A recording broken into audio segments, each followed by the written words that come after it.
Welcome to Fiction Audiobooks. If you enjoy the content, like and subscribing would be greatly appreciated. If you have any recommendations for novels, comment below. Please join my Patreon at https://www.patreon.com/fictionaudiobook. Chapter 899, The Great Breeder.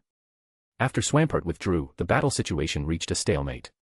Although Pupitre, Laren, and Combusken cooperated with great synchronization and had considerable battle experience, the level gap remained an obvious obstacle. Fortunately, Politoed managed to face three of the most powerful Tyrantrum on his own, providing the necessary space for Pupitre and the others to maneuver. Boom. Under Cain's precise orders, it was finally Pupitre who managed to break through. Pupitre's precipice blades move displayed devastating power and outstanding effects, successfully defeating one of the Tyrantrum. From that moment on, the other Pokémon also began to free themselves from their respective matchups. Combusken, as fast as ever, darted across the battlefield with agility, unleashing powerful kicks and using the Tyrant as breaking points, defeating them one by one. Boom. Boom. Two flames thrown by Combusken hit a Tyrantrum directly in the face, and before it could react, his feet struck its face again with crushing force. Bang. The huge body of the Tyrantrum crashed to the ground. Pupitre and Laren had also finished off their respective opponents. When all the Tyrantrum and Tyrant that had surrounded Politoed were on the ground, he too had managed to defeat three opponents, completing an impressive 1-on-3 showdown. Looking at the fallen Pokémon, Cain nodded in satisfaction. Although Combusken, Pupitre, and the others had taken considerable damage, the result was excellent. This showed that, under proper leadership, a trainer's Pokémon could overcome their limits, as long as there was enough synchronization and cooperation among them. Type advantage and battle experience had also been decisive factors. Even though the battle had seemed dangerous at times, the team had achieved victory. After the battle, Laren leveled up. Ralts, who had used Misty Terrain and her psychic powers to assist in the fight, also leveled up. In her accelerated growth stage, Cain had prepared high-energy food for her in the form of Poke Blocks and combined it with regular training, allowing her to progress quickly. After defeating the group of Tyrantrum and Tyrant, Cain captured them all with Poke Balls. It was a well-organized group of Tyrantrum. Being Dragon-type Pokémon, they were quite valuable. Although Cain was not in urgent need of money, keeping them on his private island seemed like a good idea.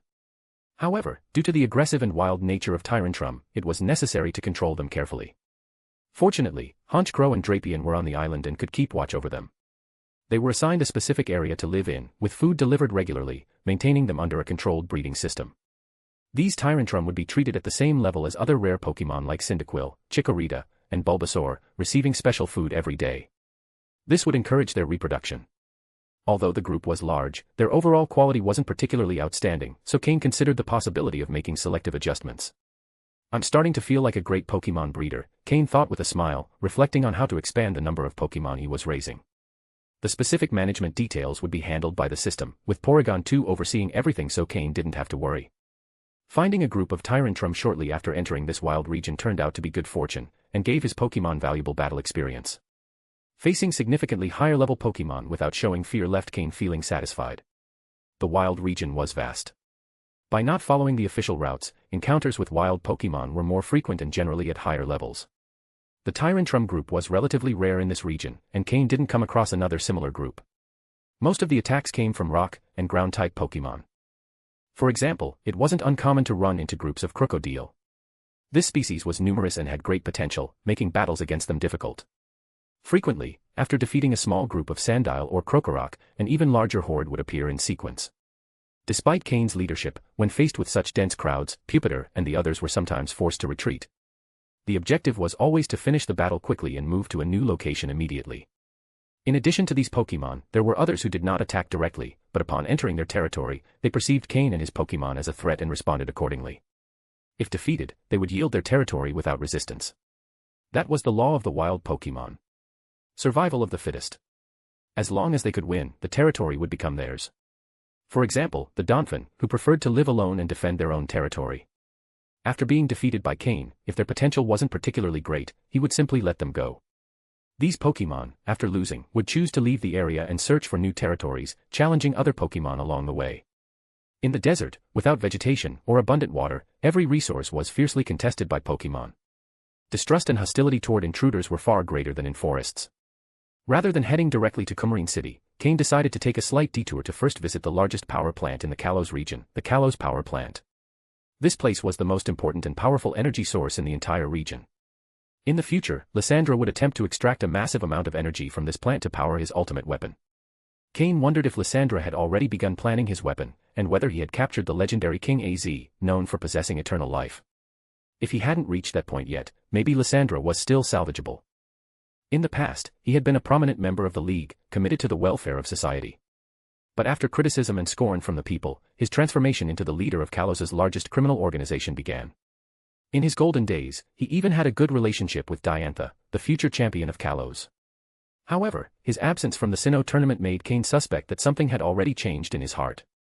Even so, it seemed he hadn't yet reached the point of complete madness. Without AZ's story and without the ultimate weapon, Lysandra likely had not yet conceived of such a drastic, final solution. Everything would depend on the results of Lance's investigation. End of chapter. Chapter 900, Evolve, Combusken. The wasteland, a desolate place where not even a blade of grass grows, is filled with vast stretches of barren, rocky terrain. Yet in the midst of that solitude, a towering structure rises among piles of stone. Beneath this structure extends a vast wall enclosing the area, the Kalos power plant, capable of supplying all of Lumiose City with power. However, the current power plant is still of an outdated design, lacking the future improvements Clement would later implement, making it less efficient. It must operate non-stop every day to meet the energy demands of such a large city. Due to the existence of this plant, the entire wasteland is permeated by a special magnetic field. This phenomenon allows certain Pokémon to evolve in the presence of such a field. For example, Magneton can evolve into Magnezone, Nosepass into Probopass, and Charjabug, later discovered in the Alola region, can evolve into Vikavolt. These Pokémon require the presence of this special magnetic field and a certain level to evolve.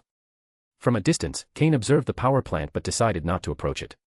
The facility had not yet been optimized and would not suffice to power the ultimate weapon. At this point, Lysandra likely hadn't even considered it a target. After leaving the power plant behind, Cain and his Pokémon continued their journey toward Coumarine City. Along the way, they encountered numerous wild Pokémon. Some attacked spontaneously, while others became hostile upon sensing Cain invading their territory. The Pokémon that managed to survive in this environment were considerably strong. The wasteland was the perfect place to train Combusken and the rest of Cain's Pokémon. Pupitar and Laren, for their part, seemed to be in their element, as if they had returned home. Cain and his team spent a full 5 days crossing the wasteland. Originally, the journey shouldn't have taken that long, but Cain intentionally detoured into areas with a higher presence of wild Pokémon to train his team. Sometimes extremely powerful Pokémon would appear suddenly, resulting in significant damage to Combusken and Pupitar. However, the injuries were nothing compared to the gains in experience. When they finally emerged from the wasteland, Cain's Pokémon had reached new levels. Pupitar gained 3 levels, going from 34 to 37. Combusken and Laren also showed significant progress, both reaching level 35. For Laren, reaching level 35 wasn't anything special, but for Combusken, that level represented the threshold for evolution. Combusken had reached level 35 after defeating the Tyrant, but the subsequent battles had not pushed his level any further. It was as if an invisible obstacle blocked his progress. Combusken felt anxious, but Cain reassured him. Evolution is a process that requires patience. Forcing it could bring adverse results. For this reason, Combusken didn't participate in the final day's battles. Laren and Pupitar took on the wild Pokémon. Combusken simply observed, standing beside Cain while the others fought. Little by little, his impatience began to fade.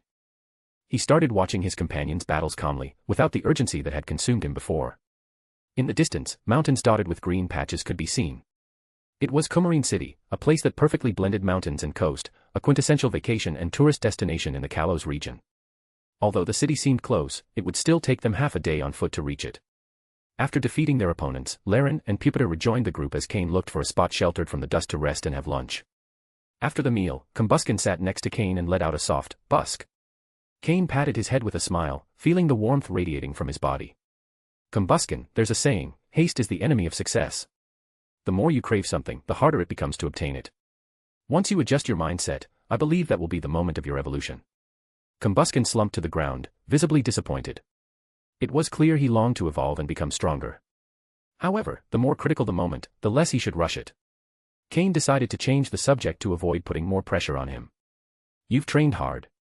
As a fighting-type Pokémon, it's not all about brute strength, sometimes, technique is key, Cain said. Combusken tilted his head, intrigued. Wasn't it assumed that fighting-type battles were close combat, direct, and full of intensity? Cain smiled and picked up a stone from the ground, along with a leaf he found nearby. Look at this stone and this leaf. The stone is much heavier than the leaf, but if you throw both with all your strength, the stone will go farther, while the leaf will fall sooner, Cain explained as he threw both objects to demonstrate his point. Combuskin watched the flight of the stone and the leaf and quickly understood the difference. Also, if you hit this stone with all your strength, it might break, but if you do the same to this strip of fabric, what will happen? Won't it feel like your strength has nowhere to go? Cain added while holding a strip of white cloth. Although Cain's strength wasn't comparable to Combuskin's, the demonstration was enough to convey the concept. Combuskin fell into deep thought. Sometimes, changing your perspective can be the key. It's not always about charging head-on. Even a soft strip of cloth can wrap around and subdue steel that can't be broken by a direct blow, said Cain. Combuskin remained silent, but his eyes gleamed with newfound understanding. The same goes for evolution. It's there, but you can't force it. Maybe seeing things from another angle will help, Cain concluded. Combuskin looked at his hands, clenching them as he felt his inner power. Change perspective. It was as if something had ignited within him. Suddenly, flames began to erupt from his body. Cain leapt back just in time to avoid being burned by the intense heat. Busk. Combuskin looked at the flames on his arms and hands in surprise, not understanding what was happening. See. Sometimes, taking a different path makes it easier to reach the goal. Cain smiled and said. Evolve, Combuskin. End of chapter. Chapter 901, Chapter 901, Blaziken. The big moment had arrived. Combuskin was finally about to evolve. After overcoming the anxiety that had been blocking his development, Combuskin, who had already fulfilled the necessary conditions, gained another level, entering an evolutionary state. Suddenly, his body began to emit intense flames, a clear sign of the overflowing energy within him. Nearby Pokémon, like Pupitar who was resting off to the side, came closer to witness the transformation. Realizing he was about to evolve, they were happy for him but remained alert to prevent any wild Pokémon from interrupting the process. Cain watched the data changes in the system closely, recording every variation in Combuskin's body. His body's development had reached its limit, any further improvement would be minimal and slow. Only an evolution could break through those barriers and take him to an entirely new level. As a fire and fighting type Pokémon, his daily training had been extremely intense. Flames completely engulfed Combuskin, and the white light of evolution began to shine brightly. Prepared for this moment, Cain pulled out a dose of the quality enhancement potion he had prepared beforehand. This was the best time to maximize its effects. Using his psychic abilities, he directed the potion into Combuskin's mouth. Instinctively, Combuskin swallowed it whole. Upon absorbing the quality enhancement potion, the flames surrounding him intensified, and among the red-yellow flames, fine golden sparks appeared. These golden flames were the hottest his body had ever produced. Finally, the light of evolution fully enveloped him. His body began to transform. A Pokémon's evolution is a qualitative change, not only in its physical structure but also in its inner energy and very essence.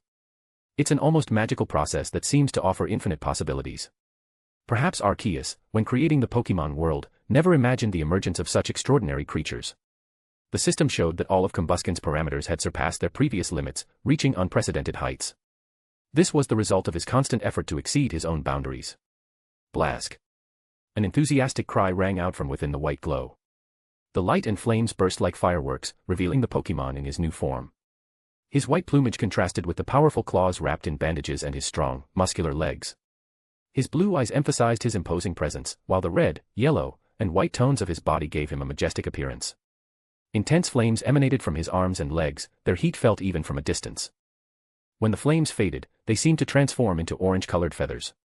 Standing at 1.90 meters tall, Blaziken was now much taller than Cain, who was 1.70 meters. He had gone from being a small Pokémon to a towering and elegant figure. Blaziken had arrived. The system immediately recorded his updated data. Pokémon, Blaziken, purple. Gender, male. Level. Type, fire plus fighting. Ability, speed boost. Held item, none. Egg moves, flame burst, agility, last resort, faint. Basic moves, scratch, growl, ember, sand attack, peck, double kick, flame charge, quick attack, bulk up, blaze kick, flare blitz, fire punch, high jump kick. Learned moves, heat wave, low kick, laser focus. TM moves, protect, earthquake, flamethrower, aerial ace, low sweep, stone edge, swords dance. After evolving, Blaziken's quality had improved to the purple color rank. Since evolving into Combuskin, his quality had already reached the quasi-purple color. Later, through training and battles, he advanced to light purple quality. Thanks to the quality enhancement potion, his quality made a significant leap, solidifying at the purple level. Now, both Pupitar and Blaziken were at purple quality, putting them on par with Steven's team. Among the learned moves, he initially only had Heat Wave. The moves Low Kick and Laser Focus were taught by other Pokémon during training on the island. As for TMs, Cain had obtained various moves for Combusken during the Rocket Team's Grand Exchange Market. The moves Earthquake, Flamethrower, Aerial Ace, Low Sweep, Stone Edge, and Swords Dance were valuable moves that reflected Cain's confidence in him. That same confidence had likely pressured Combusken to evolve quickly. Among all the moves, Swords Dance had been especially costly. Cain had hesitated over which Pokémon should receive the Swords Dance TM. He ultimately decided to give it to Combusken, considering his upcoming evolution and the possibility of obtaining his Mega Stone in the Kalos region. With the combination of the Speed Boost ability and Swords Dance, Blaziken would be a true offensive powerhouse. Additionally, upon evolving, Blaziken had learned powerful moves like Blaze Kick, Flare Blitz, and High Jump Kick. The move Blaze Kick, with 85 power, was perfect for his typing and had a high chance of landing critical hits. The moves Flare Blitz and High Jump Kick had power over 100, although they also came with risks. Flare Blitz caused recoil damage to the user, though it could remove the frozen condition. High Jump Kick, on the other hand, was an all-or-nothing move. If it missed, the backlash would deal massive damage to the user. Both moves were double-edged swords. However, their presence raised Blaziken's potential to a whole new level. With his Speed Boost ability, dodging his attacks would be extremely difficult. And with the boost from Swords Dance, Blaziken could possibly even surpass Cain's powerful Drapion. Cain approached Blaziken, looking up proudly at the Pokémon who now towered over him.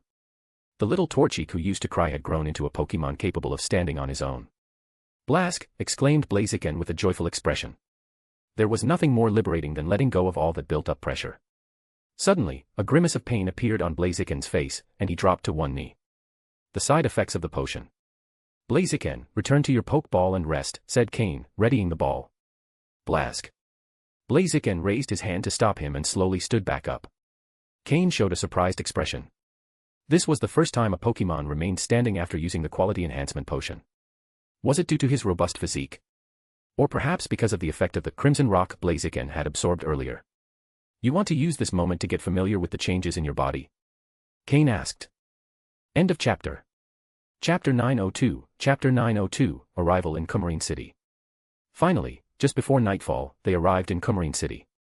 Cain was carrying the sticky Ralts in his arms, with Blaziken following close behind. As they entered Coumarine City, they attracted many glances. Blaziken's recovery progressed faster than expected. Although his gait had initially been unsteady, he now appeared almost fully recovered. Cain understood what Blaziken wanted. When the body is at its weakest, it's the best time to perceive every change after evolution. Taking advantage of that weakness to understand the body's new capabilities allows one to adapt more quickly to the transformation. Moreover, Blaziken had shown great interest in the principles Cain had taught him, overcoming brute force with gentleness and controlling energy with precision.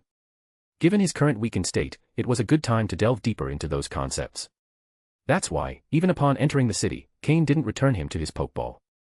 Although Blaziken is a starter Pokémon from the Hoenn region, even in Kalos he enjoyed great fame. As they walked through the streets, many stared at Blaziken with admiration. Owning one of those Pokémon was a symbol of prestige. Most trainers who had starter Pokémon were prominent members of the League, legitimate and well-connected.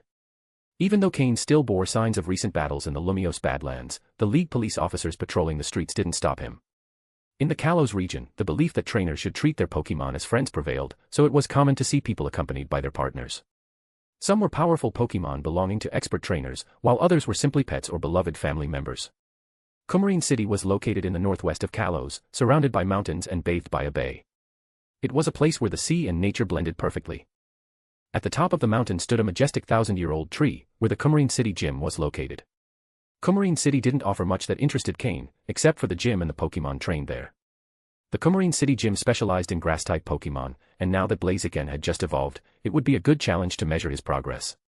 However, there were some interesting places outside the city. Azure Bay, located beyond Coumarine City's beach, was a popular spot among trainers for battling and exploring. At the center of the bay was an island with a cave called the Sea Spirit's Denver. It was said that the 3 legendary birds, Articuno, Moltres, and Zapdos, could be found there. Each year, many people visited in hopes of seeing the legendary birds, although few were lucky enough to encounter them. However, every now and then, someone would spot one of the birds resting, which only increased the interest in the place. Trainers dreamed of such encounters, unaware that one of those birds had already been captured and auctioned off by Team Rocket. While Cain reflected, he arrived at the Coumarine City Pokémon Center. He handed his Pokemon's Pokeballs to Nurse Joy and looked for a quiet place to wait. As for Pupitar, Cain no longer worried about showing him in public. As one of the twin stars of the Hoenn League, it was only natural for him to have a pseudo-legendary Pokemon. Wasn't it logical for a young Pokemon researcher to have one? Even Augustine Sycamore, during his time as a researcher, had a fully evolved pseudo-legendary as his main Pokemon. Discovering the fairy type surely earned him a powerful Pokemon as backup. With his current position, no one would be surprised that Cain had a Pokemon of that caliber. Moreover, in terms of strength, Cain was already nearly an elite-level trainer, able to compete seriously. His other Pokemon were also progressing quickly, and it wouldn't be long before they reached Slowking's level. Nurse Joy showed no particular interest in the Pokemon Cain handed over. After verifying his ID, she stopped paying attention to him. Within the league, they rarely monitored the Pokemon of their own members, especially those with official positions. Cain was the gym leader of Leafy Town and a registered league researcher, giving him VIP status at the Pokemon Center. His Pokemon were treated immediately and healed in just half an hour. After retrieving his Pokeballs, Cain headed to the room he had reserved. After 5 days of battles, it was time to rest. That night there would be no training, just a good night's sleep. He planned to stay in Coumarine City for a few days, hoping Blaziken would fully recover and the Coumarine City gym would open its doors. Although, given his status, the gym leader would probably be willing to receive him at any time. If the gym's opening was close, he could wait, but if it would take a while, he'd request a special match. That night, they rested peacefully at the Pokemon Center. The next morning, Cain headed toward the majestic tree atop Coumarine City's mountain. The size of the tree rivaled the great tree of life he had seen on Mythical Island. Although it didn't radiate the same life energy, it was impressive in its own right. The air around the tree was fresh and pure, invigorating. Living under that tree probably extended the lives of both humans and Pokemon. After admiring it briefly, Cain went to the gym's reception desk. He was informed that the gym had recently closed after an event and wouldn't reopen for another 2 weeks. With this information, Cain decided to leave. He'd return in a few days to request an internal match, but for now, Blaziken needed time to recover. As he left the gym, he released Flygon from its Pokeball. Mounted on its back, they flew toward the Sea Spirit's Denver. He would take advantage of Blaziken's recovery time to explore that mysterious place. End of chapter. Chapter 903, Chapter 903, The Sea Spirit's Den. The majestic appearance of Flygon continued to attract the attention of many onlookers. Cain paid no mind to the curious stares around him. With a gentle pat on Flygon's neck, he signaled it to descend over the surface of the sea, not far from the Sea Spirit's Denver. He jumped nimbly from its back, stroked its scales gratefully, and offered a few pokeblocks before returning it to its Pokeball. The Sea Spirit's Den lived up to its reputation. Even just on the beach near the entrance, numerous people were gathered. Most were trainers accompanied by their Pokemon. Some played happily in the sand, while others engaged in friendly battles within marked-off areas. The appearance of Flygon caused quite a stir among the trainers. This Pokemon was widely known, and its imposing presence inspired admiration. However, Cain ignored them and, holding Ralts in his arms, headed straight for the cave. Before entering, he instructed Ralts to leave a psychic coordinate marker at the entrance. As a student of Slowking, a Pokemon naturally gifted in the use of the move Teleport, Ralts had inherited its technique and demonstrated a great understanding of the move. Though its psychic power wasn't as strong as Slowking's, it could teleport without difficulty as long as the distance was within its range. This ability allowed Cain to manage his movements more independently without constantly relying on Slowking, who needed time to focus and reach elite-level performance. The interior of the cave was quite crowded. The entrance wasn't restricted, so many people were exploring the area. Cain, accompanied by Ralts and later by Swampert, proceeded through the damp terrain. The rocky walls couldn't completely prevent seawater from seeping in, so droplets fell unpredictably from the ceiling to the ground, or onto passing visitors.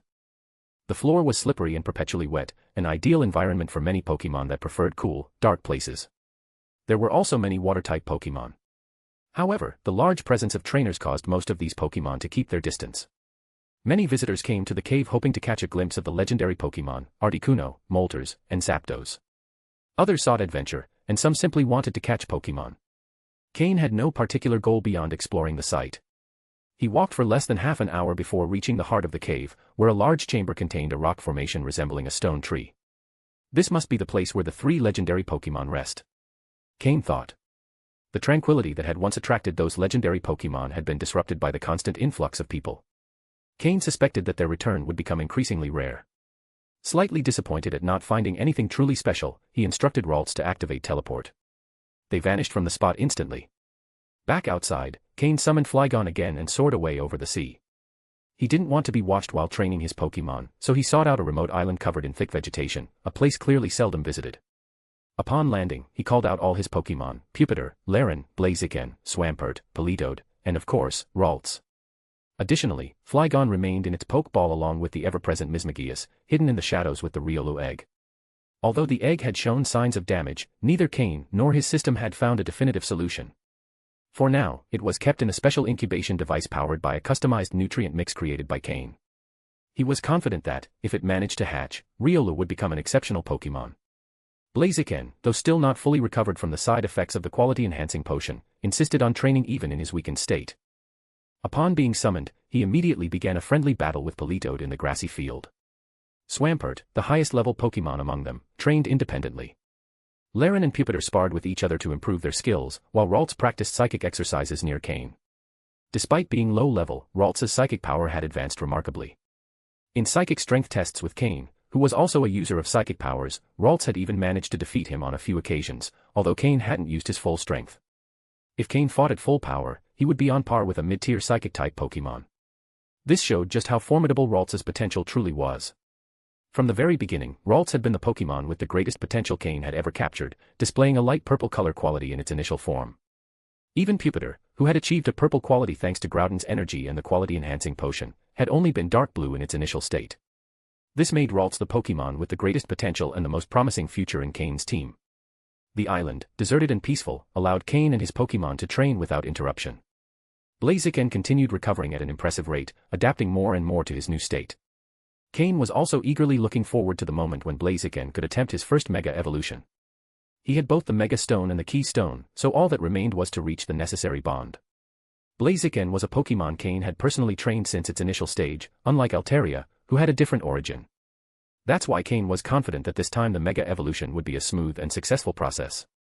End of chapter. Chapter 904, Chapter 904, A Great Power Boost. At this moment, Blaziken's training encompassed many areas. Thanks to the resources Cain had invested, Blaziken had learned 6 offensive moves: Earthquake, Flamethrower, Aerial Ace, Low Sweep, Stone Edge, and Swords Dance. Before arriving in the Kalos region, back when it was still a Combusken, it had learned these moves instantly through their respective TMs. Although learning 6 offensive moves all at once is a huge challenge for any Pokémon, it also reflects how much attention its trainer gives it. These moves had not yet gone through systematic training, so they couldn't be used effectively in battle. For this reason, Cain had not allowed Blaziken to use them in previous battles. In addition to those moves, after evolving into Blaziken, it had also learned 4 moves on its own: Blaze Kick, Flare Blitz, Fire Punch, and High Jump Kick. All of these were very useful in combat. However, to use them effectively in battle, Blaziken would need time to practice. This visit to the island had, besides the goal of helping Blaziken recover physically, the purpose of training these moves. According to Cain's plan, the first move to train would be Swords Dance. This move greatly increases a Pokémon's offensive power. Blaziken was highly skilled in both physical and special attacks, but as a fire/fighting type Pokémon, it particularly excelled at physical attacks. By mastering Swords Dance, its offensive capabilities would increase exponentially. Among its 4 physical attack moves, today Cain chose to focus on training Blaze Kick. Both as a Combusken and now as a Blaziken, it had shown great proficiency with leg-based attacks. Due to its prior training in Double Kick and its foundational training, Blaze Kick was likely the move it would master most quickly. As for Flare Blitz and High Jump Kick, since both carried adverse side effects, Cain decided Blaziken should first master Swords Dance and Blaze Kick before tackling the training of those 2. Regarding the moves Earthquake, Flamethrower, Aerial Ace, Low Sweep, and Stone Edge, the fire and fighting type moves could likely be mastered more quickly, while the others were chosen strategically to counter Pokémon that might have an advantage over Blaziken. The move Aerial Ace revealed something interesting: a bird like him really could fly, without a doubt. Besides Blaziken, Cain's other Pokémon had also learned some moves via TMs. All of them needed practice to master them. Today was entirely dedicated to training. Blaziken, Pupitar, and even Swampert were all preparing, with Swampert getting ready to make the leap to quasi-elite level. Swampert had been sitting at level 49 for a while, building up internal energy to push into the quasi-elite tier. For him, surpassing that barrier wouldn't be particularly difficult, but he preferred to accumulate energy first to avoid becoming the weakest upon reaching that level. While the present Pokémon trained, those back on the island also had to show their progress to Cain. The system transmitted images captured by Porygon 2 on the island to a screen in front of Cain, while Porygon 2 projected Cain's image for the Pokémon on the island, allowing clear communication despite the distance. Honchkrow had undergone a slight mutation in its potential, reaching dark blue quality, and its level had increased significantly, reaching level 56, inching ever closer to the elite threshold. Slowking, meanwhile, remained floating in the air with its eyes closed, gathering power as it awaited an intense battle to mark its advancement. Despite remaining at level 59, Cain believed it was close to reaching its full potential, and after that, the time for its final breakthrough would come. That's why he chose to leave Slowking on the island, so as not to interrupt its concentration. With Ralts temporarily taking over Slowking's teleport duties, Cain could afford to keep Slowking on the island. It was the first Pokémon that Cain had fully prepared to reach elite level. Gengar, Drapion, and Weevil had also reached level 56. Though their progress wasn't as striking as Honchkrow's, they had steadily leveled up, without needing any adjustment period. The Pokémon that had shown the most progress was Florges. It had reached level 58, making it Cain's second Pokémon to near the peak quasi-elite level. Thanks to its role in building up the island, Florges had expended a huge amount of energy creating meadows and gardens, helping Pokémon like Bulbasaur and Chikorita to build their homes. This constant energy usage, followed by recovery, had led to a significant increase in its energy capacity. Under Slowking's leadership, the Pokémon on the island could also train by facing powerful Pokémon from the sea temple beneath the island. Though they fought daily, Cain had instructed them not to inflict any serious harm on the resident Pokémon. Florges was responsible for healing Pokémon after battles. This was because Cain didn't want to risk angering Manaphy, assuming it still resided in the temple. Thanks to this approach, the training levels of the Pokémon had significantly improved. The Pokémon in both locations were showing steady progress, exactly what Cain had hoped for. As the sun set, the Pokémon finally ended their training. In just one day, Blaziken had fully recovered from the side effects of the quality-enhancing potion. It had also begun to master the moves Swords Dance and Blaze Kick. Thanks to its prior training, mastery of Blaze Kick was progressing rapidly, making it usable in battle. The move Swords Dance, however, was more complicated. If the move was interrupted during battle, it would often fail. However, if used unexpectedly, it was likely to succeed. With Blaziken recovered, Cain believed it was time to test its Mega Evolution. End of chapter. Chapter 905, Chapter 905, Mega Blaziken. Blaziken, take 10 minutes to adjust your condition. We're going to try something new, said Cain to Blaziken. Blask. Blaziken nodded. He immediately closed his eyes and sat cross-legged on the ground. The other Pokémon also stopped what they were doing. Everyone had the feeling that something important was about to happen. Cain also sat cross-legged and adjusted his state to the maximum. Mega Evolution not only required the Pokémon to be in peak condition, but also demanded a lot from the trainer. In theory, an average trainer could only maintain the Mega Evolution of one Pokémon at a time. However, some trainers with great physical strength could sustain the Mega Evolution of 2 or more Pokémon simultaneously. Cain had never experienced Mega Evolution, so he didn't know exactly what was required to activate it. Phew. He exhaled deeply. After a period of adjustment, Cain slowly stood up. He hadn't used much energy that day, having only played a bit with Ralts using psychic powers. Blaziken, on the other hand, took a little longer to open his eyes after meditating. How do you feel? If you're not ready yet, you can take more time, Cain asked. Blask. Blaziken shook his head and slowly stood up. Seeing that Blaziken was confident in his state, Cain didn't insist further. You saw what happened with Altaria last time. Today, we're going to try it ourselves. As he spoke, Cain took out the Mega Stone he had obtained from Meyer. Blaziken took the Mega Stone from Cain's hands. He had seen this stone before, but hadn't felt anything special. Now that he held it, he felt something strange. It was as if the stone had been waiting for him all along. Focus on the energy inside the stone. Some changes might occur. Cain didn't know exactly what would happen either. This was his second attempt at Mega Evolution. The first attempt with Altaria had not been successful. Blaziken stared at the stone while Cain pulled out the key stone. For now, Cain only had one key stone, and according to his theory, a key stone could only activate one Mega Stone. Once activated, it would become linked and could no longer be used with another Mega Stone. If he wanted to Mega Evolve other Pokémon in the future, he would need to acquire more key stones. Are you ready? Cain asked. Blask. Blaziken gripped the Mega Stone in his hand, his gaze firm and filled with anticipation. He could sense that something extraordinary was about to happen. Cain focused all his attention on the key stone in his hand, letting his energy flow into it. Mega Evolution, Blaziken. Since it was his first real attempt, he felt that shouting it out was the right thing to do. When Cain activated the key stone, Blaziken's feathers immediately bristled. A current of energy spread from the Mega Stone in his hand. Blaziken looked at his palm in surprise.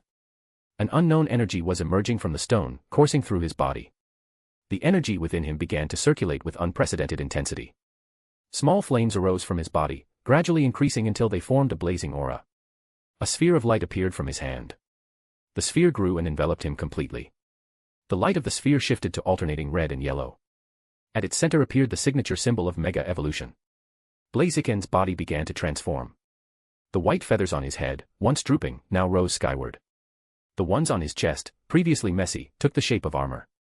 The red on his body faded, concentrating on his abdomen and legs, while the rest turned black. The flames emanating from his body concentrated on his wrists. Blask. Blaziken crossed his arms in front of his chest and then extended them forcefully, dissipating the energy sphere around him. His transformation was complete. The 4 flames on his wrists waved like ribbons in the air.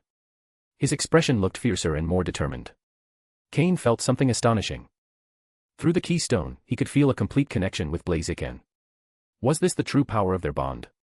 He looked at his hand. If not for the fact that he saw no change, he would have thought he was also on fire, just like Blaziken. Now he understood why most trainers could only sustain the mega evolution of one Pokémon. It consumed not only the Pokémon's energy but also the trainer's mental energy. Barely a moment had passed and he already felt the strain on his mind. Fortunately, as a psychic power user, he could endure longer. Blaziken, for his part, looked down at his new body. He could feel the power Cain had placed in him, trust, hope, and an unbreakable bond. He clenched his fists. He felt brimming with energy. Blask. He jumped into the air with a powerful impulse, moving his arms and releasing flames with each motion. He didn't use any move. Just by waving his arms, the air around him ignited. Boom. He landed with one knee on the ground. If he wanted, he knew he could now jump twice as high as before. He was no longer just Blaziken. He was Mega Blaziken. Cain, recovered from the experience, looked at his partner with satisfaction. So this was Mega Evolution. What incredible power. Blaziken, use Blaze Kick on those trees, Cain said excitedly. He could feel Blaziken's excitement, as if they shared the same burning spirit. Blaziken stomped the ground, raising a cloud of dust, and dashed toward the forest. Midway, he spun gracefully and launched a kick into the air.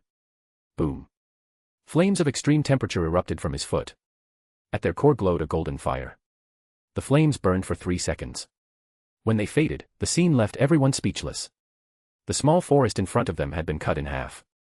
Not just burned, carbonized. The trees closest to Blaziken turned to charcoal instantly. Those farther away were consumed by fire. The first attack of his Mega Evolution was a stunning spectacle. End of chapter. Chapter 906, Chapter 906, The Surge of Mega Evolution. After Mega Evolution, Blaziken experienced a full enhancement in every aspect. Cain hadn't expected that, of all the Mega Stones he possessed, the first one to activate would be Blaziken's. Following Cain's commands, the system recorded all the changes that occurred in both Blaziken and himself during the Mega Evolution process. This data was necessary for his research and would also help him analyze and better understand the bond-type evolution of Ash's Greninja in the future. Cain then reactivated the system to scan Blaziken's current data. Pokémon, Blaziken, Purple, Mega Form. Gender, Male. Level, 36 plus 5 levels, virtual increase due to Mega Evolution. Type, Fire plus Fighting. Ability, Speed Boost. Held item, None. Egg moves, Flame Burst, Agility, Last Resort, Faint. Basic moves, Scratch, Growl, Ember, Sand Attack, Peck, Double Kick, Flame Charge, Quick Attack, Bulk Up, Blaze Kick, Flare Blitz, Fire Punch, High Jump Kick. Learned moves, Heat Wave, Low Kick, Laser Focus. TM moves, Protect, Earthquake, Flamethrower, Aerial Ace, Low Sweep, Stone Edge, Swords Dance. The system didn't just scan Blaziken's data, it also provided analysis and annotations. Next to Blaziken's name, the label Mega Form was added. After Mega Evolution, in addition to his base stat enhancement, the system translated the power increase into a level boost. Technically, Blaziken remained at level 36, but upon Mega Evolving, his power increase was equivalent to gaining 5 levels, bringing him up to level 41. He had crossed the threshold into the advanced level. Was Mega Evolution really this powerful? Was the 5-level increase a fixed effect, or did it only occur because Blaziken was still at a relatively low level? If the level increase was fixed, then Mega Evolution was terrifying. 5 levels. If a Pokémon at the peak of the quasi-elite level Mega Evolved, could it reach the elite level? And if a Pokémon at the quasi-champion level Mega Evolved, would it become champion level? That would be far too unbalanced. Thus, Cain leaned toward the second hypothesis. Mega Evolution certainly provided a boost, but the level increase wasn't fixed. It depended on the bond between trainer and Pokémon, the mastery of Mega Evolution, and the Pokémon's own strength. Perhaps, as the level and strength of the Pokémon increased, Mega Evolution would no longer provide a 5-level boost. After all, Mega Evolution altered a Pokémon's base stats, which was already a significant enhancement, so a fixed level increase wouldn't make much sense. Cain estimated his theory had an 80% chance of being correct. After executing the Blaze Kick at full power, Blaziken was breathing heavily. It seemed Mega Evolution had taken a great toll on him in his first time. Maintaining Mega Form and using full power attacks clearly boosted move strength but also involved high energy consumption. "Undo the Mega Evolution, Blaziken," said Cain. Blaziken nodded, breathing hard. He was satisfied with the power of his new state, but maintaining it was difficult. The light of Mega Evolution reappeared on his body, but this time, it didn't merge with him, it faded, returning to the Mega Stone in his hand. Blaziken dropped to one knee, exhausted. Cain approached and offered him a poke block. Mega Evolution was not only a burden on the Pokémon but also on the trainer. If Cain weren't a psychic, he'd probably be in the same state as Blaziken. Even though he could still move, he felt weak and slightly mentally blank. It was clear that Mega Evolution required training and gradual mastery. Not only did the Pokémon need to practice, but so did the trainers. The first step was improving physical fitness. Otherwise, before they could even lead their Pokémon in battle, the trainer might collapse. Cain had no intention of limiting himself to Mega Evolving just one Pokémon. If possible, he wanted several of his Pokémon to Mega Evolve at the same time. He took Blaziken's Mega Stone into his hands. Now that his Keystone was linked to Blaziken's Mega Stone, he could no longer use it on others unless he broke the bond. Blaziken would need to wear the Mega Stone to activate the transformation. Cain planned to design an accessory to hold the stone, though it wasn't the right time yet. He also needed to craft a way to carry his Keystone. He already had a few ideas. "We're done for today. Tomorrow, we challenge the Coumarine City Gym. Blaziken will be the lead, but everyone should prepare. It's a grass-type gym, so it'll be a challenge for you all," said Cain with a smile. "Swamp." Swampert let out a determined cry. Although grass types countered him, he wasn't afraid. After seeing Blaziken's Mega Evolution, he was eager to get his own. Cain returned to his Pokémon and mounted Flygon, leaving the island. The damage to the forest would take a long time to repair, but that was no longer his concern. He was now returning to Coumarine City. End of chapter. Chapter 907, Chapter 907, Swords Dance. After resting for the night, the next day he headed once more to the Coumarine City Gym. In front of the enormous tree, after being announced by the gym staff, Cain came face to face with the current gym leader of Coumarine City. It was an elderly man dressed in gardening attire, with a large pair of shears in one hand and a watering can in the other. His face bore a kind smile. This was Ramos, the gym leader of Coumarine City, an older man but still full of vitality. Cain politely bowed slightly and said, "Mr. Ramos, sorry to trouble you." Mr. Ramos' smile remained as he squinted and waved his hand, first looking at Cain and then at the Blaziken standing beside him. With just that glance, he understood Cain's purpose. Without saying much more, he simply gestured for Cain to follow him into the large tree, which was in fact the gym itself. Once inside, it was clear how the Coumarine City Gym and the ancient tree were completely fused into one. "Young Cain, you come from Leafy Town in the Hoenn region, right?" Ramos said while walking ahead. Following behind him, Cain responded, "That's right. I came to the Kalos region to train. Before arriving in Coumarine City, my Blaziken just completed its evolution, so I'd like to challenge the gym." Cain hid nothing. Having Blaziken at his side was a clear statement of intent. At that moment, Blaziken's aura hadn't yet fully stabilized. With Mr. Ramos' experience and age, he could easily notice it. As a veteran gym leader, encountering talented young trainers from the league was something he was always willing to support. Mr. Ramos stored his shears at his waist and, with his hands behind his back, continued walking slowly inside. Upon hearing Cain's words, he nodded several times with an approving expression. "Good, good." As someone who had spent his entire life surrounded by plants and dedicated to gardening, Mr. Ramos considered himself an old tree nearing its fall. Whenever he came across a promising new seed, he was more than willing to help it grow. And Cain wasn't just a seed, he was a sprout already showing remarkable growth. However, Cain hadn't come only for the gym badge. Mr. Ramos was an expert in plant cultivation and grass-type Pokémon training, with unique knowledge in those areas. As someone who owned a developing island, Cain had many things he wanted to ask him. But before discussing that, the priority was the battle. This would be a private gym match. Besides Cain and Mr. Ramos, only the official gym referee was present. It would also be Blaziken's first official battle since evolving, so both Cain and Blaziken took it very seriously. If you want to train your Blaziken, then my first Pokemon will be this one, Mr. Ramos said with a smile, tossing a Pokeball.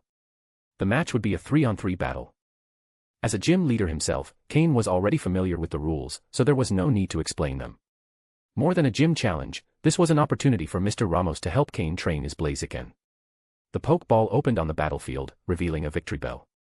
Cain gave a signal to Blaziken, who immediately leapt onto the battlefield. Pokemon, victory bell, light blue. Gender, male. Level. Type, grass plus poison. Ability, chlorophyll. Held item, none. Egg moves, synthesis, ingrain, giga drain, power whip. Basic moves, vine whip, growth, wrap, sleep powder, poison powder, stun spore, acid, knock off, sweet scent, leaf tornado, stockpile, swallow, spit up, razor leaf, leaf storm. Learned moves, gastro acid, seed bomb, worry seed, snore. TM moves, protect, solar beam, rest, energy ball, grass knot, nature power. A victory bell just on the verge of reaching the advanced level. An ideal opponent to test Blaziken's abilities. Cain looked appreciatively at Mr. Ramos, who continued smiling with squinted eyes. He had deep respect for veterans who dedicated their lives to the league and trained the next generation without asking for anything in return. Blaziken, Swords Dance. With Cain's command, the battle officially began. Mr. Ramos showed a hint of surprise. Swords Dance was not an easy move to obtain. Cain had no hesitation in using it from the start. Without prior setup, interrupting Blaziken would be difficult for Victory Bell. Victory Bell, use Sleep Powder, Poison Powder, and Stun Spore, Mr. Ramos responded without delay. From Victory Bell's wide mouth came a burst of mixed powders, a troublesome and effective combo for controlling the opponent. Blaziken, wrap yourself in fire. Don't let those powders come close, ordered Cain. Blask. After completing the Swords Dance, Blaziken's eyes gleamed intensely. He crossed his arms in front of his chest and, with a loud burst, enveloped his entire body in flames. Charge in with Flame Charge. Blaziken launched himself powerfully, blasting through the cloud of powders and heading straight for Victory Bell. Victory Bell, Grass Knot. Mr. Ramos stayed composed. Grass Knot is a tricky move to execute, especially against a fast opponent. But Mr. Ramos was a master of the technique. Before Blaziken could reach maximum speed, roots emerged from the ground in his path. At just the right moment, they snagged his foot. The flames around him prevented Blaziken from falling, but they made him stumble and lose balance, halting his attack. Cain showed a flicker of surprise. Victory Bell's precision in predicting movements was impressive. Victory Bell, Energy Ball, Mr. Ramos ordered immediately. From Victory Bell's mouth emerged a green sphere of energy, launched directly at Blaziken, who hadn't yet recovered from his stumble. Blaziken, Fire Punch. Cain trusted his Pokemon. Still kneeling on one knee, Blaziken ignited his fist in flames and struck directly at the energy ball. Boom. The collision caused an explosion. Blaziken took some damage from the shockwave, but thanks to his resistance to grass-type moves, it wasn't serious. If running's not an option, then jump. Blaze Kick. Cain commanded. End of chapter. Chapter 908, Chapter 908, The Strongest Shield and the Sharpest Sword. Blaziken, still kneeling on the ground, sprang upward as soon as he heard Cain's command. He jumped high into the air. Victory Bell, Power Whip with all your strength, said Mr. Ramos with his characteristic smile. Blaziken had jumped to avoid the Power Whip attack, but once in the air, he had no foothold, making him an easy target. Two thick vines emerged from Victory Bell's body, lashing violently toward Blaziken. At that moment, Blaziken's legs were completely engulfed in flames. He didn't dodge the incoming vines but instead raised both hands, also covered in fire. Pa. Pa. His burning hands precisely caught the two vines. Despite taking some damage, he managed to stop Victory Bell from moving. With a powerful tug, he used the force of the vines to increase his falling speed even more. The flames on his legs intensified, nearly engulfing his entire body in fire. With a terrified expression on Victory Bell's face, Blaziken unleashed a devastating kick on him. Boom. The ground cracked, and Victory Bell was slammed into the earth with a brutal kick. Take the chance, Fire Punch. Cain ordered. Blaziken, still with one foot on Victory Bell, had lingering flames on his legs. The contact left a black, charred mark on Victory Bell's body. With the effects of the Swords Dance move, Blaziken had unleashed his full offensive potential. With just one blow, Victory Bell was already gravely injured. Showing no emotion, Blaziken extended his right arm, letting a flame burst from his wrist and engulf his fist. With his gaze fixed on the helpless Victory Bell, he delivered a crushing punch. Boom. The ground cracked further, Victreebel was embedded in the earth and lost the ability to continue fighting. Seeing that Victreebel could no longer battle, Blaziken bent his legs and made a spectacular backward leap, landing gracefully in front of Cain. This was the feeling of power. No wonder Swampert enjoyed defeating his opponents in a single blow. He was starting to like the experience of finishing off an enemy with one kick, too. Mr. Ramos showed a slight expression of surprise. He hadn't expected that, by seizing a single opportunity, Blaziken could defeat Victreebel in just 2 attacks. But seeing the state of the battlefield, he could imagine how devastating that attack had been. Without losing his composure, he took out the Pokeball and withdrew Victreebel, nodding with a smile. An impressive Blaziken, young Cain. You've trained him very well. With that, he threw another Pokeball. A floating Pokemon appeared on the field, with 3 dandelion-like structures that allowed it to move freely through the air. If a grounded Pokemon like Victreebel couldn't handle Blaziken, then it was time to try with Jumpluff. Pokemon, Jumpluff, light blue. Gender, male. Level. Types, grass plus flying. Ability, chlorophyll. Held item, none. Egg moves, aromatherapy, worry seed, cotton guard, grassy terrain. Basic moves, splash, synthesis, tail whip, tackle, fairy wind, poison powder, stun spore, sleep powder, bullet seed, leech seed, mega drain, acrobatics, rage powder. Learned moves, seed bomb, giga drain, snore. TM moves, protect, solar beam, aerial ace, energy ball, grass knot, U-turn. Another Pokemon that hadn't yet reached the advanced level. Seeing the 2 Pokemon Mr. Ramos had sent, it was clear he had perfectly assessed Blaziken's strength with just one look. Not surprising for someone capable of maintaining his position as a gym leader at his age. Blaziken, move and use agility. And watch out for the vines on the ground, Cain ordered. Blaziken began running across the battlefield. A small flame appeared on his ankle. The objective was clear, to prevent the effects of the move grass knot. While this wouldn't stop the attack from affecting him, it would at least reduce the risk of tripping mid-movement. At worst, he would only lose his balance momentarily, as before. Jumpluff, cotton guard, ordered Mr. Ramos with a smile. Victreebel and Jumpluff had completely different combat styles. Blaziken had shown that his direct offensive style was effective against a static Pokemon like Victreebel. But against a light, floating Pokemon like Jumpluff, reaching it wouldn't be so easy. Obeying the command, Jumpluff emitted a soft sound, and a layer of fluffy cotton began to form on its body. This gave it even more freedom of movement in the air. The move Cotton Guard significantly increased physical resistance. It was a massive boost. If the increase from a regular move was considered 1 level, the move Swords Dance increased attack by 2 levels. But Cotton Guard increased defense by 3 levels. That made it an extremely powerful reinforcement. Just by observing the thick cotton cloak covering Jumpluff, it was clear that even a direct hit wouldn't have the same effect as before. Blaziken kept running, increasing his speed, while Jumpluff floated in the air, strengthening its defense. At first glance, they seemed to be ignoring each other. But in reality, both were building strength for the next phase of the battle. Blaziken, Flame Charge. Cain knew he couldn't let Jumpluff keep boosting its defense. Besides increasing his speed, the move Flame Charge enhanced Blaziken's offense. With the effects of the speed boost ability, Blaziken was already reaching his top speed. Jumpluff couldn't compete with Blaziken in speed. The danger of a Blaziken with unchecked speed was that, without realizing it, the opponent could find themselves completely dominated by the difference in agility. Jumpluff, use Cotton Guard again, ordered Mr. Ramos, ignoring Blaziken's offense. Cain narrowed his eyes. Was he trying to make the strongest shield face the sharpest sword? He couldn't allow the defense to keep rising.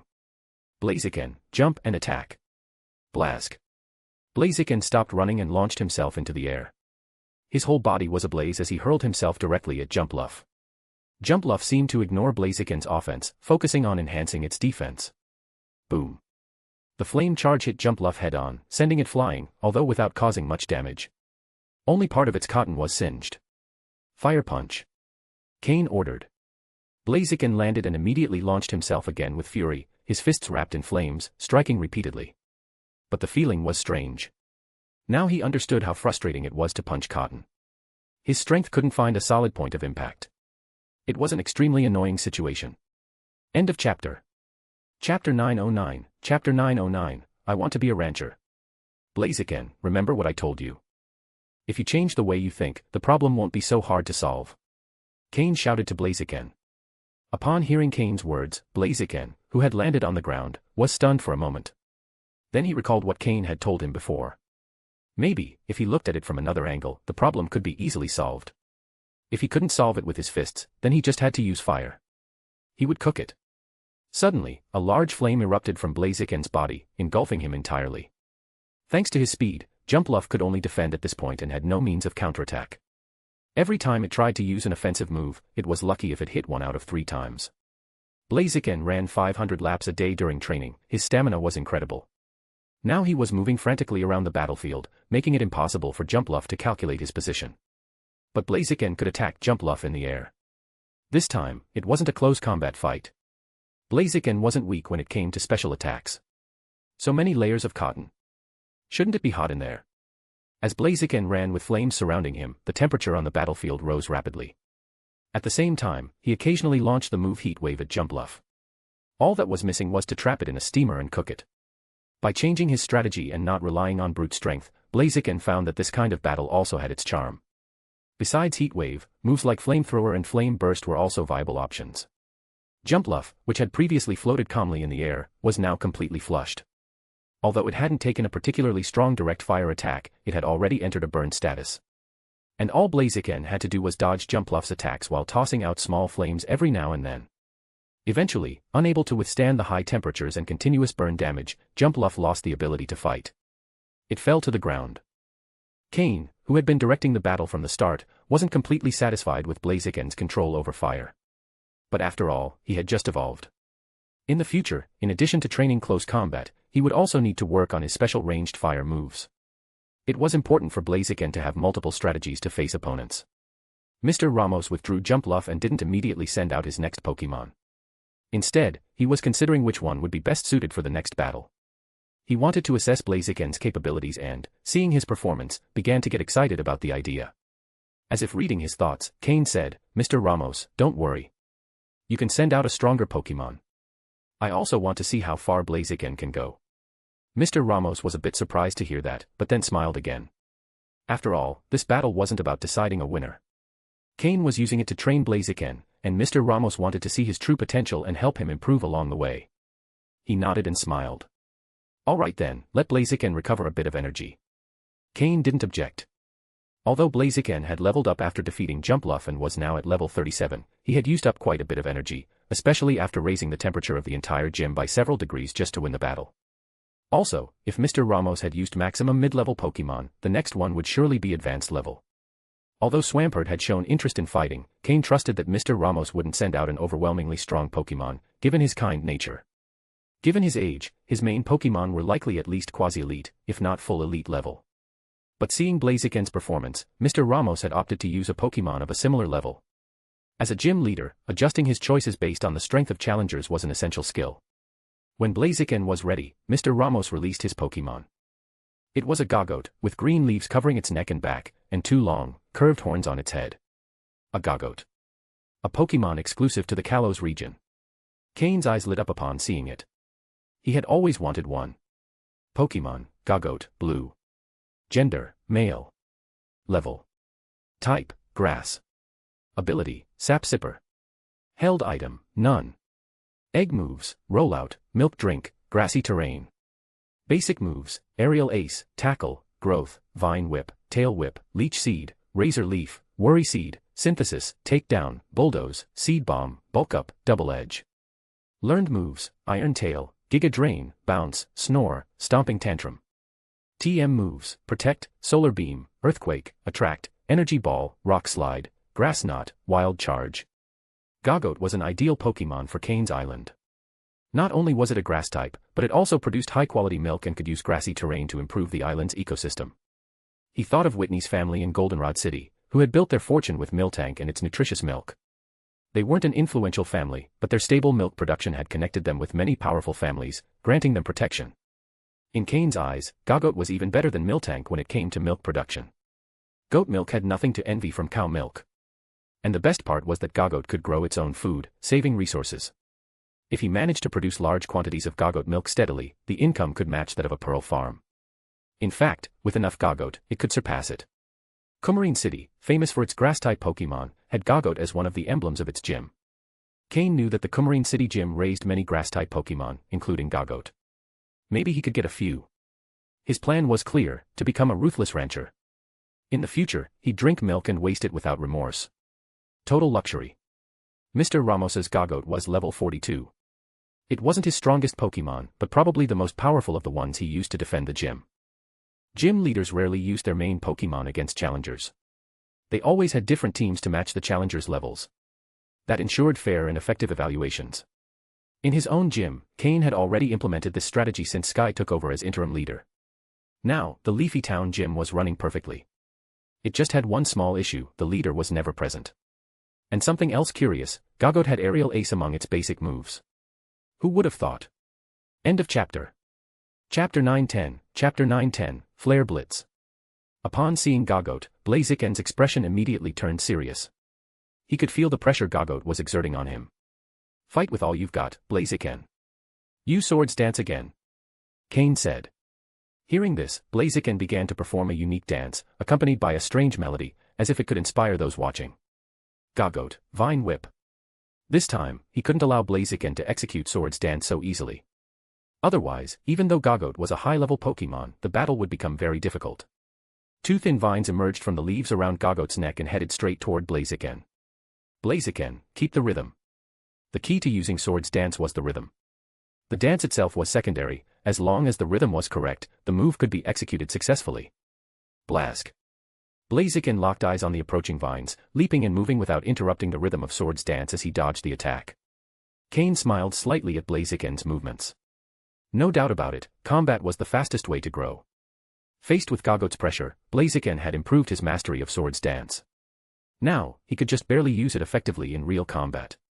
Seeing that Vine Whip had failed to stop Blaziken, Mr. Ramos narrowed his eyes and gave another command: Gogoat, Leech Seed. A small seed was launched from Gogoat's back as it shook its body. It landed at Blaziken's feet. Blaziken, having just completed Swords Dance, felt his energy slowly begin to drain. Fortunately, Grass-type moves didn't affect him much. Alright, Blaziken, Flame Charge. Boom. Intense flames erupted from Blaziken's body, burning away most of the leech seed vines on the ground. Some remained, but they weren't significant. Blaziken dashed quickly toward Gogoat, cloaked in flames. Grass Knot. Then Earthquake. Mr. Ramos said calmly. Two vines emerged from the ground, trying to trip up Blaziken. Gogoat's Grass Knot wasn't as strong as Victory Bells, but it was enough to interrupt Blaziken's flame charge. Although Blaziken didn't take too much damage, Gogoat's Earthquake did serious harm. Blaziken, jump and use Blaze Kick. Cain shouted, frowning. Flames enveloped Blaziken's legs again, burning the vines that held him. After enduring the impact of Earthquake, Blaziken jumped. Despite the pain in his body, it didn't stop him from unleashing Blaze Kick. He spread his arms like wings. Then, he channeled all his flames into his feet and delivered a fierce kick at Gogoat. Boom. Although Gogoat had a sturdy body, the kick did significant damage. Fire-type moves were clearly a disadvantage for it. Luckily, Gogoat had excellent physical endurance. Gogoat, Grassy Terrain. Synthesis. Mr. Ramos gave 2 consecutive commands to restore his Pokémon's energy. Gogoat's burns visibly began healing rapidly. Blaziken, don't stop attacking. Continuous Fire Punch. Cain shouted. Bang. Bang. Bang. Blaziken's flaming fist struck Gogoat again and again. Wounds kept appearing, only to be quickly healed. Gogoat, Giga Drain. Mr. Ramos commanded once more. Gogoat's tenacity was on par with Cain's Florges. Fortunately, it didn't know any poison-type moves, otherwise, a few well-placed attacks would have worn Blaziken down slowly. If the battle kept going like this, the result would be a draw, with both Pokémon exhausted. If Blaziken couldn't finish Gogoat with a single blow, its recovery moves would prolong the fight endlessly. Blaziken, use Swords Dance again. There was no other option, Blaziken had a high chance of losing. Cain could only boost his attack power. As long as Blaziken's attack exceeded Gogoat's recovery speed, victory was possible. For a moment, Cain considered having Blaziken use Mega Evolution, but he held back. It wasn't the right time to reveal that ability. Even if he lost, he couldn't expose Mega Evolution for a battle that didn't matter. Blaziken leapt backward and resumed his rhythmic dance. This time, Gogoat couldn't interrupt him. However, Mr. Ramos didn't try to stop him either. Instead, he bolstered his Pokémon's defense and healing. Gogoat, Bulk Up. Bulk Up increased both attack and defense by tensing the muscles. Cain narrowed his eyes. If that's how it was, then he had to try something else. Blaziken, Flare Blitz. Flames surged from the white feathers on Blaziken's head, mixed with small golden sparks. Blaziken's speed had reached its peak thanks to the speed boost ability. Like a bullet wrapped in fire, Blaziken charged toward Gogoat at a speed almost impossible to track. It was the first time Blaziken had used that move in battle. Because of the strong recoil effect of Flare Blitz, Cain had avoided training him in its use. But now, there was no other choice. If he couldn't surpass Gogoat's recovery ability, defeat was certain. Boom. In less than the blink of an eye, Blaziken slammed violently into Gogoat, engulfed in searing flames. Gogoat was sent flying, crashing into the wall at the edge of the battlefield. Blaziken dropped to one knee, feeling slightly dizzy. The recoil damage had hit him hard, not to mention the massive impact Gogoat had just suffered. Gogoat now lay outside the area affected by grassy terrain, unable to continue using synthesis. Now, Blaze Kick. Blaziken shook his head slightly, gritted his teeth, and charged again. Fire-type energy focused into his feet. It was all the energy he had left. If he didn't win now, Blaziken would be defenseless. Bang. The sound of his kick connecting with Gogoat rang out. Boom. Cracks spread across the wall. Huff, huff. Blaziken remained standing near the wall, one eye closed, breathing heavily and clearly exhausted. Meanwhile, Gogoat lay on the ground, unable to continue. Gogoat is unable to battle. The winner is the challenger, Cain, announced the referee, waving a flag to declare the victory. However, neither Cain nor Mr. Ramos seemed too concerned about the outcome. Upon hearing the declaration of victory, Blaziken began to stagger backward. Before he could fall, he was caught by another Pokémon. It was another Gogoat. Mr. Ramos had thrown another Pokeball, revealing his strongest Pokémon. Holding Blaziken, the new Gogoat immediately activated grassy terrain, restoring both Blaziken and its fallen partner. End of chapter. Chapter 911, Chapter 911, Forage Road. Cain, running with long strides, reached Blaziken's side. He took out a Pokeblock and fed it to him, letting him sit on the ground to regain strength. At the same time, he pulled out several healing sprays and began treating Mr. Ramos's Gogoat's injuries. As a breeder, Cain was perfectly skilled at these simple treatments. Soon, Gogoat opened his eyes. Only then did Cain start treating Blaziken's wounds. Mr. Ramos, wearing a peaceful smile, stood to the side watching Cain go back and forth, gently stroking his old partner with one hand as he nodded repeatedly. He's a good young man, Mr. Ramos said to himself. Once everything was done, Cain gave Blaziken a pat on the shoulder, acknowledging his effort. Mr. Ramos, thank you very much, Cain expressed his gratitude. Young Cain, how about coming with me to the top of the tree for a look? Mr. Ramos suggested, keeping his smile, making no mention of the battle. Cain nodded. After returning Blaziken to his Pokeball, he followed Mr. Ramos to the top of the tree. That treetop was where Mr. Ramos usually lived, and occasionally gym battles were also held there. After all, strictly speaking, that tree itself was a gym. They walked up a series of crooked and uneven steps until they reached the top. There, a large platform extended outward, with a battlefield at its center. Around the tree grew plants that Mr. Ramos regularly tended. Upon arrival, Mr. Ramos took out a pair of scissors and began trimming some plants, shaping them. It was clear the plants were thriving, a testament to Mr. Ramos's care. At the edge of the area, on a small raised platform, was a sort of tiny library, with shelves densely packed with books. When I have nothing else to do, I read here, drink tea, and take care of the plants, Mr. Ramos said with a smile. They sat around a round table at the center of the little library. Some gym assistants, or perhaps apprentices, brought 2 cups of tea. The fresh aroma of the tea filled the air, reinvigorating Cain. Try this tea. I grow it myself, Mr. Ramos said, gently blowing the floating leaves before taking a sip. His face showed an expression of delight. Cain also picked up his cup and took a sip. A familiar sensation he hadn't felt in a long time washed over him. Since arriving in this world, it was only the second time he had tasted tea.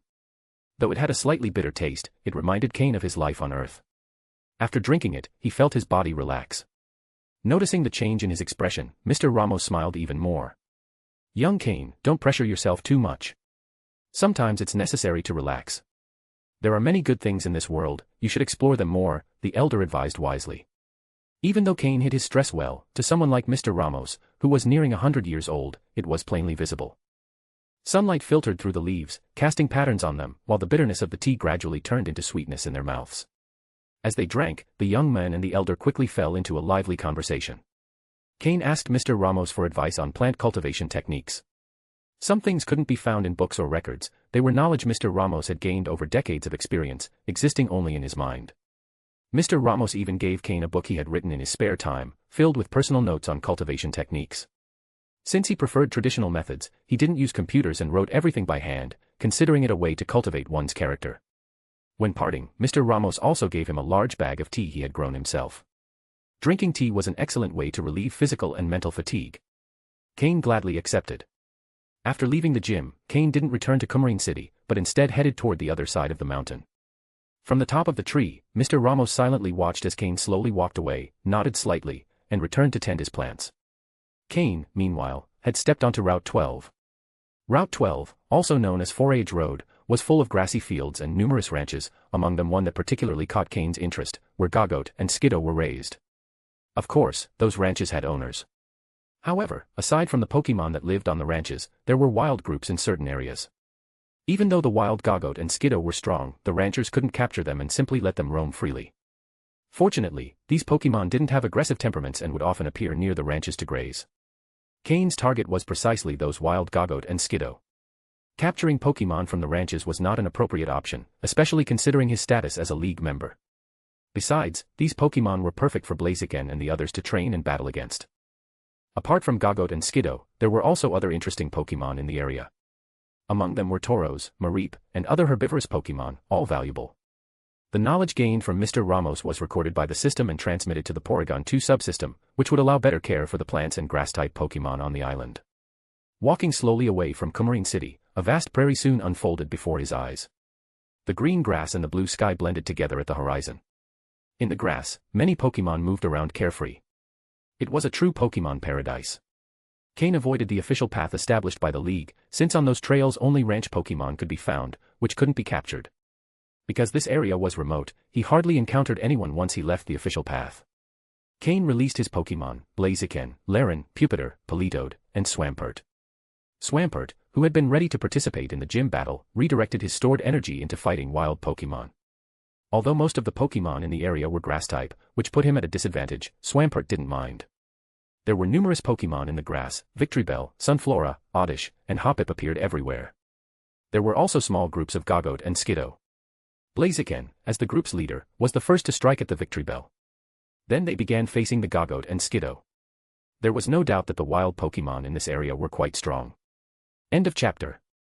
Chapter 912, Chapter 912, Xerneas's Horn. Forage Road was very wide. Cain had intentionally stopped in this area to capture some Gogoat and Skiddo, which cost him quite a bit of time. However, this pause allowed his Pokémon to gain many combat opportunities. On the first day, Cain captured 4 Gogoat and 10 Skiddo. On the second day, he captured 5 Gogoat and 12 Skiddo.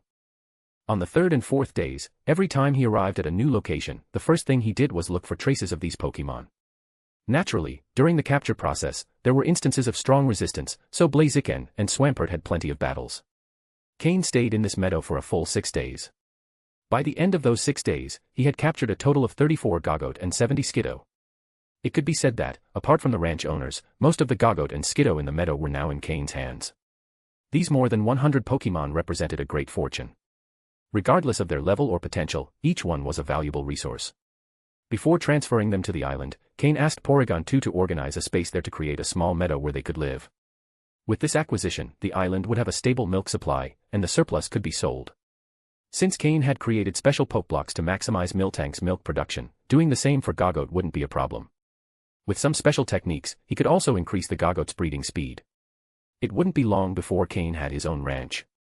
He might even be able to compete with Whitney's family in milk supply. The Pokémon on the island would be able to enjoy fresh milk daily, which would greatly benefit their development. That was the main reason Cain had decided to devote so much time to this task. It was the night of the 6th day.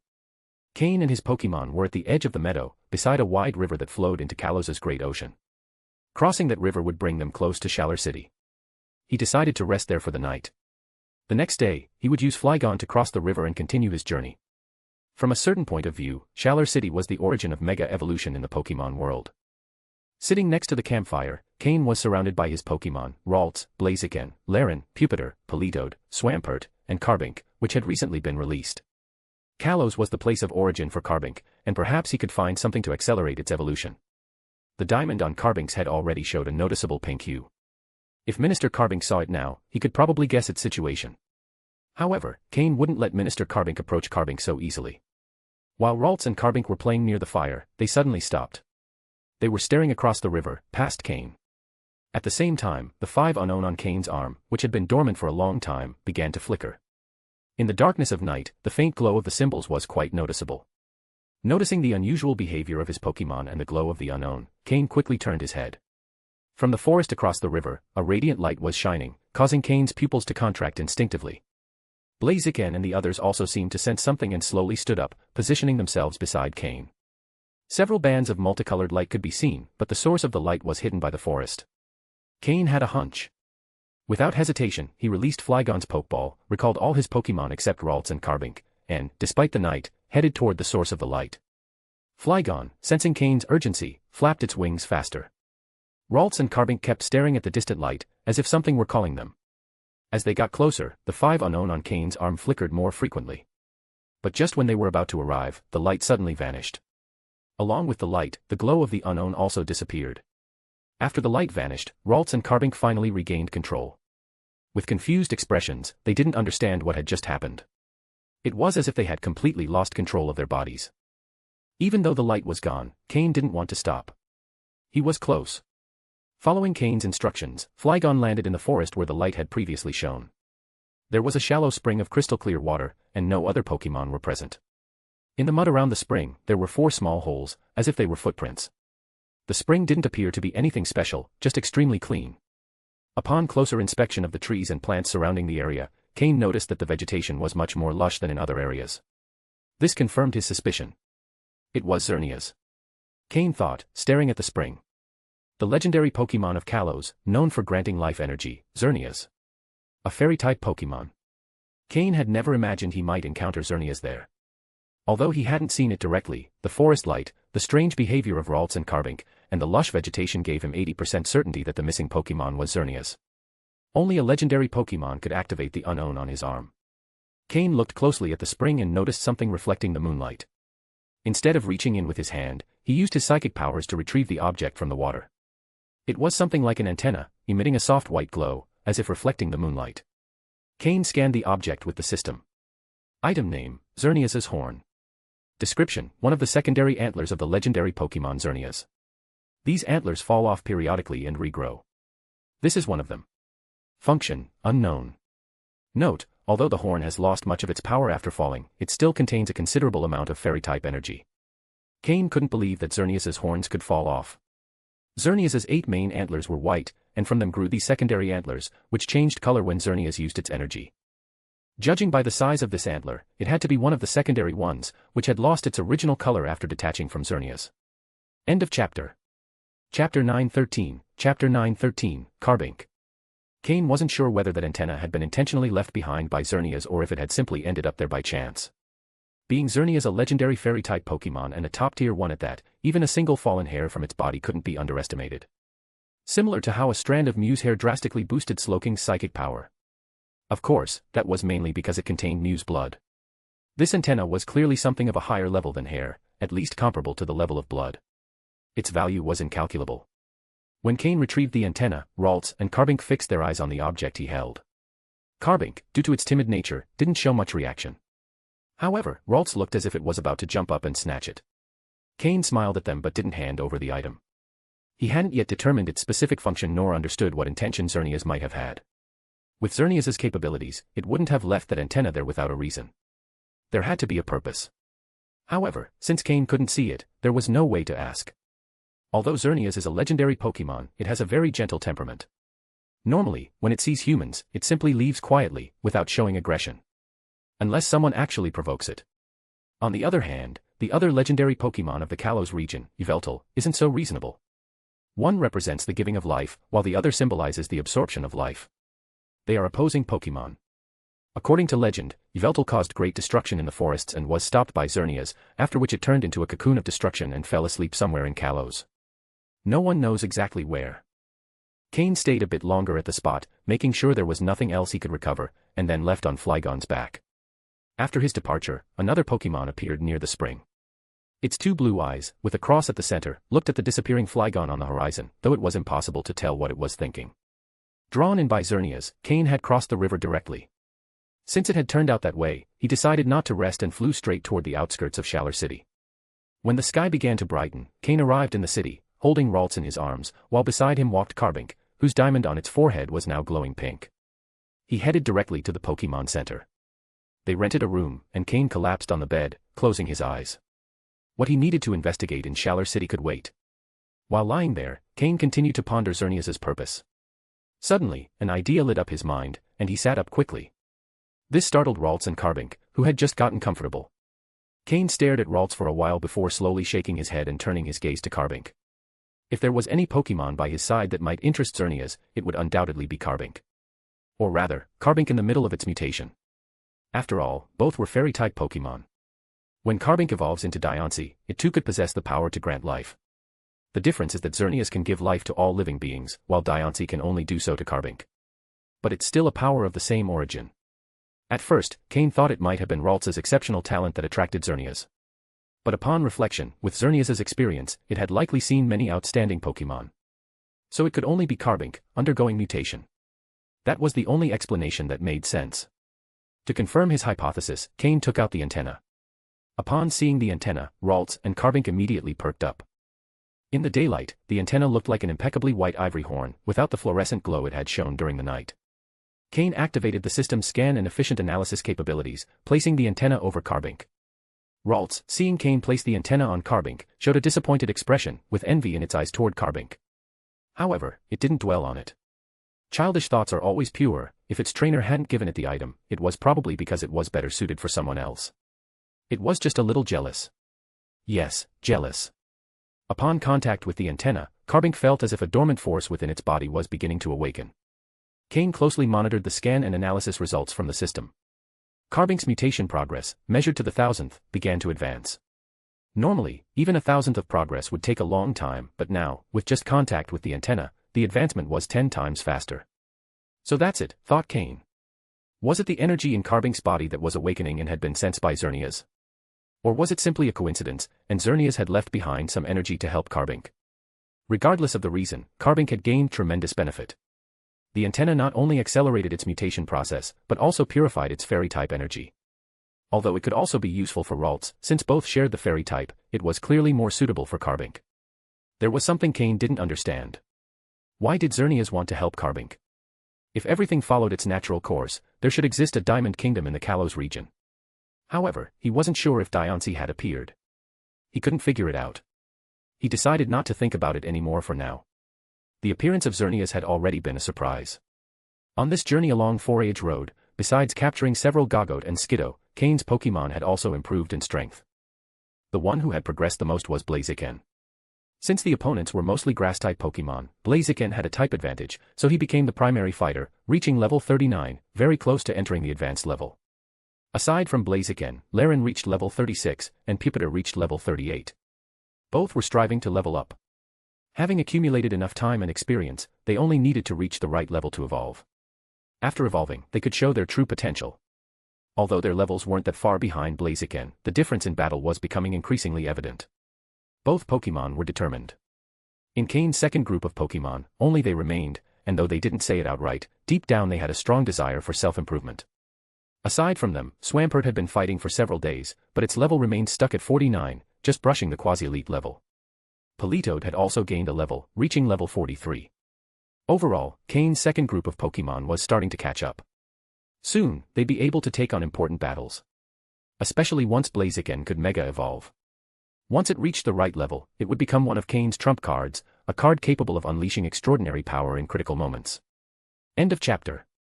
Chapter 914, Chapter 914, Infiltrating the Tower of Mastery.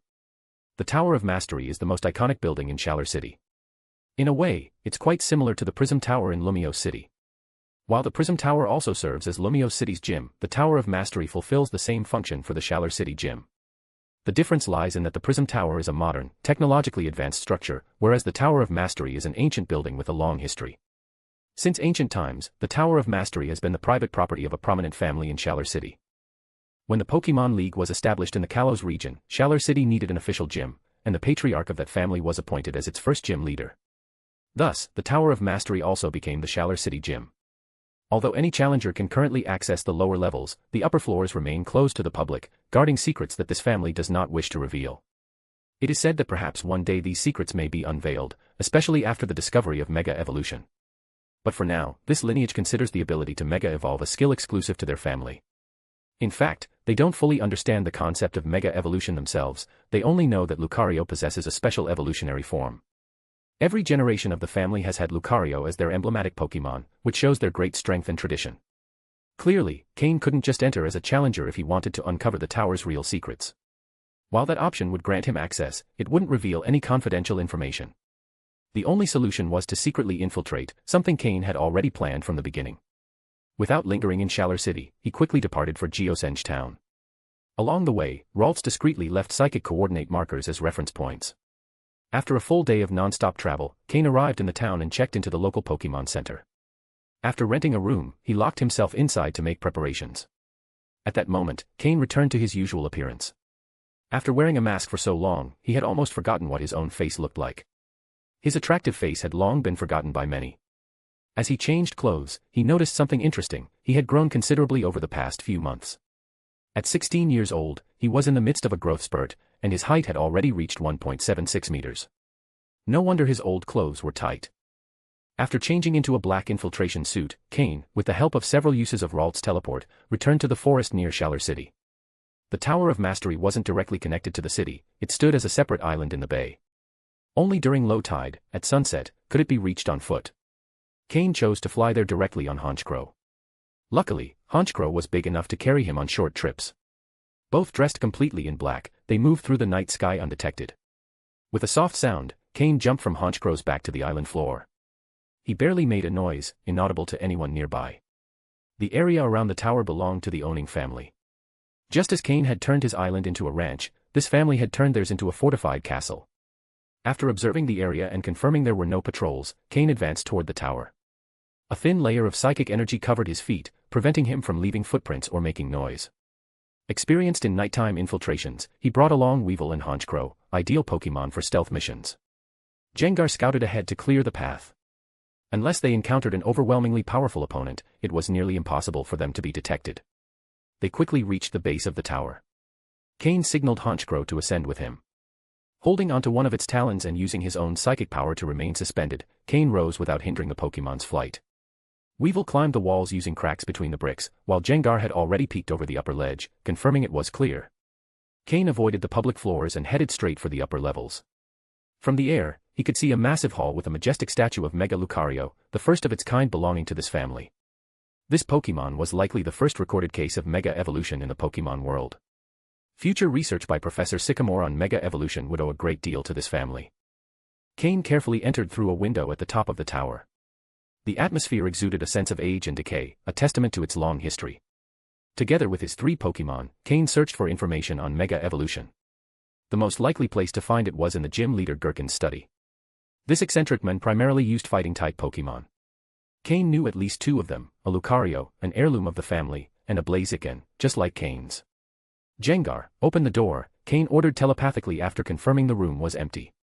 Gengar slipped through the crack and opened the door from the inside. The room was a library filled with books and a large central desk. Cain activated the system's scanning function to search for titles containing information about Mega Evolution. As he flipped through a book on the family's history, Gengar urgently signaled him. End of chapter. Chapter 915, Chapter 915, Wealth Moves the Heart. Cain discovered a hidden mechanism inside the study.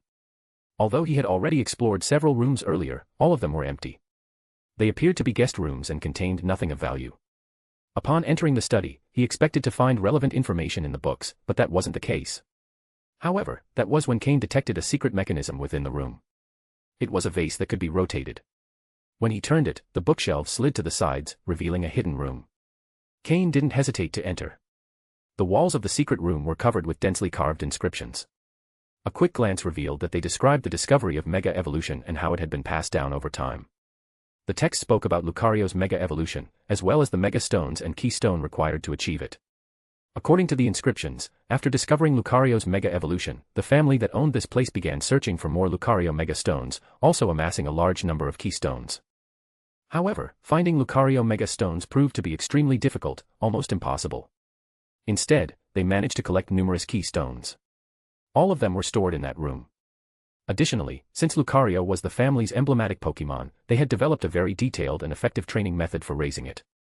Upon reading this information, Cain felt great interest not only in Lucario's Mega Stone and the collection of keystones, but also in the training method they used to raise Lucario.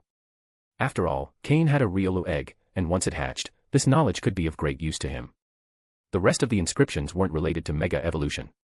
They merely recounted the achievements of each family leader throughout the generations. The current patriarch, Gherkin, hadn't inscribed anything on the wall yet.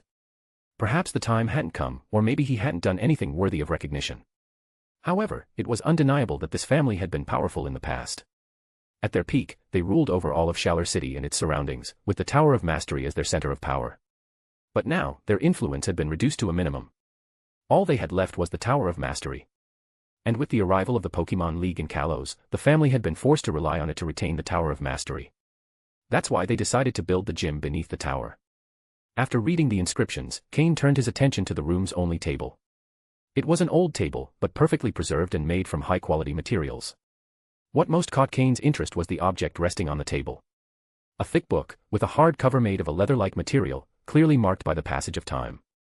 Upon opening it, the first page displayed the words, Lucario Training Manual. This was the book Cain had been hoping to find. But what he didn't notice at first was a faint bluish energy that emerged from its pages when he touched it. When he finally realized it, he immediately used his psychic powers to contain it. It was aura power. He sighed in relief. Fortunately, the energy hadn't escaped. It was to be expected that a secret room like this would have security measures or alarms.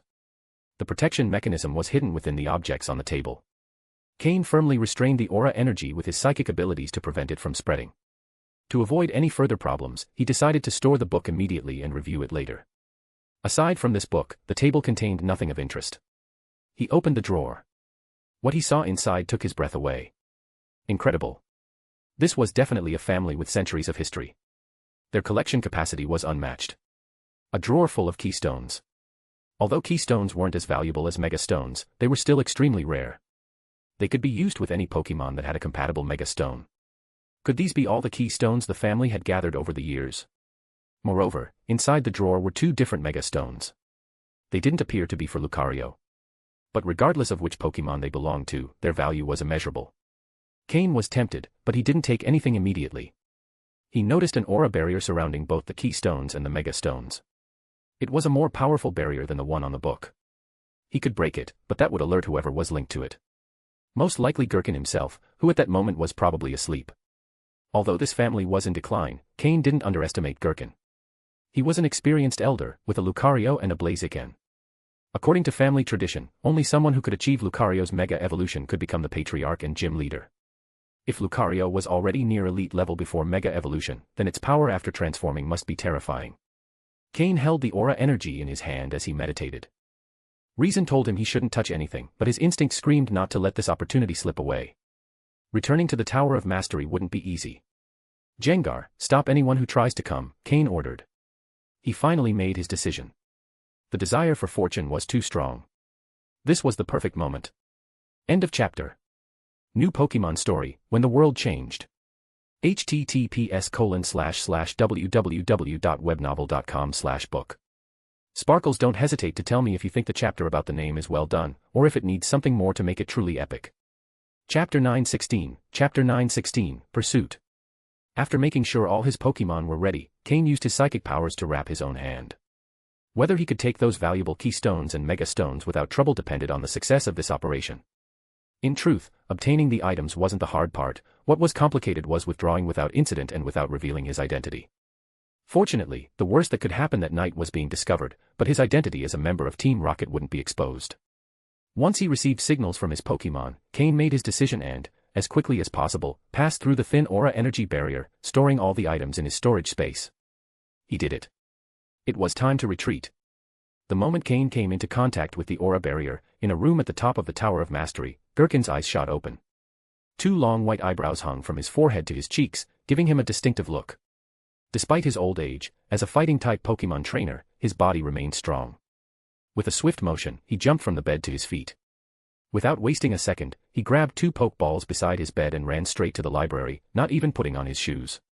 He never would have imagined that someone would infiltrate the Tower of Mastery. Since the decline of his family, there weren't many valuable things left in the tower. The only things he considered truly important were those special stones passed down through his family. The aura barrier had been triggered. As he ran through the halls, he sensed a presence and, without hesitation, threw 2 Pokeballs. A Blaziken and a Lucario appeared in the corridor. Not far from him, a shadow floated in the darkness, preparing to strike. It was a Jengar. Upon seeing Jengar, Gherkin's face darkened even more. The intruder was well prepared. He knew Gherkin specialized in fighting-type Pokemon and had brought a ghost-type Pokemon to interfere. Blaziken, Flamethrower. Lucario, Aura Sphere. Physical attacks weren't the best option against a ghost-type like Jengar, but special attacks were another matter. Jengar saw the wave of fire and the blue energy sphere cutting through the flames unaffected. Quickly, he launched 2 Shadow Balls and slid along the wall, fleeing toward the library. Boom. Boom. The explosions echoed throughout the tower. The noise awakened everyone on the island, and soon, lights began to turn on one by one. Multiple footsteps and voices could be heard as people rushed to the upper level of the tower. Cain, having collected all the key stones and mega stones, approached the window and waited. When Jengar returned to his shadow, Cain recalled Weevil, who had still been reinforcing the library door with ice. Then, without hesitation, he jumped out the window alongside Honchkrow. The cold night air hit his face as he grabbed onto Honchkrow's legs, flying toward the forest on the opposite shore. If he could reach the forest, the danger would be gone. Theoretically, the family specialized in fighting-type Pokemon shouldn't be very skilled with flying types. Boom. Shortly after Cain and Honchkrow jumped from the window, the library door, frozen by Weevil, was blasted open. Blazing flames swept through the room, uncaring of the fate of the books. Clearly, he had struck a very sensitive nerve in the family that owned the place, to the point they no longer cared about the destruction it might cause. Gherkin approached the window and, under the moonlight, caught a glimpse of a shadow flying away toward the forest. His expression grew even darker. He didn't need to check the room to know what had been stolen. How could the thief know so precisely what they were looking for? Who was that person? It didn't take long for a group of people to arrive. "Father," called a middle-aged man. It was Kohler, Gherkin's son and future father of Corona. Without hesitation, Kohler stepped onto the edge of the window and leapt into the void. As he fell, he threw a Pokeball, from which a Heracross emerged to catch him in midair. Standing on its back, he pursued the fleeing shadow. Gherkin watched his son go after the thief. He wanted to stop him, but when he remembered what had been lost, he slowly lowered his hand. He hoped Kohler could recover those items. However, a troubling feeling overcame him. His son might be in danger. Cain, halfway through his escape, noticed the pursuit. He hadn't expected someone to follow him with a Heracross. His eyes flashed coldly. Whoever was chasing him had made a fatal mistake. If it had been Gherkin, Cain would have fled without looking back. But now, the night sky became the stage for a hunt. 2 shadows flew one after the other, closing in on the forest. Honchkrow landed, and Cain disappeared into the thick woods without stopping. Kohler also landed quickly and released another Pokemon, Mienshao. Mienshao, follow his trail. With cold eyes and determined resolve, Kohler was ready to reclaim his family's legacy. It was his duty as a father and heir to his lineage. End of chapter. New Pokemon story, When the World Changed. https://www.webnovel.com/book. Sparkles, don't hesitate to tell me if you think the chapter about the name is well done, or if it needs something more to make it truly epic. Chapter 917, Killing Intent. As soon as he landed, Cain quickly concealed himself within the dense forest. If it were only a matter of stealth skills in a woodland environment, Cain was confident that his ability to hide far surpassed that of his pursuer. However, for some reason, his pursuer seemed able to track him precisely, always staying close. And worse, his speed was impressive. At this rate, it wouldn't be long before he caught up.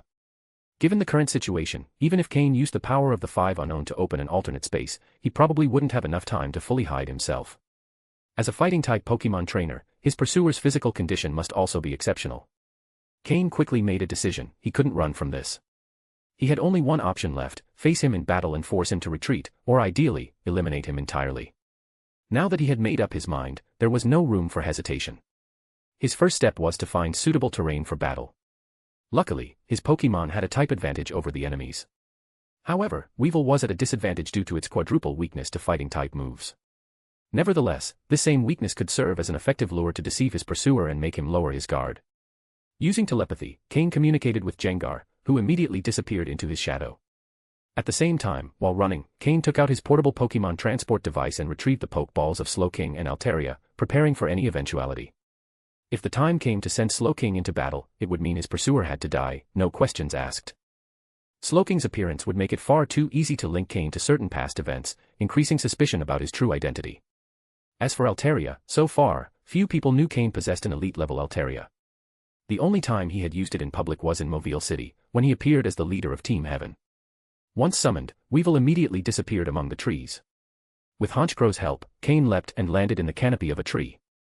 Just then, his pursuer, Kohler, arrived at the spot where Cain had just been. When Cain saw the pale white Pokémon accompanying him, he immediately understood how his pursuer had been able to track him so effectively. It was a Mienshao. A fighting-type Pokémon that, like a weasel, had a sharp sense of smell. No wonder that even after Cain had used tree resin to mask his scent, he still couldn't shake his enemy. Some Pokémon simply had natural abilities that far surpassed human capabilities. Kohler, accompanied by his Mienshao and Heracross, suddenly stopped. The scent trail had ended right there. He's above. Heracross, use horn attack. Kohler ordered immediately. Heracross, already in position, drove its massive horn into the tree trunk with full force. Cain had planned to ambush his enemy, but now that he had been discovered, there was no point in hiding any longer. Honchcrow, use sky attack. Cain ordered without hesitation. He launched himself nimbly, swinging between branches and landing in another nearby tree. Meanwhile, Honchcrow, who had been charging its attack under Cain's orders, dived from above. A bluish aura surrounded it as it descended at high speed. Its target, Heracross. As a bug and fighting type, Heracross was extremely vulnerable to flying type moves. If Honchcrow's attack landed, there was a good chance it could be a one-hit knockout.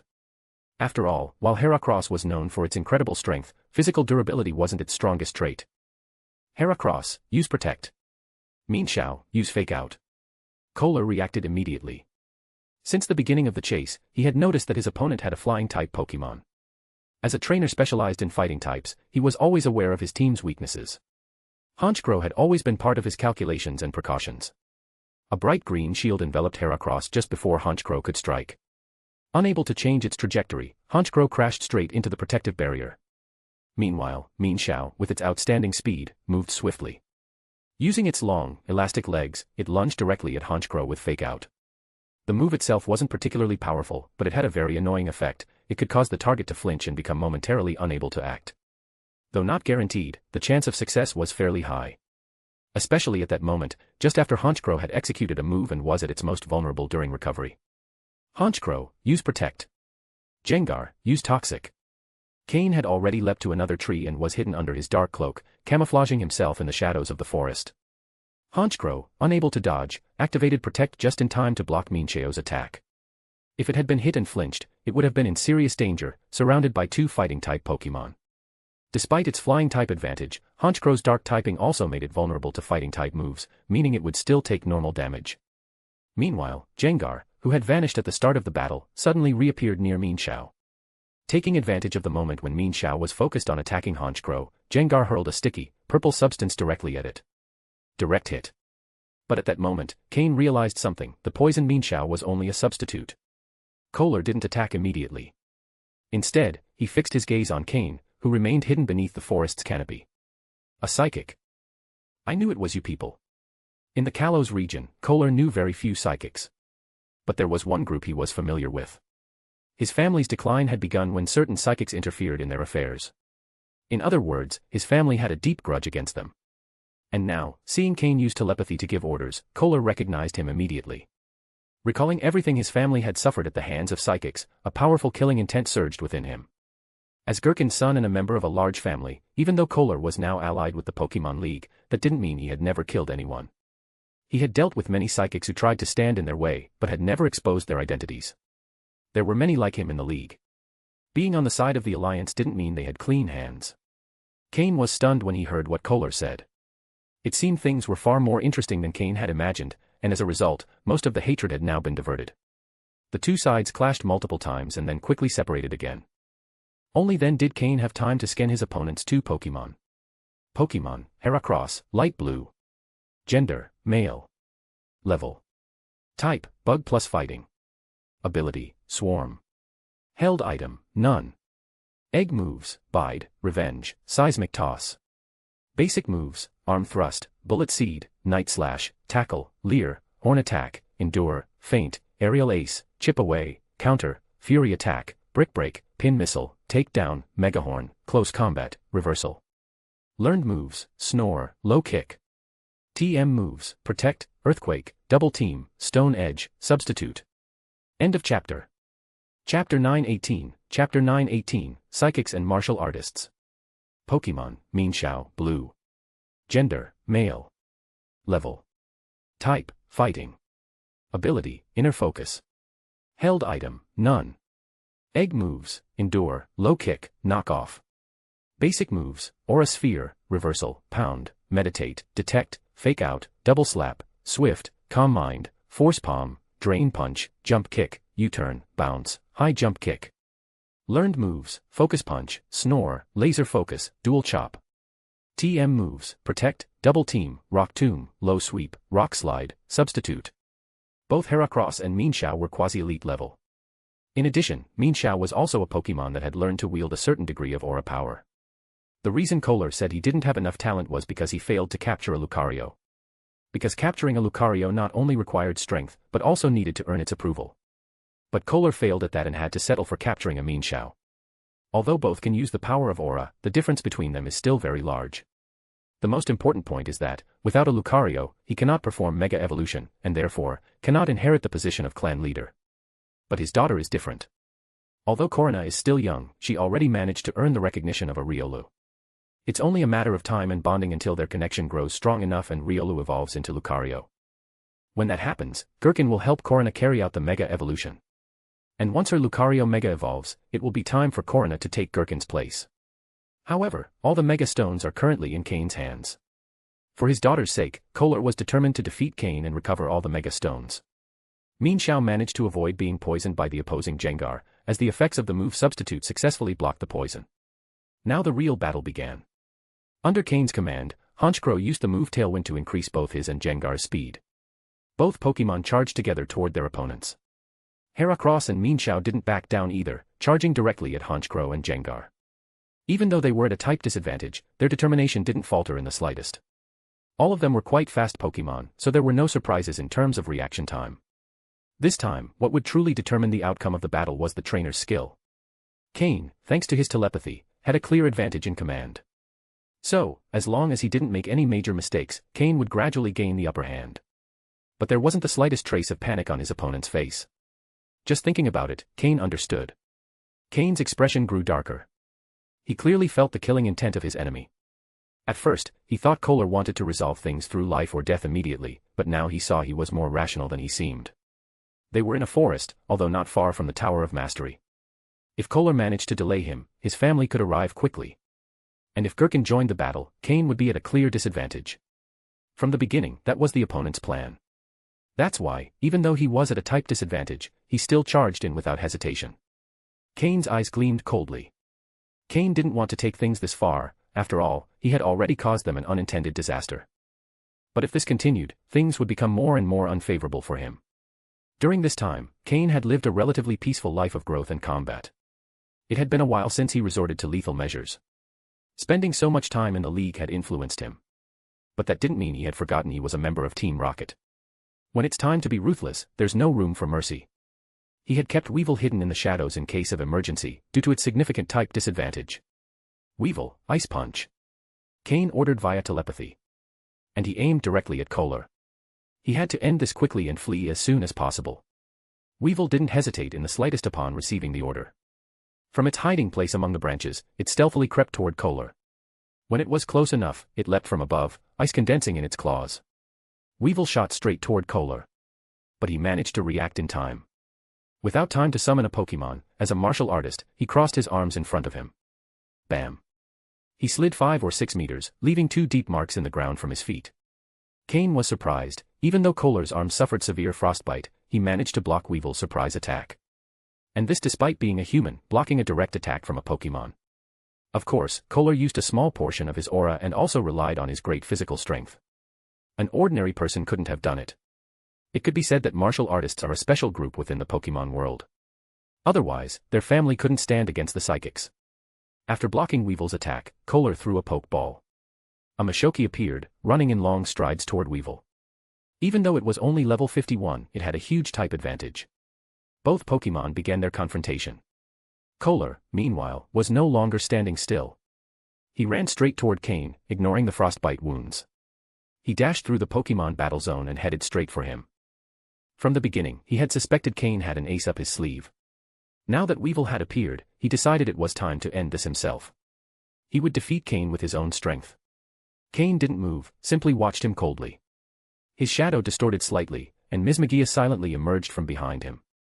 Now that Gengar was in battle, Cain's personal security rested with Mismagius. And Mismagius was no longer the same as when she left Trial Island. Although she still retained some compassion, she was no longer that innocent little girl. But Cain didn't give the order to attack, just kept watching Kohler approaching with all his might. Without retreating. The 5 unknown symbols on his right wrist began to glow. Martial artists, although strong, are not considered among the top 3 abilities for a reason. Cain focused his psychic power into his right hand.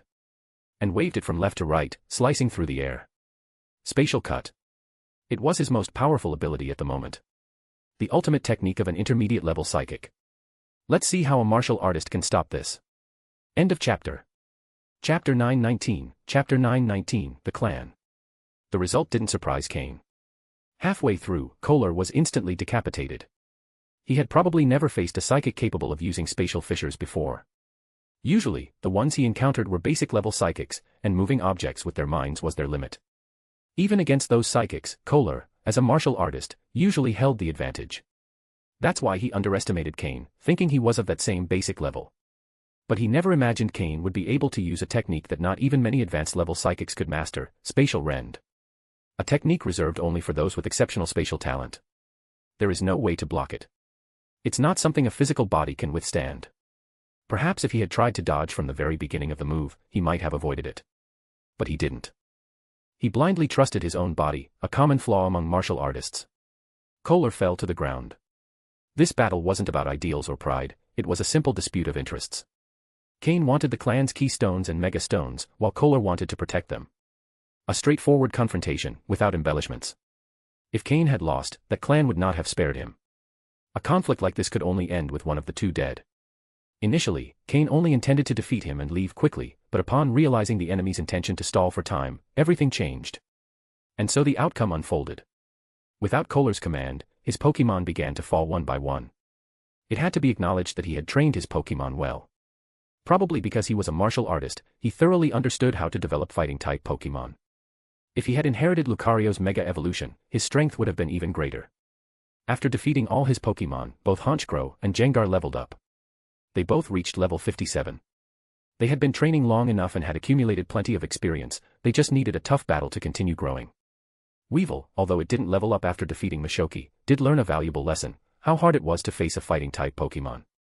Had Kohler not died, the first Pokémon to fall probably would have been him. After all, he has a quadruple-type disadvantage, and that became very clear. Cain once again used the power of the unknown to open an alternate space inside a large tree. He tossed Kohler and all his Pokémon inside. Although they were valuable, selling them now would cause problems. And Cain didn't need the money. Cain stood observing the remains of the battle in the forest. Cleaning it all up would be a problem. Better to destroy everything. He called Blaziken. Blaziken, flamethrower. Burn this forest. Cain ordered. Upon command, Blaziken spat a snake of fire that swept from left to right, engulfing the entire forest in increasingly intense flames. Cain, protected by his Pokémon, was unharmed. When the fire had consumed most of the forest, Cain had Blaziken withdraw the flames.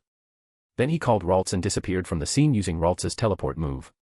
After several consecutive jumps, he appeared in a room at the Pokémon Center in Geosenge Town. That location had been previously marked by Ralts as the return point before beginning the operation. Back in the room, Cain didn't go to sleep. Instead, he left the room. To reduce suspicion, the best thing was to establish a solid alibi. No one knew the exact time he infiltrated the Tower of Mastery, nor when Kohler disappeared, nor when the forest burned.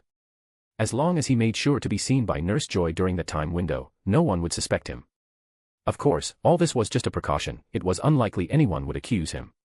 He went to see Joy, who was on night shift, walked around, and said he was hungry and looking for something to eat. Then he returned to his room. There, he brought out the spoils, all the key stones and 2 mega stones. He didn't yet know which Pokémon those Mega Stones belonged to, but he doubted either was for Lucario. He only hoped at least one would be useful for him. What excited him the most were the Key Stones. Although they're more common than Mega Stones, they are still valuable.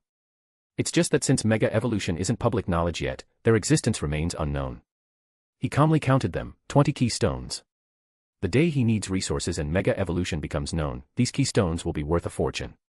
A true hidden treasure. That clan tried to keep Mega Evolution a secret, not realizing that if they had revealed it to the world, the value of their items, those Key Stones and Mega Stones, would have restored their glory, possibly even leading them to a new golden age. But that's how powerful clans in the Pokémon world behave. Selfish. Like the Draco clan, who control Dragonite and guard their methods of enhancing Dragon-type Pokémon. Or the Stone clan, who dominate Steel types and their improvement methods. Don't they understand that sharing their knowledge would bring them even greater benefits? But they don't. Why? Because if they did, they would lose their advantage over other clans. And over time, they would be diluted among the masses.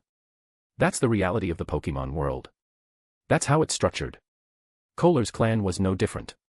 Even in decline, they were unwilling to give up the Key Stones. With these 20 Key Stones, Cain no longer had to worry about having Mega Stones without Key Stones, an awkward situation until now. These Key Stones and the 2 Mega Stones were the greatest gain from this operation. As well as the specialized Lucario training manual, which was of great value on its own. Raising Pokémon isn't just about training them, you have to find the right method and the most suitable resources. And now, Cain had the resources and the manual. All that was left was for the Riolu egg to hatch. When that happens, he'll have nothing to worry about in raising it. After all, it's the legacy of a clan that has specialized in Lucario for centuries. Without a doubt, their accumulated experience is worth a great deal. End of chapter. Chapter 920, Chapter 920, This is a Conspiracy. Cain briefly skimmed through the manual, which recorded in detail the entire raising process from a Riolu to a Lucario. How to make Riolu grow faster and better during its initial phase, and how to develop its combat techniques once it evolved into Lucario. Everything was there. In truth, it shouldn't be called a manual, but rather a complete encyclopedia of Lucario training. It even included detailed descriptions on how to properly perform Mega Evolution. Cain didn't have time to analyze it thoroughly now, so he ordered the system to scan everything. Maybe the book held the way to repair the Riolu egg he had. After all, that egg was extremely valuable, and the potential of the Pokémon inside was also excellent. Only, for some unknown reason, the egg was damaged. In fact, it was similar to the Larvitar egg he once had. It couldn't hatch. If this book contained the solution for that egg, Cain thought that alone would make it priceless. The system quickly scanned the texts. Once finished, everything was stored in the database. After assigning this task to the system, Cain collapsed on the bed and fell asleep. In recent days, his biological rhythm had become completely unbalanced, so he needed to reset it. But just as Cain entered deep sleep, Shalar City descended into chaos. Not just because of the Tower of Mastery. Gherkin, seeing the forest in flames, felt the situation slipping out of his control. He immediately called the Shalar City police. And when he arrived at the scene as fast as he could, he found the forest completely destroyed, unable to identify what had truly happened. He also found no trace of his son Kohler. Not even of his Pokémon. The signs of battle on the ground had been erased by the forest fire. Vanished as if they had evaporated. Not only the men in black, his own son had also disappeared. Gherkin had a terrible feeling. From the moment Kohler jumped out the window, something had felt off, though he ignored it. Now that feeling wrapped around him entirely. And it grew stronger by the second. His face turned grim. He had come as fast as possible, hoping to find Kohler fighting the enemy. But he never expected both to be gone. If Kohler were still alive, he wouldn't have vanished, unless... He fell silent, not stepping into the now charred forest. He feared ruining the scene. Only Officer Jenny could gather any evidence. Soon, Officer Jenny arrived with a group of Shalar City police officers. Someone had already reported the fire on the outskirts of Shalar City, so she came right away. Upon arrival, she saw Gherkin standing there with a somber face, not having entered the scene. "Mr. Gherkin, what happened here?" "Who started the forest fire?" asked Officer Jenny. Gherkin slowly shook his head. Gritting his teeth, he said, "Tonight, someone infiltrated the Tower of Mastery and stole something very important to my family. My son Kohler went after him. The thief used a flying Pokémon. I arrived too late, and everything was already like this." Officer Jenny was stunned for a moment. Then, she cautiously asked, "And your son?" But upon seeing Gherkin's expression, she immediately understood. Gherkin said no more, only shook his head again. Even though his son hadn't inherited Lucario's mega evolution, he was still his son. And now he might have to bury his own child, which shattered him inside. But as long as no body appeared, there was still a sliver of hope. That was the only thing keeping him standing. "Leave this to us, Mr. Gherkin. Please go back and wait for the results," said Officer Jenny empathetically, though she knew she had to carry out her duty. Inspecting the scene was their responsibility. Gherkin couldn't help by staying there. Gherkin left, disheartened. As the clan leader, he had many things to deal with after losing the family's most important items, and many people to calm down. Check Shalar City security cameras. Look for suspicious individuals during this period. Also contact the staff in Geosenge Town to assist with the investigation, Officer Jenny ordered. The son of the Shalar City gym leader was missing, and valuable items from his gym had been stolen. For the League, this wasn't a minor issue. If mishandled, it could damage the League's reputation. If someone could infiltrate a city's gym, what place was still safe? If this became public, it would severely impact all of Shalar City. The Kalos League, upon hearing the news, also treated the matter seriously. They sent several Kalos League investigators to solve the case. But one had to admit, Cain was extremely thorough when he ordered Blaziken to burn the entire forest. Officer Jenny couldn't find anything useful after searching for a long time. Even from the forest's entry point, though she found traces of Kohler, she found no tracks of the supposed men in black. The only footprints were Kohler's. Cain had wrapped his feet in psychic power to leave no traces while running. And with Kohler's subsequent disappearance, Officer Jenny's final conclusion was shocking. It had all been orchestrated by Kohler himself, intending to steal the family treasure from the Tower of Mastery. That would explain everything. Kohler was not the heir of the clan nor of Shalar City's gym. So his motive could have been revenge, or a desire to become stronger. The more Officer Jenny thought about it, the more plausible it seemed. It was a conspiracy. But none of this had anything to do with Cain, who slept soundly. He had no idea that his actions had led Officer Jenny to such a conclusion. Cain slept until well past noon the next day. Though he still wasn't fully rested, he got up. If he slept more, he'd become nocturnal again. If he pushed himself a bit today, he could reset his rhythm. Geosenge Town was a small village in the Kalos region, comparable to the old Leafy Town. But within it lay one of Kalos's greatest secrets, the ultimate weapon. The one in which Lysandra would place all his hopes, wishing it would destroy the Pokémon world and leave only a few chosen ones behind, to ease the burden of overpopulation. End of chapter. Chapter 921, Chapter 921, The Ultimate Weapon. The reason Geosenge Town is the second smallest town in the Kalos region is because something very important within it is unknown to the public. If everyone knew that the 3 stone pillars at the center of Geosenge Town could transform into a weapon capable of destroying the world, surely, the first to guard Geosenge Town would be the Pokémon League. Such a terrifying weapon, if not under their control, would hardly let the League sleep peacefully. However, since the League has only recently been established in Kalos, not even the people of Kalos themselves know that story from 3,000 years ago, let alone the League. The first to discover this secret was Lysandra. All because he captured the ancient King Az, who had lived for more than 3,000 years, after having unified Kalos for the first time. Of course, at this moment Lysandra probably still doesn't know, the only one who knows this secret is Cain. After waking up and having lunch, Cain saw that his League researcher communicator had a message received several hours ago. It seemed to be a notice sent by the Kalos League's researcher central office. And the content had a lot to do with him. It talked about the theft of the heirlooms from the Tower of Mastery and the disappearance of the Shalar City gym leader's son, Kohler, and asked that if any researcher was available nearby, they should go investigate. It wasn't a mandatory mission, just optional, any interested party could accept it voluntarily. Cain just glanced at it and put it aside without paying attention. This time he had covered everything so well that not even Lance would find useful clues. Ignoring the matter, Cain once again looked at the 3 stone pillars in the center of Geosenge Town and asked Ralts to place psychic coordinate markers on them. Ralts also left a few in remote corners of the town. It was like planting seeds in advance. If everything followed the expected course, Lysandra would also eventually set up operations in Geosenge Town, perhaps even relocating Team Flare's base there. Even though they might not necessarily clash in the future, Cain was preparing for any contingency, just as he had done with Team Magma and Team Aqua before. With that done, he set off immediately. Following the official route laid out by the Kalos League, after Geosenge Town comes Sillage City. However, between the two lies Route 10, full of strangely shaped rocks. These rocks are Pokémon fossilized by the ultimate weapon Az used 3,000 years ago. Today, people have forgotten what those rocks originally were, but some League researchers and scholars have discovered that these stones emit a mysterious energy toward Geosenge Town. The purpose of that energy is still unknown. Fortunately, it doesn't affect the town's inhabitants. Over time, that strange energy was ignored by everyone. And even, the stone field became a famous tourist attraction between Sillage City and Geosenge Town. Many trainers go there to visit. For that reason, the Pokémon on Route 10 aren't very strong. Cain wasn't very interested in Route 10. Now his main focus was training Blaziken, Pupitar, and Laren. So, as soon as he left the town limits, he called on Flygon and flew directly to Route 7. It's worth mentioning that, although Flygon currently only served as an airborne mount and didn't participate in battles, thanks to the constant feeding of high-energy food, its level rose again. It was now at level 52. For just an aerial mount, it was a rather impressive Flygon. While flying over the stone field, it caught the attention of many people. Young trainers who were just starting their journey looked at him with eyes full of envy. They were truly envious. Who wouldn't want to have such a powerful Pokémon? Cain flew over Sillage City without entering. There was nothing particularly interesting there for him. Instead of challenging the Sillage City gym, he preferred to visit Connecting Cave and the Berry Garden on Route 7. Connecting Cave is one of the most dangerous in Kalos, inhabited by a large number of Zubat and Golbat, as well as many other Pokémon. Due to the darkness of the place, the Zubat and Golbat aren't affected. On the contrary, the cave is their natural territory.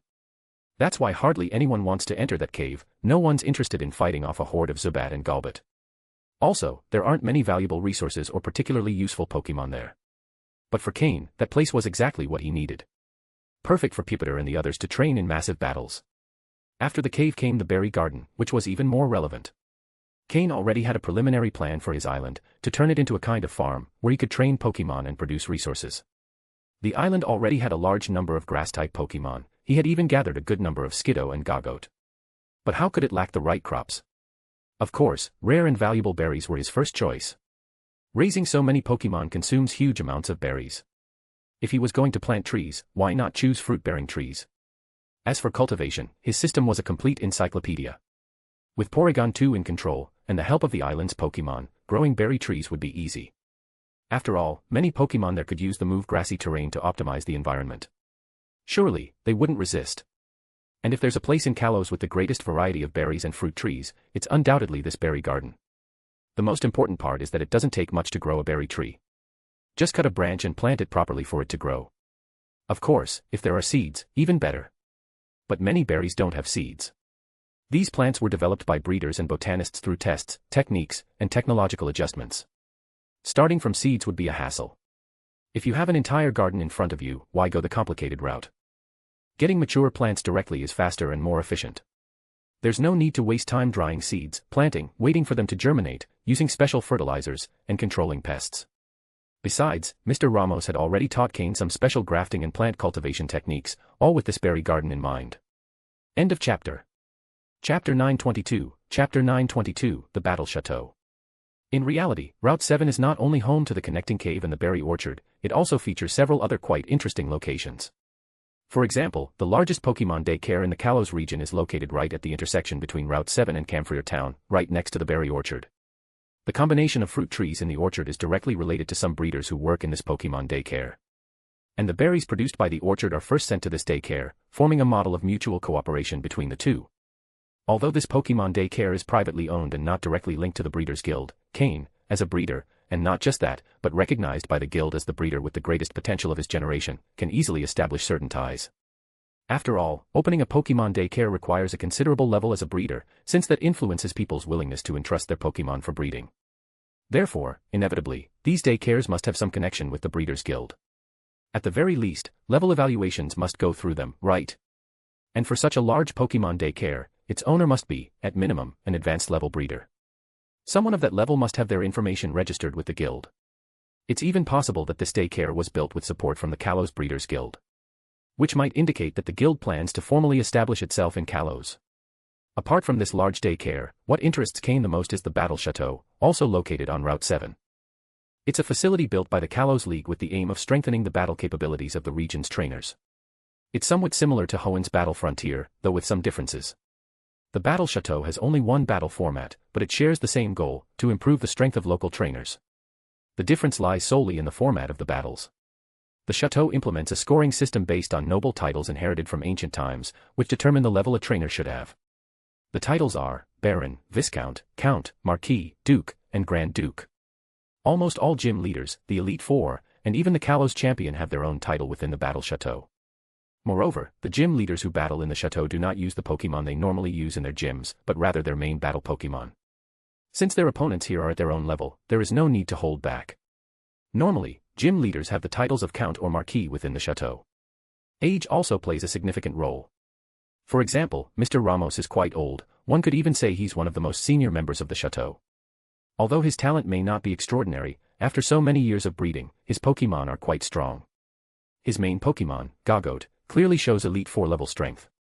Because of that, someone like Mr. Ramos, even though he's only at the early Elite 4 level, holds the title of Marquis in the chateau. In contrast, younger trainers like Grant, the gym leader of Sillage City, who is a quasi-elite level trainer, also hold the title of Marquis. Of course, these titles are not granted solely based on a trainer's strength. Each title must be earned through multiple battles. The only difference is that if the chateau recognizes that a trainer has superior strength, their title promotions will come faster until they reach the level they deserve. The Kalos champion also has a title in the chateau. And it's the only Grand Duke title. In the entire battle chateau, only one person holds this title. Even the Elite 4 members only hold the Duke rank. This is because, upon reaching that level of strength, they can only be promoted by facing rivals of equal level. And how many trainers can even reach Duke? Also, they rarely stay in the chateau permanently, so advancing is quite difficult. That's why, the higher the rank, the stronger the opponent. But also, the longer the wait time for the chateau staff to find a suitable rival for you. Another important point is that to obtain a title in the battle chateau, there's a minimum requirement. Generally, to obtain the most basic rank of Baron, your Pokémon must be at least level 30 or be considered an advanced level trainer. Obtaining the title of Baron is already a considerable honor for many trainers. After reaching the advanced level, average strength trainers remain as Barons, while stronger ones may aim for Viscount. Of course, this also depends on whether the chateau assigns you opponents of similar or slightly lower strength. Or if you get lucky and face a rival with a clear type disadvantage. These kinds of battles happen constantly in the chateau, so there's no need to worry about long wait times to fight. Of course, the ones who battle the most are those who still don't have a title but are working hard to earn one. They're the ones who sweat the most and are also the most persistent in the chateau. However, each victory in the chateau grants rewards, and the higher the combat rank, the better the prizes. Because all chateau battles are broadcast live on TV around the clock. The chateau earns significant revenue from these battles. Rewarding trainers is a way to redistribute those profits, and it also fulfills the league's goal. Raising the level of Kalos trainers is the top priority.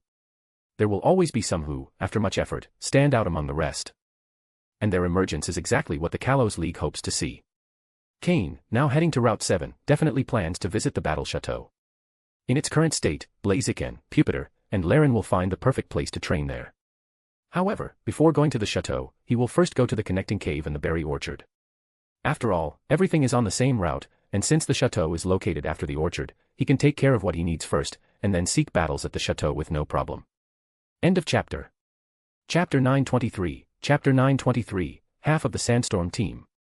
Cain, sitting on Flygon's back, wasn't exactly idle. Previously, he had obtained a Lucario training manual from the Tower of Mastery, which was completely recorded by his system. What concerned Cain the most was how to restore the Riolu egg he had acquired. After an entire night of analysis, the system finally found a method with a fairly high success rate. As soon as he got the result, Cain extracted the procedure provided by the system.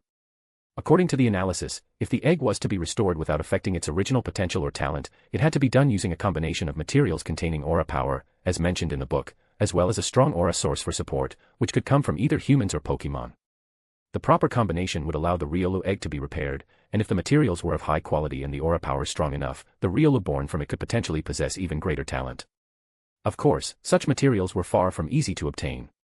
Some of them had been documented long before the League was officially established in the Kalos region, and it's possible that their names have since been changed.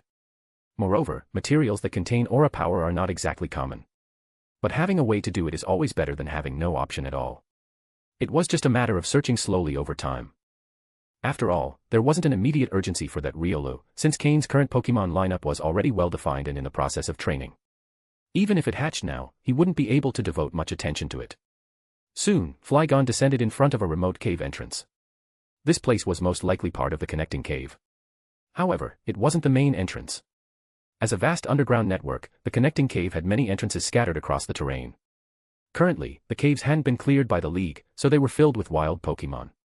In comparison, the surface routes were much more accessible. But in the future, the League planned to assign a large number of personnel to clear the entire network, turning it into a shortcut much like Kanto's Diglett's Cave. For now, not many people dared to enter. Not only because of the number of wild Pokémon, but also because of the unbearable stench inside the caves. But for Cain, none of that was a problem. He called Blaziken, Pupitar, and Laren, and headed straight into the connecting cave. The moment he crossed the entrance, a foul stench hit him full force. Blaziken and the others also grimaced in disgust. Cain slightly frowned but didn't hesitate to continue. He held a torch designed specifically for cave exploration. In his past life, when he had just arrived in the Pokémon world, he had lived in even harsher environments. Compared to that, this was nothing. Besides, this smell was nowhere near as bad as that of a Mook or Grimer. In the future, his Pokémon would have to face enemies with strong odors as well, like Vileplume or Skuntank. Smell shouldn't affect their combat performance. After a while, the Pokémon got used to it. Their physical constitution was far more resilient than that of humans, and their adaptability far exceeded any person's. Before long, the sound of wings flapping en masse could be heard. They were mostly Zubat, though there were also some Golbat. These poison/flying type Pokémon were weak against rock, ice, electric, and psychic moves. Pupitar and Laren's rock type moves could do considerable damage to them. Additionally, Laren's steel typing made it immune to Zubat and Golbat's poison type moves. As long as Blaziken kept his flames under control, there wasn't much to worry about. As for Pupitar, his tough shell and energy control allowed him to form a thin but sturdy protective layer of combined ground and rock type energy. While Cain held the torch, Ralts swayed lightly on his shoulder, half sitting and half floating. Being a psychic type, Ralts had the advantage against poison types. Moreover, the Zubat they'd encountered so far were low level, giving Ralts space to act freely. However, the number of Zubat was much greater than Cain had expected. When he looked up, the ceiling of the cave was invisible, it was completely covered in Zubat. Anyone with trypophobia would have a terrible time in this place. Although Cain had mentally prepared for this scene, seeing it in reality still made him frown. Not because it was difficult to handle so many Zubat, but for another reason. With such a number of Zubat, and even a considerable amount of Golbat, a major question arose: where were they getting enough energy to survive? There wasn't just enough energy to sustain them, it even seemed abundant, allowing them to evolve and grow stronger. This sparked great curiosity in Cain. Also, the League had ignored this area for a long time, despite having been present in Kalos for years. Why had they only now decided to intervene in the connecting cave? Had something in particular caught their attention? After all, the place with the most experts in Kalos, outside of the League HQ, was precisely the Battle Chateau on Route 7. Was it really that difficult to send people to clear this place? Curiosity began to fill Cain's heart. Fight until you're exhausted, Cain ordered his Pokémon. Blaziken, this is the perfect place to improve your speed and dodging ability. Maximize your speed, then use Swords Dance. Pupitar, use Sandstorm. Turn the entire cave into your terrain. Laren, alternate between Rock Tomb and Rock Slide. Ralts, act as you see fit. Under the Sandstorm, all Pokémon that aren't Rock, Ground, or Steel type take constant damage. Blaziken too, of course, but the damage was minimal compared to what the Zubat would suffer. Besides, Blaziken was meant to be part of both Cain's Rain team and Sandstorm team, so it was important for him to get used to that environment. As long as Pupitar could control the storm well, the damage to Blaziken would be perfectly manageable. Pupitar also carried the Smooth Rock, which boosted his ability to extend the Sandstorm's duration. Combined with his already excellent energy control, this was the best opportunity for everyone to get familiar with future battle strategies. After thinking for a moment, Cain also summoned Carbink. And just like that, half of the Sandstorm team was complete. End of chapter. Chapter 924, Chapter 924, The Sandstorm Stirs the Cave. At that moment, Carbink had already spent quite some time alongside Cain. Although it hadn't participated much in battles, due to its potential for mutation, Cain had always taken great care of its diet. That's why Carbink had already reached level 30. It wasn't a particularly high level, especially for a Carbink, which even at that level doesn't possess great combat capabilities. This was because it's a Pokémon whose specialty is defense. However, Carbink was currently carrying the Xerneas's horn, which greatly accelerated its mutation speed. A bit of battle would allow that speed to increase even more. Cain was quite eager for Diance's appearance. Moreover, now that Pupitar and the others were gradually growing, having a Rock/Fairy-type Pokémon in a sandstorm climate was very useful. Of course, not as an attacker, but as an excellent support Pokémon. Carbink has fairly high base stats, reaching 500 points. Of those, 300 are distributed between defense and special defense. That's why it's not a Pokémon that stands out for offensive power.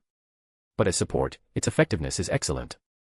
Carbink, use Guard Split on Blaziken, then cast Gravity on all the Zubat and Golbat you can reach, ordered Cain. This carbink might not have other remarkable advantages, but there was one thing it did extremely well: follow Cain's orders to the letter. Maybe it was because of its species' habit of obeying Diancie from birth. Now, with Cain as its trainer, that obedience transferred to him. Grains of sand began to flow from the cave floor, cracks in the walls, and even some small rocks disintegrated into dust. Everything gathered around Pupitar. In just a blink, Pupitar had already gathered a massive amount of sand around itself. Without stopping, under its control, the sand began spinning into a small whirlwind. That sand vortex grew until it covered the entire cave, which was already quite narrow. Within seconds, the entire cave was engulfed in a sandstorm. And still, the sand continued flowing toward Pupitar. The sandstorm weather kept intensifying. The Zubat and Golbat flying high in the cave became the primary victims of the storm. When Pupitar solidified the storm, grains of sand slammed harshly into the surroundings, making a dry, crisp sound. Laren didn't hesitate for a second and used Rock Tomb followed by Rock Slide. That was where Pupitar's mastery over sand was evident. Despite the chaos, neither Cain nor Blaziken were affected, aside from the occasional loose grain. They were almost completely shielded. Blaziken began performing Sword's Dance, increasingly fluid in his movements. Thanks to its speed boost ability, plus the use of agility, its speed quickly reached the limit its body could withstand. Sure, it could go even faster, but doing southwest would place too much strain on its body. At this point, it had reached the optimal speed to unleash its full power. Carbink, newly called into battle, really didn't have direct experience. But even if it hadn't fought much, hadn't it seen plenty of battles? On Cain's private island, it used to watch Honchkrow and the others train intensely. That kind of exposure kept it from being a complete novice. Surrounded by a faint psychic energy, it enveloped both Blaziken and itself. The move guard split allowed Carbink's extremely high defense to be shared with Blaziken, who normally doesn't stand out for endurance. The result was that Blaziken felt as if he were wearing diamond armor. Some attacks from the Zubat were completely ignored. And that wasn't all. Carbink's gravity caused many mid-strength Zubat and Golbat to be dragged straight to the ground. Losing their ability to fly, they became easy prey. Blaziken took them down effortlessly, and those who got too close fell from the gravitational pull before they could do anything. Carbink's strongest move, without a doubt, was gravity. Whether on the private island or traveling with Cain, whenever intense training was required, Carbink was essential. It generated a gravitational field where Pokémon could train with much more effective results. For fighting-type Pokémon like Blaziken, the benefits were extraordinary. And the best part was that Carbink could control the gravity's intensity. Although its current limit was a gravitational force 3 times the normal, that was already impressive. To improve even more, it would need to raise its level. The battle strategy was quickly established. Cain, along with his Pokémon, ventured deeper into the connecting cave. As they advanced, all the Zubat and Golbat were defeated. Some offered more resistance and lost their lives, but most were simply knocked out. It was unlikely they'd wake up soon. Without external help, they'd need at least 5 to 7 days to recover. There was no need to kill them, defeating them was enough. Just as Cain had predicted, the deeper they went, the more numerous the Golbat became, and the remaining Zubat were on the verge of evolving. Surprisingly, the Pokémon leveling up the fastest wasn't Pupitar or Blaziken, but Ralts, who rode on Cain's shoulder. Each confusion attack was highly effective. There was no denying that Slowking, as a teacher, was excellent in its instruction. Ralts also had remarkable combat talent. Its level quickly rose to 18 and would soon match Bagon and the others. As they ventured deeper, the number of Zubat began to decrease, but their combat strength increased noticeably. It was the classic hierarchical pyramid structure. The closer to the center, the stronger the Pokémon, because they were also the ones who had received the most resources. The strong became even stronger. That was the current situation inside the connecting cave. End of chapter. Chapter 925, Chapter 925, The Giant Crobat. The longer the battle went on, the more the Pokémon could show their combat readiness. As for physical wear and minor wounds during the confrontation. Midway through the battle, Cain used his portable teleportation device to bring out Florges. Although Florges was born on Mythical Island and not in Kalos, her homeland, she still felt a strange special connection. With no worries holding them back, the Pokémon fought even more fiercely. Against such a vast horde of enemies, just a few attacks were enough to take down an uncountable number of Pokémon. It had been a long time since they experienced such a satisfying and smooth battle. However, the number of enemies ahead had started to dwindle. Cain and his team's arrival was already known throughout the Golbat colony. After all, a colony that large couldn't have survived without a leader to coordinate them. Cain refused to believe there wasn't one. Otherwise, not even Pokémon of the same species could live together with such order and hierarchy without internal conflict. The wild Pokémon that now appeared before Cain had already reached the advanced level. But after such a long time fighting, Blaziken managed to break that barrier and also reached the advanced level, climbing up to level 41, an increase of 2 levels. Laren and Pupitar weren't far behind. In fact, thanks to Pupitar's sandstorm climate, Laren's rock-type moves, and the powerful defense granted by his steel typing, both advanced even faster than Blaziken. Pupitar reached level 39, right at the edge of the advanced level. Laren reached level 38 and wouldn't take long to get there as well.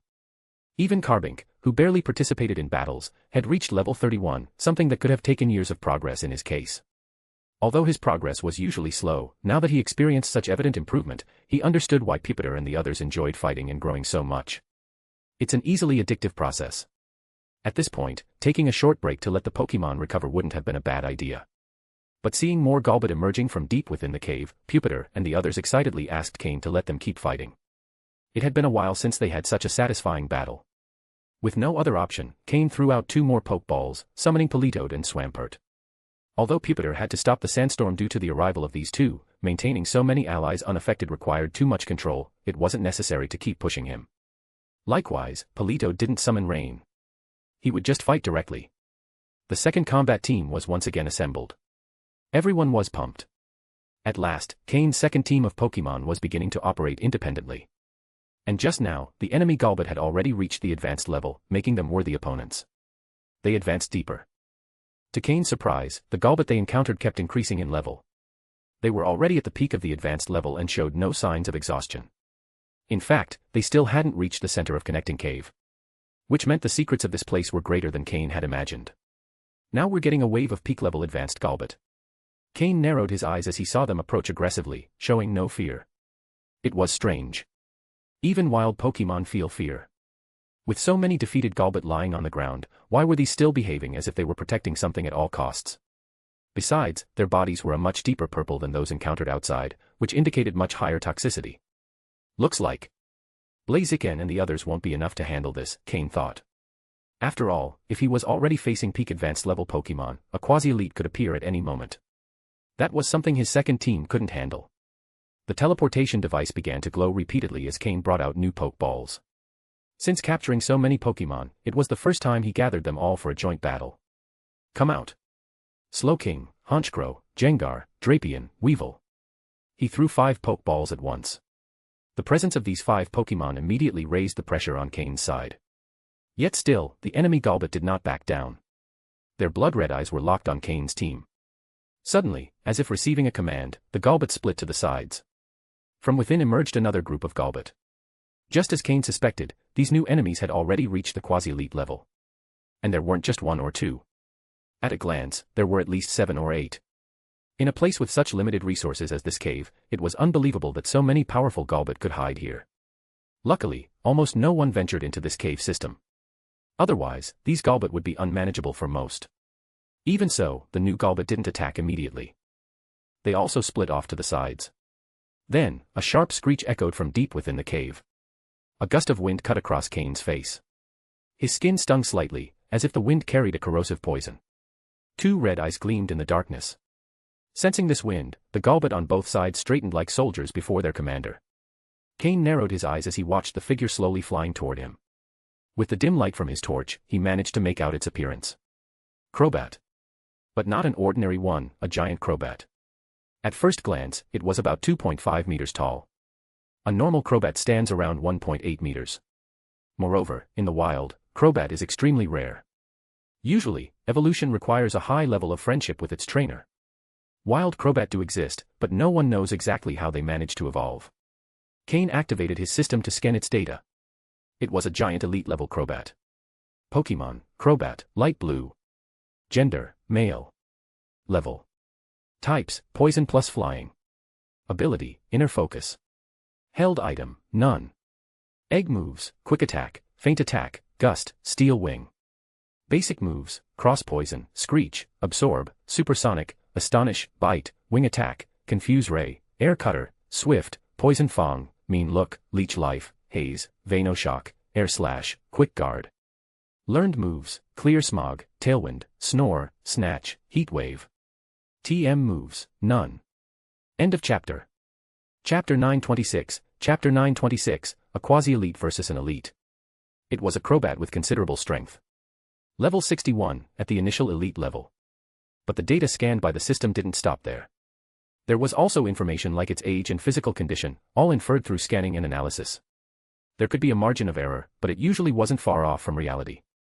And this Crobat was no more than 20 years old. It's important to note that with a light blue quality, reaching elite level was only a theoretical possibility. It required a vast amount of time and resources.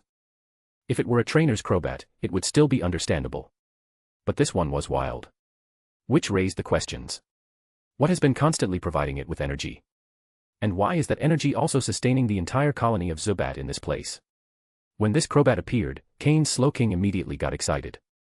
Now that it had reached the pinnacle of the quasi-elite level, it had two paths to advance to the next level. One was like Altaria's, who gradually accumulated energy in her body until reaching the physical limit of what she could bear. The other was to advance through battle, facing equally strong or even more powerful opponents, and pushing past its own limits to reach the elite level. That was the most likely hypothesis from Cain's perspective. After all, he had already surpassed the achievements of his past life, and the road ahead had to be explored on his own. Sensing the fighting spirit emanating from Slowking, and seeing that other Pokémon were also eager to fight, Cain knew that this time the opponents were enough for everyone. Cha! Swamp. The most excited were Drapion and Swampert. Both rushed forward without hesitation. Each chose a quasi-elite level Golbat as their opponent. Honchkrow, Weevil, and Gengar also selected their rivals, but confident in their abilities, chose to face two enemies each. As long as Honchkrow could stack boosts from its Moxie ability, it wouldn't have trouble taking them down. Additionally, Gengar could use role play combined with skill swap, allowing that ability to be distributed to other Pokémon. Meanwhile, Politoed, Pupitar, Laren, and Blaziken handled the advanced level Golbat. Florges remained by Cain's side, healing Pokémon with supportive moves while attacking with Energy Ball. Cain had complete faith in his Pokémon's battle capabilities. So he focused entirely on using telepathy to direct the battle between Slowking and the giant Crobat. Slowking, activate Trick Room directly. Cain ordered. Both Pokémon broke away from the group, initiating a battle in a separate area. Even though the level 59 Slowking was facing a level 61 Crobat, and the two-level gap seemed small, this was a battle between different tiers. It wasn't just a simple level difference. The only clear advantage Slowking had was its Psychic type, which was doubly effective against Crobat's Poison type. And that was precisely its specialty. Even so, the battle was still unfavorable for Slowking. Cain was already prepared. If Slowking couldn't hold out, Florges would step in. Though that could interrupt Slowking's progress toward the elite level, it wasn't worth risking so much just for a level up. Cain didn't want to see that happen. His Pokémon could reach that level through a safer, more gradual process. Besides, he no longer revered the elite level as much as before. For Cain, reaching it was only a matter of time, not an impossible goal. And since Slowking had a light purple quality, it even had the potential to reach champion level, so it wouldn't be held back by the elite threshold. Obeying the command, Slowking opened its eyes wide, and a strange dark red cube-shaped space appeared, encompassing both it and Crobat. Crobat's greatest asset was its speed. At full movement, its speed was truly terrifying. Fortunately, Slowking was used to facing faster opponents, so it had a lot of experience fighting under such a disadvantage. Inside the Trick Room effect zone, its chance of victory increased significantly. Creak. The red-eyed Crobat looked around in confusion, noticing that its body felt slower. That was the weakness of wild Pokémon. Without enough battle experience, they didn't know how to respond to strange move effects like this. But instead of wasting time, Crobat charged straight at Slowking, ignoring everything else. Despite the Trick Room effect, it was still fast, and the poisonous fangs in its massive mouth glowed with toxicity. It wasn't clear why, but the Crobat and Zubat in this place handled poison-type energy much better than their other affinity, flying. Slowking, use Nasty Plot first, then launch an illusory Psychic Blade, and prepare to dodge with Teleport. Cain commanded. Slowking's eyes glowed faintly, and small orbs of dark energy appeared around it. Under its control, the orbs transformed into floating blades, coated with psychic energy. This move was a custom combination of psychic, enhanced with Slowking's own mental energy to imitate the cutting effect of Psycho Cut.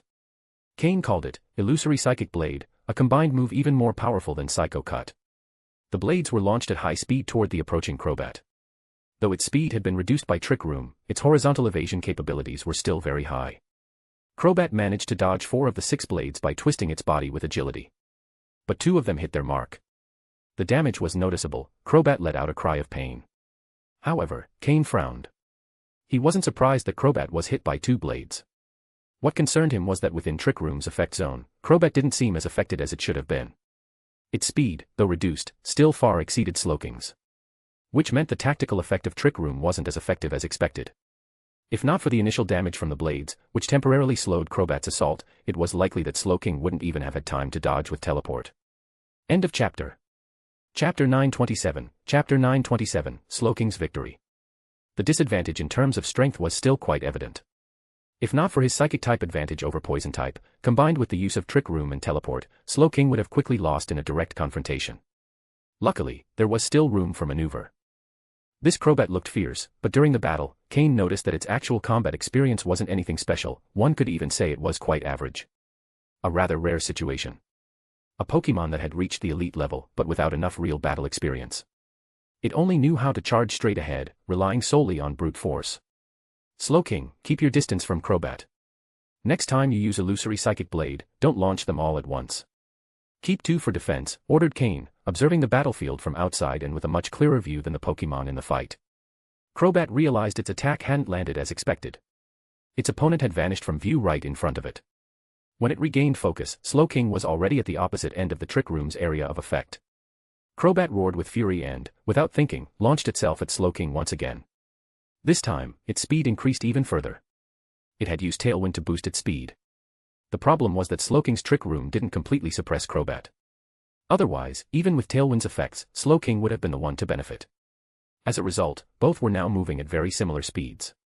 Suddenly, Slowking's psychic energy doubled, and cracks appeared around him, as if the air itself were shattering like glass. Elsewhere on the battlefield, the fights continued intensely. Cain decided it was time to give Slowking an extra push.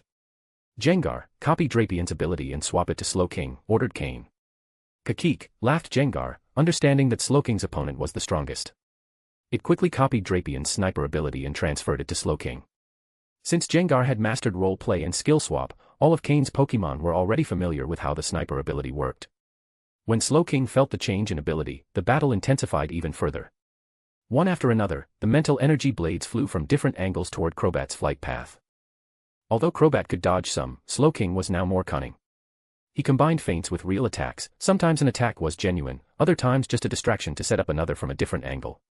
Additionally, Sniper's effect occasionally activated. Little by little, the battle evened out against Crobat. That said, it had to be acknowledged, Crobat lacked experience, but its innate strength was undeniable. Every time it managed to land a hit on Slowking, the damage was considerable. If not for Cain's special antidote that quickly neutralized poison, the battle would have ended long ago. After all, Crobat was a master of poison-type moves. On top of that, Cain instructed Florges to periodically cast Lucky Chant and Heal Bell to help Slowking cleanse status conditions. So while it seemed like Slowking was fighting alone, he was actually supported indirectly by Jengar, Drapian, and Florges. And most importantly, by Cain's strategic direction from the outside. Slowking, use Psychic, commanded Cain. Being closer to his opponent, Slowking no longer had the concentration to shape his mental energy into blades like before. Just as he managed to hit Crobat, the latter bit fiercely into Slowking's thick arm. Crobat's sharp fangs acted like straws, sucking blood and energy from Slowking's body. Leech life. Slowking frowned in visible pain. But he didn't stop his attack. With a burst of psychic energy, he unleashed a powerful psychic force. At the same time, in his other free arm, he channeled Ice-type energy, forming a fist that smashed violently into Crobat's head. Boom. Hit by Ice Punch and Psychic, Crobat didn't recover energy with Leech Life, he came out worse than before. The attack had been a bad trade. Enraged, Slowking stopped using Teleport and charged directly at Crobat. He had already learned its battle rhythm. As long as he wasn't taken out in one hit, he could use Heal Pulse to recover. But Crobat didn't have that advantage. And now that Slowking had the sniper ability, he had already identified Crobat's weak points. And he had no intention of wasting them. Crobat, trying to charge again, found himself face to face with a round, goofy-looking face. Followed by 2 thick fists covered in frost that slammed directly into his abdomen. 1 punch. 2 punches. Furious, Crobat bit Slowking again. But once more, he suffered the effects of Ice Punch and Psychic. Crobat flew backward, drops of blood still on his fangs, unable to absorb all the energy. Just as he tried to catch his breath, he saw that stubborn face again. That damn stubborn fool. As always, another flurry of punches landed on his weak points. He couldn't flee, running would mean surrendering without a fight, but counterattacking only led to more punishment. He didn't understand why, but lately the punches from that seemingly clumsy Pokémon hurt a lot more than before. Slowking's body was already covered in multiple bite marks, blood dripping slowly. But he ignored it completely. He had only one thought in mind: give him what he deserves. Boom. Boom. From top to bottom, and bottom to top. The Crobat who had started the attack was now the one being mercilessly beaten. Both were wounded, but Crobat's injuries were clearly worse. A 1-2-4 exchange. He always came out losing. The outcome, at this point, was already decided. This was a team victory. Slowking knew he hadn't done it alone. Crobat crashed to the ground, unable to continue fighting, while Slowking planted a firm foot on his back. Like a true monarch, he roared with pride, Yeduan. The energy and aura radiating from his body peaked, breaking through the thin barrier that had limited his growth until now. End of chapter. Chapter 928, Chapter 928, Advancement to Elite Level. The fall of Crobat caused all the Golbat in the cave to suddenly lose their backbone.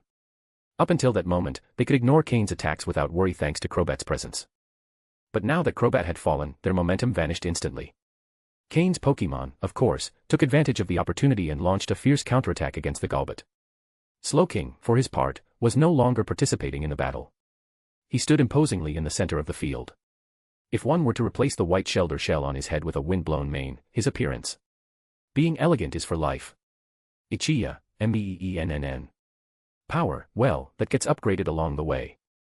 The energy around Slowking, after defeating Crobat, exceeded its limits, and just when it peaked, it compressed again. Finally, a loud rumble echoed. Slowking had successfully advanced to elite level. A level 60 Slowking is not the same as a level 59 one. They are two completely different forms.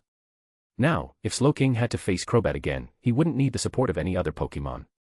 With just the Trick Room move, he could dominate the battle. Adding his initiative advantage and type advantage, he could easily drag Crobat across the ground. This result was exactly what Cain wanted to see. His first true Pokémon had reached the elite level. This marked the beginning of the transition of his frontline team to this new level. The other Pokémon in the main team weren't far behind in levels. After defeating the Golbat, both Drapion and Weevil leveled up, reaching level 57. Weevil, with its type advantage, had defeated two Golbats simultaneously, delivering an excellent performance. Drapion, for his part, showcased his sniper ability in full. After defeating his own opponent, he immediately went to assist other Pokémon. Partly because he had gone too long without battling. At least Weevil had been out with Cain before. Drapion, on the other hand, hadn't been in combat for quite some time. Besides them, Honchkrow and Jengar had already reached level 57, very close to the quasi-elite level cap. Florges, at this moment, was still at level 58. It was Cain's Pokémon closest to elite level after Slowking. The next to advance would depend on who pushed the hardest. As for the second combat line, they also made significant gains. First, Swampert, who had long been stuck at the advanced level cap, deliberately sought out a quasi-elite level Golbat. Though he ended up severely injured, he managed to win and level up to 50, officially reaching quasi-elite level. This was a major milestone for the second line. They lived up to Cain's expectations. Just as his first line reached elite level, his second line reached quasi-elite. And both achievements happened on the same day. Politoed also leveled up to 45, a fairly decent improvement. Blaziken, on the other hand, had already gained several levels along the journey due to constant battles. This time, facing stronger enemies, he only played a minor role and gained one level, reaching 42. But Pupitar advanced to the advanced level, reaching level 40, a true qualitative leap. He now needed just one more evolution to become the legendary desert tyrant, Tyranitar. Both the Key Stone and Mega Stone were already prepared.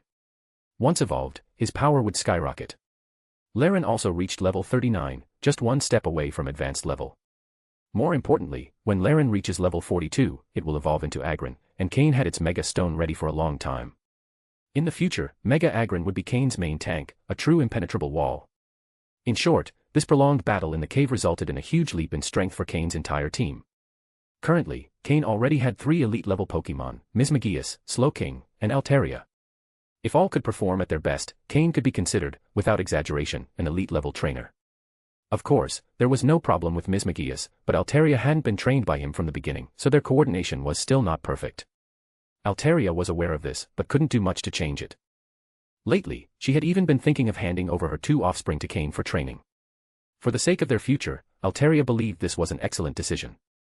After all, she had spent a long time watching Cain, seeing him grow from weak to powerful. Even now, he no longer depended on her help, which deeply impacted her. After all, not much time had passed. For Altaria, it had only been a few months. Cain had achieved in months what had taken her decades. Altaria then understood how much a good trainer can help their Pokémon, and how these Pokémon, in turn, fully trust their trainer. That was also the main reason why she and Cain couldn't achieve Mega Evolution together. After eliminating all the Golbat and with Slowking reaching elite level, Cain approached Slowking to heal his wounds with some medicine. Even though he had leveled up, Slowking was in quite a sorry state. After treating him, Cain also healed the rest of the team, taking a brief rest. Then, he collected the elite level Crobat and several quasi-elite level Golbat. These Pokémon had significant value. Especially the Crobat. Its value even surpassed that of the elite level Cofagrigus he had sold at the previous auction. It was a wild elite level Pokémon, highly sought after by Pokémon traders. Even the Hunter Guild would probably be tempted. As a tracking Pokémon, Crobat is excellent. After checking the Pokémon's condition and capturing those he needed, Cain withdrew some of the weaker ones.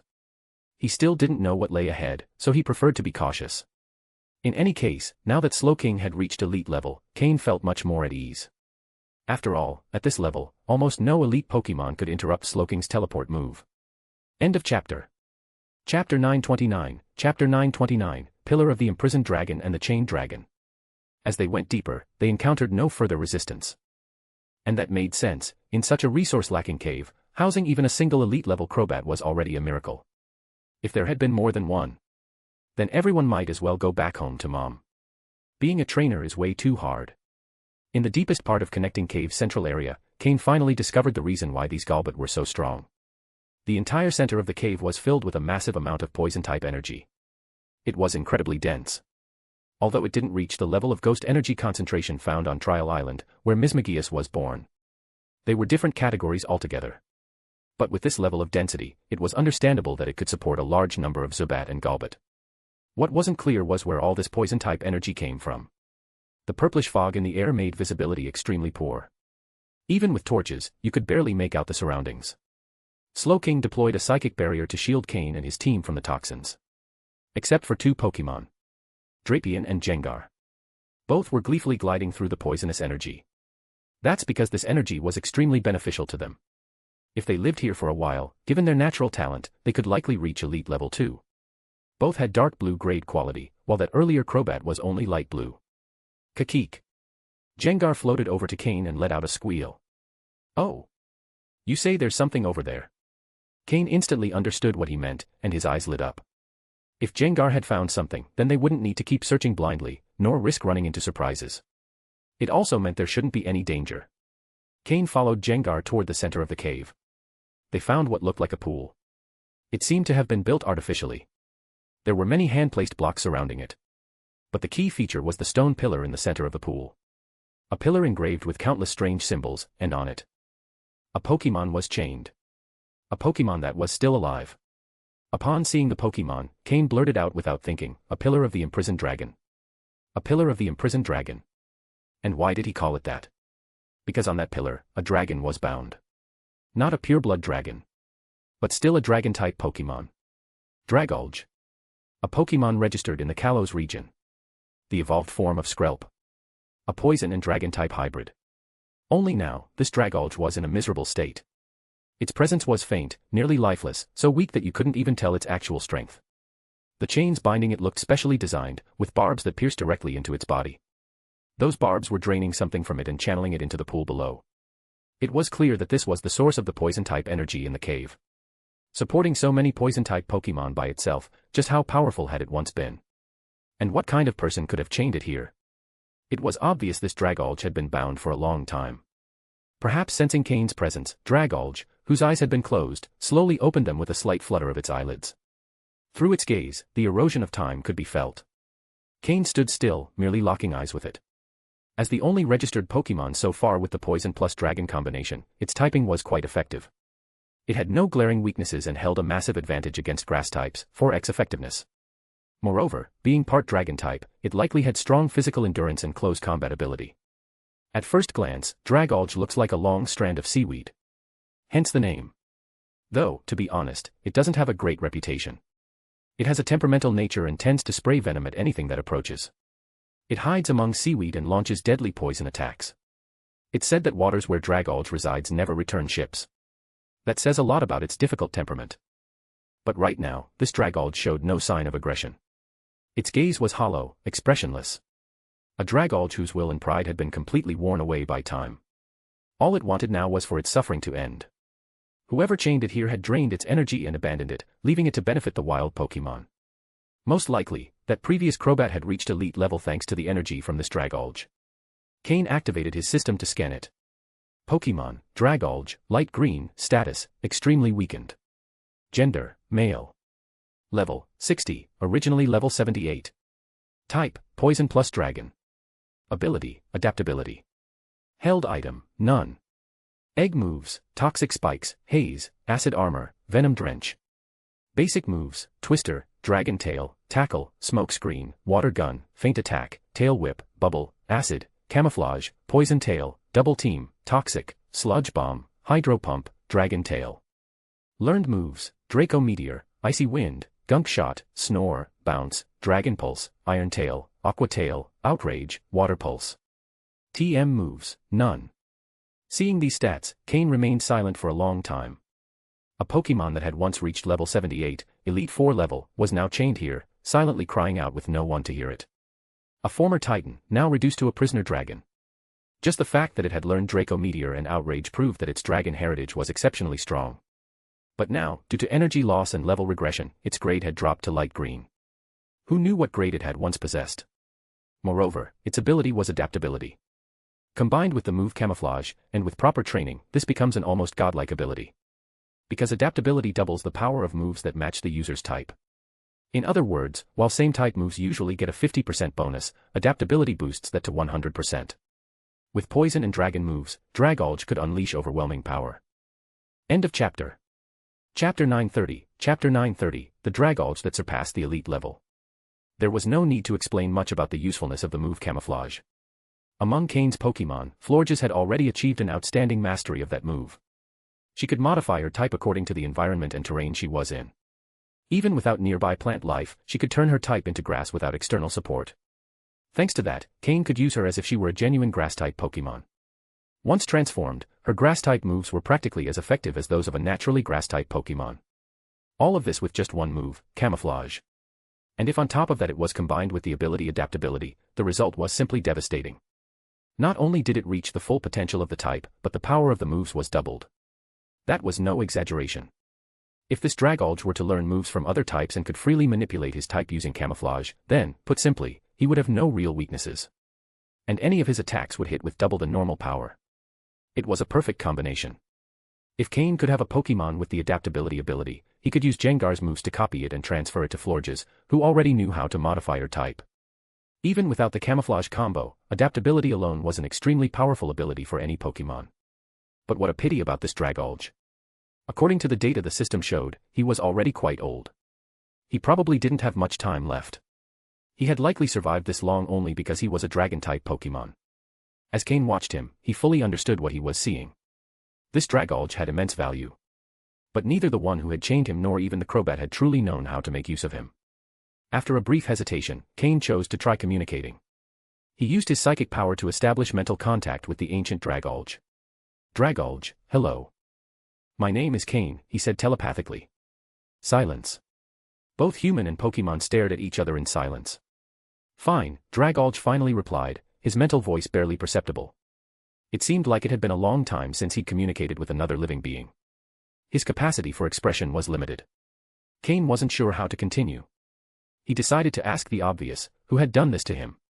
But Dragolge didn't answer. He simply kept his gaze fixed, and in those lifeless eyes, for a brief moment, a flicker of emotion appeared. As if he were remembering something he would rather forget. He slowly closed his eyes again. He said nothing more, but Cain could feel the pain inside him. No matter how violent a Pokémon may be, if you chain them for decades, or even centuries, unable to move, while their energy is slowly drained, it's unbearable torment. All his pride had been worn down. Over the years, he had even forgotten why he had been imprisoned. Vaguely, he remembered leading a pack and causing chaos in the ocean, until he encountered someone he shouldn't have. That person didn't kill him, but imprisoned him.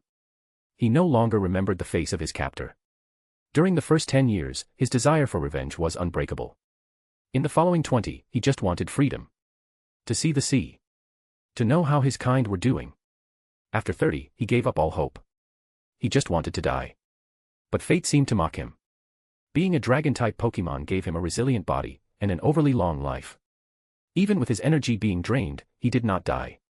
The other wild Pokémon that fluttered around him no longer bothered him. They just saw him as a power spring.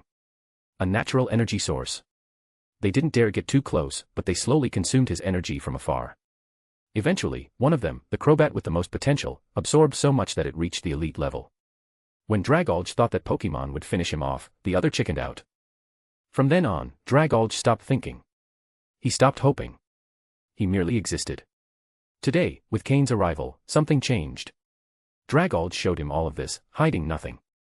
Not just his thoughts, but his emotions as well. He remained still. In reality, he had little poison-type energy left. But his dragon-type energy remained almost intact. Cain didn't know why his captor had only drained his poison energy, but now Dragolge was an invaluable treasure for any dragon Pokémon seeking to purify their evolutionary line. Dragolge noticed what Cain was thinking. He didn't resist. He even slightly raised his head, which hadn't moved in decades, as if to say, take it. But please, end this. Slowking, destroy those chains, Cain said after a long silence. Slowking was surprised, but didn't hesitate. He used his psychic power like a sharp blade and launched it at the chains. It seemed those chains were only designed to absorb poison energy. The psychic blade sliced through them in one go. Of course, it helped that Slowking was already at the elite level. The chains broke.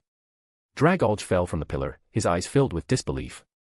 Slowking caught him with psychic power and placed him before Cain. Even though the system showed he was still level 60, in reality, even Pupitar could defeat him right now. That level was probably only being maintained by the remaining dragon-type energy. Under Dragolge's dim gaze, Cain took out a Pokeball. He gently placed it on his forehead. A red light enveloped him. He offered no resistance. He was captured instantly. Your value doesn't end here. Don't underestimate yourself, Cain said to the Pokeball in a calm voice. Because in his eyes, the value of that Dragolge went far beyond what could be used right now. A Dragolge that had once surpassed the elite level. Even if he no longer shone like before. He was no ordinary Pokémon. End of chapter. Chapter 931, Chapter 931, Toxic Orb. Drapion, Gengar, all the poison-type energy in this place is yours. Absorb as much as you can, said Cain, looking at Drapion and Gengar. Both Pokémon showed expressions of excitement and jumped straight into the pond. The poison-type energy within the pond was, without a doubt, the most concentrated in the entire cave. Although absorbing all that energy at once was clearly unrealistic. Who knows how many years' worth of energy secreted by Dragolge had accumulated here. Even though a lot had already been extracted, a great amount still remained. Kakik. Suddenly, as if he had found something, Gengar emerged from the water holding a round, dark purple orb. Cain, upon seeing it, narrowed his eyes in surprise. A toxic orb, he exclaimed instinctively. He had almost overlooked this valuable item. Since the pond was saturated with poison-type energy, the pearl had gone unnoticed. Luckily, Gengar and Drapion had gone in. It was no wonder the poison-type energy in this place had remained so dense for so long, not only thanks to Dragolge, but also due to this toxic orb. Cain held it in the palm of his hand, silently reflecting. Not just anyone could handle a toxic orb. Pokémon or humans who touched it directly would immediately enter a state of deadly poisoning. And let's be clear, deadly poisoning is not the same as being poisoned. On contact, unless an extremely potent antidote is consumed instantly, a normal person would be dead in under a minute. Cain had obtained one of these toxic orbs before, but it was badly damaged. Drapion absorbed its energy and gained massive benefits. This toxic orb, however, was intact. The real problem was how to use it. Although Gengar was the one who found it, and it would make sense for him to possess it, neither he nor Drapion could fully exploit its true potential. It would probably be better suited for a Pokémon with the ability Toxic Boost. However, Cain had no immediate plans to raise a Pokémon with that ability, so for now, he decided to leave the orb in the joint care of Gengar and Drapion. They would use it as an artifact to train their poison-type energy. By injecting their own poison energy into the orb, it would return a purer and more powerful version of that energy, helping refine their control. Additionally, the orb constantly released poison, which would accelerate the growth of both Pokémon. Gengar would keep it first for a week, and then pass it to Drapion. Each week they would alternate, ensuring both could benefit. An unexpected reward, no doubt. Gengar extended his tongue, wrapped the orb in it, and swallowed it. Drapion looked visibly excited. He had already experienced the benefits of a broken orb, so he expected even more from this intact one. Excitedly, both Pokémon returned to the pond. They opened all their pores, letting the poisonous energy forcefully penetrate their bodies. Cain sat by the pond and patiently waited for his Pokémon to absorb the energy. Of course, they wouldn't be able to absorb it all, but at least they could fill themselves to the limit and then digest it calmly. He remained there for nearly an entire day. He didn't waste the time, he carefully healed all his Pokémon wounded from the battles. He also brought out Crobat to treat its wounds. He didn't want it to die before selling it, that would be a considerable loss. When Gengar and Drapion finally emerged from the water, the color of the pond was visibly lighter. Gengar looked like he had suddenly gained weight, though it was just a visual effect, not real. Drapion, on the other hand, showed no external changes, but couldn't open his mouth without leaking poison energy. Seeing that both could no longer absorb any more, Cain returned them to their Pokeballs. Now all that remained was to digest what they had absorbed. With this amount, they should be able to reach the peak of the quasi-elite level. Once this was done, Cain left the cave with his Pokémon. There was nothing of value left there. In a few days, the fainted Golbat and Zubat would wake up. But without Dragalge's constant supply of poison-type energy, they would soon consume all the energy left in the place. Then, if they wanted to survive, they would have to go out and hunt for themselves.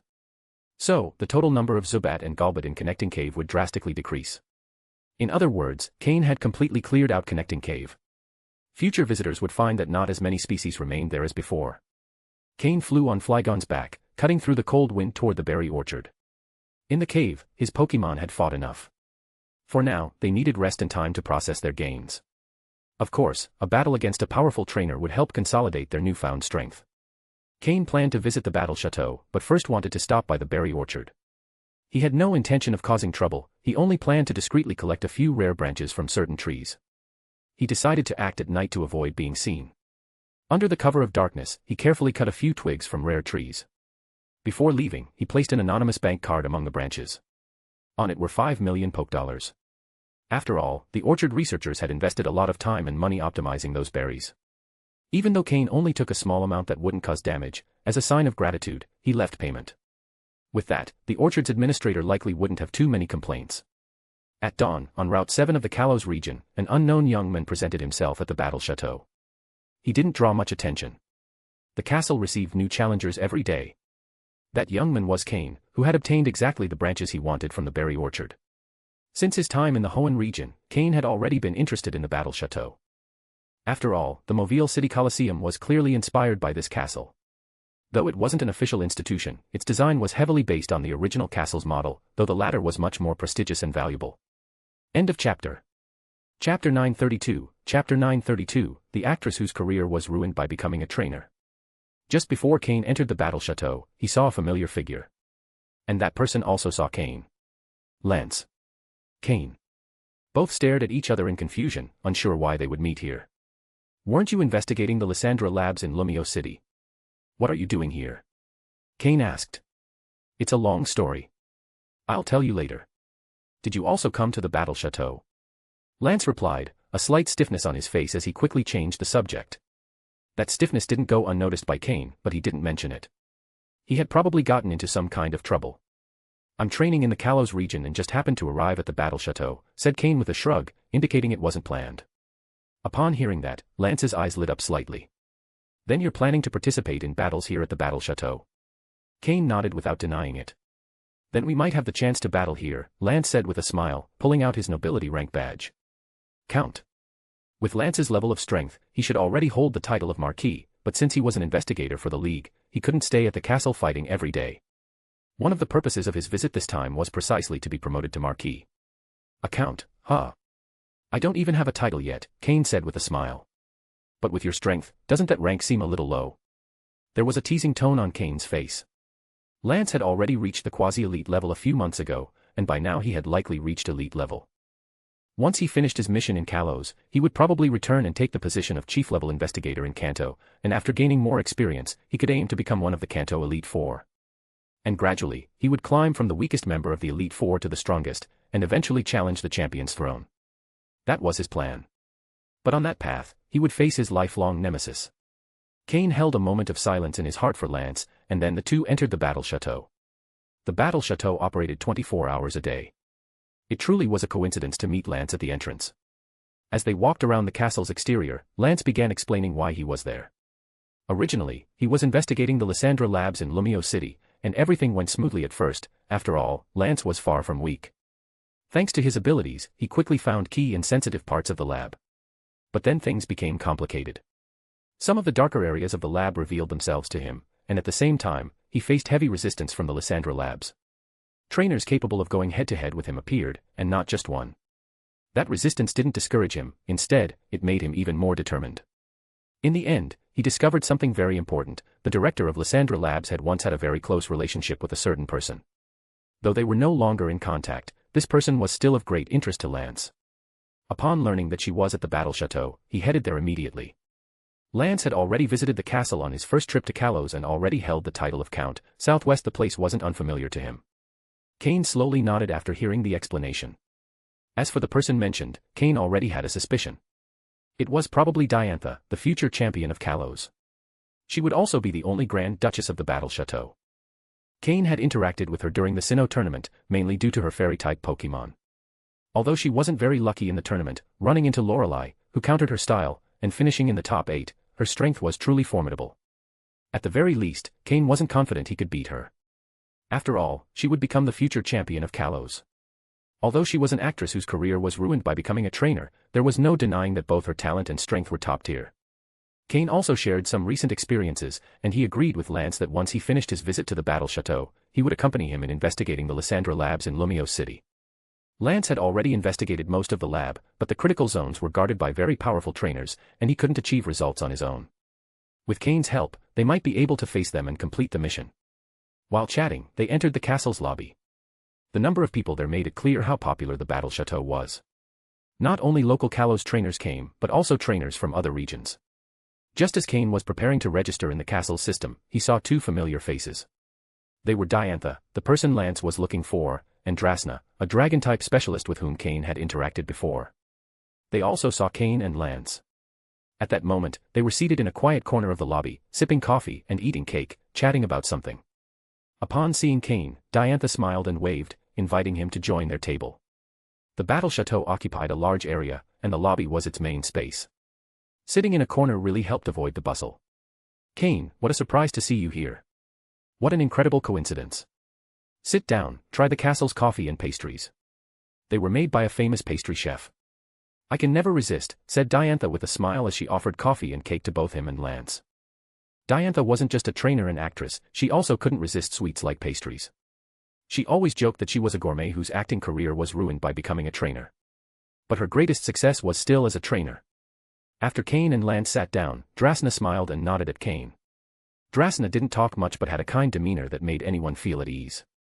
Even when Cain had done some tests with her dragon-type Pokémon, she hadn't taken it badly. Cain, and he is. Diantha and Drasna turned their attention to Lance.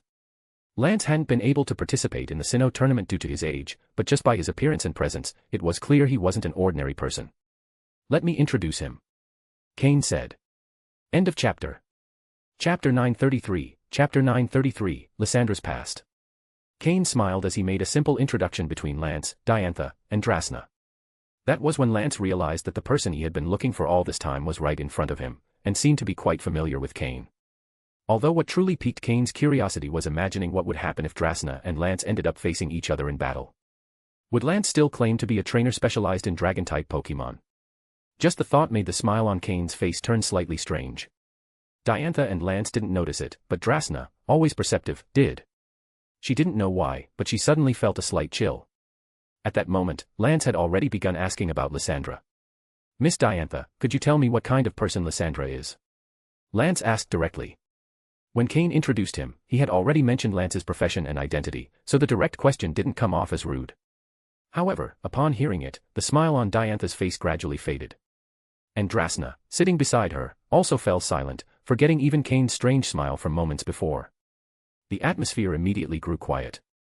Lance glanced at Cain with a slightly apologetic expression, as if to say he might have brought up a sensitive subject. Sigh. Drasna let out a soft sigh. Lysandra. Diantha took a sip of coffee and began speaking slowly. Lysandra was once one of us. He was a kind person, always willing to help others, especially those in need. His dream was to create a perfect Pokémon world. His talent was equal to any of ours, and he also had a brilliant mind for research. Lysandra Labs were founded at that time, with the primary goal of generating resources to help the poor. Back then, we all set out to become pillars of the Kalos region and, little by little, change the policies of each city so we could help more people. That was our shared dream and common goal. Diantha spoke with calm clarity, and Drasna occasionally added details. The image of Lysandra quickly became more complete in Cain and Lance's minds. For Cain, it was no surprise, he already had some prior information about Lysandra. But for Lance, it was quite a shock. According to Diantha and Drasna's account, Lysandra seemed like the ideal model of a trainer, a true philanthropist. How could he have become someone so different? Although Lance had not yet uncovered the deepest secrets of Lysandra Labs, what he had already investigated was quite different from what he was hearing. While it couldn't yet be classified as a criminal organization, Lysandra Labs clearly operated in gray areas. If they managed to expose its innermost secrets, it would likely confirm that Lysandra Labs was a covert organization. But human nature changes, Diantha continued. Even the kindest person, when subjected to injustice or mistreatment, can have their heart altered. Even so, I'm sure that deep down, Lysandra still wants to build a better world. The problem is that he probably chose the wrong methods. At that moment, Lysandra had not yet fully crossed the line, but he was already walking its edge. Then, Diantha and Drasna explained the reason behind Lysandra's change. When they finished, Lance fell silent. Sometimes, it's true that the more you love, the more you demand. Lysandra loved this world too much. He longed to shape it into the image of his ideals. But his approach wasn't accepted by the majority. Still, those who did understand him saw him as a great man, and chose to follow him. And so, the embryo of what would become Team Flare was born. At that point, it hadn't yet revealed itself publicly, but it already existed in form. Cain already knew much of this, so he wasn't surprised. But Lance was different. For some reason, he suddenly felt a strong desire to meet Lysandra in person. If his ideals were still sound, with a heart like his, even if he never became a champion in terms of strength, he likely could have reached a high-ranking position in the league. He might even have become president of the Kalos League. And in fact, that was originally the idea the Kalos League had. But with Lysandra's change in mindset, that plan was cancelled before it even began. After everything was said, silence returned. "Don't tell me you came all the way here just to ask me about this," Diantha finally said, breaking the uncomfortable silence. "No, it was just a coincidence," Cain replied with a smile. "I came to challenge the Battle Chateau." "Then you're a bit behind," Drasna said with a soft laugh as she pulled out her nobility medal. Like Lance, she held the title of Count. Diantha also showed hers, Count. Out of the 4 present, 3 were Counts. Cain, who didn't even have the title of Baron, felt a bit embarrassed. "I'd better stop talking and go register." "I need to catch up to your level as soon as possible," Cain said as he stood. "I'll go with you," Lance added. "It's your first time, and there are a few things you need to prepare." Even though Diantha and Drasna were there, Lance felt a bit uncomfortable. After all, the person he had asked about was practically an old friend of Diantha's. But now, that old friend was drifting further toward the opposing side. Cain completely understood Lance's discomfort. He nodded, said a brief goodbye to Diantha and Drasna, and the two of them headed to the registration desk. Only Diantha and Drasna remained in the hall. "That Lance isn't just anyone," Drasna suddenly remarked. Diantha nodded. "And do you think Cain is? You'd better start getting ready for multiple rounds of battle. Try to become a Marquis before he actually surpasses you. In the Sinnoh tournament, he was already very strong. If he's kept improving since then, he may have reached the elite level by now." "Elite level? But you only just reached it recently." "I'm still a little behind," Drasna replied with a small sigh.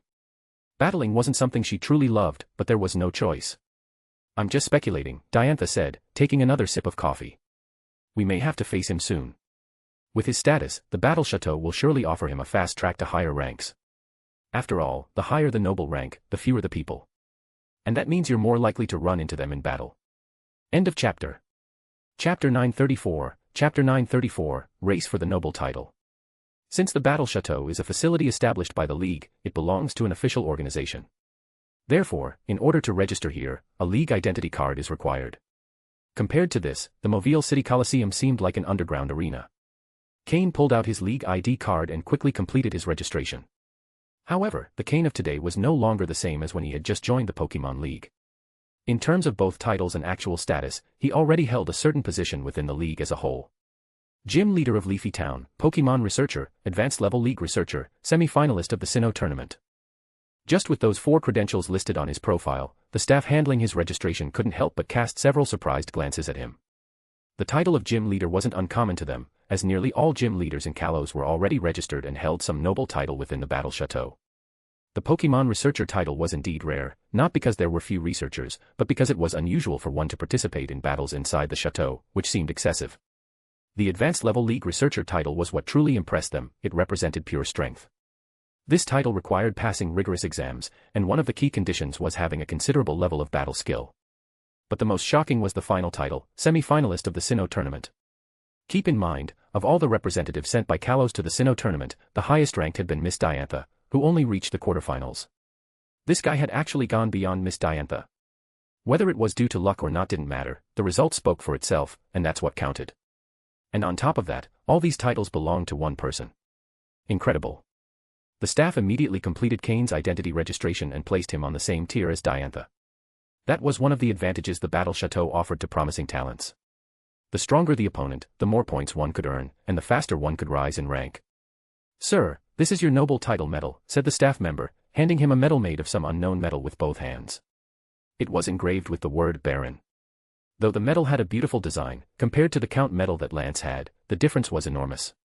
Cain was slightly surprised upon seeing the medal. "Isn't it necessary to battle before receiving a title?" The staff member maintained a smile as he explained, "This is a new Battle Chateau policy.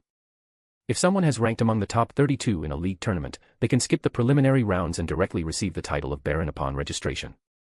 Of course, to continue advancing in rank, you will need to win battles." Once Cain understood, he accepted without issue. After all, someone who made it to the top 32 in a league tournament clearly has the strength. Giving them the Baron title directly avoids boring early battles, and it makes a lot of sense. After all, he was the one benefiting.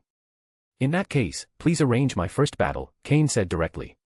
With pleasure, the staff member responded and began operating the system quickly. "Oh, and mine as well. Please arrange a match for me," added Lance, who also stepped forward and presented his noble medal. The medals contain the bearer's information. With just a scan in the chateau's system, everything is set. "Very well, esteemed Count," the staff member replied respectfully upon seeing his medal. Even in the Battle Chateau, the title of Count was one of the highest.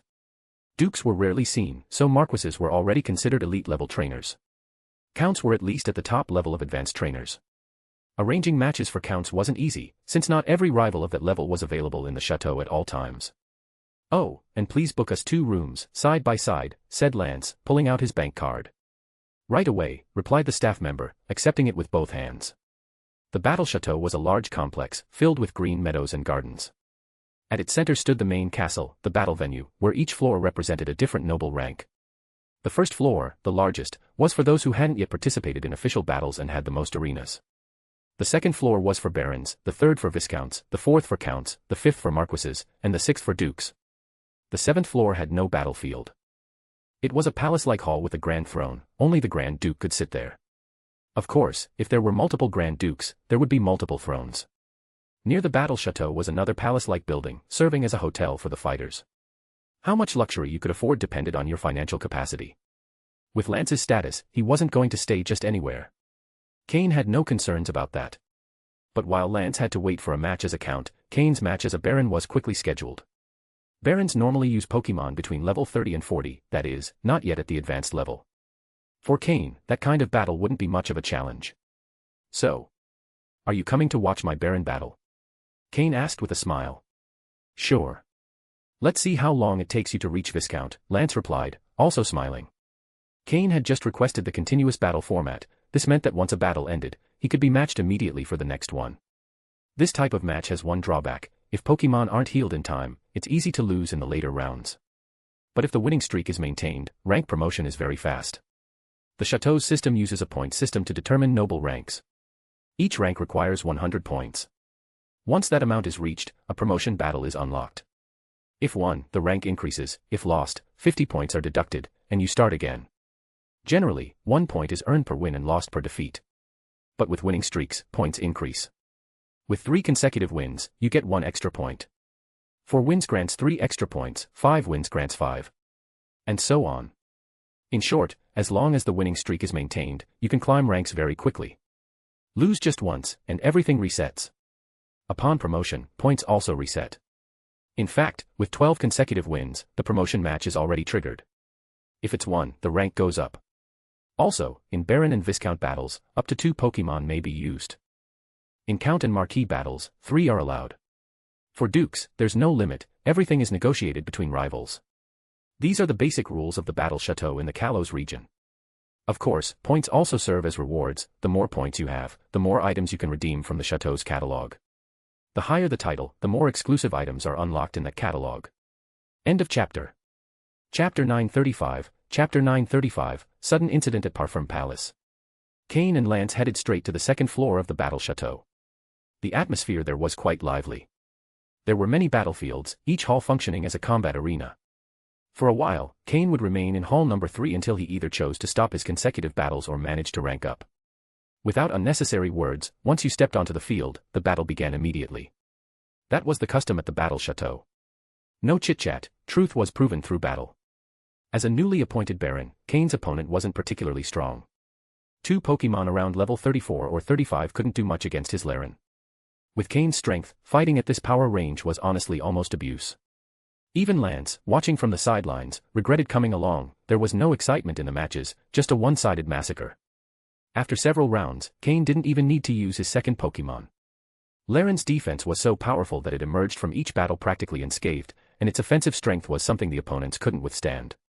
A long-term diamond diet had elevated its already impressive defense to astonishing levels.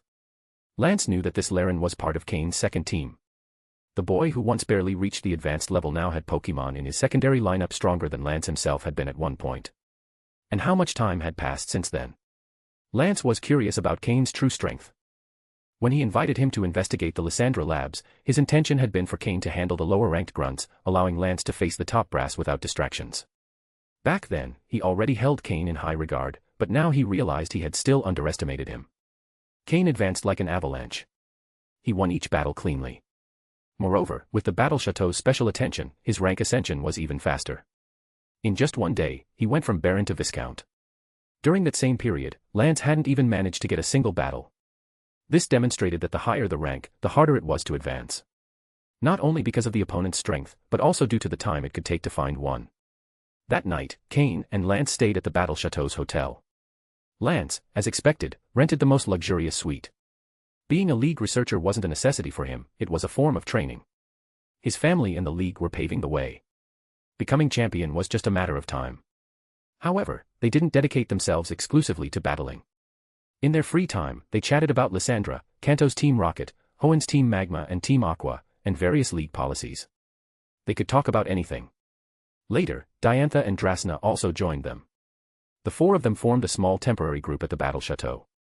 Lance and Diantha were future champions. Drasna would become one of Kalos's future Elite Four. Also, both she and Lance specialized in Dragon-type Pokémon, which made exchanging ideas easier. And Cain, far from being out of place, fit right in. By knowing Lance, Diantha, and Drasna, he served as a bridge between everyone. Over time, each got to know the other's strength levels. 7 full days passed. Cain stayed in the castle for those 7 days. In that time, he rose from Baron to Count. He already had 92 rank points. With one more victory, he could challenge for a rank-up battle. But it wasn't just him making progress. Lance, Diantha, and Drasna also rose to the rank of Marquis. Lance was already at elite level. Diantha and Drasna weren't far behind. After all, battles at the Count rank only allowed the use of 3 Pokémon. Cain started battling with Laren, then Pupitar, Blaziken, Politoed, and Swampert, and later Florges, Drapion, Gengar, etc. Little by little, he gained a good reputation within the Battle Chateau. Cain hadn't lost a single battle yet. Many believed he already had the strength to aim for the Marquis rank. Though others didn't know it, his 3 companions knew it well. His Slowking was already at elite level, and so was his Mismagius. Diantha had a level 61 Gardevoir and a level 60 Gudra. Drasna had a level 60 Altaria. And Lance, all 6 of his main Pokémon were elite level. That showed that not only was Cain progressing rapidly, but all of them were. Still, their stay at the Battle Chateau had to end for now. Cain didn't reach the Marquis rank and would have to leave it for another time. Because both he and Lance received an urgent order from the Kalos League as League researchers, they had to go deal with a serious incident at the Parfum Palace, not far from the castle. The issue had arisen suddenly, and Cain didn't have time to prepare. The 4 had to say their goodbyes, thus ending their brief gathering. The next time Cain met Diantha and Drasna, they might already have become members of Kalos's Elite Four. In these 7 days, he and Lance got to know each other quite well, even engaging in some private battles. Lance had to admit that, in a one-on-one battle, aside from his Dragonite, none of his Pokémon could confidently defeat Cain's Slowking. Moreover, the rest of Cain's team wasn't far behind, they were all on the verge of elite level. 7 days may not seem like much, but they were enough for significant improvement. Laren and Pupitar, the most used, leveled up together, Laren to level 40, Pupitar to level 41. Laren was about to evolve, and Cain decided to give it a break. Blaziken reached level 43, Politoed level 46, and Swampert level 51. The battles in the castle, though numerous, were against opponents of similar strength, which greatly helped his Pokémon's growth and their mastery of moves and energy. His entire second team was now at advanced level. But since they wouldn't participate in the next mission, Cain used the portable transport system to send them back to his island. They needed time to stabilize and train. In their place, he brought in Altaria. Now he had Slowking, Mismagius, and Altaria, all at elite level, since the next mission required considerable strength. If they summoned us, researchers from other regions' leagues, then the incident at Parfum Palace must be really urgent, Cain remarked as they prepared to depart. Lance rubbed his temples with resignation. It's not like I'm thrilled to get involved, but it seems urgent. We'll talk on the way. From what he said, it seemed he already had some prior info about the incident. Then, Lance summoned his Dragonite and Cain his Flygon. Both flew swiftly toward Parfum Palace. Diantha and Drasna saw them off with serious expressions. Though they knew what had happened, they couldn't get involved, as they weren't League researchers. End of chapter. Chapter 936, Chapter 936, Team Flare involved. Lance was sitting on the back of his Dragonite, while Cain flew on his Flygon. It had been a while since anything had outshined his flying mount. Flygon flew alongside Lance's Dragonite, not even daring to make a sound. After all, Lance's Dragonite was clearly an elite-level Pokémon. Pokémon, Dragonite, Purple. Gender, Male. Level. Types, Dragon plus Flying. Ability, Inner Focus. Held item, None. Egg moves, Dragon Breath, Dragon Rush, Water Pulse, Dragon Pulse.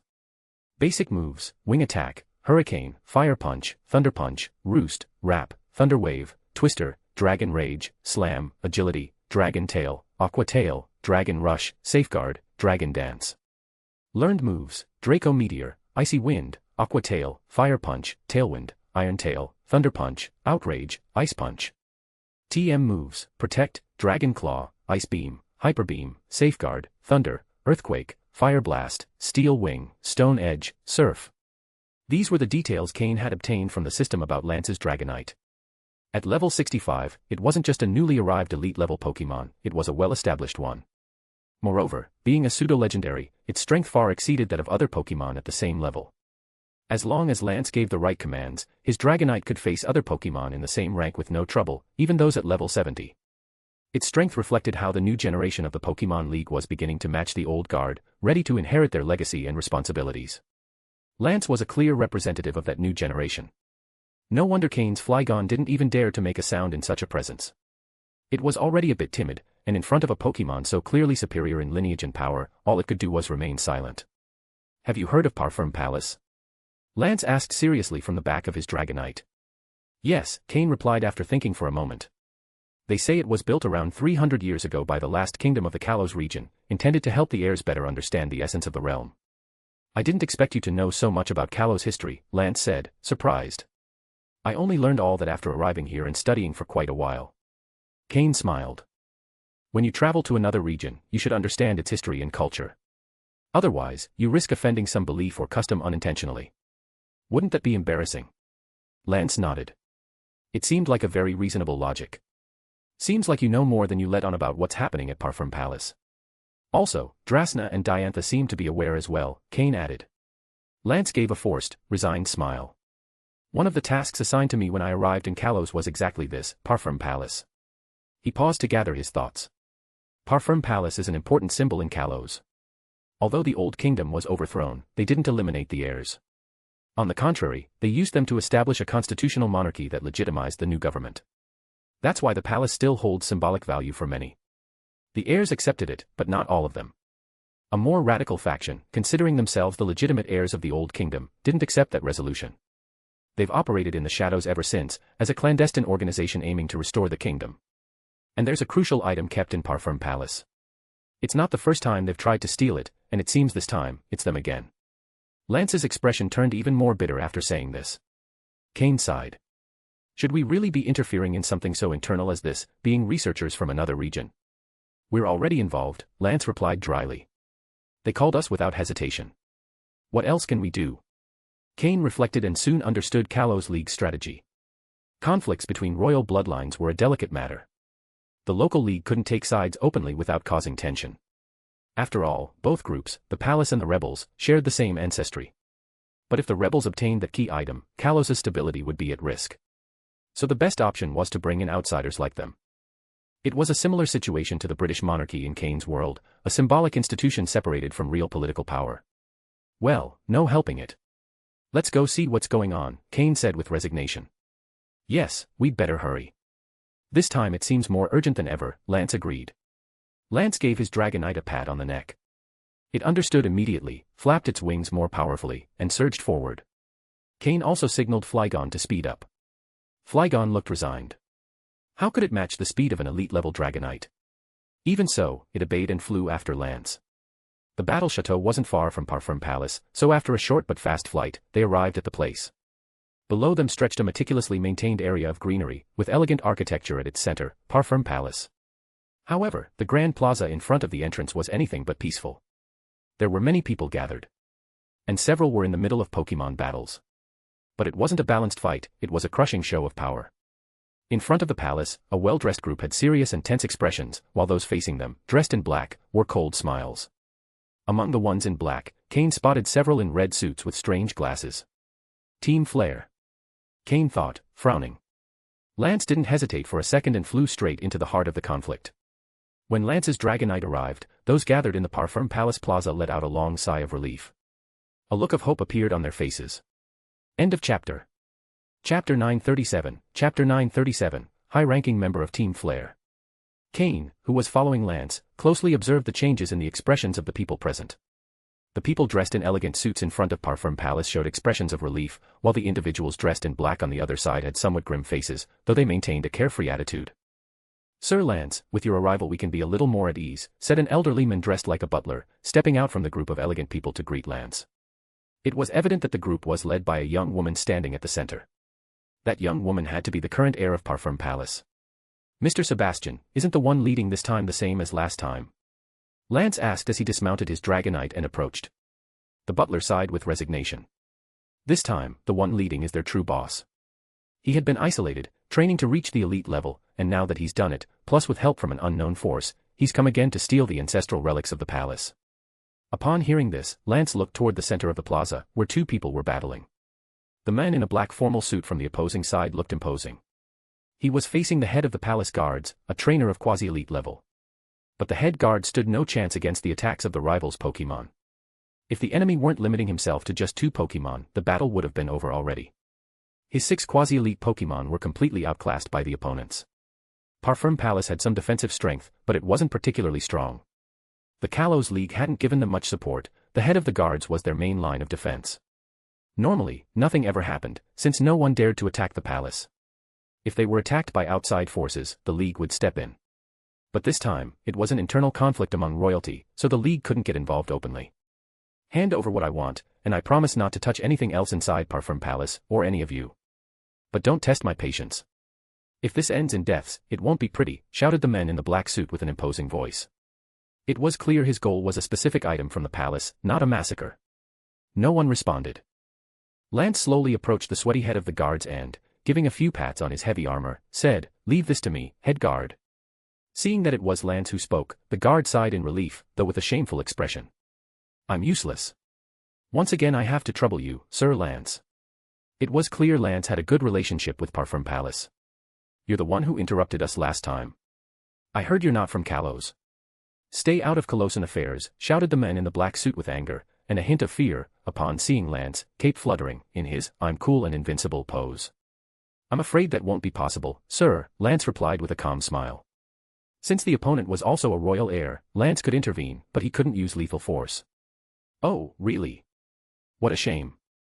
Then I have no choice but to take you out first." "You'll have to step in, Miss Aliana," said the man as he turned to a woman beside him, wearing a red skirt and jacket, with sand-colored hair and huge visor-style dark sunglasses. "Ha ha ha. Mr. Bas, you're too kind. This is exactly why I came." Aliana laughed, stepping forward and throwing a pokeball. A Drudigan appeared in the plaza. "Roar," it roared fiercely, unleashing its full pressure. Upon seeing the Drudigan, Lance frowned. An elite-level Pokémon. BAS, the men in the black suit, smiled. That's right. Miss Aliana is a reinforcement I requested personally. If you leave now, there's still time. Unlike the palace members, I have no qualms about eliminating you. Upon learning there was another elite-level Pokémon, those behind Lance wore bitter expressions. The head of the guards, who had just retreated, clenched his teeth and stepped forward. Sir Lance, I'll do my best to help you hold them off. But Lance stopped him with a hand. Then he smiled and said, Hey, Cain. Enough of watching the show, don't you think? The enemy's already here. Lance was somewhat relieved too. Thankfully Cain had come with him on this mission, otherwise, defending the Parfum Palace relics would have been extremely difficult. Although he was confident that BAS was no match for him, if Aliana attacked the palace's people, he wouldn't be able to cover everything. That was when everyone remembered there was someone else with Lance. The crowd parted a little, revealing Cain in the back, watching everything like it was a theater play. Truthfully, Cain was more interested in Team Flare at that moment. That Aliana, wasn't she one of Team Flare's scientists? One of their high-ranking members. Among that group of people with extravagant hairstyles, she was the only one whose hair color looked halfway normal. And now Lance had called on him, so Cain had no choice but to slowly walk toward the front.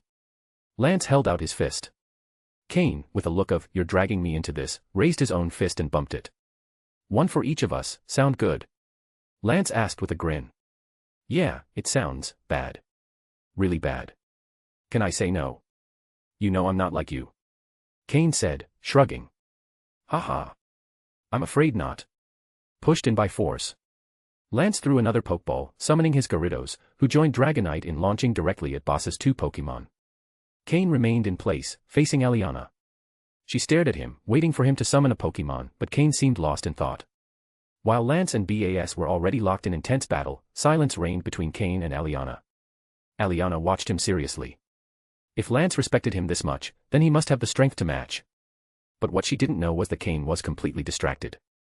The people from Parfum Palace also stared at him. Although they didn't know what he was doing, they trusted Lance, and thus believed Cain might be their only hope. Aliana's here. That means Lysandra is involved too, thought Cain, frowning. I don't know what item is hidden in Parfum Palace, or if BAS has something he needs. But does this mean Lysandra is already investigating the history? At the same time, Cain was analyzing the current condition of his Pokémon. End of chapter. Chapter 938, Chapter 938, Cain vs. Aliana. During this past week, Drapion and Jengar had almost completely digested the poison-type energy they had accumulated, and their level successfully reached level 59, the limit of the quasi-elite tier. Florges, too, after several days of battle, had reached level 59. That meant Cain now had 3 Pokémon at maximum quasi-elite level, and if the right opportunity presented itself, they could break through to elite level. In addition, he had Slowking, Mismagius, and Altaria, 3 elite-level Pokémon. Against Aliana, he wasn't at a disadvantage. However, at that moment, Cain had a very interesting thought, or rather, a hypothesis. And whether that hypothesis would turn out to be true or not depended on whether Aliana gave him the opportunity. He glanced at the strange black visor-like glasses that Aliana wore on her face. The whole time Cain stood in place, everyone was watching him closely. Until Aliana finally felt like she was being made a fool of. Damn it, Drudigan, Dragonclaw, she shouted furiously. Upon hearing the command, Drudigan charged directly at Cain with a ferocity that seemed intent on tearing him apart. Boom. But before Drudigan's attack reached Cain, a pink Pokémon appeared in front of him. Its ice-covered fist clashed with Drudigan's claw.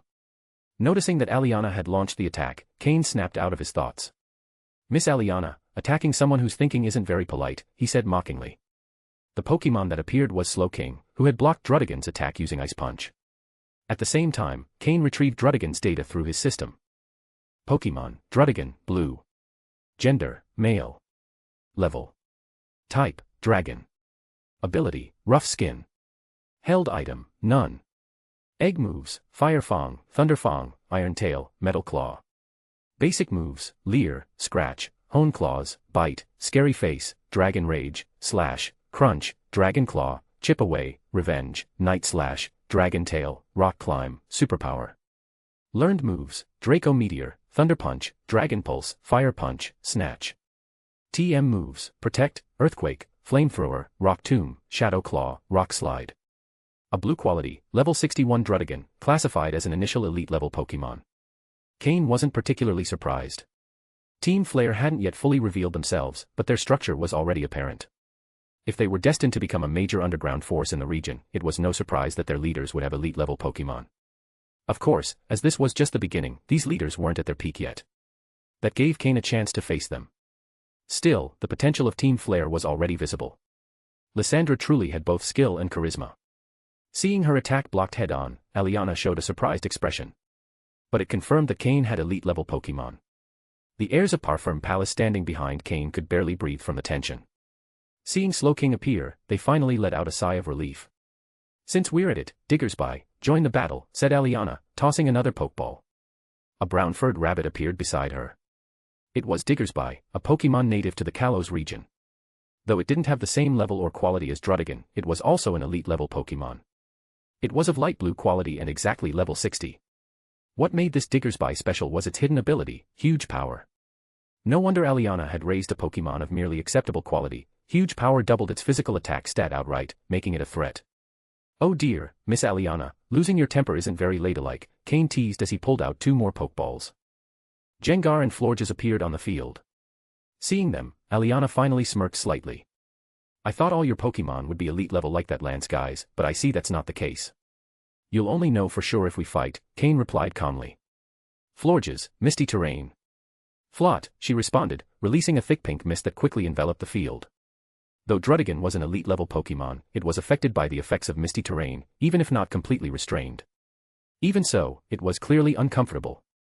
"Misty Terrain," Aliana growled through gritted teeth.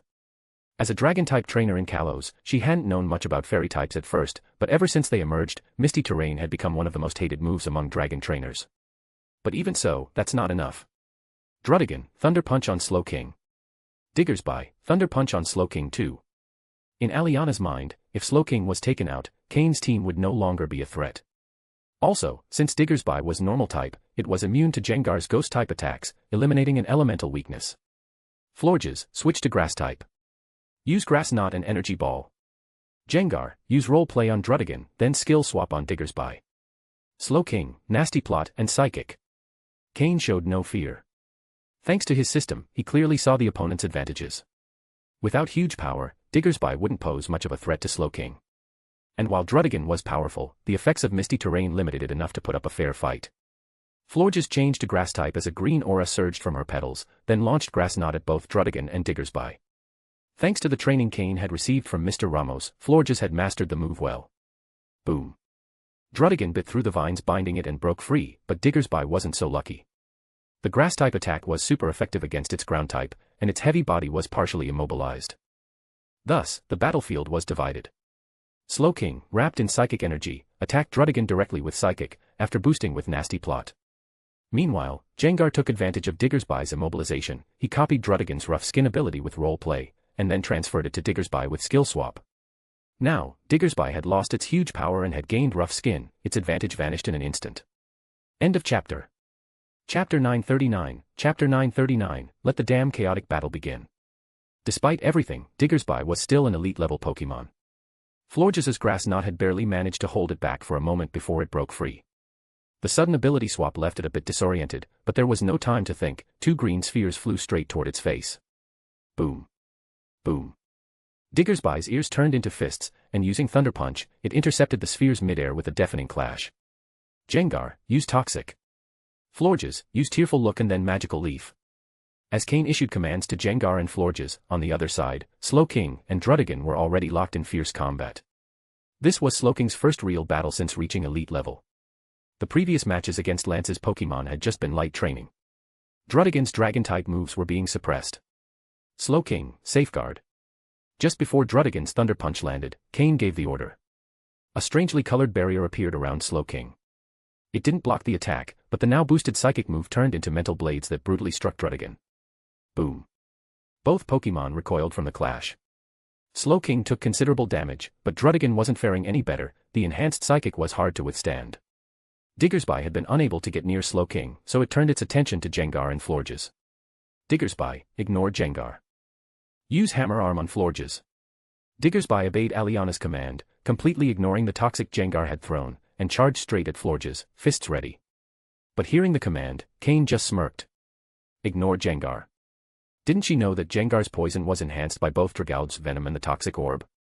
Since it hadn't been interrupted, Toxic hit Diggersby square on. Florges gave a pitiful look, with tearful eyes. Immediately, Diggersby's heart wavered. When, in its unglamorous life as a digger, had it ever received that kind of emotional attention? Its offensive resolve weakened. Even its speed dropped. Damn it. Druddigan, use Draco Meteor. Aliana shouted with a scowl. Florges and Jengar weren't stronger than Diggersby, but their abilities were annoying: turn control, combined attacks.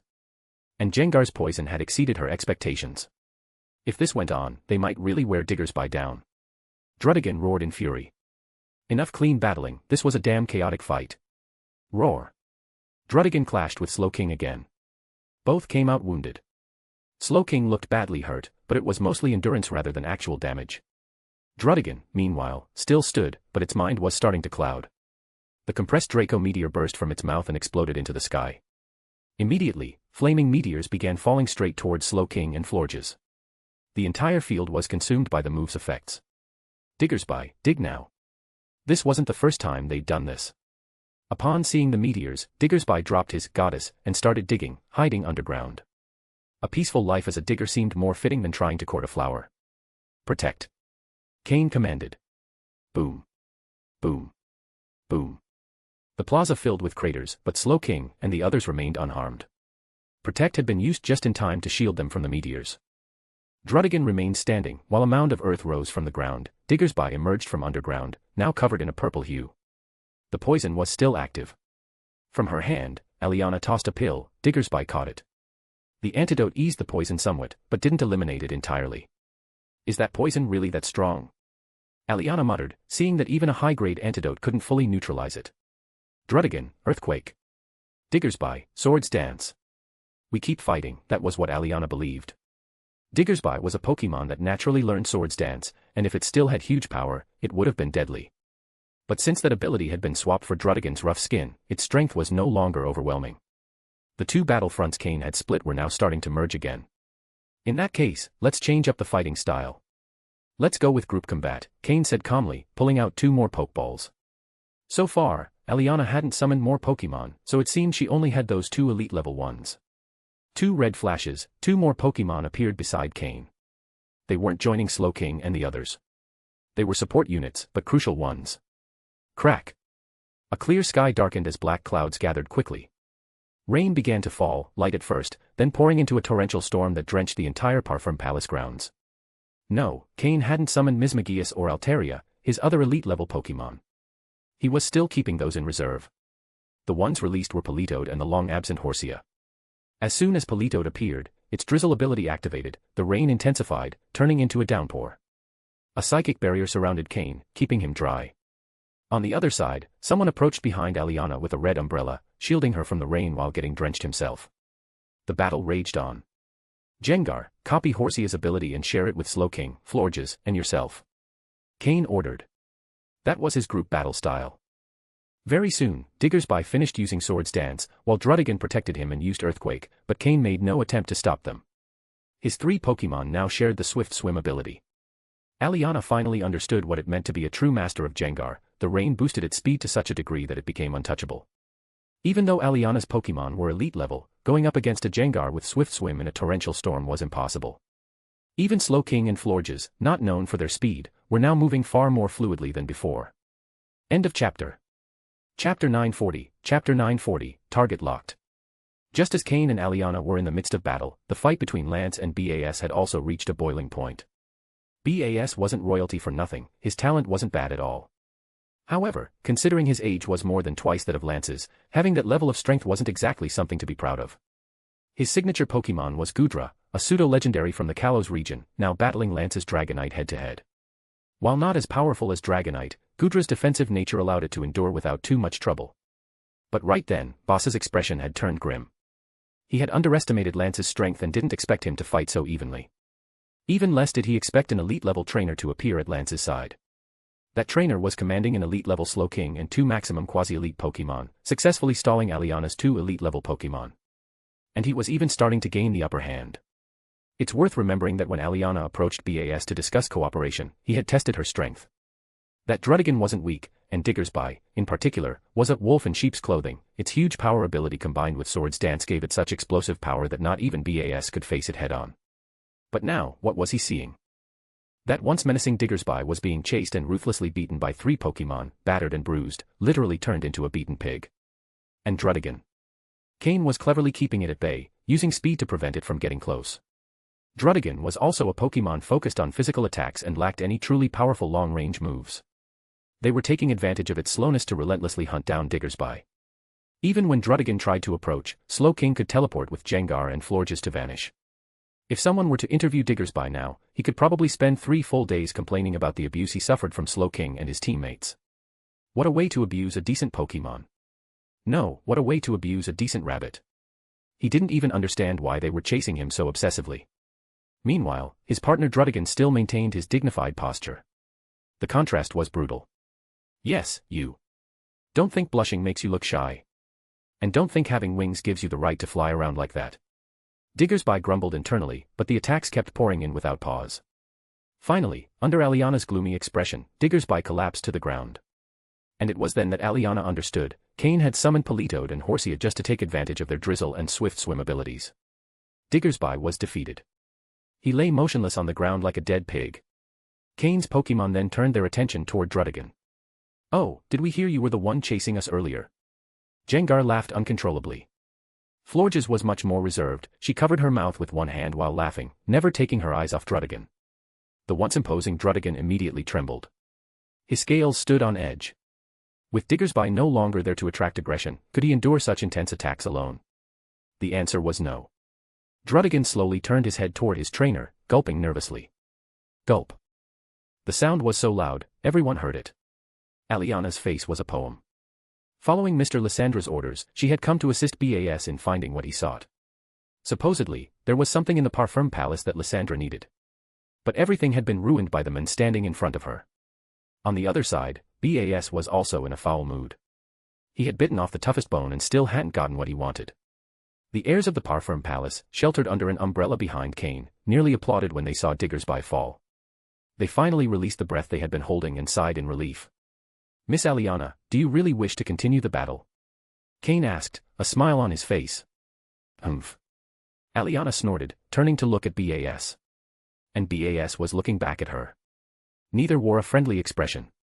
Aliana blamed BAS for not investigating properly before taking action, and BAS blamed Aliana for being a desk champion but a street rookie. No offense, I swear.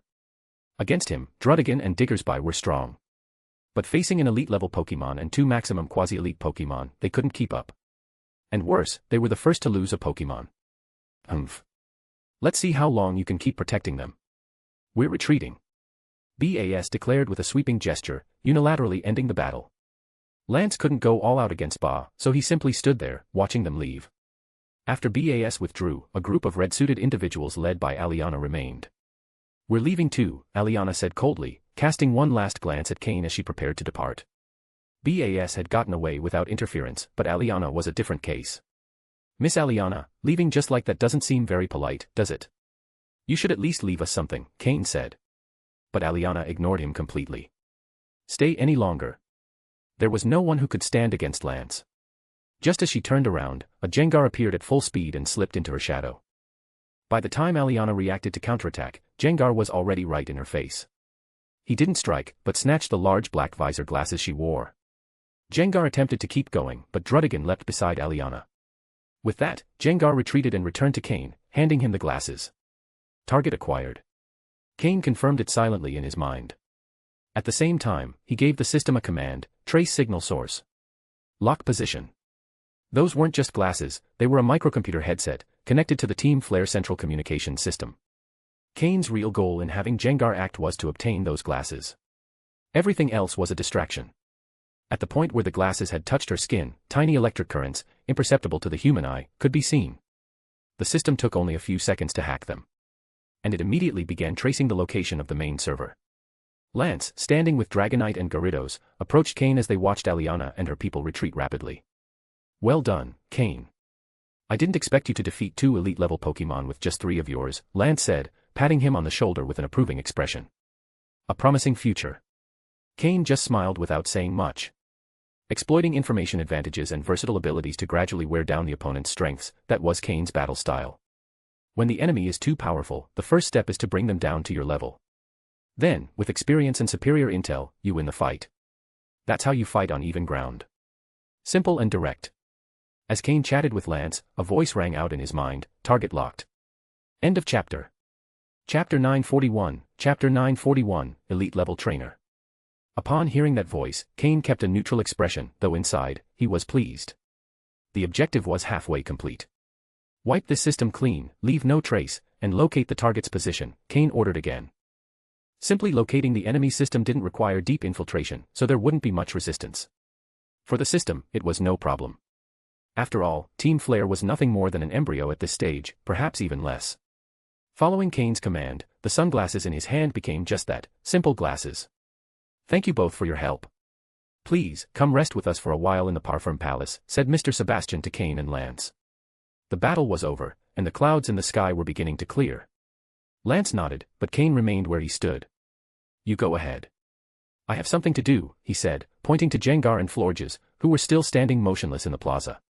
Lance, being experienced, immediately understood what was happening with those two Pokémon.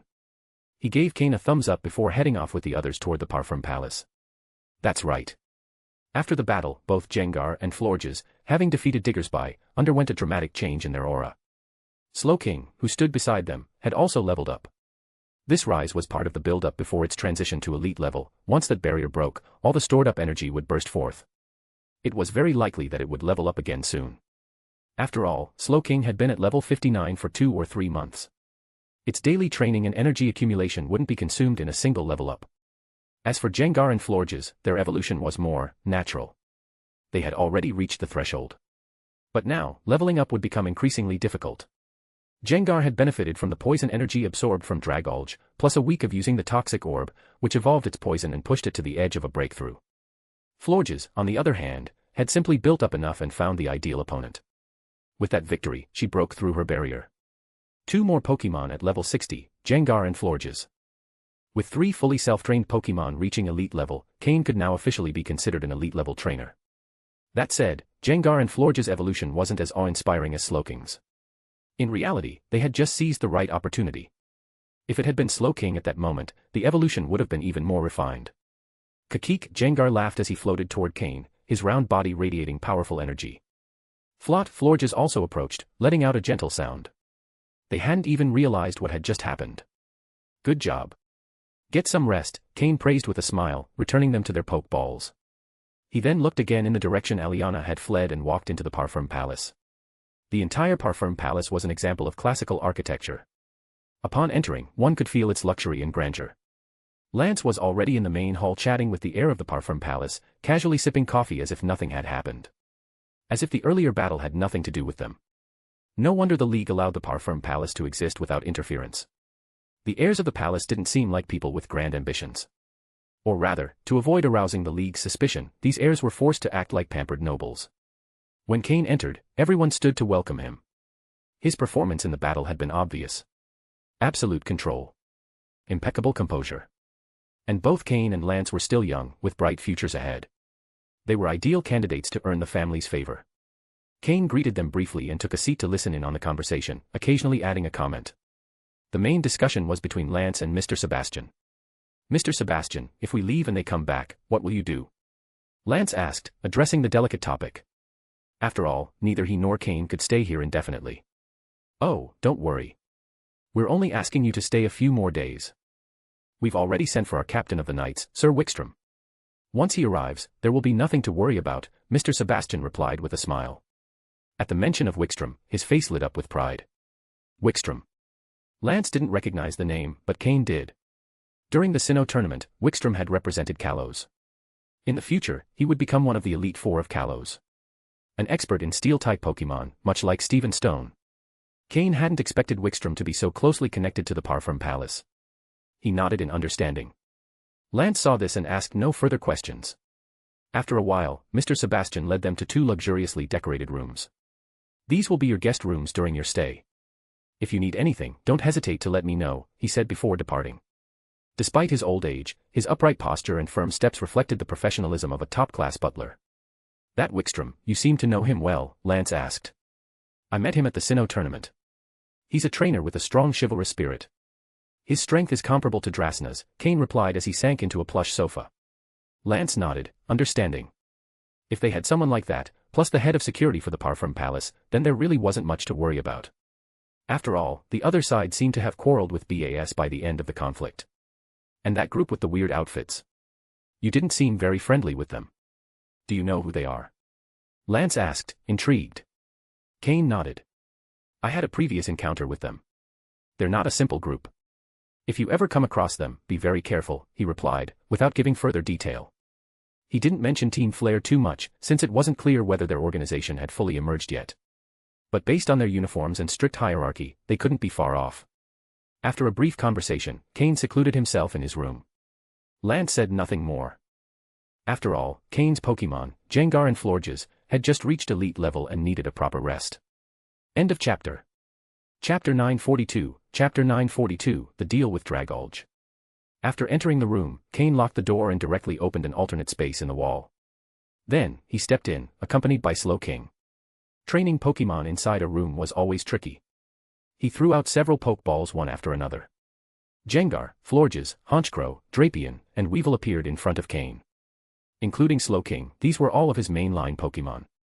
Currently, Slowking was the first to advance to elite level, Gengar and Florges followed closely behind, and it was expected that the others wouldn't take long. He immediately began adjusting their training. Slowking, you need to try condensing your psychic powers even more. You have enough quantity, but the quality is still lacking. You're missing that decisive strike, that final explosion. So, for a while, I want you to try compressing your psychic energy to double its density, Cain told Slowking. Although Gengar and Florges had already reached elite level, Cain still considered Slowking his strongest Pokémon. However, Slowking still had some flaws. His sustained attack ability was very high, but he lacked explosive power, the ability to decide a battle with a single blow. That's what he needed to master. Gengar, Florges, you two have just advanced to elite level. I need you to familiarize yourselves with the changes in your bodies and power. We'll start with basic physical training every day. Saying this, Cain took out another Pokeball and released Carbink. On Carbink's head, a faint pink hue could already be seen in its diamond core. Carbink will use gravity to help you all adapt to your new bodies. All of you, including Drapion and Honchkrow, will train under Carbink's gravity, Cain instructed. At the same time, using the gravity move would help Carbink better control the energy inside it and complete its mutation. Drapion, your attitude is a problem. If you can't fix it, I can tell you right now, it's going to be very hard for you to advance to elite level, Cain warned. Drapion was a battle fanatic, but also reckless. The more important the situation, the more agitated it got, an extremely serious flaw. In the past, Blaziken had also gotten stuck in its evolution because of the same issue. Now Drapion had already absorbed a large amount of poison-type energy, and had also been repeatedly exposed to the toxic orb. It had all the conditions needed to break through the limit. Even without a favorable battle, it should be able to advance to elite level on its own. That was its advantage, shared with Gengar. But while Gengar had already done it, it was now Drapion's turn. Honchkrow, Weevil, you two also need to stay calm. I know seeing your teammates grow stronger can make you anxious, but don't worry. If you follow the plan I laid out, you'll soon advance as well, Cain said to them. Honchkrow and Weevil had had few opportunities recently, since Cain had spent a lot of time under the sun, where they didn't perform well. Their days had been limited to basic training and move practice. This had slowly widened the gap between them and Slowking and the others. But Cain knew they weren't wasting time. With such solid foundations, they were the most stable Pokémon in his team. With the right opportunities, they could naturally break through their limits. That's why Cain wasn't worried about them. In comparison, of the three, Drapion was the one he worried about most. Of course, future adjustments would require both him and his Pokémon to work together. With Carbink's help, the training difficulty rose significantly. A Pokémon with the gravity move was basically a sacred tool for training. If a fighting-type trainer had a Pokémon like this, their Pokémon would improve at an incredible pace. Once the Pokémon began training, Cain quietly withdrew to a corner and pulled out another Pokeball. But this time, he didn't throw it. Through the translucent glass of the Pokeball, the Pokémon inside was visible, Dragolge. After being captured by Cain, its physical condition had improved a lot. However, recovering the power it had lost was practically impossible. Even so, its imposing presence was still there, and its power remained considerable. Perhaps due to its old age, or because Cain had saved it, Dragolge showed no signs of hostility toward him. During the 7 days at the battle chateau, Cain had brought him out daily and communicated with him via telepathy. If he wanted to execute the next part of his plan, Dragolge was essential. He opened the Pokeball, and after a red flash, Dragolge appeared before him. Its expression was blank, and it didn't do much upon release. It just manipulated a stream of water to float about 5 or 6 centimeters above the ground. Dragolge resembled Kingdra quite a bit, only one looked like seaweed, and the other like coral. Dragolge, have you thought it through? I know your body is weak right now, but I'll do everything I can to stabilize you. These days we've spent together, I think you've seen what I'm capable of, Cain conveyed via telepathy.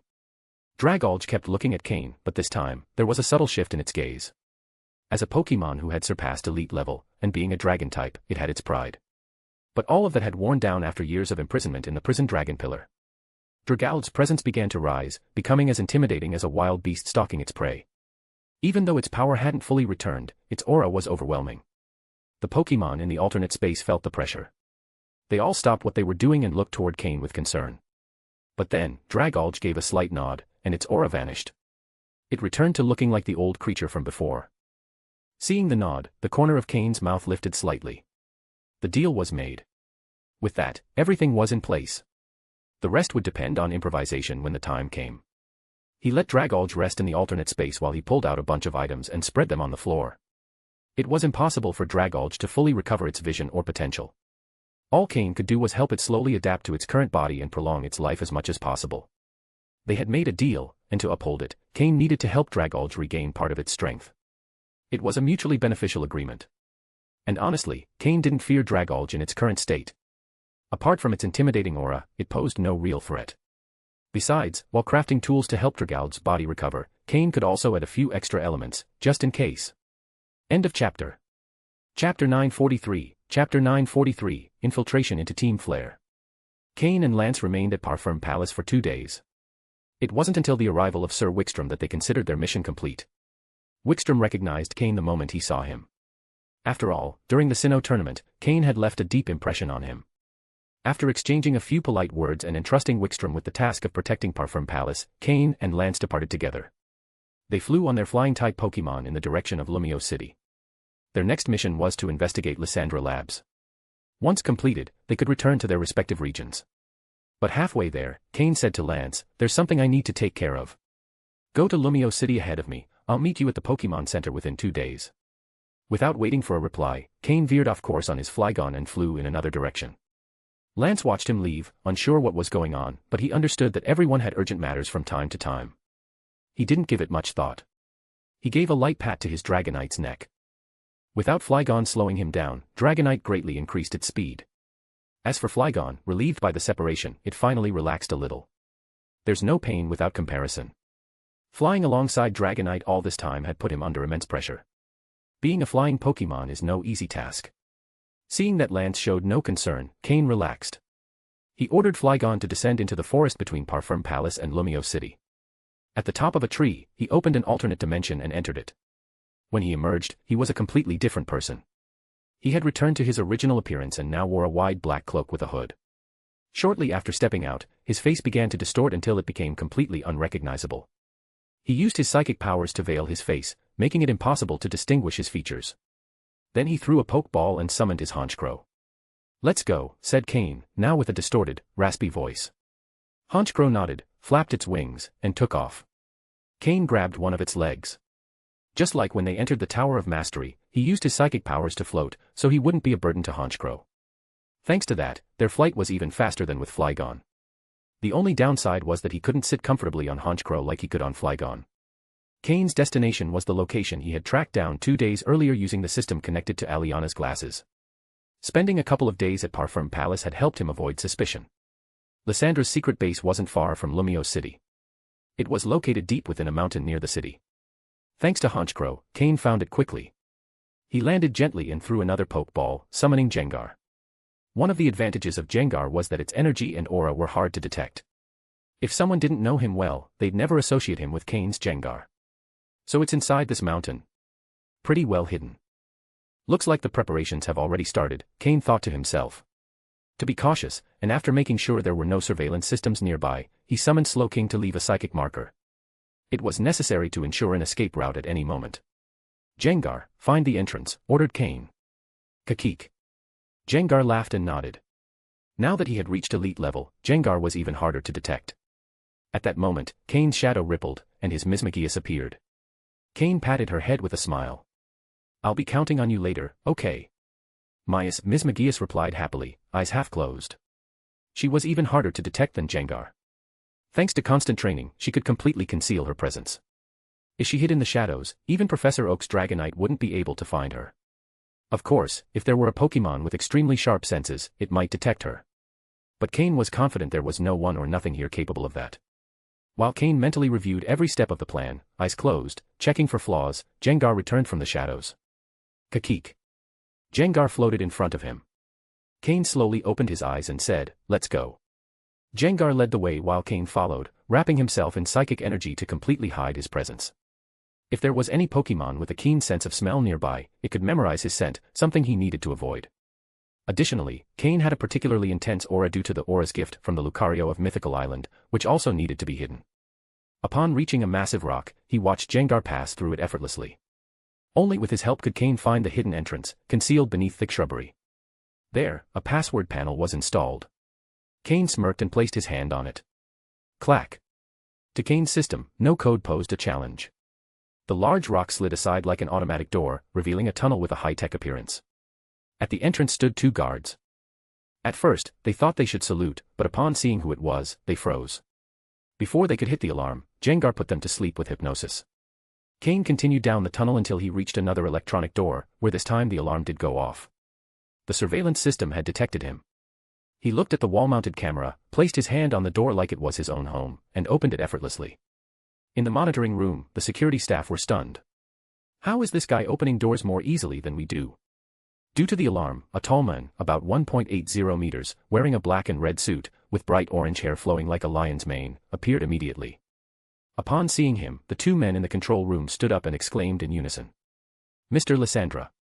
If not for the sunglasses he wore, the fanatical devotion in their eyes would have been plain to see. They looked like cult followers. Lysandra nodded and asked, "What happened?" End of chapter. Chapter 944, Chapter 944, Cain vs. Lysandra. "Sir, urgent report, someone is invading," said one of the surveillance operators. However, his expression showed a hint of confusion at the word invading. From the intruder's appearance, it looked like he had forced his way in, but the way he opened each door made it seem like he had more authority than an executive. Even executives needed authentication to access each zone, and this guy was just passing through like nothing. They looked at the images on the monitor. The doors opened one after another without any resistance. At his side was a Jengar. Anyone who tried to approach him fell asleep before even getting close. And he wasn't alone. A Mismagius followed close behind, curiously observing everything around her, as if she were exploring a new city. Lysandra, upon seeing the scene of Cain advancing as if there were no obstacles, frowned and said, "Understood. I'll handle this myself." With that, he walked out decisively. He had already sent all of the base's executives on various missions. He hadn't expected anyone to dare infiltrate so directly. There was no choice but for him to intervene personally. With a few subordinates following, Lysandra headed toward the access point. Cain, for his part, didn't overextend. After opening several doors and inevitably drawing attention, he stood still, waiting calmly. Soon, several men and women dressed in reddish-orange uniforms surrounded him completely. But none dared to approach. The Jengar by his side was too intimidating. Any Pokémon that attempted to get near was swiftly taken down by Jengar. Cain didn't make a single move, and thus, neither did they dare act on their own. It wasn't long before Lysandra pushed through the crowd and stood before Cain. Frowning at the intruder's appearance, he asked in a stern voice, "Who are you? What's your purpose in breaking into our secret base?" Cain's face was covered by a layer of psychic energy, making it impossible to see his features. "Sir Lysandra, the individual has some kind of special covering on his face, we can't verify his identity. It's highly probable that the energy masking his face is psychic type. The chances that this hooded figure is a psychic are about 80%, came a voice through the earpiece hidden in Lysandra's ear. Upon hearing psychic, Lysandra's frown deepened. It wasn't the first time he had encountered a psychic, but someone who could completely obscure their identity like this. Very few. And those few always caused him problems. Psychics were usually a very closed, tight-knit group. Offending one could lead to serious consequences. But the men in front of him had already made it to the very heart of his base. He couldn't just let him go. "Lysandra," said Cain in a coarse, muffled voice. Upon hearing his name, Lysandra showed no surprise. If the intruder had made it this far, it was only natural that he knew who to look for. I've come to propose an alliance, Cain continued after a brief pause. Upon hearing that, Lysandra showed a flicker of surprise, but his expression quickly hardened again. This is how you come to propose an alliance? Doesn't seem like the best approach. Heh. I had no choice. To sit down and talk, one must first prove their worth. Otherwise, you probably wouldn't have even met with me, Cain replied with a faint smile. Without a certain level of strength, it wouldn't have been so easy to face Lysandra directly. After all, Lance had been searching for him for quite a while with no success. Of course, that was also because Lance was looking in the wrong place, the Lysandra Labs in Lumio City. He didn't know that Lysandra had already moved his base deep into the mountains. Cain's explanation made Lysandra pause in thought. If that's the case, let me see if you truly have the level required to negotiate with me, Lysandra replied, irritated, and without another word, drew a pokeball from his belt and tossed it. Roar. A blaze of fire erupted along with a lion's roar. As the flames dissipated, the silhouette of a Pokémon became visible. A Pyroar. Judging by appearance, it was clearly male. Pokémon, Pyroar, dark blue. Gender, male. Level. Type, fire plus normal. Ability, rivalry. Held item, none. Egg moves, yawn, snatch, fire spin, flare blitz. Base moves, hyper beam, tackle, leer, ember, workup, headbutt, noble roar, takedown, fire fong, endeavor, echoed voice, flamethrower, crunch, incinerate, overheat. Learned moves, heat wave, hyper voice, iron tail, snore. TM moves, protect, double team, fire blast, flame charge, payback, giga impact, wild charge, substitute. Cain scanned the Pyroar's data using his integrated system. The dark blue color quality actually surprised him a bit. Not because it was too high, but because he had expected more. As someone with potential comparable to Diantha, the future champion of Kalos, Lysandra should have had stronger Pokémon. Then again, this probably wasn't his strongest Pokémon. Also, Team Flare hadn't fully mobilized yet. It was likely that Lysandra hadn't devoted all his resources to training. A level 64 Pyroar, at the intermediate elite level, wasn't bad. After all, Team Flare was still in its early stages, just transitioning from a lab to a full organization. Pyroar, Flamethrower, ordered Lysandra without hesitation, launching the first strike as soon as the Pokémon appeared. Seeing his movement, the nearby Team Flare members quickly scattered. Jengar. Shadow Ball, Cain calmly commanded. Kakik. Jengar laughed as two dark spheres formed in his hands and shot straight into the flames. Boom. Boom. Two explosions rocked the interior of the base. Everything nearby was swept by the impact. Team Flare members could barely stay on their feet. Lysandra stood his ground, watching Cain, who remained still and unmoved. After that single exchange, Lysandra didn't launch another attack. He could tell that Cain's Jengar was an elite-level Pokémon. And the Mismagius by his side, who didn't even flinch at the clash, was likely at that level too. Now, can we talk about the alliance? Cain asked. Lysandra narrowed his eyes. His mind was spinning. If he wanted to achieve his grand objective, having a little extra help wouldn't hurt. Finally, he said, I admit you have the strength to negotiate with me. But you broke into my secret base, shouldn't you give me an explanation? Hearing that, Cain knew that half of his goal had already been achieved. But it still wasn't enough. Explanation. I didn't kill any of your people. That's my explanation, he replied without backing down. End of chapter. Chapter 945, Chapter 945, the great con artist returns to the scene. Lysandra's expression froze for a moment. In truth, by saying that, he was already tacitly accepting the proposal. What he really wanted was for Cain to give him an excuse, a dignified way to save face, especially considering they were surrounded by his subordinates. If he let Cain sweep the whole incident under the rug in front of so many witnesses, his authority would be severely undermined. However, Cain gave a faint smile and said, all right, here's 1 million Poké. That should be enough to compensate for your losses. As he spoke, he used his psychic power to float a bank card over to Lysandra. With that, Lysandra's expression finally softened a little. But even that gesture, the way Cain openly displayed his psychic power, made it clear he still had cards up his sleeve. It was an indirect warning. You can now tell me what kind of cooperation you're proposing, Lysandra asked. Cain remained standing without responding right away. Lysandra, for his part, waited in silence. His face showed no sign of impatience, demonstrating considerable composure. Nodding slightly, Cain said, first, let's be clear, this cooperation will not be led by you or your organization. At those words, Lysandra frowned and asked, it won't be led by us. Then by who? You. Though your strength is decent, that's all it is, decent. As he spoke, he pulled out another pokeball. He felt like he was being taken for a fool. The Pyroar from earlier was already stronger than Cain's Jengar. Plus, he still had his real ace up his sleeve. And yet this guy kept trying to dictate the terms. That's right. I will lead this cooperation. Cain raised his voice, a note of madness and recklessness bleeding through. That statement ignited Lysandra's fury, and he threw his second pokeball, summoning his ace, a Gyarados. Roar. A shiny Gyarados. Its red scales gleamed intensely under the lights, dazzling. But Cain ignored it entirely. Staring directly at Lysandra, he continued. A collapsing world, a corrupted humanity, maddened Pokémon, and ignorant people. This world is already tainted. It's not something that can be fixed with simple reforms. It's like a body with terminal cancer, the metastasis has already spread throughout the system, and cutting out the tumor won't help. A grave illness requires drastic measures.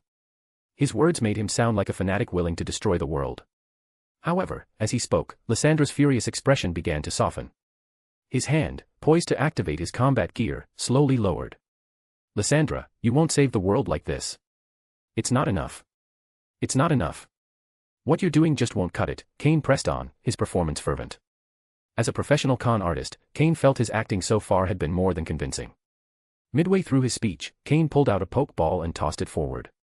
A red flash revealed the form of a Pokémon resembling seaweed, Dragulge. Drag. This Dragulge, who had once surpassed the elite level, had already struck a deal with Cain.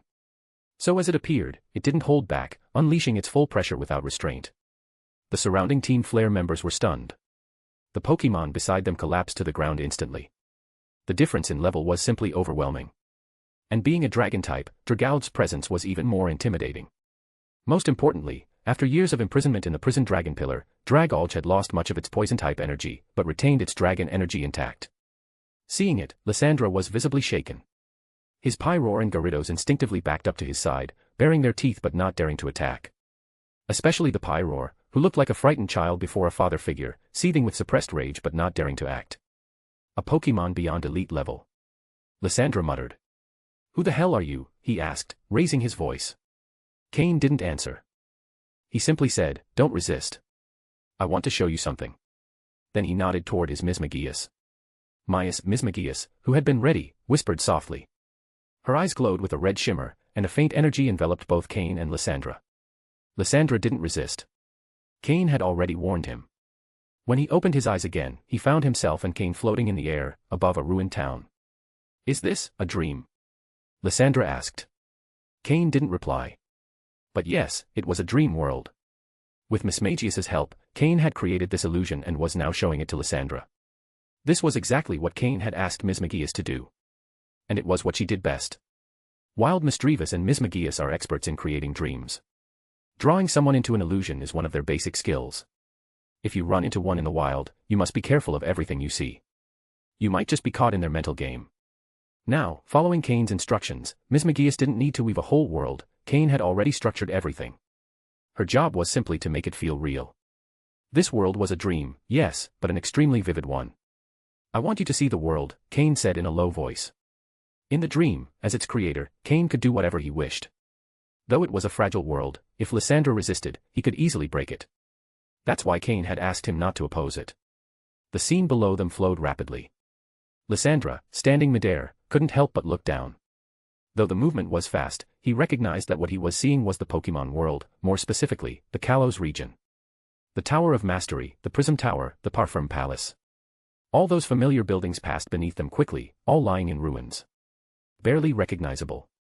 The entire Kalos region, and perhaps the entire Pokémon world, was in shambles. Remnants of buildings scattered everywhere. And worst of all, piles of corpses. Humans and Pokémon alike. Stacked, scattered, indistinguishable. A panorama of overwhelming horror. Lysandra felt a tightness in his chest. Even though he knew this was a dream, he couldn't help feeling deeply disturbed. We're here, Cain said. The motion stopped. They were now above a remote village. That's. Lysandra saw the building at the center of the town, and his pupils contracted. The origin of the world's ruin, Cain declared. Then the two slowly descended.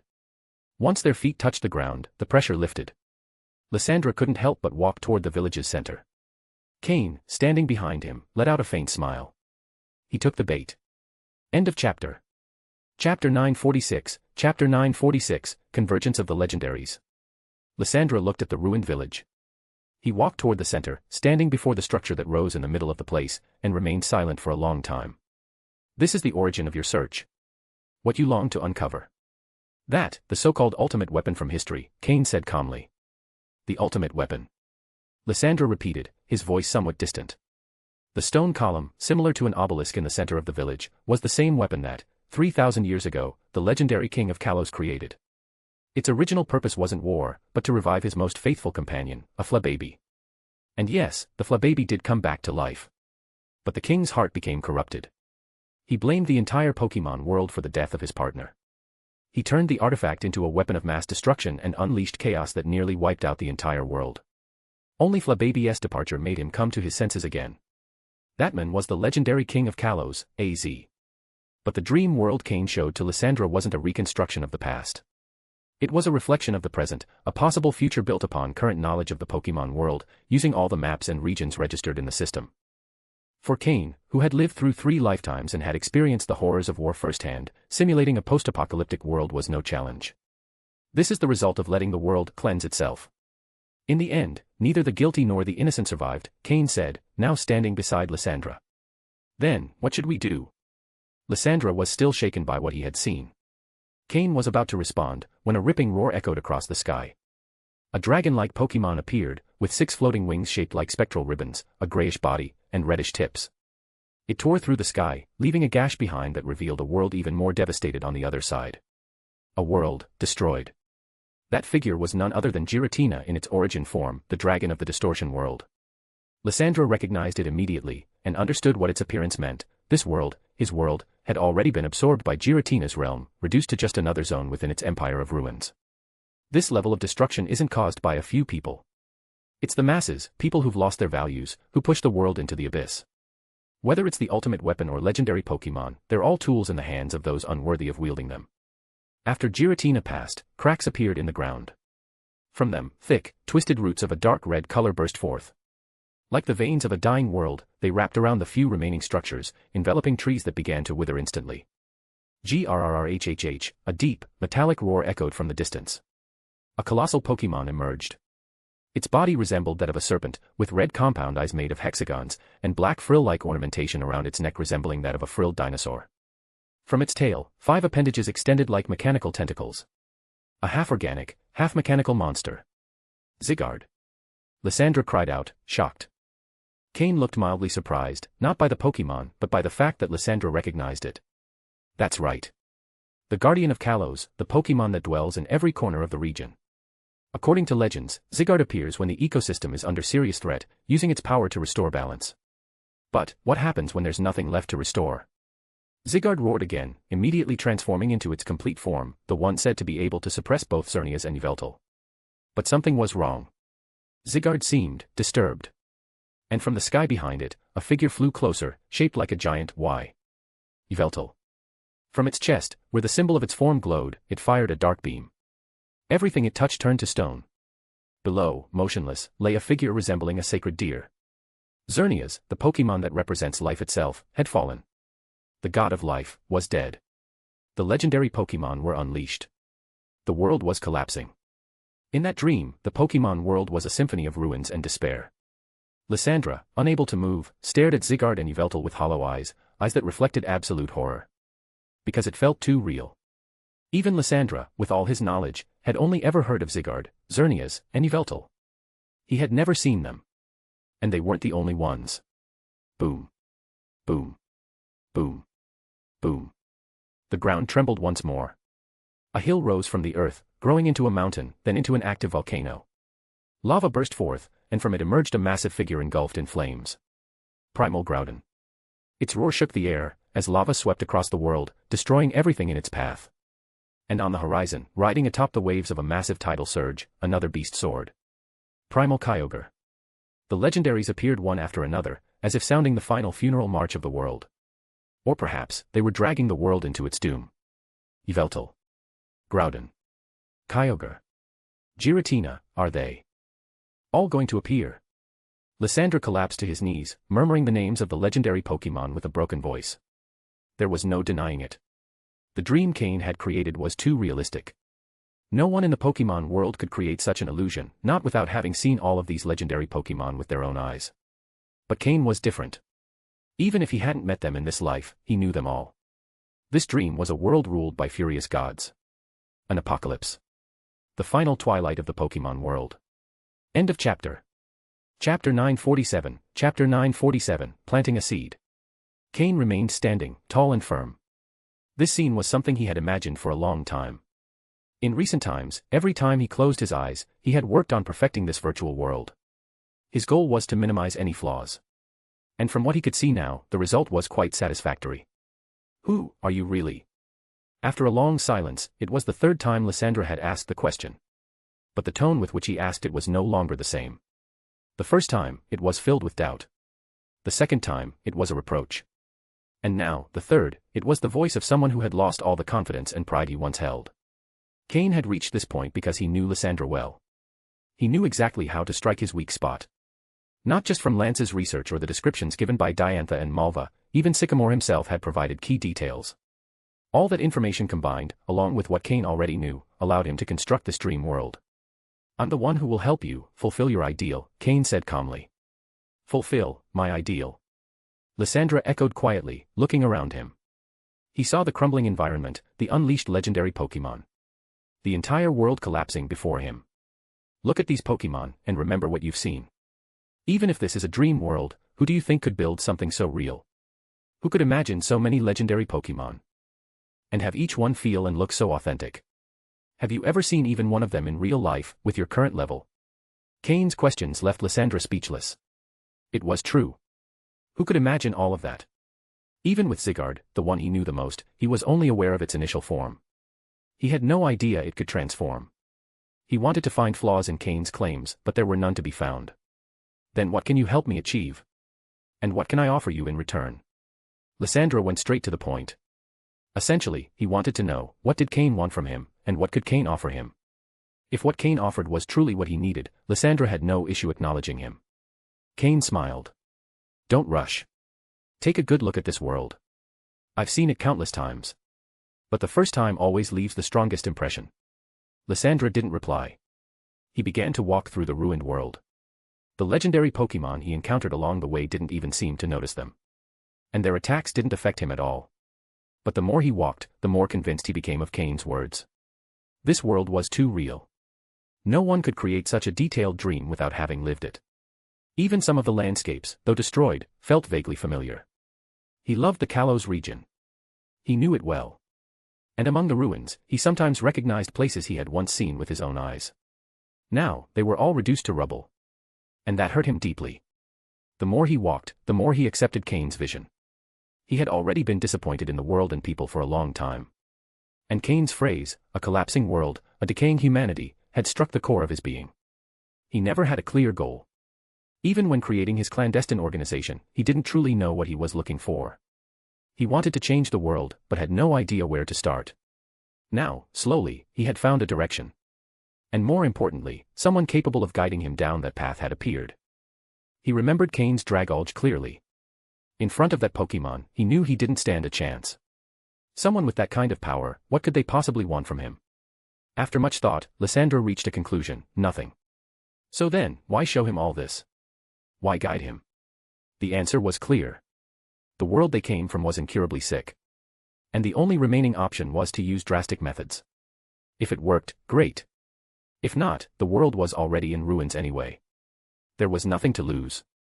Better to try, no matter how impossible it seemed, than to wait around to die. Lysandra stopped. He turned toward Cain, who was still behind him. What should I call you? He asked, with a tone now carrying a trace of respect, even a bit of admiration. It really wasn't easy. Cain thought, letting out a small sigh. The dream world created by Mismagius wasn't just a dream. It had hypnotic properties. It could plant a seed in Lysandra's heart. But for that seed to grow, he had to accept it of his own free will. Otherwise, the effect would be null, or even counterproductive. This entire scenario had been meticulously planned by Cain. Ever since he saw Dragolge, he had gradually begun building this plan. And in the end, the result was better than he expected. Perhaps because Lysandra's heart was already exhausted. And Cain's proposal fit perfectly with the deepest parts of his ideology. The reason they didn't immediately leave the dream was to allow the seed to fully take root. Now, all the groundwork was done. All that remained was to wait for the seed to grow and bear fruit. I planted a seed, and it will grow slowly. Call me Master Caelus, Cain said, walking forward. This time, he was the one leading the way. Caelus. Master. A guide. Lysandra repeated softly, as if suddenly understanding. The one who guides the fallen. Yes. That made sense. In truth, Cain just thought it sounded good. There was no deeper meaning behind it. But Lysandra understood it in his own way. And in the end, he accepted it without hesitation. And now, Caelus. Where will you take me? Lysandra asked in a calm voice. To see this, Cain replied. And with a blink, both returned to the village center they had seen before. The ultimate weapon, that massive obelisk-like needle in the center of the town, had now fully charged. Boom. With a deafening roar, a bright flame burst from the tip of the obelisk. Part of Kalo's territory was completely obliterated. Only a few random elements remained untouched. A brilliant flame. Lysandra murmured, staring at the obelisk in awe. Cain smiled. He waved his hand. And the dream world completely vanished.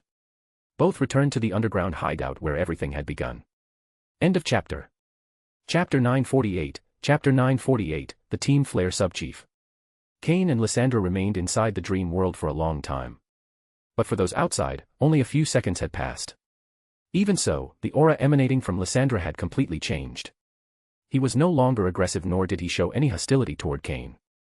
The two Pokémon beside Lysandra looked at him in confusion, unsure how to act. On the other side, Cain's Dragolge continued to emanate a terrifying pressure. They clearly stood no chance of winning. Caelus, what do you say we go inside to talk? Lysandra smiled politely. Cain nodded silently. He returned Dragolge to its Pokeball. It had maintained its threatening presence long enough, and he didn't want to risk raising suspicions. Mias. Mismagius twirled around him, as if asking for praise. Cain granted it through telepathic connection, enthusiastically complimenting her. He even gave her some candy as a reward, which she happily accepted. Under Lysandra's guidance, Cain, Jengar, and Mismagius entered the core of the base, the most secret room in the underground laboratory. Caelus, what must I do to achieve our goal? And what can I contribute to your cause? Lysandra asked eagerly. Cain couldn't help but think he had arrived at just the right moment. Lysandra was standing at a vital crossroads in his life. Otherwise, it would have been much harder to influence him. He pretended to ponder for a moment. Lysandra did not interrupt him. Find the ultimate weapon. Control Zygarde. Carry out the purification of the world, came his hoarse voice from beneath the dark cloak. The ultimate weapon. Zygarde. Lysandra repeated, thoughtful. The ultimate weapon will give us the power to cleanse the world. Zygarde will be the force that supports our identity as purifiers, Cain explained. In truth, these two goals were already the original aims of Team Flare. Cain had merely accelerated the timeline. Even without his intervention, Lysandra would have eventually pursued these same ends. Though for now, there wasn't even a formal name for the organization. At best, it was known as the Underground Group of Lysandra Labs. Lysandra nodded slowly, showing full agreement with Cain's goals. In the dream world, he had witnessed Zygarde's power, especially in its complete form. Its strength far surpassed that of Xerneas and Yveltal. But for now, we have no leads on either the ultimate weapon or Zygarde, Lysandra said. Cain nodded. That's true. But there's no rush. The time hasn't come yet. The first thing you must do is give your organization a name and spread our ideology. It's essential that they align with us. You're right. But, Caelus, without you I wouldn't have had this revelation. To say it's my organization feels a bit. Cain made a dismissive gesture. It's your organization. I only guide the path. I won't intervene too much in management or development. That's what I call cooperation. With those words, the last spark of doubt in Lysandra's heart was extinguished. Then please, choose a name for our group. The two sat down. Cain took a sip from the glass on the table before speaking. The blazing flame we saw in the dream world was the attack of the ultimate weapon. What do you think of Team Flare? Team Flare. Team Flare. Team Flare. Lysandra repeated, his eyes glowing with excitement. That's the name. The flame that lights the world is the fire of purification. And we, Team Flare, are the first spark to ignite that fire. Cain, however, went silent for a moment. So. I was the one who named Team Flare. He laughed inwardly. He had simply seized an opportunity, a crack in something that was already inevitable. Even without his intervention, Lysandra would have eventually found Zygarde, uncovered the story from 3,000 years ago, and met the immortal King Az. Team Flare was going to be born either way. Excellent. The name of our organization shall be Team Flare. I will be the leader, and you, Kalis, will be the sub-chief of Team Flare and our spiritual leader. Your status will be above all executives, Lysandra declared, pounding the table to seal his decision. Cain did not reject the position of sub-chief. After all, he had already declined to take part directly in management. Being a nominal sub-chief posed no issue. Besides, Lysandra would surely consult him on many matters in the future. He couldn't forget, in the dream world, Cain had planted a seed in Lysandra's heart, which was now beginning to sprout. The defense of this base's computer system is far too weak. I'll help you reinforce it. Then, I'll leave here some information about the ultimate weapon and Zygarde. The rest is up to you, Cain said, standing up. He wasn't strong enough yet. But when he was, he would return to be a sub-chief, for real. And this is an exclusive communicator. It can only be used to contact me. If you ever need anything, you can use this device, he added, leaving a specially prepared communicator on the table. This device had a chip that prevented Cain's location from being tracked via signal. But at the same time, it included a locator designed by his personal system. As long as Lysandra carried it, Cain could always know where he was. Perfect. I'll order someone to escort you to our central computer control room, Lysandra said. At that moment, a subordinate entered the room, bowed to Lysandra, and then respectfully to Cain as well. Very soon, Team Flare would officially form. And Cain, as its sub-chief, would hold an extremely high status. Lysandra would undoubtedly introduce him with the respect he deserved. Under the subordinate's guidance, Cain arrived at the base's central computer room, which would also become the technological core of the future Team Flare headquarters. Meanwhile, Lysandra remained seated, deep in thought. Cain nodded in satisfaction. Everything had become much simpler. Dismissing everyone else in the room, he sat in front of the main console, placed his hands on the keyboard, and gave a command with a slight smile. System, initiate hacking. Install the subsystem. End of chapter. Chapter 949, Chapter 949, Grand Strategy. Ding. System unlocked. Subsystem installation beginning. Exactly. Cain was installing the subsystem of his system into the central server of the fledgling Team Flare. This way, everything that happened within the team would be under his supervision. And truth be told, something like this would be nearly impossible under normal circumstances, but Team Flare had just been born. In its current state, even organizations like Team Magma or Team Aqua were stronger than them, not to mention Team Rocket. Perhaps the only group they surpassed was the underground mafia of Mobile City. Cain now had full access to the team's entire database. He also acquired some research data, such as the designs for custom combat suits, even coveted by Team Rocket. Among it all were technological advancements from Lysandra Labs in Lumiose City. That material was one of his objectives, but what interested him most were the records of the mega stones collected so far. Unfortunately, the results were disappointing. Ding. Subsystem successfully installed.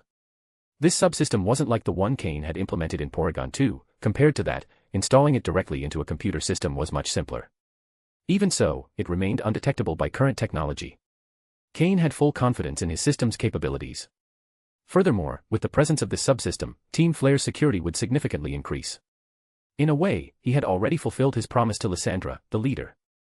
Upon leaving the main computer room, Cain saw the tech staff who had previously been working inside now waiting outside. Additionally, some new figures had arrived on site. When they saw him come out, they rushed toward him and bowed respectfully. Master Kalis, Mr. Lysandra is already waiting for you, they informed him courteously. Cain nodded silently. Surely, it was time for a meeting. And once it ended, he could leave. As expected, they led him to one of the briefing rooms in the secret base. Inside, several people were already gathered. A massive conference table dominated the center of the room, and nearly all the seats were occupied, except for a few. Chairs lined the walls as well, all filled with seated attendees. These were people without enough rank to sit at the table but with the right to attend the meeting. Most of them were original members of Lysandra Labs, not just trainers, but also scientists and academic experts. When Cain, wrapped in his signature black cloak, entered, everyone immediately stood up, including Lysandra himself. Kalis, since you took a bit longer in the computer room, I decided to begin the meeting. Most of the officers have already been summoned, Lysandra said with a smile. Cain glanced at the attendees. There were Aliana, Bryony, Celosia, Mabel, and Zerozic, the 5 Team Flare executives. The only empty seats were his, as subleader, and presumably Malva's. She would one day become one of the Kalos Elite Four, and also Team Flare's highest-level infiltrator within the league. At this point, Lysandra had already begun moving against the Pokémon League. Without his internal conflicts, he could truly have rivaled Giovanni, the leader of Team Rocket. Aliana frowned slightly when she saw the Jengar accompanying Cain. It looked vaguely familiar, but she couldn't place it. The last time she'd seen it, Jengar had only been quasi-elite level. Now it was full elite. And since Jengar are hard to distinguish at a glance, she assumed it was just her imagination. Besides, Lysandra had described Cain as an extremely mysterious figure, which only reinforced that perception. Cain, without losing composure, simply said, "Don't worry. I'm just here to listen." He took the seat next to Lysandra, to his left. The position reflected his new status as Team Flare's subleader. Smiling, Lysandra raised his voice, "All the important matters have already been discussed. But now that Kalis is here, let us officially introduce him. I hereby declare the foundation of Team Flare. And at the same time, announce that Kalis is joining as subleader of the team. His status is above any executive. Welcome, Master Kalis. It is an honor to have you with us." Applause echoed. Although many were surprised by this new figure in the hierarchy, after hearing Lysandra's words and witnessing Kalis's power, there was no opposition. Besides, he was Lysandra's guide. Cain spoke in a calm voice, "I've left some files in the system. You can review them whenever you want. If you need a starting point, perhaps you should investigate the history of your ancestors." With that said, he stood, turned with an elegant swirl of his cloak, and departed without another word. Lysandra didn't stop him. But his words did leave him thoughtful, "My ancestors." Cain's departure didn't disturb the others. In fact, many of the commanders quietly let out a sigh of relief. To be honest, with his black cloak, shadowed face, dramatic aura, and the power he had shown with Dragolge, he was intimidating. It had been a flawless performance. In his hand, Cain held the subleader badge of Team Flare. Since his face was hidden, Lysandra had ordered a personalized insignia so everyone would know who he was. Though his last comment, about Lysandra's ancestors, deserved attention. It turns out that Lysandra's ancestor, about 3,000 years ago, was the brother of the legendary immortal King Az. Once he discovered that connection, Lysandra would trust Kalis's words even more. With all this, Cain had perfectly slipped into the role of a mysterious, divine seer. After leaving the secret base, he quickly disappeared into the shadows. He arrived at the edge of a solitary lake. There, he removed his dark cloak, dispelled the psychic illusion masking his face, and revealed his true appearance once more. He scooped up water from the lake to wash and clear his mind. Halfway through, he stared at his reflection, thoughtful. This time, the play with Team Flare had been on a large scale. But after all, it was an investment without any real cost. And if it succeeded, the benefit would be incalculable. At last, he had made a truly ambitious move. It hadn't been in vain to return to this world once more. In fact, Team Flare was the only one with enough room to be manipulated. The others, Magma, Aqua, Galactic, even Plasma, already had fully formed leaders. Only Lysandra still harbored some compassion in his heart. And Cain had taken advantage of just that. End of chapter. Chapter 950. Thank you all so much for your support. Hey everyone, I just wanted to take a moment to thank you for all the support you've given me so far. After everything that happened, we're finally caught up to chapter 949. Also, the chapters for this month are already scheduled, so you can keep reading without worrying about any delays. Seriously, thank you so much for your patience, support, and for staying with me through this journey. Every review, comment, and Power Stone means a lot to me and keeps me motivated to keep writing every day. Honestly, I was about to give up on re-uploading the story so quickly, but without all your support, it would have been impossible for me to upload over 800 chapters in just 2 days. On the third day, I couldn't stay awake anymore sleeping face and only managed to upload 120 chapters, so it wasn't until today, the 4th day, that we finally finished uploading the remaining 9 chapters and set up all the scheduled chapters for this month. Thank you from the bottom of my heart for being there and giving me the strength to keep going. See you in the next chapters. Rocket. Chapter 951, Chapter 950, Invasion. Putting on his league outfit once again, he summoned Slowking to use the move teleport immediately, disappearing from the scene. He appeared in an unknown forest. Then, he summoned Flygon and flew in the direction of Lumiose City. He had spent an entire day in the Team Flare base, mostly because he had spent a long time in their computer room. After all, the system had copied all of their data and, at the same time, had installed a subsystem. That data would be enough for the system to process for quite a while. Upon arriving at the Pokémon Center in Lumiose City, Cain found Lance waiting for him there. "Didn't you say it would take you 2 days?" "That was fast," Lance said with surprise upon seeing Cain. "I didn't want to keep you waiting," Cain replied, smiling as he patted Lance on the shoulder. Both of them submitted the reports for the missions they had previously accepted at the Pokémon Center. Lance even requested that the difficulty level of the Parfum Palace Protection mission be raised. Although both of them were advanced-level researchers, the opponent they had faced was an elite-level trainer, something that normally only chief-level researchers were expected to handle. Therefore, the difficulty should be adjusted, and with that, the stored reward points would also increase. Cain agreed gladly. He had seen some items on the League's exchange list that were very useful to him. Materials related to aura energy to repair Riolu's egg, and also several rare moves like Swords Dance and Hyper Beam. These things were hard to find on the open market, but the League's internal storage had a good supply. However, those items could only be exchanged with certain levels of authority. Well, that's all. Once we finish this last mission, it's time to head back, Lance said, closing his laptop with a long sigh and leaning back in his chair. Cain did the same, reclining as well. Honestly, we haven't had a moment's rest. In that case, we might as well move tonight. It'll be easier under the cover of darkness. Their final mission was to investigate the Lysandra labs. They didn't need to conduct an in-depth investigation this time, but at the very least, they had to provide an assessment of the threat level for the League. The League had near-complete knowledge of each region's underground organizations, and each one was given a danger rating. Those rated highly were monitored first. Those with low ratings could be left for later. I've already investigated almost everything. I just have one small detail left. I couldn't get in before due to some obstacles, but with your help this time, it shouldn't be a problem, Lance said, standing up. And he added, overall, the labs don't seem to be conducting research outside acceptable parameters, though there is some connection to Team Rocket. That definitely needs to be taken seriously. Everything else depends on what we uncover tonight. Cain shook his head with a resigned expression. All right, let's go. According to the information Cain had obtained from the Team Flare computers, they did indeed have some mega stones they were using for research, but they weren't stored anywhere physically, they were under Lysandra's direct custody. This was because Lysandra had discovered that the stones contained a type of energy still unknown. And if that energy could be harnessed, it would have enormous potential. It had become the core of his research. So, even if they investigated the Lysandra labs, Cain knew he wouldn't find the mega stones he was looking for. In fact, the 2 mega stones he had obtained at the Tower of Mastery were still unidentified. He still didn't know which Pokémon they belonged to. He preferred to save that mystery for when he returned to Hoenn and run the tests there. Although his Pokémon could already Mega Evolve, for now, he couldn't reveal that card. It should be used only as a trump card. Both of them changed into nighttime infiltration gear and snuck into the Lysandra labs in secret. It had to be said, Lance was quite skilled at infiltration, which proved this wasn't his first time doing something like this. Thanks to both their abilities, they soon made it to the key areas.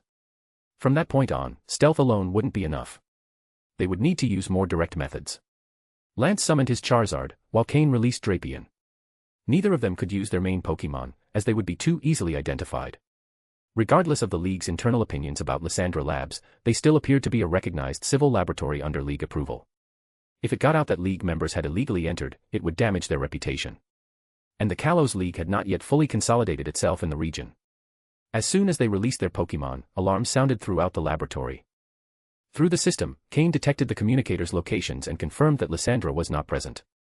At that moment, Lysandra was at the Team Flare secret base, along with several executives and officers, watching the live transmission of Lance and Cain's raid on the laboratory. But while they were watching the event live, Cain was watching them as well. It was like watching yourself on screen while pretending to know nothing. A rather strange experience. Through the system, Cain had silently accessed the surveillance cameras in the meeting room and was also recording the audio from the computer they were using. It was a scene straight out of a spy movie. Counterintelligence, to be precise. Sir Lysandra, is it really okay to let them invade the labs like this? Asked Zerozic, in his characteristically effeminate voice. If we don't let them discover something, the League will never stop monitoring us. Showing them what they want to see now might save us a lot of trouble later, Lysandra replied calmly. I see, responded Zerozic. Hearing this exchange, Cain realized that he and Lance would not face any serious resistance tonight. At most, a symbolic obstacle or two. Completing the mission and submitting a report would be enough. And indeed, during the subsequent investigation, they encountered no major issues. Only a few staff members tried to block their path, but were quickly dealt with by Lance and Cain. They reached the central computer room without trouble. Why was it so easy today? Lance frowned as he reviewed the computer. It seemed strange to him. Last time, he had been harshly repelled, even facing 2 elite-level trainers and numerous subordinates, which had forced him to retreat. Today, everything was unnaturally calm. Lance, as an advanced-level researcher, had completed dozens of missions. He had a gut instinct for these things. Meanwhile, in the Team Flare meeting room. Don't let them suspect anything, Mabel. It's your turn to act, said Lysandra, speaking into the microphone. End of chapter. Chapter 952, Chapter 951, give me 100 families like that. Understood. Mabel's voice came through Lysandra's earpiece. Hearing Lysandra's words, Cain prepared himself. To avoid raising suspicion from the League, Lysandra had thought things through in great detail. Weevil, hound him. Come out, a female voice suddenly rang out from behind the door. Lance's expression changed, many of his doubts now dispelled. He told Cain, Cain, you handle the data download. I'll hold them off. Cain nodded and took out the League investigator's exclusive data download device. He plugged it directly into the computer and began the operation. Meanwhile, the battle had already begun outside. Boom. Boom. Boom. The sounds of the fight echoed from outside. They were putting on a pretty convincing show. Lance, I've got the data. Let's prepare to withdraw, Cain said through the earpiece. Got it. With that, Lance commanded Charizard and Aerodactyl to drive back the enemy. Then, he made his way to the room where Cain was securing the download device. In Cain's arms was a Ralts. Let's go, said Lance, as he recalled Charizard and Aerodactyl into their Pokeballs. The two disappeared using Ralts's teleport. Seeing them vanish, Mabel didn't say much else. She adjusted her glasses and reported, Mr. Lysandra, they've secured the data and retreated. Perfect. Lysandra continued, clean up the lab, and tomorrow we'll hold a press conference. Make what happened today public, but don't say it was the League. Say it was a case of corporate espionage. At the same time, request protection from the League. That way, for a while, the League would refrain from acting against the Lysandra labs. Once the League analyzed the data, they'd be even less inclined to act against him. Among the data Cain downloaded today, some studies were certainly in a gray area. But how many organizations in the Pokémon world truly avoid gray research? Once the League saw the results, it would be reassured, for a while. That time would be the best opportunity for Team Flare to grow. Thanks to Ralts's teleport, Cain and Lance appeared at the Pokémon Center. Man, I have to say, teleport is really useful. Looks like I need to find a chance to catch a Pokémon that can use it, Lance sighed. The move teleport truly made the League's research missions easier. But not everyone could earn the trust of a Psychic-type Pokémon. Especially those that could use teleport, they were even more selective about their trainers. However, with Lance's skills, catching a Psychic-type Pokémon capable of using teleport shouldn't be difficult. It didn't need to be a battle Pokémon, just being able to use teleport was enough. Still, it's worth mentioning, Psychic Pokémon had varying talents in spatial perception. So, the distance of teleport depended on their abilities. I'm sure your family must have one. Just borrow one for now and you'll be fine, Cain joked with a smile. But Lance didn't reply, he went silent. What's wrong? If I could choose, I honestly wouldn't want to rely on my family, Lance said, sitting in a nearby chair. Cain pressed his lips together in silence. That's the classic rich kid attitude, isn't it? I don't really want to depend on my family. I don't really want that much money, $1 billion is enough. I don't really want that much power, just enough to feel safe, say, 80 or 100 bodyguards. These people have never experienced the hardships of the lower classes. That's why they think it's no big deal, not realizing that for others, it's the dream of a lifetime. You know I lived in Viridian City, right? But the Draco family isn't there, they're in Blackthorn City, in Johto. Lance continued, the truth is, I don't have many ties with my family. It was only my uncle who found me and brought me back to the Draco family. They offered me some help, and since then, everything's gotten more complicated. The more help you accept from your family, the more you have to pay them back. Cain said nothing. He just gave Lance another pat on the shoulder. He knew a bit of Lance's story. But it was a done deal, nothing could be changed now. If a family were willing to give me that kind of support, unlimited resources, even a pseudo-legendary Pokémon, I'd take it too. Give me 100 families like that. But that's something reserved for the lucky few. The rest can only dream. Take all the help you can get, you're already in too deep to pay it back, Cain said before turning and heading back to his room. Lance looked at him with a bit of surprise. He didn't quite understand what Cain meant. In truth, even though Lance had grown up in Viridian City, he was still part of the Draco family. His standard of living had always been far above the average family, let alone the truly poor. He always thought his childhood was just an average life. Not knowing that a normal life was far harder than he imagined. Just getting out of the mud at the very bottom of society required a lifetime of effort, and even then, it might not be enough. Lance understood very little about the shadows that surrounded the lower classes. He spent half an hour thinking in silence, reaching no conclusion, and eventually returned to his room. the mission was complete. With the previous download device, the data was already being transmitted to the League. Once Lance completed his evaluation report, everything would be done. What came next was in the hands of the League's upper brass. The next day, in the battlefield behind the Pokémon Center, 2 Pokémon were engaged in fierce combat. But no one was around watching. Someone with high authority had reserved the entire area. Slowking, use Psychic one last time. All or nothing. Dragonite, finish it with Dragon Tail. A Dragonite swooped down from the sky. The other Pokémon, a pink Slowking, though seemingly slow, had excellent move execution speed. Boom. Both attacks landed. Ruahar. Dragonite went flying backward, skidding along the ground before stopping. It roared, and you could see frost residue on its abdomen. When the smoke cleared, in the center of the battlefield, Slowking was kneeling on one knee, breathing heavily and drenched in sweat. He was clearly at his limit. We're done here. Cain, your Slowking really surprised me, and your command skills too. If it weren't for Dragonite's significant power advantage, your tactics almost beat me, Lance said, smiling as he approached with his Dragonite. That's right, the ones who had been battling were Cain and Lance. End of chapter. Chapter 953, Chapter 952, An Incense Shop. I'm still far from there. Your Dragonite is on another level, I'm just relying on a bit of cleverness. Cain gently shook his head as he approached his Slowking to tend to a few injuries. Both of them had completed their missions. Lance was about to leave, but before that, he proposed a head-on battle with Cain. Their signature Pokémon, Dragonite versus Slowking. The final winner was Dragonite, though not without taking some hits. And Slowking was just short of losing the ability to keep fighting. The result was clear. It didn't surprise either of them, but Lance came to value Cain even more. With that kind of strength, even he hadn't been that strong at Cain's age. After all, Lance was 3 years older, and that 3-year gap wasn't easy to close. However, it was fair to say that Cain, following in the footsteps of Lance and Steven, had already nearly caught up. While he might still be a little behind, he wasn't far off. With a little more time, surpassing them wouldn't be impossible. Through this battle with Lance, Cain also came to understand where he stood among the younger generation of the League. That's not just cleverness. It's strategy, and that's also a kind of strength. I'm sending this battle to the Hoenn League. They can't afford to waste talent like yours. Lance smiled as he pulled out a camera and showed it to Cain. He had started recording, with permission, at the beginning of the battle, initially just as a keepsake. But now, it clearly served a bigger purpose. Cain smiled with a hint of resignation, saying nothing more. This was exactly what he had expected. No need to fake humility. It would help his career within the League. Showing off his talent would bring more resources. After tending briefly to Slowking, he left him in Nurse Joy's care, along with Lance's Dragonite. I have to head back soon, what about you? Lance asked from the waiting room. I'll be leaving shortly too. Just one last matter to take care of. Once that's done, I'll return, Cain replied. Lance nodded. Not sure when we'll meet again, but Hoenn's not far from Kanto.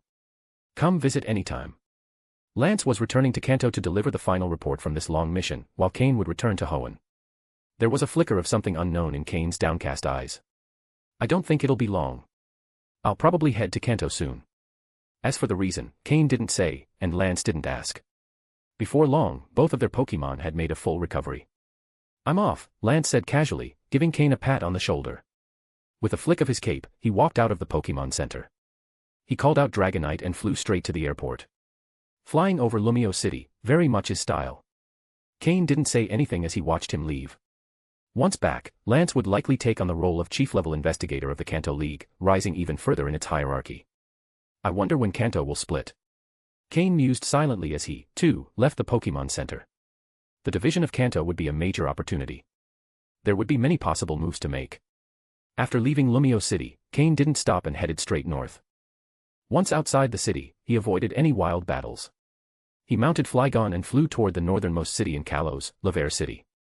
Laver City had a certain level of fame in the Kalos region.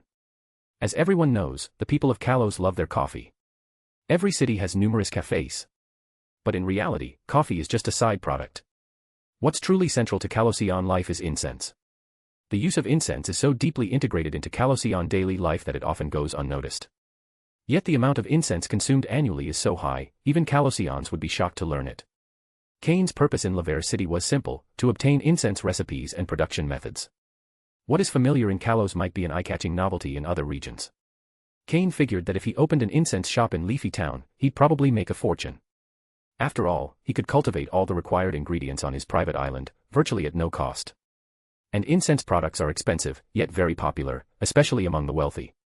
What truly gives incense its value is the formula and the production process, somewhat like poke blocks. Different incense types have different effects, some can even benefit Pokémon. But outside of Kalos, few people know these processes. Cain absolutely had the capability to monopolize incense production in Hoenn. As long as he kept the key formulas secret, he could establish a chain of stores across the region. That would greatly accelerate his income stream. Obtaining these incense recipes was Cain's final goal in Kalos. He had intervened in the formation of Team Flare, influenced Lyssandra's growth, and fulfilled his objectives thoroughly. Currently, Laver City still didn't have an official gym. But based on its future development, it would become the site of the first-ever fairy-type gym in the Pokémon world. It would be built with support from the Kalos League. 3 days later, at Hoenn Airport, Cain stepped out of the terminal. It had only taken him a day to obtain the incense recipes he wanted in Laver City. Due to how developed the industry was in Kalos, those formulas weren't considered especially valuable, so Cain acquired them with little trouble. He even bought a large supply for testing purposes. With this visit to Kalos, he had fulfilled all his objectives. His Pokémon had grown significantly stronger, and Cain had crossed the elite threshold, officially becoming a prominent elite-level trainer. That achievement alone was something to be proud of. In addition, he had obtained 3 Mega Stones and 20 Key Stones. He had even managed to fool Lysandra. Although not completely deceived, Cain now held full control over all Team Flare operations. From strategic goals to minor missions, Cain knew everything. Just as he exited the airport, his communicator buzzed. Juan. The president. Cain's expression turned serious upon seeing the name on the screen. He hadn't expected Juan to contact him right after stepping off the plane. Without hesitation, he answered the call. Mr. President, do you need me? Ha ha ha, Cain. Do you have a moment? Come to the League HQ, Juan said with a smile. I should have just bought a direct ticket to Mobile City in the first place, Cain thought with resignation. End of chapter. Chapter 954, Chapter 953, Chief Level Investigator of Hoenn. Cain barely managed to board the last flight of the day from Mobile City headed toward the League headquarters. Exactly 1 day had passed since he received Juan's call until he finally arrived. Without any issues, he entered Juan's office. At that moment, his mentor, Matsuda Takashi, had already been waiting there with Juan for quite some time. They had expected to see him the day before but hadn't anticipated that it would take Cain an entire day to arrive. Master. President. Cain greeted respectfully as he entered the office. Besides them, Phoebe was also present, giving him a small wave from behind Juan. She had grown a bit since the last time he saw her. Juan and old Matsuda nodded with satisfaction. Cain, we've already heard all about what you did in the Kalos region. The Kalos League even sent us a letter of thanks for your contribution during the Parfum Palace incident. On top of that, the heir of the palace also sent a gift as a token of appreciation. Phoebe will give it to you in a moment, said Juan with a smile. At his age, what Juan most wished for was to see the new generation of the Hoenn League grow and thrive. Cain's generation had great potential, which left Juan quite pleased. Especially now that many of them were starting to prove it. The main ones, Cain, Steven, Wallace, and Phoebe. All 4 had the potential to reach Elite 4 level, and Juan dreamed that they could all reach that level, or even surpass it. Champion. Currently, the title of Champion of Hoenn was still held by Juan. But he couldn't deny that age was starting to take its toll, and his energy was no longer the same. Moreover, his strength was also slowly fading. At most, he could probably maintain his current level for another 3 to 5 years. After that, he might not even qualify as Elite 4 level. After all, not everyone could be like Professor Oak, who maintained his peak condition for so long. At his age, neither the trainer nor the Pokémon can escape the blade of time. Juan had also placed his hopes in Norman, the gym leader of Petalburg City. Norman's strength was undeniable, but unfortunately, he had no interest in becoming an Elite 4 member or champion. He told Juan directly, he'd accept the position of Elite 4, but he didn't want too many responsibilities. He preferred to have time to train. But there were already several Elite 4 members avoiding administrative duties, and another like Norman would be too much. So that matter was shelved. It's all thanks to the teachings of the President and Master, Cain said with a smile. You've been spending too much time with that brat Lance, and you're starting to talk like him, Juan chuckled while scolding him affectionately. Cain scratched his head, smiling. For a moment, he nearly forgot the role he was stepping into. All right, let's get to the point. This time we called you urgently to give you more responsibility. More responsibility? Juan continued, a few days ago, that brat Lance sent me an email with the video of his battle with you. It was a close match, and you only lost by a small margin. That kid even wanted to meddle in the affairs of the Hoenn League, but well, never mind that. Even though Juan grumbled, he wasn't actually upset with Lance. What Lance had done was exactly what one hoped to see. They couldn't allow a talent like Cain to go unnoticed. Because of that battle, and your actions during the Parfum Palace incident, we've more or less confirmed that your strength is already at the elite level. Maybe not all of your Pokémon are quite there yet, but we believe you're not far. So, after discussing with your master, we've decided to assign you greater responsibilities. We hope that in the future, you'll be able to take on one of the major duties of the Hoenn region, Juan said seriously. Upon hearing that, Cain immediately straightened his posture. Even if not stated directly, Juan's words were essentially reserving him a future seat among the Elite Four of Hoenn. As long as Cain reached the appropriate level, Juan would push him into that position. And it must be said that in the Hoenn League, Juan's word was practically law. As both league president and champion, he held all political and battle authority. And after so many years at the top, who in the league wouldn't support him? Probably more than half of Hoenn's upper ranks stood behind him. After all, anyone would respect someone who had dedicated their life so wholeheartedly to the region. I place myself at the full service of the league, said Cain firmly. Juan nodded with satisfaction. Since that's the case, we now appoint you as the 4th chief-level investigator of the Hoenn League. This role reports directly to me, so I'll be your immediate superior. The 4th chief-level investigator of Hoenn. Cain's heart trembled. He thought he'd be given a lower position, but Juan had just dropped a bombshell on him. The research department was directly overseen by the champion in each region. And since Juan was also Hoenn's champion, he was in charge. And chief-level investigator was the highest rank in that department. Cain had assumed that Lance, upon returning to the Kanto League, would receive that title, but he never imagined he himself would also receive it upon returning to Hoenn. Becoming a chief-level investigator placed him among the league's upper leadership. At just 16 years old, Cain had become the youngest person in Pokémon World history to receive this title. To take this role, elite-level strength was a requirement. But not every elite-level trainer could attain it. Power and status were essential. Currently, in Hoenn, there were only 3 other chief-level investigators. Joy Yui, from the Joy family, a former superior of Cain's, and the wielder of a legendary Articuno. A woman from the Jenny family, name unknown. A member of the Stone family, possibly Stephen's uncle or cousin, though not entirely clear. What was certain was that he had a close relationship with Stephen. In fact, Stephen worked under this last one. And now, Cain, recently promoted to elite level, would be on the same level as these 3 titans. This showed that in this role, family background and position mattered even more than strength. That's why Stephen couldn't occupy the post. It wasn't due to a lack of power or prestige, but because the Stone family already had a representative, and a balance had to be maintained. Which meant that from now on, Cain could even be considered Stephen's superior. Perhaps not in direct command, but a superior nonetheless. End of chapter. Chapter 955, Chapter 954, Luck. I've already updated your identity information before you arrived, said Juan seriously, handing Cain a badge. This is your current credential. Remember, you now represent the League to some extent. You must be cautious with your words and actions. That badge was the symbol of the highest rank among League researchers, the emblem of a chief-level investigator. As for having your own unit, for now you won't be assigned one. We'll wait until you're fully familiar with your new role and understand the responsibility it entails. Only then will you have subordinates under your command. In this light, the so-called title of chief-level investigator was, to a large extent, just honorary. With no real authority, it was basically a facade. But even so, it still felt good to be gilded. That said, Juan added, if you need to carry out a mission, you can request assistance from the subordinates of the other 3 chiefs. I doubt they'd turn you down. After all, they hadn't just added another advanced investigator, they had added a new chief-level investigator. That was a significant difference. If Cain were to receive all the resources a chief usually had, the cost to the League would be very high. It was better to wait until his strength grew even more, and then grant him the appropriate resources. He might even rise another rank in the future.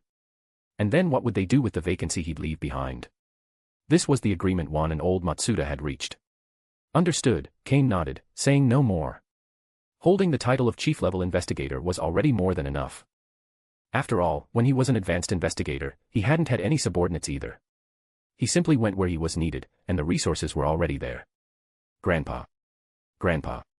Suddenly, a childlike voice broke in from behind Juan. It was Phoebe. I want to be a researcher too, she said with sparkling eyes, looking at Juan, who was already sweating. Ever since she found out that Cain and Stephen were researchers, Phoebe had also wanted to become one so she could go on missions with them, but hadn't found the right moment to say it. Now felt like the perfect opportunity. Being a researcher sounded like so much fun. Ahem, ahem. Phoebe, being a League researcher is not a game. It's a dangerous profession that requires facing criminals, Juan tried to dissuade her. He had no children of his own, so ever since learning that Phoebe was the granddaughter of an old friend, he had treated her as if she were his own. He didn't want her putting herself in danger. Upon hearing this, Phoebe pouted, clearly upset. She glanced at Cain, who was trying to stifle a laugh, then quickly grabbed Juan's hand and shook it while whining. Grandpa. You always say that to grow up, we need to face danger and hardship. And you always use Cain and Stephen as examples. But now that I want to be a researcher, you won't let me. Humph. With that, she let go of his hand halfway. Juan could only force a chuckle and cast a pleading glance toward old Matsuda, who was calmly sitting on the sofa, reading the newspaper like nothing was happening. With no other choice, he looked to Cain for help. Cain couldn't just ignore it, not when his mentor was old Matsuda. So, resigned, he said, Mr. President, why don't you let Phoebe work under my command for now? I don't have any subordinates yet anyway. I can take care of her. Juan seemed to be waiting for that exact answer. He quickly replied, perfect. Phoebe, you'll start as a junior-level investigator and report directly to Cain, our new chief-level investigator. And with that, Juan happily returned to his seat, smiling like he had just rid himself of a huge burden. Question mark. Cain froze. Did he just walk into a trap? Was the great trickster just tricked? Sitting on the couch, old Matsuda took a sip of tea, savoring the bitter aftertaste, and slowly shook his head. Too naive. Still too green. Such an obvious trap, and he walked right into it. Yay! The happiest one, of course, was Phoebe. She didn't care whether she was junior, intermediate, or advanced. She just wanted to get out and stop being stuck in League HQ with a bunch of old officials. She felt like she was getting old herself. Besides, her plan from the beginning was to become Cain's subordinate. Now she was free. She didn't believe he'd be the type to monitor her too closely. Phoebe had a lot of potential. But whether it was at MT Pyre or League HQ, her exposure to the real world had been extremely limited. She lacked real-world experience. Although one had overseen her education, there were some things you could only learn through hands-on experience. He had always wanted to find someone to take Phoebe out into the world, but never found the right person. They were either too old, too weak, or Phoebe couldn't stand them. He was already at his wit's end. But now, this was the perfect opportunity. Junior-level investigator. Easy. He'd personally adjust her file so she wouldn't receive dangerous missions.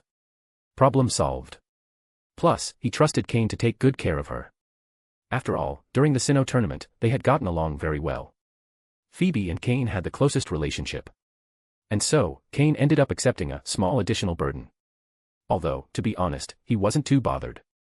After all, Phoebe had the potential to become someone on Elite 4 level. A true rising star. Phoebe ran off, saying she was going to get ready. Phoebe is still very innocent, said Juan with some concern. Cain, I'm asking you to take good care of her. You can count on me, Cain nodded. Good. Now that you've just become a chief-level investigator, the other three are waiting for you in the conference room.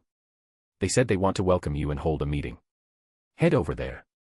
And remember to learn all you can from your predecessors. Finally, Juan waved his hand to dismiss him. Before leaving, Cain bowed respectfully to old Matsuda, signaling that he was taking his leave. Once Cain was gone, old Matsuda, still seated on the couch, finally spoke, young hawks must eventually learn to fly. Are you going to protect her forever? Look at me, I don't interfere in Cain's development, and he's grown up just fine. He took another sip of tea, exuding quiet wisdom. Juan shot him a glare of annoyance. Can you stop being so dramatic? Everyone knows Cain's progress has little to do with you. You just got lucky and had a good disciple fall from the sky. Old Matsuda, unbothered, replied with a calm smile, luck. Then why don't you go find one yourself if you think it's so easy? End of chapter. Chapter 956, Chapter 955, Three Women Make a Drama. Cain left Juan's office and headed straight to the door of the adjacent conference room. There, sitting inside, were three of the major figures of the League's research division. In terms of hierarchy, the position of chief-level investigator wasn't far below that of an Elite 4 member, since both reported directly to the champion. However, there was still a difference in authority and influence. Each member of the Elite 4 was in charge of a key aspect of the League's structure, something beyond the reach of the chief investigators. And of course, the power of the Elite 4 members far surpassed that of the chief investigators. Otherwise, why would so many chief investigators eventually rise to become Elite Four members? Isn't that exactly what Lance is planning? Juan was also laying out that same path for Cain. So calling the chief-level investigators Elite Four in training wouldn't be an exaggeration. Knock knock. Cain gently knocked on the door. Come in, a woman's voice replied from inside. Cain opened the door and stepped in. The first thing he saw was a small conference table with 3 people seated. 3 women. Wasn't one of them supposed to be Stephen's uncle? Was it his aunt then? Though judging by appearances, none of them looked old enough to be an aunt. All 3 stood up as he entered. However, their expressions were all quite different. The most familiar to Cain, his former superior, Joy Yui of the Joy family, kept her face as serious and expressionless as always. The chief investigator from the Jenny family, however, showed a faint smile as she rose, something rather rare among the traditionally stiff Jenny clan. But the one smiling the widest was the third. Though Cain didn't know her, it was clear she knew who he was. She stepped forward with a bright smile and extended her hand. Hi, Cain. I'm Vivian Stone, Stephen's first cousin.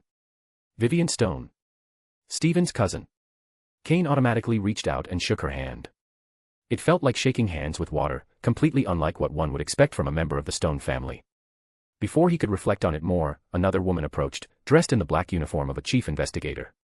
She was a Jenny officer. Cain, right. Nice to meet you. I am Jenny. I hope we work well together. Cain nodded and shook her hand as well. Finally, Yui, though she didn't approach, did meet his gaze. Yui, she said briefly, stating her name. The 3 women sat down again. An empty seat next to them was clearly reserved for Cain. He didn't know why, but he felt a slight chill as he sat down among the 3. Still, he gathered his courage and took his seat. So all 3 chief-level investigators were women. Interesting. Juan already told us everything. Don't worry about your new role, you won't have too many responsibilities at the start, said Vivian, who had taken the lead in speaking. She seemed to have a good impression of Cain, likely due to her relationship with Stephen. Cain nodded. After all, he wasn't here for political ambition. Juan had given him the title more for prestige than anything else. Later on, once his strength improved, he'd probably be given more responsibility, though maybe not too much. From what Juan had said, he wanted Cain to join the Elite Four of Hoenn. Of course, if the current Elite Four didn't retire, Cain would have no choice but to remain a chief investigator. However, I am interjected, for you to properly exercise your authority as a chief-level investigator, you'll be granted access to one of our main squads. Vivian nodded as well. A main squad was an elite team led by an advanced investigator. This decision had been made jointly by the 3 of them. Juan had given them the freedom to decide how much power Cain would hold, and they had all agreed. Cain would now have access to a team of advanced-level investigators. Though if he didn't summon them, they would remain under their original leaders. But if he needed them, he could call on them at any time. A rank more in line with his chief title. There's another thing you should know, I am added. When there were only 3 of us, each had clear responsibilities. I handle internal investigations within the League, Vivian oversees matters within the Hoenn region, and Yui is in charge of affairs outside the region. Upon hearing that, Cain understood why he had been sent to investigate the team rocket auction. At the time, Joy Yui was his superior, and she was responsible for external operations. But, someone so cold in charge of external affairs? Wouldn't that create friction? Probably the weight of the Joy name was enough to avoid conflict. Or perhaps her sheer power was so overwhelming that no negotiation was needed. Power commands respect, after all. In fact, among the 3 of us, Yui is the strongest. Since you were a subordinate, you'd better not irritate her, Vivian whispered to Cain with a smile. Although she spoke as if it were a secret, she didn't lower her voice much, so the others heard it too. That's right. Yui is the most powerful. Be careful, I am added, laughing and covering her mouth with one hand. Cain looked at Joy Yui in surprise. He hadn't expected her to be the strongest of the trio. Your job will be to support whichever of us is facing a critical situation, Yui finally said. Her voice was clear and cold, yet carried a refreshing tone, like a summer breeze. Cain nodded. He had no issue with that. Since the 3 of them had already defined their roles, and he was mostly a symbolic figure, he had no objections. After that, Yui stood up and left without another word. Vivian, sitting next to Cain, stuck out her tongue playfully and commented. Sister Yui is always busy. She's the busiest of the 3, but also the strongest. She's probably not far from Elite Four level. Cain felt a slight internal chill. That's strong. When members of the Joy clan chose to fight, they did so with overwhelming power. All the chief-level investigators were quite busy, and soon Vivian and I am also left, leaving Cain alone in the room. "Ah, living with a title is nice, but being a chief investigator comes with responsibilities. If you're always busy, how are you supposed to train and get stronger?" he said, stretching lazily as he stood up. It was rare to have a moment of peace. "Cain," a voice called out from afar. Cain felt a slight headache when he saw who it was. "What am I going to do with this problem?" It was Phoebe. Would Lyssandra's method work? End of chapter. Chapter 957, Chapter 956, Development of Resource Sources. Cain finally returned to Leafy Town, bringing along his little burden, Phoebe. During the time Cain had been away, the town had undergone major changes. Currently, Leafy Town was already considered one of the most developed towns in the entire Hoenn region, even surpassing Verdanturf Town, which lay right next door. Of course, this only applied to towns. Several cities in Hoenn were still ahead of Leafy Town. Particularly the commercial street in front of the Leafy Town gym, which, due to its high profitability, had been expanded several times by the Devon Corporation. The gym's income kept increasing.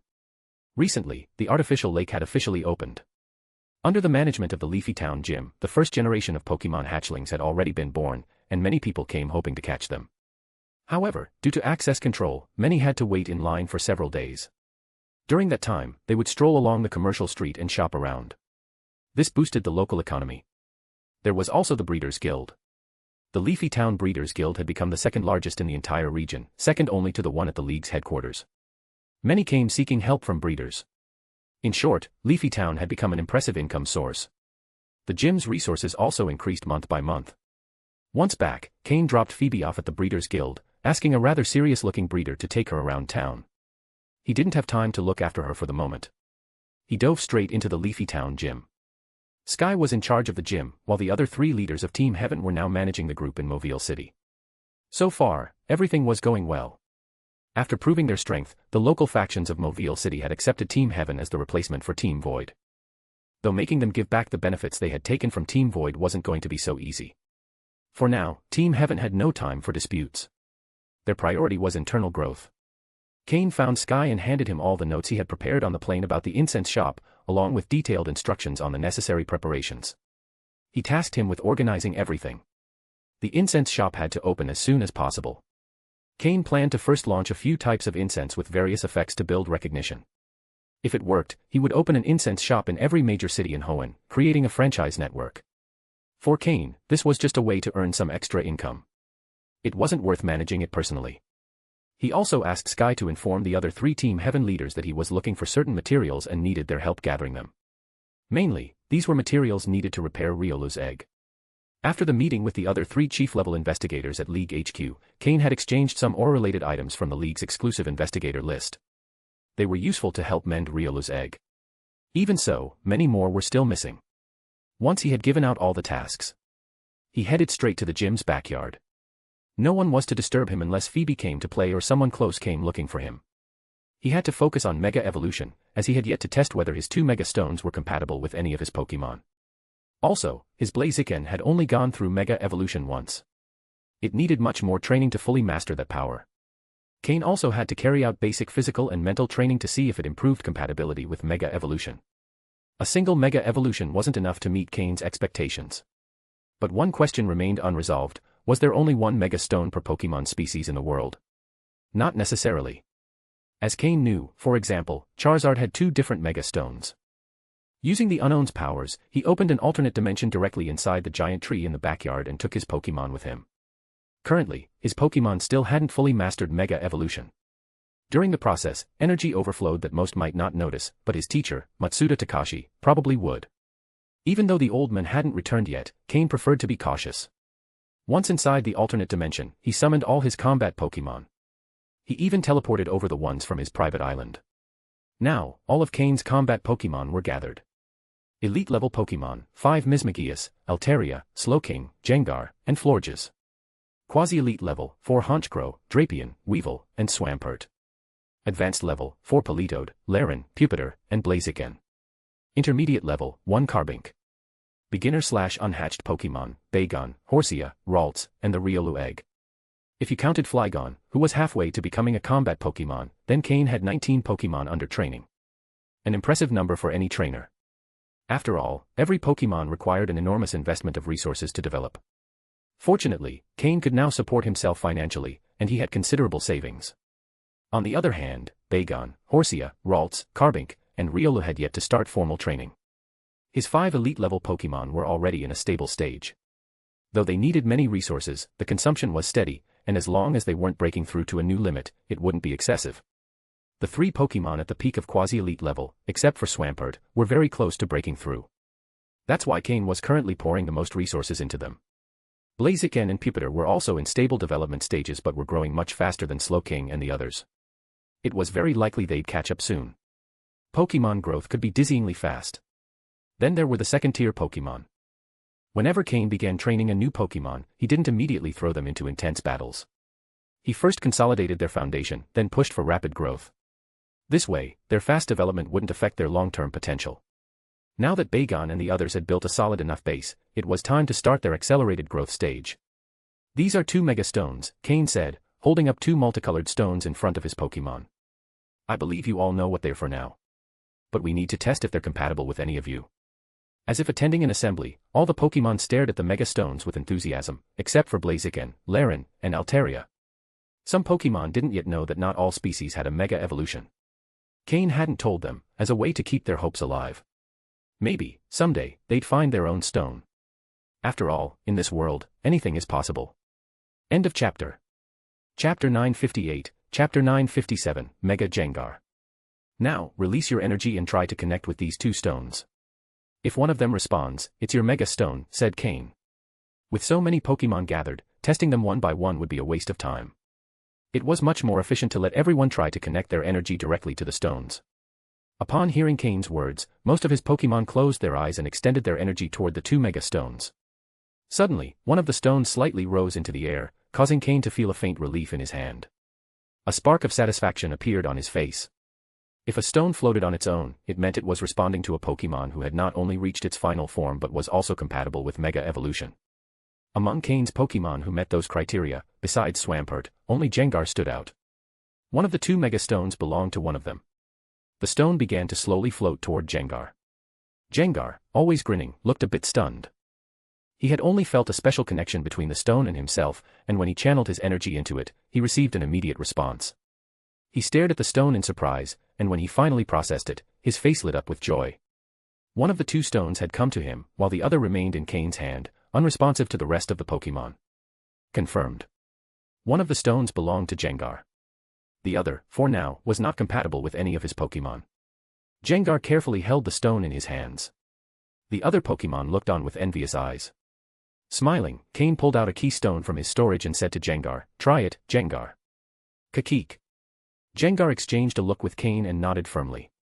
He had already seen how Blaziken transformed after Mega Evolving, gaining a huge power boost. Now it was his turn to see how much stronger he could become. As for whether or not he could Mega Evolve, Gengar had been one of the first Pokémon to join Cain, back on Trial Island, and had always acted as his personal bodyguard. Their bond was, without a doubt, one of the strongest, if not the strongest, among all of Cain's Pokémon. Mega Evolve, Gengar. Cain shouted confidently. The other Pokémon stepped back to give Gengar space. Kikiki. Gengar cried out. The stone in his hands released a burst of overwhelming energy that surged into his body like an explosive current. However, instead of transforming his body immediately, that energy was absorbed by a small amount of dark energy that still lingered inside him. The very same dark energy that had remained when the elders from MT Pyre helped him evolve, using that strange black crystal. Now that Cain was linked to Gengar through the Mega Evolution, he could clearly sense that lingering energy. The black energy voraciously absorbed the Mega Evolution energy, expanding and growing uncontrollably. Soon, all the energy from the stone had been absorbed by that dark mass. Cain briefly thought the Mega Evolution had failed, until the dark mass throbbed violently, as if it had a rhythm of its own, like a heart. Thump. Thump thump. Thump. As that heart pulsed, Gengar's body began to transform and sync with the rhythm. Boom. The dark mass burst like a water balloon, releasing all the Mega Evolution energy again into every corner of Gengar's body, now mixed with the dark energy. Bit by bit, Gengar absorbed it all. The final portion of black energy was fully assimilated. Gengar's body began to change. A sphere of dark energy enveloped him completely. Now that nothing interfered, the Mega Evolution proceeded without any obstacles. His fists tilted downward, and sharp spike-like thorns grew from them, making them appear even more powerful. His feet, on the other hand, began to sink into the ground as if fusing with the shadows, vanishing completely. On his forehead, right between his eyes, a crack opened and an orb-like yellow eye emerged. He now had 3 eyes. At the points where his body touched the ground, more long, sharp spikes grew. The ones on his back also multiplied and grew longer. Kiki kiki kiki. Jengar cried out with his signature sinister grin. Boom. The energy sphere dissipated. Just as it disappeared, the multicolored Mega Evolution symbol appeared on its surface. Mega Jengar was born.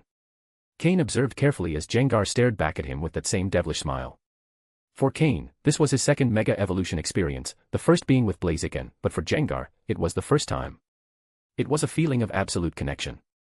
The new Jengar didn't seem taller, in fact, he had shrunk a bit in height because his feet were fully sunken into the ground, but his body had become noticeably wider. Cain activated the system to scan his stats. It was the first time one of his elite-level Pokémon had Mega evolved, so he wanted to see how much his stats had increased. Pokémon, Jengar, Light Purple, Mega Form. Gender, Male. Level, 60, plus 4 levels. Types, Ghost plus Poison. Ability, Shadow Tag. Held item, Toxic Orb. Egg moves, Fire Punch, Scary Face, Haze. Basic moves, Hypnosis, Lick, Spite, Mean Look, Curse, Nightshade, Confuse Ray, Sucker Punch, Payback, Shadow Punch, Dream Eater, Dark Pulse, Destiny Bond, Hex. Learned moves, Rest, Shadow Ball, Psychic, Skill Swap, Snore, Perish Song, Thunder Punch, Ice Punch, Role Play. TM moves, Protect, Hidden Power, Grass, Sleep Talk, Toxic, Taunt, Poison Jab, Thunderbolt, Venoshock. Light Purple. The first thing Cain noticed was that Jengar's quality had increased directly to Light Purple. Though, based on what he saw with Blaziken, this wasn't due to the Mega Evolution itself. Rather, it was that final burst of dark energy, left over from the mysterious black crystal given by the elders at MT Pyre, that had elevated Jengar's potential to that level. Looks like the energy from that black stone wasn't so simple after all, Cain thought silently, setting the mystery aside for now. As for his level, it had increased by 4 levels. This meant Jengar had reached the initial limit of the intermediate elite level. Level 65 represented the true start of that tier. So now, with level 60 in his Mega form, his strength was roughly equivalent to a level 64 Jengar. Of course, that was according to the system's calculations. End of chapter. Chapter 959, Chapter 958, Double Mega Evolution. Cain nodded with satisfaction. He was very pleased with Jengar's Mega Evolution. This Pokémon was useful both for his role within the League and for his identity in Team Rocket. After all, unless investigated thoroughly, it was hard to distinguish him. A true trump card. Unlike the case with Blaziken, Jengar was already an elite-level Pokémon, and upon Mega evolving, he gave Cain an even stronger hidden ace. A Pokémon whose power burst exceeded even that of Slowking. And since his talent had risen to Light Purple, he still had plenty of potential to develop. How do you feel, Jengar? Cain asked with a smile. Kakik. Jengar raised his hand to look at it, then glanced over his body. He had undergone a big change.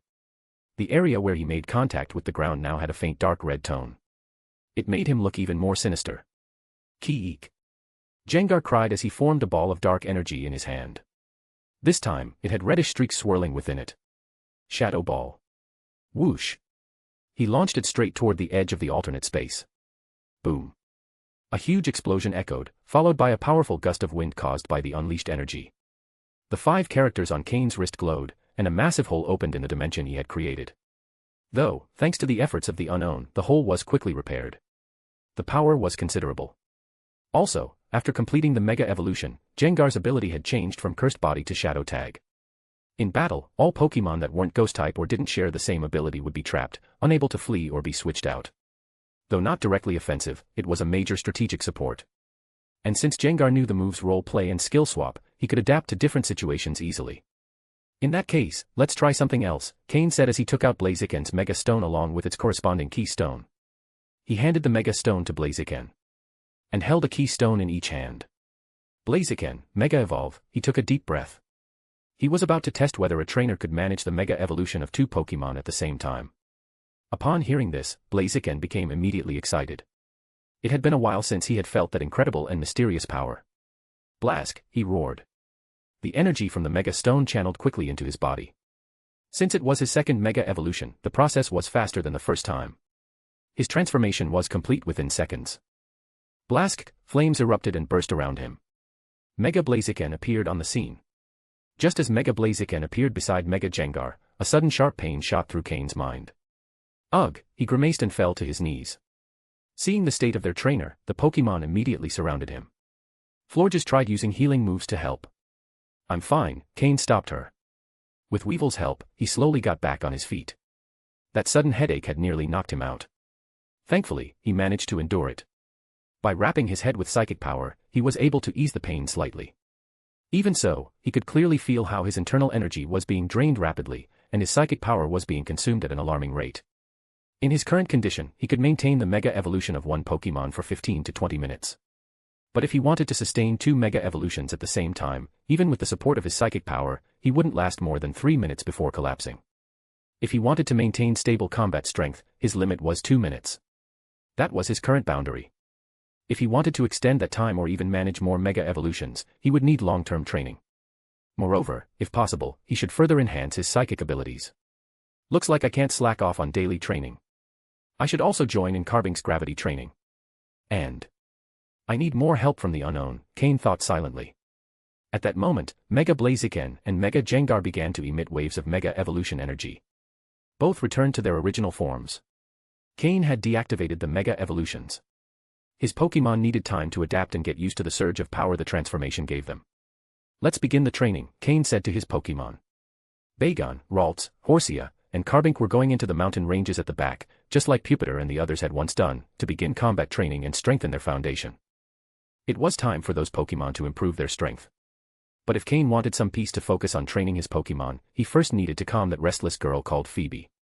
Cain considered sending her to stay with Steven for a while, since he didn't have the time to deal with her right now.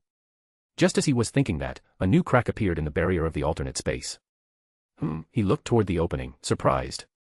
A flat, black figure emerged from the crack. An unknown. As if confirming his words, the Pokémon looked around with its single eye, quickly identified Cain, and floated toward him.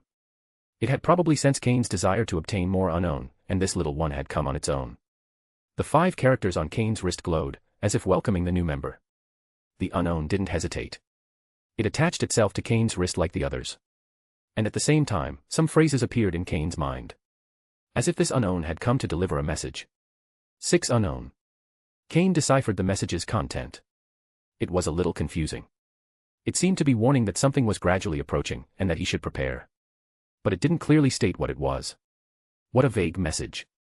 Might have been better if they hadn't said anything, Cain thought, a bit frustrated. Even so, a new unknown meant a daily increase in his psychic power. By his current calculations, in order to reach the level of an advanced psychic, he would still need 20 years. Not bad. At least, within his lifetime, there was hope of achieving it. Much better than the 70 years of meditation normally required to become a beginner-level psychic. Cain consoled himself with that thought. And then, he joined the training with his Pokémon. Not only did his body need strengthening, his psychic power also needed to be trained. After all, he had many Pokémon capable of Mega Evolution. And how much power he could unleash, and how much advantage he could gain, would depend entirely on his own efforts. End of chapter. Chapter 960, Chapter 959, Giovanni Summons. The whistling wind brushed against his cheeks. Cain was flying toward Rustboro City, riding on the back of Flygon. He wasn't alone, Phoebe was also with him, riding along on Flygon's back. It had already been a month. Cain had spent the entire month training with his Pokémon in Leafy Town. Had he not been interrupted, he probably would have continued training non-stop. But there was no choice, he had to leave. Coincidentally, Phoebe had also grown tired of playing in Leafy Town.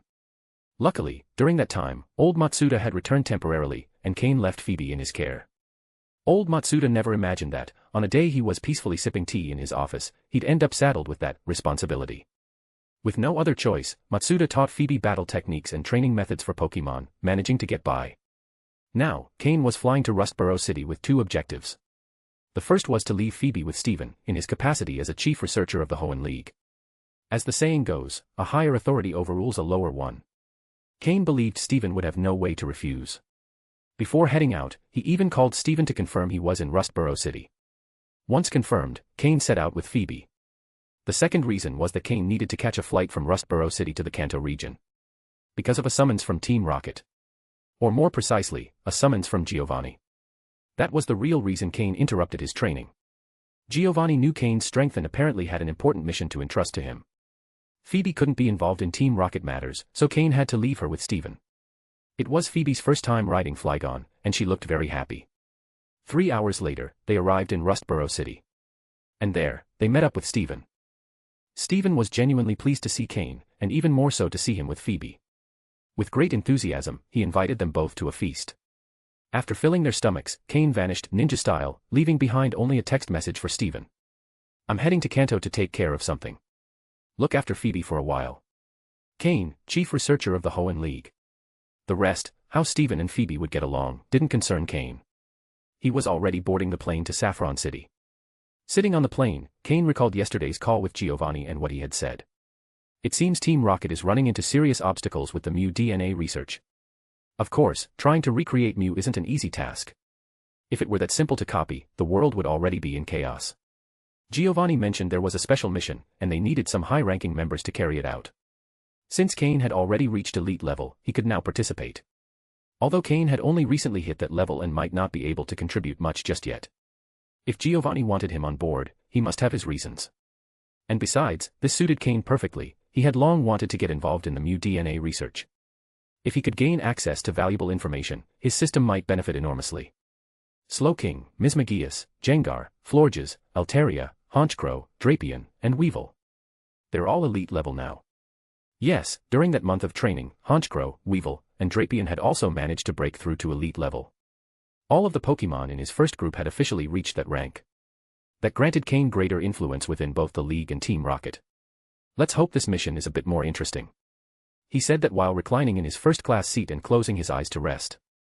Over that past month, not only had his Pokémon trained hard, Cain himself had trained with dedication and effort. As he stroked the strange ring on his hand, he slipped into a deep sleep. What? He's not answering. Damn you, Cain. Steven shouted in frustration from the restaurant. Phoebe, on the other hand, simply pouted and swung her legs back and forth while sitting. She didn't seem surprised. Cain had already told her he needed to take care of something and that she'd be under Steven's care for a while. She was mentally prepared. The one who struggled most to accept the situation was Steven. Chief Researcher Cain. That bastard. Next time, he won't get away. Cain had left a box on Steven's chair. At first, Steven thought it was nothing important, but now he realized it was something meant for him. When he opened it, he found a card and a mysterious stone. That stone, he recognized it. It was one Cain had obtained for him before. The card read, I found another stone like yours, so I'm returning this one. Take good care of Phoebe. Next time I come back, we'll battle. I'll give you the chance to get your revenge. Just don't lose. This tone, that damn Cain did this on purpose, Steven growled. Though he didn't say it aloud, he made a mental note of it. Next time, I'll beat him properly. Come on, Phoebe. I'll show you what the Devon Corporation is all about, Steven said with a smile, as he pocketed the stone and the card. Yay. Phoebe responded with a big grin. Even though she didn't know Steven as well as Cain, they had spent enough time together for her to happily follow him out of the restaurant. Saffron City. It's been a while, Cain said as he exited the airport, gazing at the bustling streets and flickering lights. He wasn't sure if Sabrina was still in Saffron City. Cain still had some reservations about that unpredictable woman. Not that he was afraid of her exactly, translator's note, sure, we believe you. Now that he had reached elite level, he wasn't completely outmatched anymore. At least he could defend himself. He touched the orb on the ring on his left ring finger, which gave him a sense of calm. He stepped confidently out of the airport and called for Slowking. Using Slowking's teleport move, they vanished from Saffron City. Well. This boy dares to use teleport in front of me now. He really has grown, murmured a voice inside the Saffron City gym. A woman sat on an elevated chair made of toys, resting her head on her hand. Her eyes glowed with psychic power. It was Sabrina. Well, he was probably summoned by the boss. Taking advantage of his backing, he's bolder now. This boy is getting more and more interesting, hee, she said with a strange laugh. As if she had just found a new fun toy. At that moment, Cain, having just left Saffron City, felt a shiver run up the back of his neck. Cough. Is Sabrina still in Saffron City? Cain muttered as he glanced at Slowking beside him. Slowking sighed and nodded with a resigned expression. It seemed that, when he used teleport, he had sensed a familiar psychic energy, and realized their path had been traced. Although Cain no longer feared her like before, his heart still felt a little uneasy. End of chapter. Chapter 961, Chapter 960, Giovanni's Persian. Viridian City. Riding on Flygon's back, Cain flew straight past Celadon City and the surrounding forests, successfully arriving in Viridian City. The last time he had come, it was because Sabrina had dragged him along. This was only Cain's second time setting foot in Viridian City.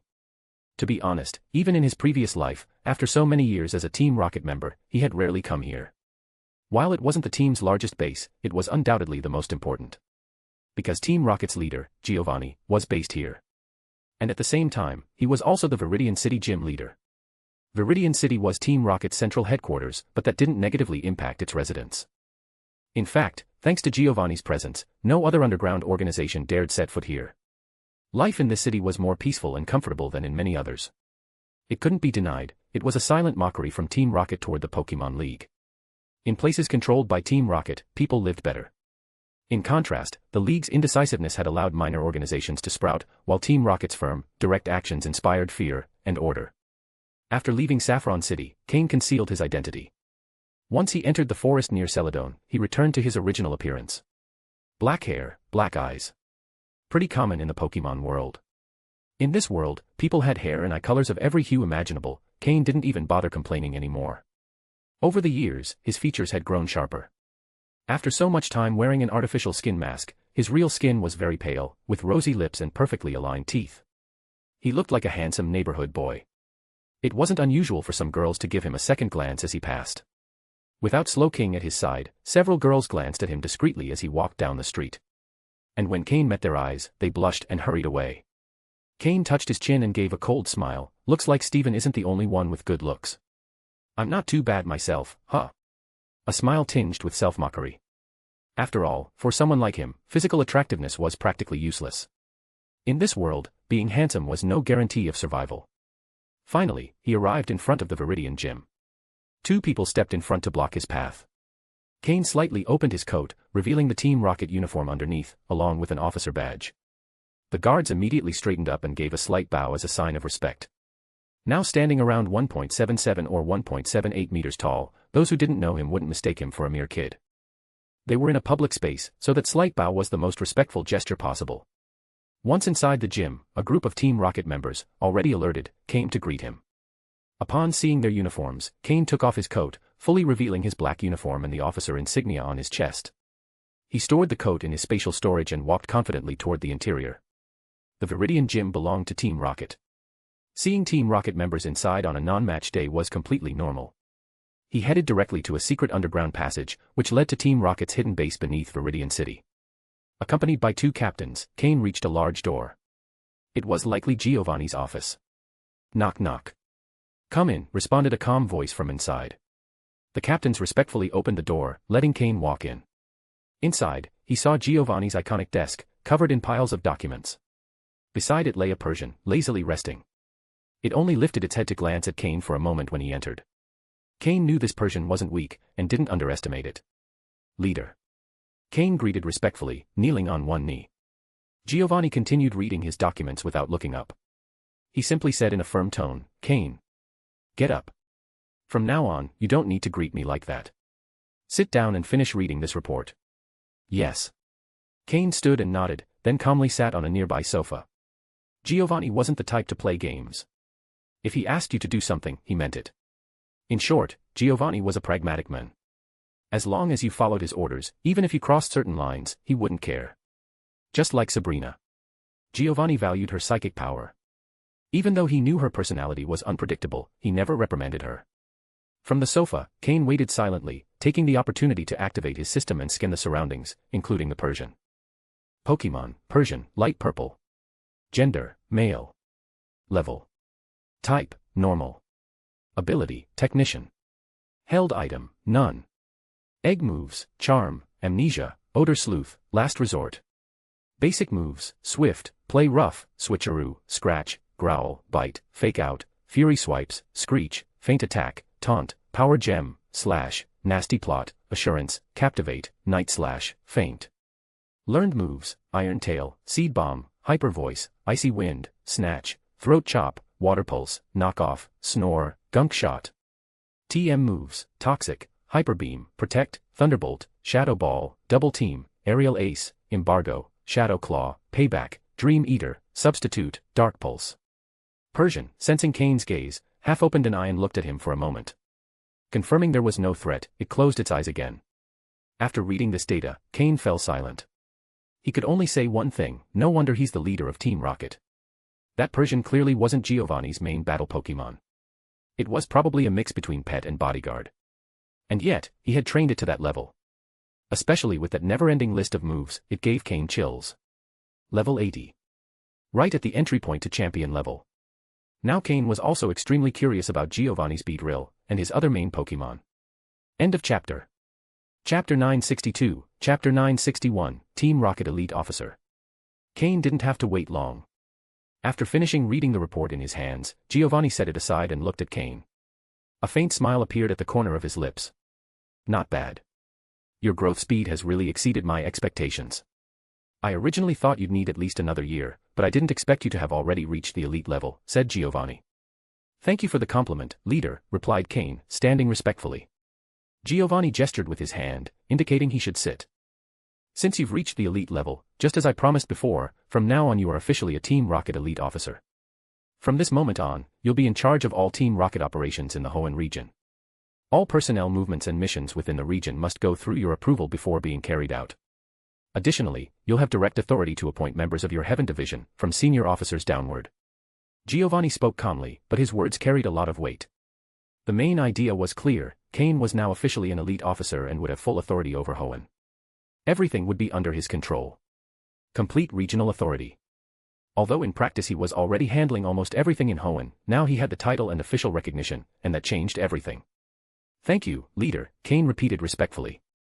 In Team Rocket, being an elite officer or not ultimately came down to strength. Of course, it also meant fewer annoyances from the mediocre.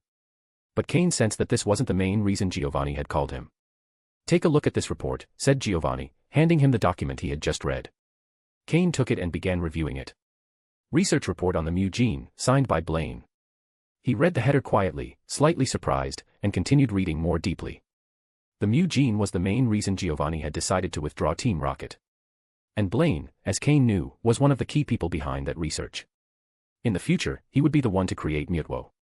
And now Giovanni was letting him see such an important report. But as he read on, Cain frowned. The incompatibility between Mew's genes is so strong that the chance of replicating it is only 0.07%. Cain read quietly, stunned. Exactly. This isn't the first time we've tried to integrate Mew's genes. And the results are always the same. It's as if, beyond the base genes, there's some kind of hidden code without which replication is impossible, said Giovanni in a neutral tone. Clearly, this wasn't the first report of this kind he had received. They had probably already made a dozen attempts, or more. Cain didn't know how to respond. Keep reading, Giovanni instructed him. Cain turned to the next page. Proposal for modifying the Mew gene. Success probability, 11.3%. He read in amazement. Modifying Mew's gene to create a new species. That percentage was much higher, though still low. Were they already abandoning the Mew clone to move on to creating something entirely new? Recommended genes to integrate, Moltres, Zapdos, and Articuno. Cain shuddered inside.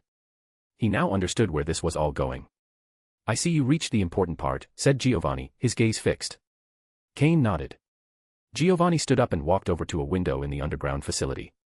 Outside was the laboratory where Mew's gene was being researched. We've always had access to data and habitats of the 3 legendary birds.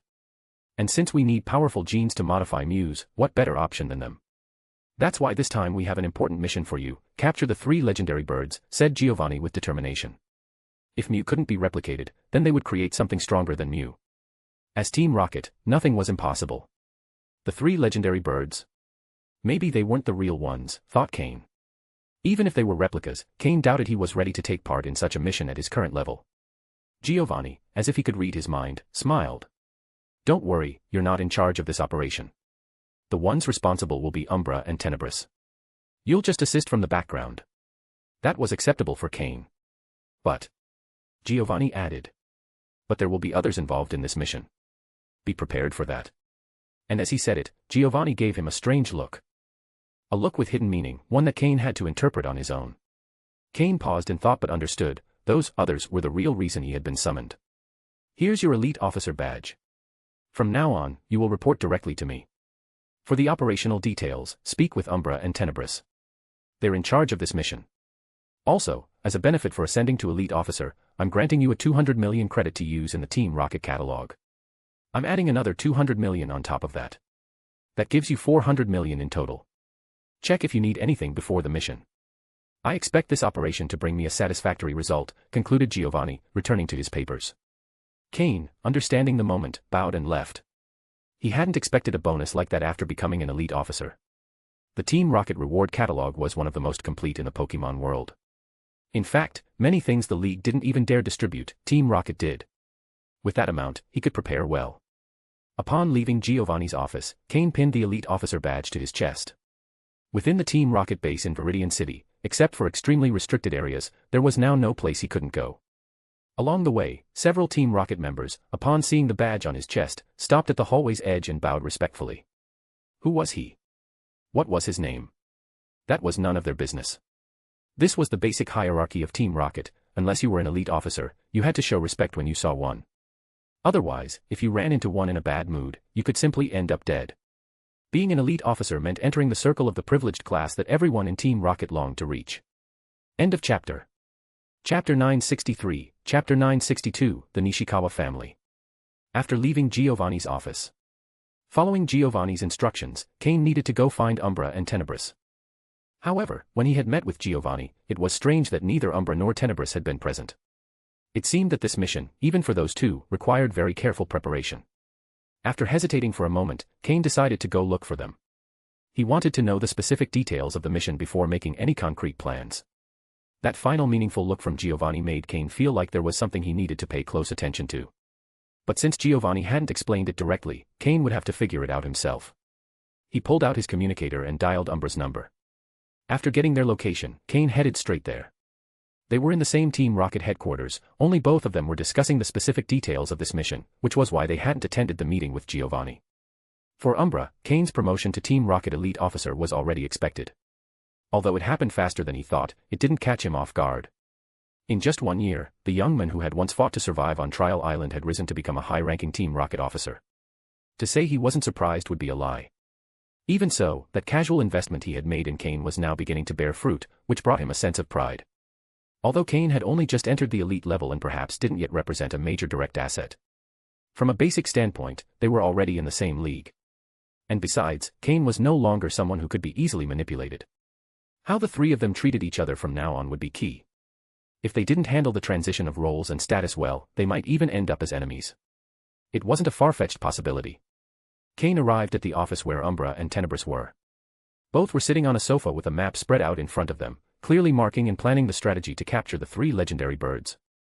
Upon seeing him arrive, the two paused their work. Umbra smiled at the sight of Cain. Mr. Umbra, Mr. Tenebris, Cain greeted respectfully. Though it no longer sounded quite as reverent as before, that tone made Umbra smile even more genuine, and Tenebris nodded silently. Cain was now a Team Rocket elite officer. Hierarchically, he was on the same level as them. Even if he didn't use the title Mr., they couldn't hold it against him. However, it did make them feel a bit uncomfortable. They wouldn't say it out loud, but they would think it. Cain, by showing humility, made both of them see him in a new light. That immediately shortened the distance between the three of them. Even more so than before. At least on the surface, the three were now on equal footing. Umbra waved a hand and said, "From now on, no need to call us Mr. We're all elite officers in Team Rocket now. You can call us by our names." Tenebris also nodded in agreement. Cain had already shown his attitude.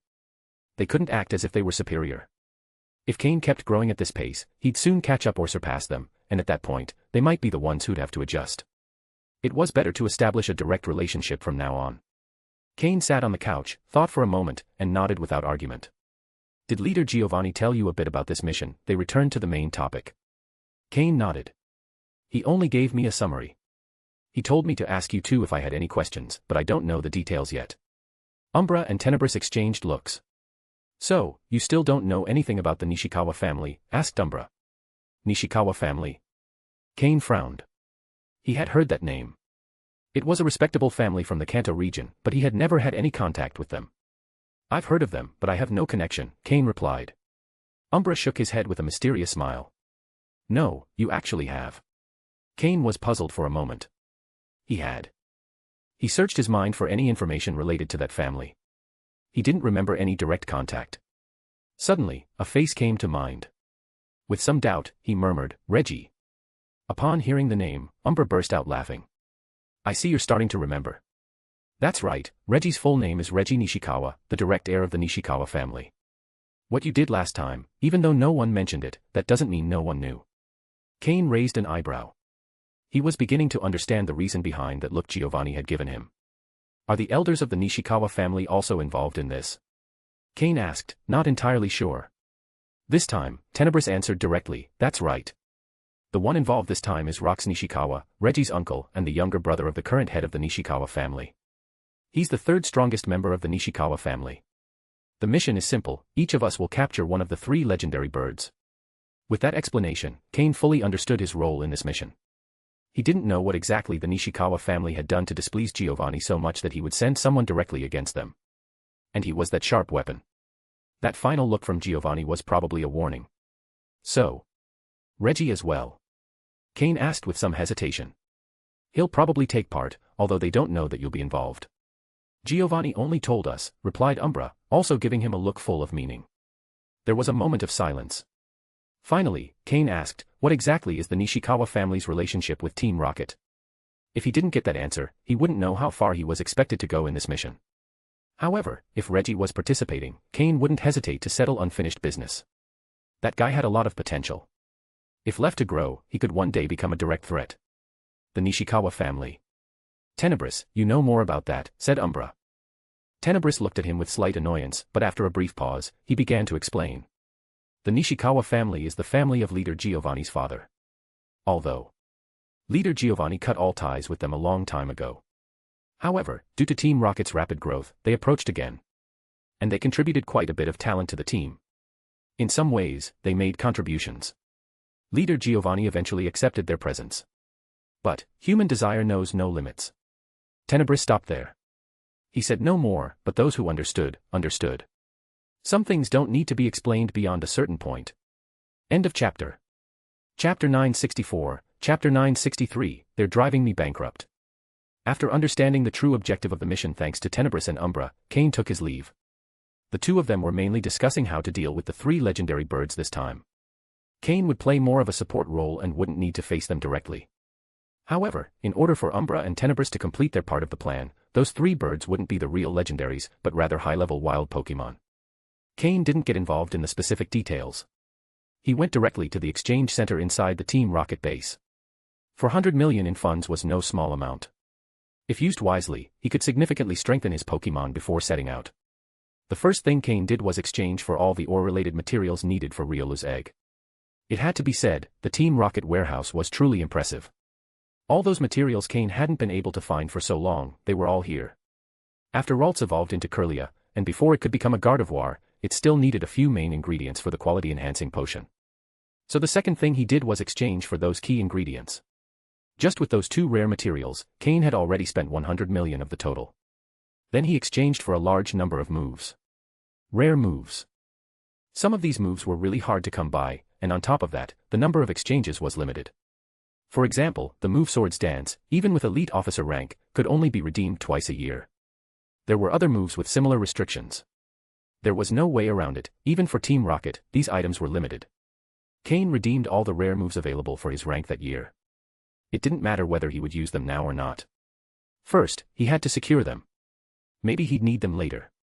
And if not, he could always sell them to make some profit. The important thing was, they wouldn't go to waste.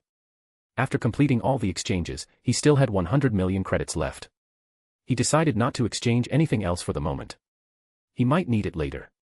Under the bitter gazes of the exchange center staff, Cain left with his hands full, while the workers were drenched in sweat from all the back and forth. Nothing Cain had exchanged for was cheap. They handled everything with extreme care. And knowing he was an elite officer, they were even more afraid of making mistakes and bringing unnecessary trouble. Back in his room, there were still several days before the mission began. Each person had to prepare as best they could. After checking that there were no surveillance or listening devices in the room, Cain opened a hidden alternate space in the wall and stepped in to begin his final preparations. This mission was highly difficult, so he had to carefully consider which Pokémon to bring. First, since this was a secret Team Rocket mission, the League shouldn't find out. Everyone involved was a loyal subordinate. But it couldn't be ruled out that the League had deep infiltrators inside Team Rocket. That's why he had to bring Slow King, even if he wouldn't use it unless absolutely necessary and under total secrecy. Right now, if someone from Team Rocket exposed him, the League wouldn't act, since Giovanni had even sacrificed a base to protect Cain. But if he were caught using a Pokémon as unique as Slow King, suspicion around him would grow significantly. Fortunately, the method to evolve Slow King had already been made public, and in time, there would likely be many more like him. At that point, using Slow King would be much safer. During this time, Slow King had reached level 64, thanks to accumulated effort and an intense training period. Though that progress had already consumed his entire previous stock of experience. Aside from Slow King, the rest of his Pokémon had no major issues. Honchkrow and Weevil had become the emblem of Cain's new status. Both had reached level 60 and entered the elite tier, thanks to a long period of accumulation and preparation. This was the result of joint effort, and Cain felt truly satisfied. These two would be the front line in this mission. Gengar, on the other hand, was already at level 62. And he had also improved his potential to light purple. Probably due to the influence of that mysterious dark power he absorbed, after reaching elite level, Gengar had developed an extraordinary sensitivity to ghost energy, improving his control exponentially. This made Cain value that strange energy even more. With his Mega Evolution capability, Gengar now probably surpassed even Slow King in strength, becoming Cain's trump card and main asset for this operation. In addition, Drapion had reached level 61, and Florges reached level 62. Drapion was more common, many Team Rocket members used Poison-type Pokémon, so it didn't raise suspicion. But Florges was different.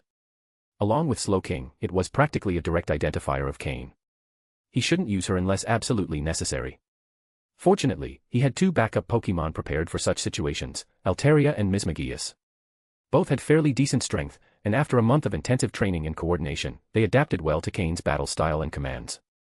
In this way, Cain had 6 fully usable elite-tier Pokémon for this mission. They would form the combat core. But he also decided to bring his second line of Pokémon. After all, the mission site seemed to contain more than just the 3 legendary birds. Bringing them could help them train and accelerate their evolution so they could catch up to the front line.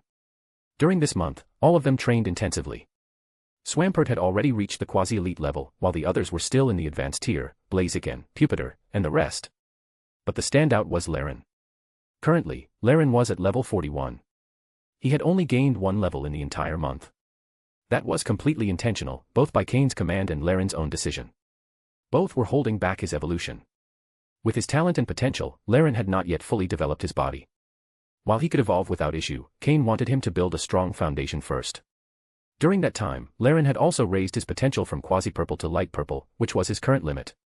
However, both Laren and Pupitar had eaten all the diamonds Cain had collected from Mythical Island. The consumption had been way faster than expected. Before departing, Cain had even completely looted the Carbink Cave, taking all the diamonds and minerals they had gathered with so much effort. But even that wouldn't last long. Cain would have to find a solution for Laren and Pupitar's feeding problem. They were literally driving him into ruin. End of chapter. Chapter 965, Chapter 964, Aerial Fortress. 3 days later. A gigantic aerial fortress emerged from within a mountain on Cinnabar Island, at the southern edge of the Kanto region. As soon as it exited the mountain, the surface of the aerial fortress seemed to ripple like water, and then immediately disappeared into the air. It was one of Team Rocket's secret weapons. An aerial fortress capable of becoming invisible at high altitudes, hidden by Team Rocket on Cinnabar Island. Cinnabar Island was a city under Team Rocket's control. The gym leader of Cinnabar Island, Blaine, was precisely the one who proposed the Mew genetic modification project. Blaine was a man of great talent, valued by Giovanni, and had become the leading figure in Mew gene research. He had achieved remarkable success in both Pokémon research and combat, but since his research line wasn't accepted by the League, he gradually ended up joining Team Rocket. Within Team Rocket, he could unleash his talent without restrictions. In the control room, at the highest level of the aerial fortress, several people were present. At the front, standing beside the window, were 3 figures. Umbra, Tenebris, and Rox Nishikawa, a middle-aged man with an arrogant expression, were observing the sea of clouds. In addition to them, the control room also housed several close subordinates of the elite officers, as well as members responsible for operating the fortress. Cain was sitting on a sofa off to the side of the control room, legs crossed, playing with a few small black spheres in his hands. He completely ignored those who were standing. At that moment, Cain was once again wearing his characteristic black cloak. Apart from the hand playing with the black spheres and the elite officer insignia on his chest, no other part of his body was visible. In the entire control room, aside from the 3 elite officers at the front, Cain was the only other member of elite officer rank. Because of that, even though he appeared carefree, no one dared say a word. After giving it careful thought, Cain had decided to participate in this mission while keeping his identity hidden. After all, his role was different from that of Umbra and Tenebris, and remaining anonymous gave him greater freedom of action. Aside from the 4 elite officers, the rest of those present were the close subordinates of the first 3. Some looked familiar to Cain. Several of them seemed to have survived the same generation of Trial Island as him, and now were direct subordinates of the elite officers.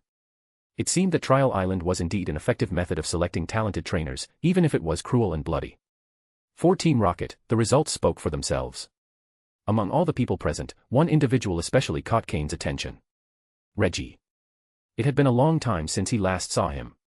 He was standing not far behind his uncle, ahead of all other subordinates under rocks. "Looks like you've recovered quite well," Cain murmured, smirking as he glanced sideways at him. With his face concealed by psychic powers, no one could recognize him. The small black spheres spinning between his fingers were psychic reading blockers. Under his control, the spheres flowed smoothly between his fingers. It was a good way to train his precision and control over his psychic abilities. When he fully mastered the handling of those spheres, another one slid out from his sleeve and joined the group. Even though it was just one more, the difficulty increased significantly. Cain remained calm, looking relaxed. The subordinates standing around, while trying to maintain their composure, couldn't help but glance at Cain out of the corner of their eyes. Especially Reggie. He felt that hooded figure looked oddly familiar. But even with his special status, he couldn't dare to stare directly at a Team Rocket elite officer. Even less so if the person was a psychic, making them even more terrifying. Not even his own uncle would want to clash with someone like that. Even if they were weaker, just being an elite officer made them someone it wasn't wise to provoke. However, the fact that there were still high-ranking members keeping their identity hidden within Team Rocket sparked some contempt in Rox. Someone who hides so much. He thought with disdain. The aerial fortress officially took off. The 3 leaders let out a light sigh of relief. Rox stepped forward and, without waiting, began to speak. This made Umbra frown and stop in his tracks. Tenebris, beside him, also shook his head slightly and looked coldly at Rox. Umbra said nothing else. Maybe the others didn't notice anything, but Cain, from the sofa, observed it all clearly. His smile widened even further. Digging his own grave. No one else to blame. Rox, unaware of the discomfort he was causing, began to speak as if he were the supreme commander of the aerial fortress. In his mind, Umbra and Tenebris were already dismissed. For Rox, members of the Nishikawa family should be the center in any situation. That arrogance deeply irritated Umbra and Tenebris. But since the mission had just begun, it wasn't the time to start internal conflict. I imagine everyone knows the mission: capture the 3 legendary birds. These aren't the actual mythological legendary birds, but their strength should not be underestimated. Umbra, Tenebris, and I will face them directly. Your task will be to eliminate minor targets and clear the islands. That is your primary mission. Understood. He spoke confidently, as if everything were under his control. At that point, Rox glanced sideways at Cain, who remained seated on the sofa. He slightly furrowed his brow but decided not to say anything. He only wanted to be the main commander, but he wasn't a fool. He knew who Umbra and Tenebris were, so he wasn't worried about offending them. He did it on purpose. But he knew nothing about Cain, not his identity, not his position, not his loyalty. Only that he was an elite officer with psychic powers. When facing the unknown, it was best not to provoke it. After all, the Nishikawa family wouldn't have come this far if all its members were idiots. To survive, and thrive, within Team Rocket took more than just strength. Understood, everyone replied in unison. Very well, said Rox. For now, you may withdraw. Return to your stations. When the real mission begins, you'll be notified. The subordinates all left. Once the doors closed, only 4 people remained in the control room, aside from the technicians operating the fortress from outside. End of chapter. Chapter 966, Chapter 965, Secret Letter. Gentlemen, let's discuss the specific details of the mission, said Rox, addressing the 3 present. Clearly, he had already placed himself as the leader of the operation. Tenebris and Umbra exchanged a glance. Both could see in the other's eyes a clear disdain and restrained mockery. The 2 of them sat silently in a corner of the room, watching Rox stand in the center, about to lay out his plan. Cain, for his part, remained comfortably seated on his sofa, with an air of complete indifference, as if none of it had anything to do with him. Rox's face tensed slightly, but he didn't explode. He had recently disrespected Umbra, and now both were paying him back. At the very least, things were even. Taking a breath to compose himself, he continued, according to Team Rocket's internal information, the three legendary birds inhabit different mountains within the same archipelago. Based on our data, the most powerful of the three is Moltres, followed by Articuno, and finally Zapdos. The question is, should each of us face one separately, or should we go together, one by one, until we capture them all? Both strategies had clear advantages. Facing the birds separately meant completing the mission faster, but it also carried far more risk. On the other hand, going together for each one was safer, but much slower. It was obvious that Rox preferred the first option. That way, he would have a chance to stand out, showcase his strength, and establish himself as a power figure within Team Rocket. So then, what suggestion does the great Rox have? Asked Umbra with a mocking smile. Rox, pretending not to notice the sarcasm, or simply ignoring it, replied after a few seconds of thought, I think the best option is to complete the mission quickly. We can't keep the research team waiting too long. With that, he turned his head to look at Cain, who was still playing with his small black spheres, mental blockers, without paying attention. This gentleman is unfamiliar to me. What is his role in the mission? Since the beginning, Rox had felt uncomfortable with Cain's presence. In his opinion, he, Umbra, and Tenebris were more than enough to handle the mission without involving another Team Rocket member. Upon hearing the question, Cain abruptly stopped playing with the small dark spheres between his fingers and stood up without saying a word. That sudden movement startled Rox, who thought he had provoked him. But Cain simply stood, scanned the three with his eyes, and said, You carry on. I have another mission. I'm going to rest. And with a casual gesture, he left. His black cloak fluttered softly as he exited, leaving nothing behind but silence. His face remained concealed by psychic abilities, hiding the satisfied smile on his lips. Inside the room, only Rox seemed confused by the situation. Umbra and Tenebris, on the other hand, allowed discreet smiles to appear once Cain had left. Even though Cain was no longer actively part of the meeting, they knew he would stay informed. Especially Umbra, who would probably report everything to him. The island where the birds were located lay in the middle of the ocean. At the current speed of the aerial fortress, they would arrive in less than a day. The true objective of the mission was to obtain the genes of the three legendary birds. That's why they had deployed the aerial fortress. Once captured, the genetic data could be collected directly in the mobile lab on board the system. At that point, even if something unexpected occurred, the mission would already be complete and they could retreat without issue. Moreover, the aerial fortress housed a large number of Team Rocket members. If necessary, they could conduct a thorough search of the island.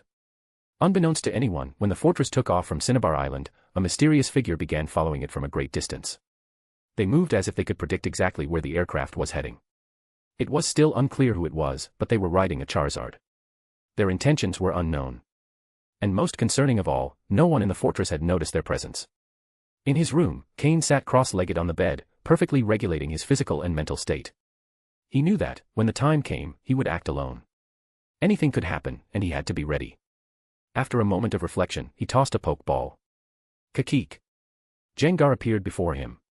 Jengar, scout the inside of the fortress. Make sure no one notices you, ordered Cain. The Pokémon nodded and vanished underground. It's a shame. I haven't had the chance to access the fortress's central system. If only I could. His eyes glowed with a strange light. He was sure that, if he could connect his system to the central computer for just a few minutes, he could take full control of the aerial fortress. Maybe he wouldn't be able to use it immediately, but it would definitely serve as an escape route in a future crisis. Next, Cain summoned Slowking and Ralts, and asked them to place a spatial marker in the room. A safety measure. An anchor. Now, all that remained was to patiently wait for the battle to begin. As night fell, the aerial fortress, despite its imposing appearance, moved at a steady pace. It was only then that they approached the islands of the three birds. That data came from years of Team Rocket marine research. They knew the birds moved between several islands. They had been sighted, but with little direct interaction. Now that they were trying to capture them all at once, the task wouldn't be easy. Still in his room, Cain took out his communicator. Upon seeing the message on the screen, he smiled maliciously. So confident, huh? Thinking you can face the strongest, Moltres, on your own. It was a message from Umbra. Apparently, they had already decided how to divide the mission. Rox would face Moltres, the most powerful.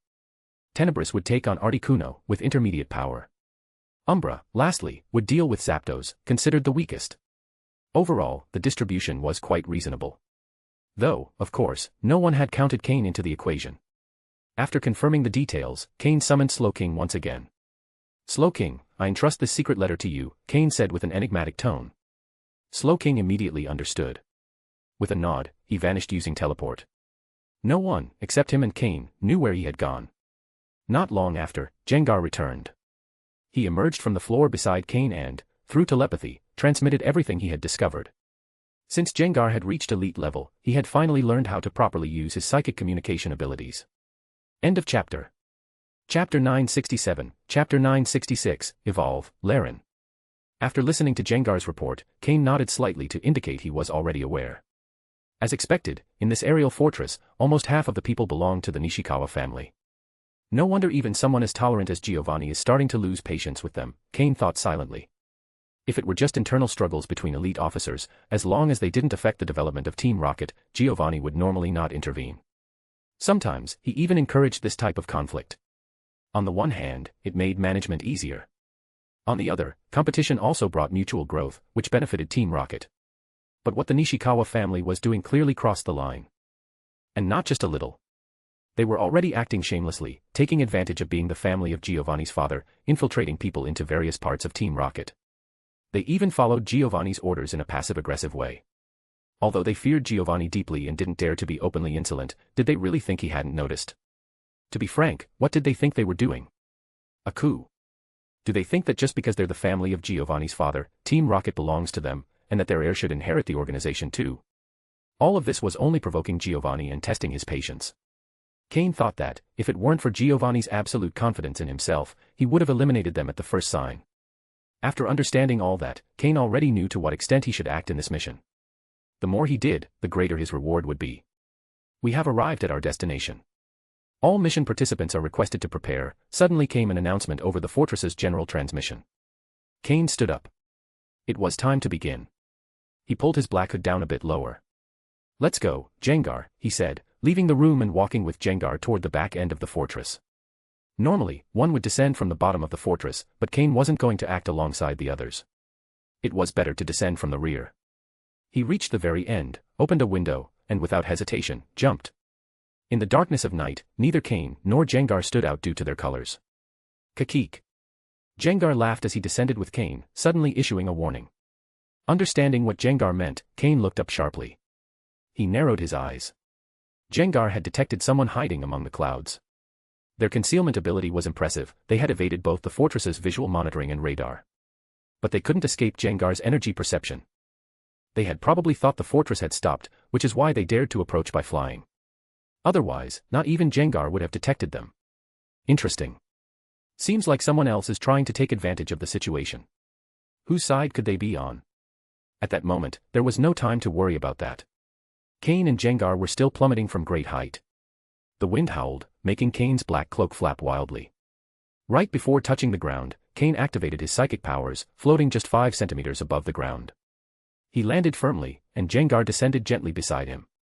Not many people know about these islands. Cain observed his surroundings, noticing the dense forests and centuries-old trees that showed their long existence. It was a very ancient island. No wonder the 3 legendary birds had chosen to live here. The archipelago was quite large, with 3 mountainous islands. One was an active volcano, another was completely covered in snow and ice, and the last had withered trees with only a few green patches. Just by looking at the mountains, one could guess what type of Pokémon inhabited each one. That's why Team Rocket's researchers concluded this was the residence of the 3 legendary birds. It's rare for Pokémon like the 3 birds to live in the same place, whether they are the real legendaries or imitations. Although they are commonly referred to together as the 3 legendary birds, they actually have no connection to each other. They just share some similarities, hence the grouping. Only Pokémon like the 3 Regis usually act as a unit. After landing, Cain didn't rush into action. He sent Jengar to scout the area while he waited in silence. From his sleeve, a series of psychic beads emerged once more, which he began to move between his fingers. Suddenly, he stopped.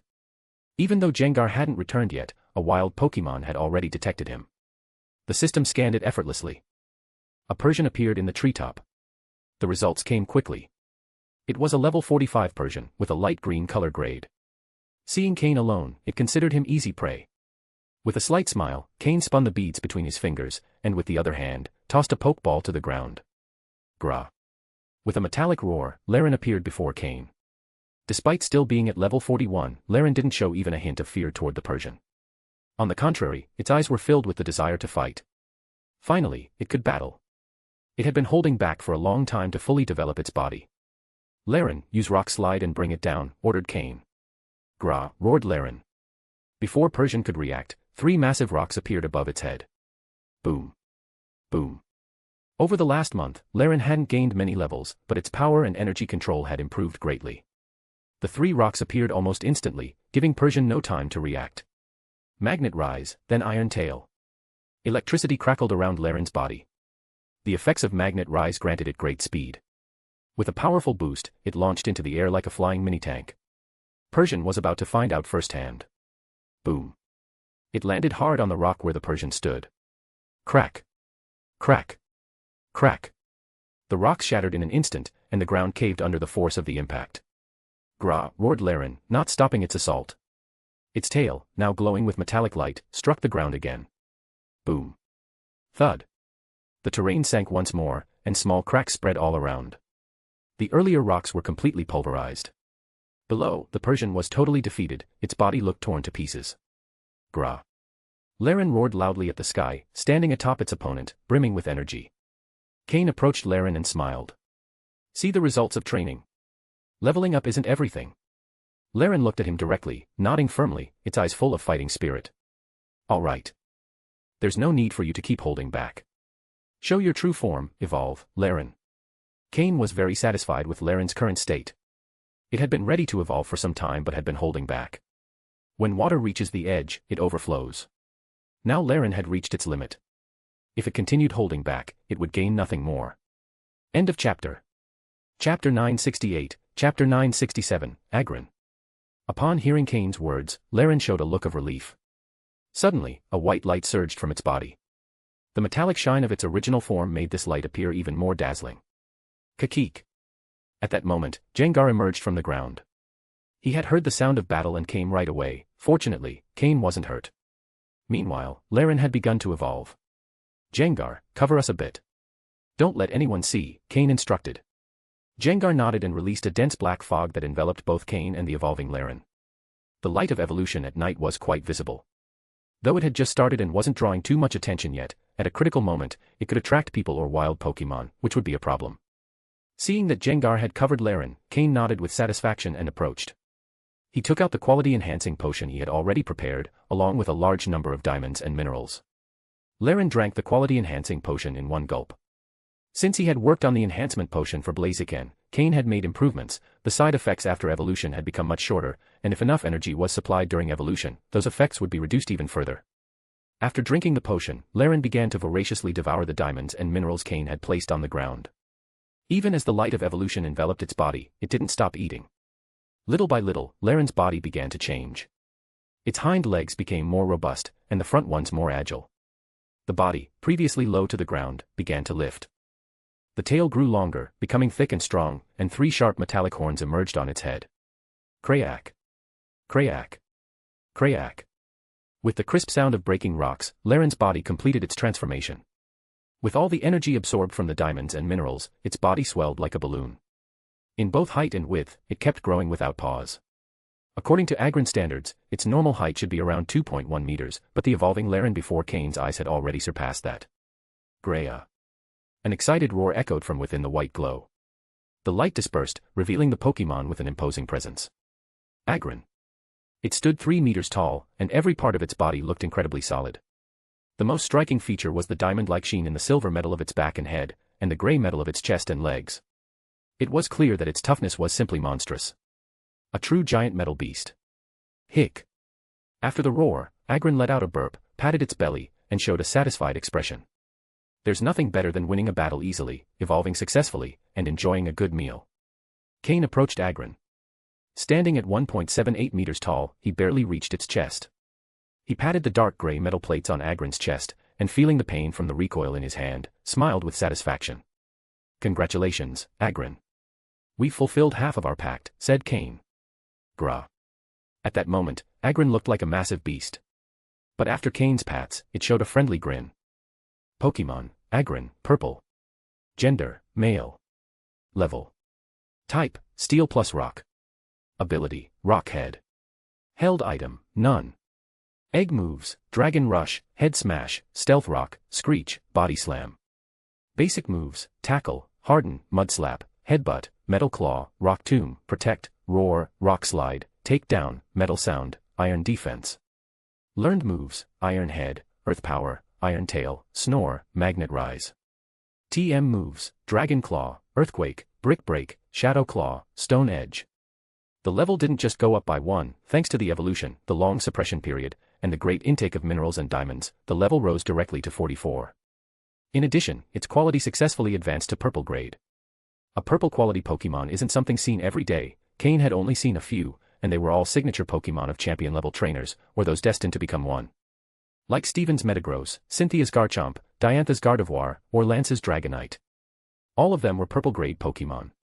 From a potential standpoint, Agron had nothing to envy from those Pokemon. Additionally, with the moves Cain had acquired at the auction and those obtained through Giovanni via Team Rocket, Agron learned several highly useful moves in its current form: Stone Edge, Earthquake, and Dragon Claw. These 3 moves were ideal for him now. Moves like Brick Break and Shadow Claw also expanded his offensive coverage. And most importantly, the first Mega Stone Cain obtained that was compatible with one of his Pokemon was precisely Agron's. Agron's power after Mega Evolution wasn't limited to a minor boost. However, due to the side effects of the quality-enhancing potion, Cain didn't want to use Mega Evolution until he was sure of the environment. For now, the important thing was to be prepared. "How are you feeling? Want to return to your Pokeball to rest?" Cain asked, giving Agron a pat on the arm. "Grah." Agron shook its head and flexed its arm in a muscle pose. After evolving, its weight had tripled or more. It was a true tonnage beast. With 180 base physical defense and 110 in physical attack, it was the perfect counter to melee combat Pokemon. Since Agron didn't want to rest in its Pokeball, Cain didn't force him. Battle and movement would help it adjust more quickly to its new body and also help it overcome the side effects of the potion. Then, let's start exploring this island. Cain had Jengar clear away the mist. Jengar merged into Cain's shadow and wouldn't come out again unless there was danger or he was called. He had already explored the area and knew that although the wild Pokemon weren't low level, there was no need for him to intervene. After a moment of thought, Cain threw another Pokeball. He also summoned Blaziken. Blask Blaziken exclaimed upon emerging. And saw next to Cain an unfamiliar, tall, burly Pokemon. He was surprised for a moment. Then, recognizing it as an evolved Laren, he quickly stepped forward to congratulate him. Standing at 1.90 meters, even Blaziken looked small next to Agron. End of chapter. Chapter 969, Chapter 968, Zapdos appears. At this moment, Blaziken's level had reached 47. After a month of training and exercise, it had come to this point. Cain, accompanied by the newly evolved Agron and Blaziken, was heading toward the area where fire had been spotted. After Agron's evolution, the Team Rocket members aboard the Flying Fortress had also arrived at the islands. They all split into 3 groups, beginning exploration in different directions. The target was the 3 different mountains on the islands. Blaziken, High Jump Kick. Agron, Stone Edge. Blaziken leapt into the air, bending his knees, and delivered a direct kick to a ferocious-looking Mytiana. Agron, for his part, remained still, while sharp rocks of various shapes emerged from the ground and sky, launching toward another Mytiana. Boom. Boom. Boom. Blaziken's kick struck a Mytiana head-on.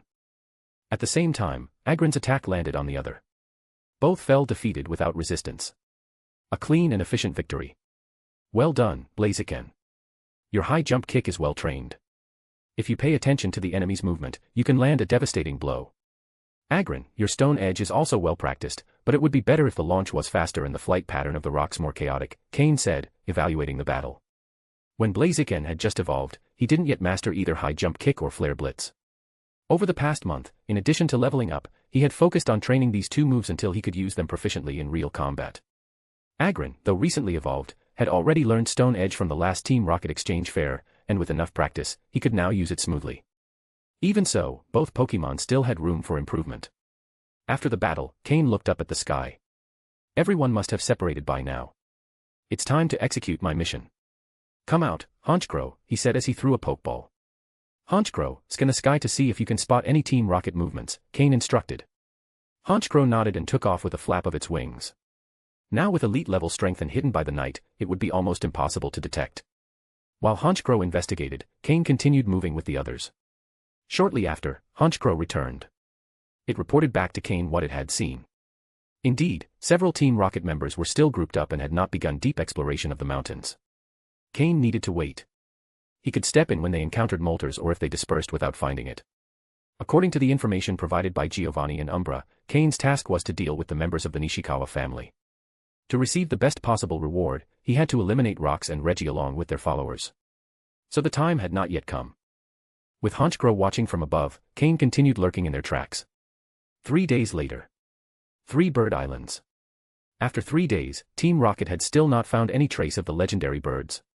Neither Moltres, sought by Rox, nor Articuno and Zapdos, being hunted by Tenebris and Umbra, had appeared. But they didn't give up. Team Rocket's records confirmed that the birds lived on this island. As they approached the 3 mountains, they also found traces of their presence, so they decided to wait patiently. The mission had a deadline of 2 weeks, only 3 days had passed. Rox and his team were already prepared for a long-term operation. But for Cain, 3 days were more than enough to be fully ready. He had already understood the movement range and patterns of Rox's group and was waiting for the perfect moment. He had to complete his mission without affecting Team Rocket's objectives. Key. Suddenly, a thunderous bird cry tore through the sky. At the same time, lightning began to flash in the clouds. Zapdos. It was approaching, flying from a distance toward the island. Upon seeing the powerful and majestic electric Pokémon, Cain narrowed his eyes. 3 days of waiting, it finally appeared. The appearance of Zapdos didn't guarantee the manifestation of the other 2 birds, but Cain had a feeling they wouldn't be far behind. The operation could begin. Cain threw 2 more Pokeballs. Pupitar and Politoed appeared. Along with Agron and Blaziken, he now had a team ranging from advanced level to nearly high advanced level. In these 3 days of intense combat, Agron had reached level 46, Blaziken level 49, Pupitar remained at 46, and Politoed had reached level 49. Together with Swampert at quasi-elite level, these 4 Pokémon could easily face other quasi-elite level trainers. During this time, in addition to training, Cain had fully scanned this section of the volcanic island in the system. He now had a detailed map of the jungle surrounding the volcano. He moved quickly through the jungle. His first target, the members of the Nishikawa family operating under the name of Team Rocket. In their hearts, family always came before Team Rocket.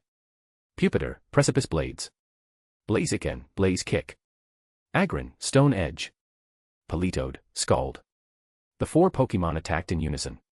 Before 2 members of the Nishikawa family could react, they and their Pokémon were eliminated. Cain didn't even look at them as he passed. The ground beneath his feet shifted, covering the bodies with mud and rocks. He didn't stop. Many still remained. Cain had already begun the operation. In the distance, thunder rumbled. The first bolts of lightning could be heard. The battle between Umbra and Zapdos had begun. The more Nishikawa family members disappeared, the fewer responses were received on the communicator. Rox and Reggie began to sense that something was wrong. Rox gave a cold smile, while Reggie had a grim expression. "Uncle, it looks like someone is hunting us," said Reggie. "Humph. This operation will come down to who has more hidden resources. If they reveal themselves this early, how much will they have left after?" replied Rox, not taking it too seriously. They had been in Team Rocket for many years. If they still weren't captains, their potential wasn't that high. If they died, it wouldn't affect the Nishikawa family much. "I'll go investigate," proposed Reggie. "Fine. But be careful. If you find someone too strong, request reinforcements immediately," Rox responded. For some reason, the image of the black-hooded figure flashed in his mind. End of chapter. Chapter 970, Chapter 969, Reunion with Reggie. Cain took down 2 more. By now, those who had fallen by his hand were no fewer than 17 or 20. All of them, without exception, were members of the Nishikawa family. As for those who sided with Team Rocket, even though they obeyed Rox's orders, that was part of their responsibilities, so Cain did not act against them. "Are you the one who's been attacking our people?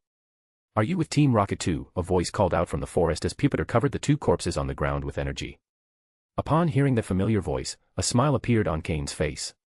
To avoid scaring his targets away, Cain had long since removed his black cloak and his elite officer badge from Team Rocket. Otherwise, who would dare approach him? Just seeing the elite officer badge would have terrified them.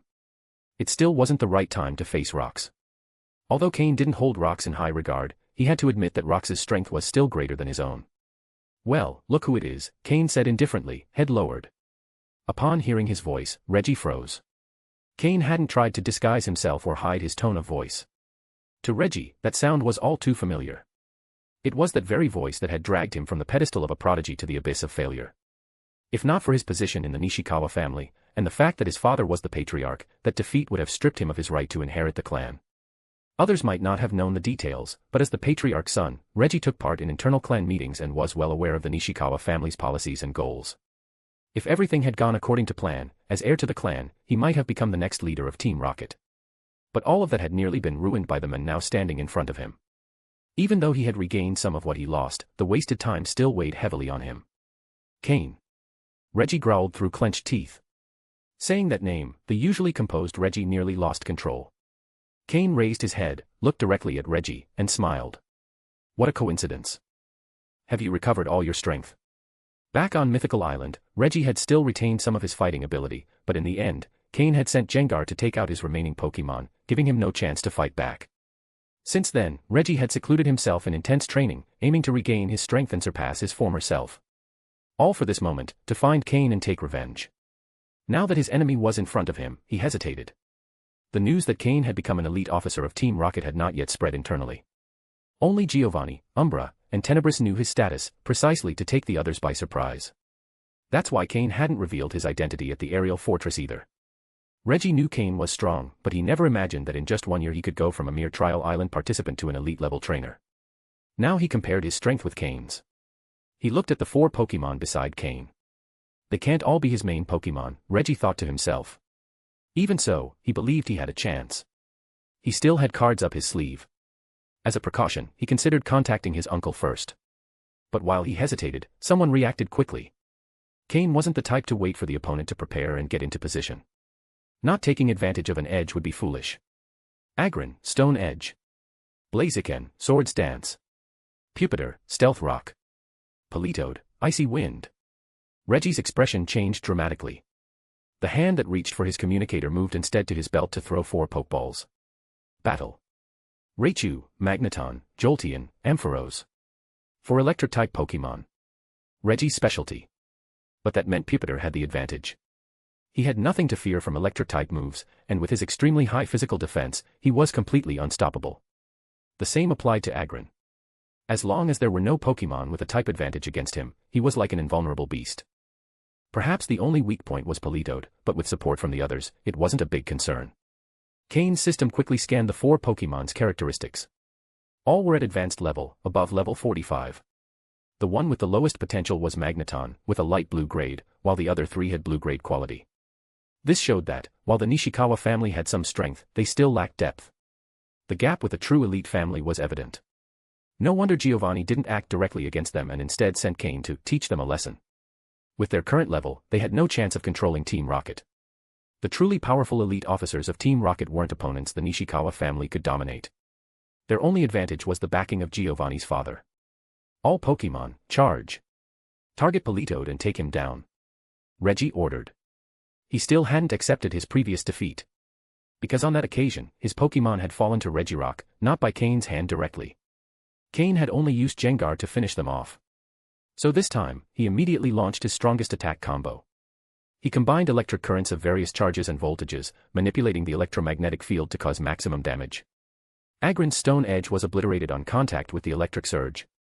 Cain's expression showed surprise. He hadn't expected Reggie to have that trick up his sleeve. But that's it. Politoed, protect. Hold the attack. Agron and Pupitar, double earthquake. Cain ordered. Pupitar couldn't intercept in time, but Politoed still had a way to endure it. Blaziken, quick attack. High jump kick. Politoed withstood the blow using protect. Agron and Pupitar, the 2 most coordinated of the 4, unleashed a powerful double earthquake, sending a devastating seismic wave straight at Reggie and his 4 Pokémon. Aside from Magneton, the other Pokémon would take significant damage. Protect. Reggie shouted just in time. Raichu, Ampharos, and Jolteon reacted instantly, raising green barriers to block the wave. But they couldn't stop Blaziken's attack. Following the seismic wave, Blaziken lunged at Ampharos. Just as his barrier faded, a brutal kick struck him directly in the face. Bam. Bam. Ampharos went flying, tumbling across the ground several times before coming to a stop, seriously injured. Discharge. Reggie ordered, though it was already too late. The 3 remaining Pokémon created an electric net trying to trap Blaziken as he retreated, but they failed. Ampharos shakily got back up, visibly weakened. End of chapter. Chapter 971, Chapter 970, Blaziken and Agron, Mega Evolution. Just from the first clash, Reggie already felt that Cain's Pokémon were much stronger than his own. He slightly regretted not having retreated the moment he saw him, and instead trying to measure himself against him. However, it wasn't like he was out of options, he still had cards up his sleeve and some room to maneuver. With a serious expression, Reggie took out 2 more Pokeballs. "I'm counting on you." Manectric. Crobat. With that, 2 Pokémon appeared. Just from their appearance and aura, it was evident that both were quasi-elite level. Cain raised an eyebrow, showing a half-smile, half-mocking expression. "I see you haven't changed, Reggie. Still relying on other people's Pokémon to achieve your goals." From the moment they appeared, Cain's system had already scanned their data. A light blue quality Manectric at level 53, and a light blue Crobat at level 54. But in the end, they weren't his. And in battle, that always shows. Cain made no move to summon more Pokémon. He had already figured out all of Reggie's cards. So better to use them as a whetstone for Agron and the other 3. Winning this fight would be validation for them. A battle like this would raise their morale and also help them improve. "Are you ready to fight at full strength?" Cain asked with a smile to his Pokémon. All 4 responded enthusiastically, brimming with fighting spirit. Who cares if the opponent has more Pokémon? Who cares if 2 of them are quasi-elite level? They could still fight back. "In that case, let's try a new way of battling," said Cain, pulling out some stones from his storage space. He handed one to Blaziken and another to Agron. He also held one in his hand, while another identical one was already embedded in a ring on his left index finger. "Blaziken. Agron. Mega Evolution," he shouted. "Blask. Gra." Upon hearing the command, Blaziken and Agron were filled with excitement. Over the past 3 days, Cain had made time to take Agron to train Mega Evolution in another dimension. The experience was direct and powerful. Agron could feel the boost that form granted him. That's why, seeing 2 quasi-elite Pokémon, they didn't show a hint of nervousness. From both key stones, yellow flashes burst forth like lightning. And the Mega Stones that Blaziken and Agron held began to shine brightly. A blue energy, similar to lightning, flowed between both stones, connecting Cain with his Pokémon. Both were enveloped in light. And just seconds later, that light faded. In front of everyone stood Mega Blaziken, imposing and sleek, and Mega Agron, exuding overwhelming dominance. Pokémon, Agron, purple, Mega form. Gender, male. Level, 46, plus 5 levels. Type, steel. Ability, filter. Held item, none. Egg moves, Dragon Rush, Head Smash, Stealth Rock, Screech, Body Slam. Basic moves, Tackle, Harden, Mud Slap, Headbutt, Metal Claw, Rock Tomb, Protect, Roar, Rock Slide, Take Down, Metal Sound, Iron Defense. Learned moves, Iron Head, Earth Power, Iron Tail, Snore, Magnet Rise. TM moves, Dragon Claw, Earthquake, Brick Break, Shadow Claw, Stone Edge. In its Mega Evolved form, Agron became bulkier. Its dark gray armor lightened, and the metallic sheen intensified. Its body, head, arms, and even tail appeared armored with an even thicker layer. This Mega Evolution added 5 levels, taking it straight to quasi-elite level. Additionally, in this form, its physical defense stat reached 230 points, an absurd number. It was the terror of all physical attackers. Even its attack rose from 110 to 140 points. Most of the improvements focused on these 2 attributes. Though it lost its rock type and remained only steel after Mega Evolving. That eliminated its former double weaknesses, giving it rock-solid defenses.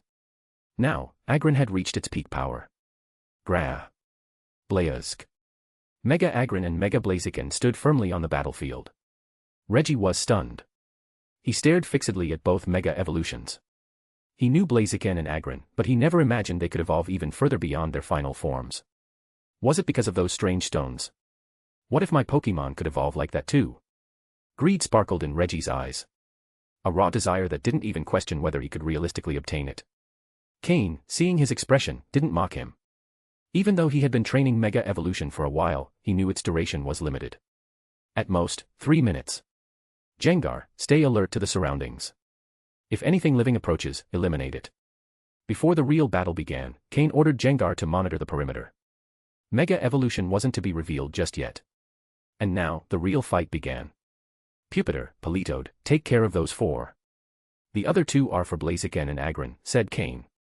The 4 Pokémon nodded. All right. Pupitar, Precipice Blades. Cain had already made up his mind, if he was going to use Mega Evolution, Reggie had to die, no matter the cost. And with him, his Pokémon too. Politoed, belly drum. Jump, then mud shot. Politoed activated his strongest move, sacrificing half his HP to double his attack. Agron, stone edge. Target, Crobat. Blaziken, flare blitz. Target, Manectric. Cain unleashed all of his Pokémon's signature moves at once. The goal, annihilate Reggie and his team like a devastating storm. End of chapter. Chapter 972, Chapter 971, I'll beat you to a pulp. Pupitar's precipice blades targeted the already wounded Ampharos directly. Meanwhile, Politoed moved nimbly around Pupitar without engaging in close combat, relying on the brutal attack boost granted by Belly Drum. All electric-type moves coming their way were absorbed by Pupitar thanks to its ground typing. The true power of precipice blades lay in its element of surprise. Even though the version Pupitar used was incomplete compared to Groudon's original, it was more than enough for him. Boom. A sharp, unbearable pain shot up from Ampharos's lower parts. His eyes rolled back. He felt his mind go blank. He collapsed, out cold. FSSHH. Seeing what happened to Ampharos, Raichu, and Jolteon, who were right beside him, felt a chill run through their groins. Even though they could still move, neither dared to take another step. Thanks to his ground typing, Pupitar completely ignored the enemy's electric-type moves and stood firm, repeatedly unleashing precipice blades. Politoed, for his part, attacked from a distance while staying close to Pupitar. Thanks to the massive boost from Belly Drum, his attacks packed a serious punch. But the key battle was happening on the side of Mega Agron and Mega Blaziken. After Mega evolving, Agron not only grew stronger physically, he also gained much greater control over his energy output. The rock-type move Stone Edge was especially devastating against the enemy Crobat, a flying type. Razor-sharp stones spun in erratic trajectories, striking again and again at the Crobat trying to dodge them midair. At first, it managed to avoid some hits, but with each impact, its evasive ability dropped further. Elsewhere, Blaziken swung the 4 fire tassels dangling from its wrists. A flame burned intensely from its head, enveloping its entire body. The more it ran, the faster it became, and the color of the flames changed, from red to orange, then pale yellow, until they turned into a dazzling gold. Although it didn't look like a fire-type move at first glance, the scorched marks left on the ground revealed the hellish temperature of the attack. Manectric, known for its great speed, couldn't keep up with Blaziken once its speed boost ability activated. Boom. A direct hit. Combining the attack boost from Sword's Dance with the explosive power of Flare Blitz, the result was Manectric being launched into the air. ZSSHH. Blaziken skidded to a stop, dragging its feet and controlling the inertia. Although Flare Blitz caused recoil damage, it was minimal compared to what Manectric suffered. Agron, use Stone Edge to take down Crobat. Blaziken, don't stop. Finish him off with Blaze Kick. Cain gave precise orders to his Pokémon. Mega Evolution didn't last long, they had to end the battle quickly. At most, they could maintain that form for 3 minutes. Once that time passed, Cain would lose the ability to move. Nearly 60 seconds had already passed. Agron and Blaziken, aware of this, unleashed even more energy. Blaziken, instead of slowing down, let his body glide and used that momentum to launch himself at Manectric again. Manectric had just barely managed to get back on his feet. It shook its head, trying to follow Reggie's command, when it saw a leg wrapped in golden fire racing toward it. Boom. Another brutal kick.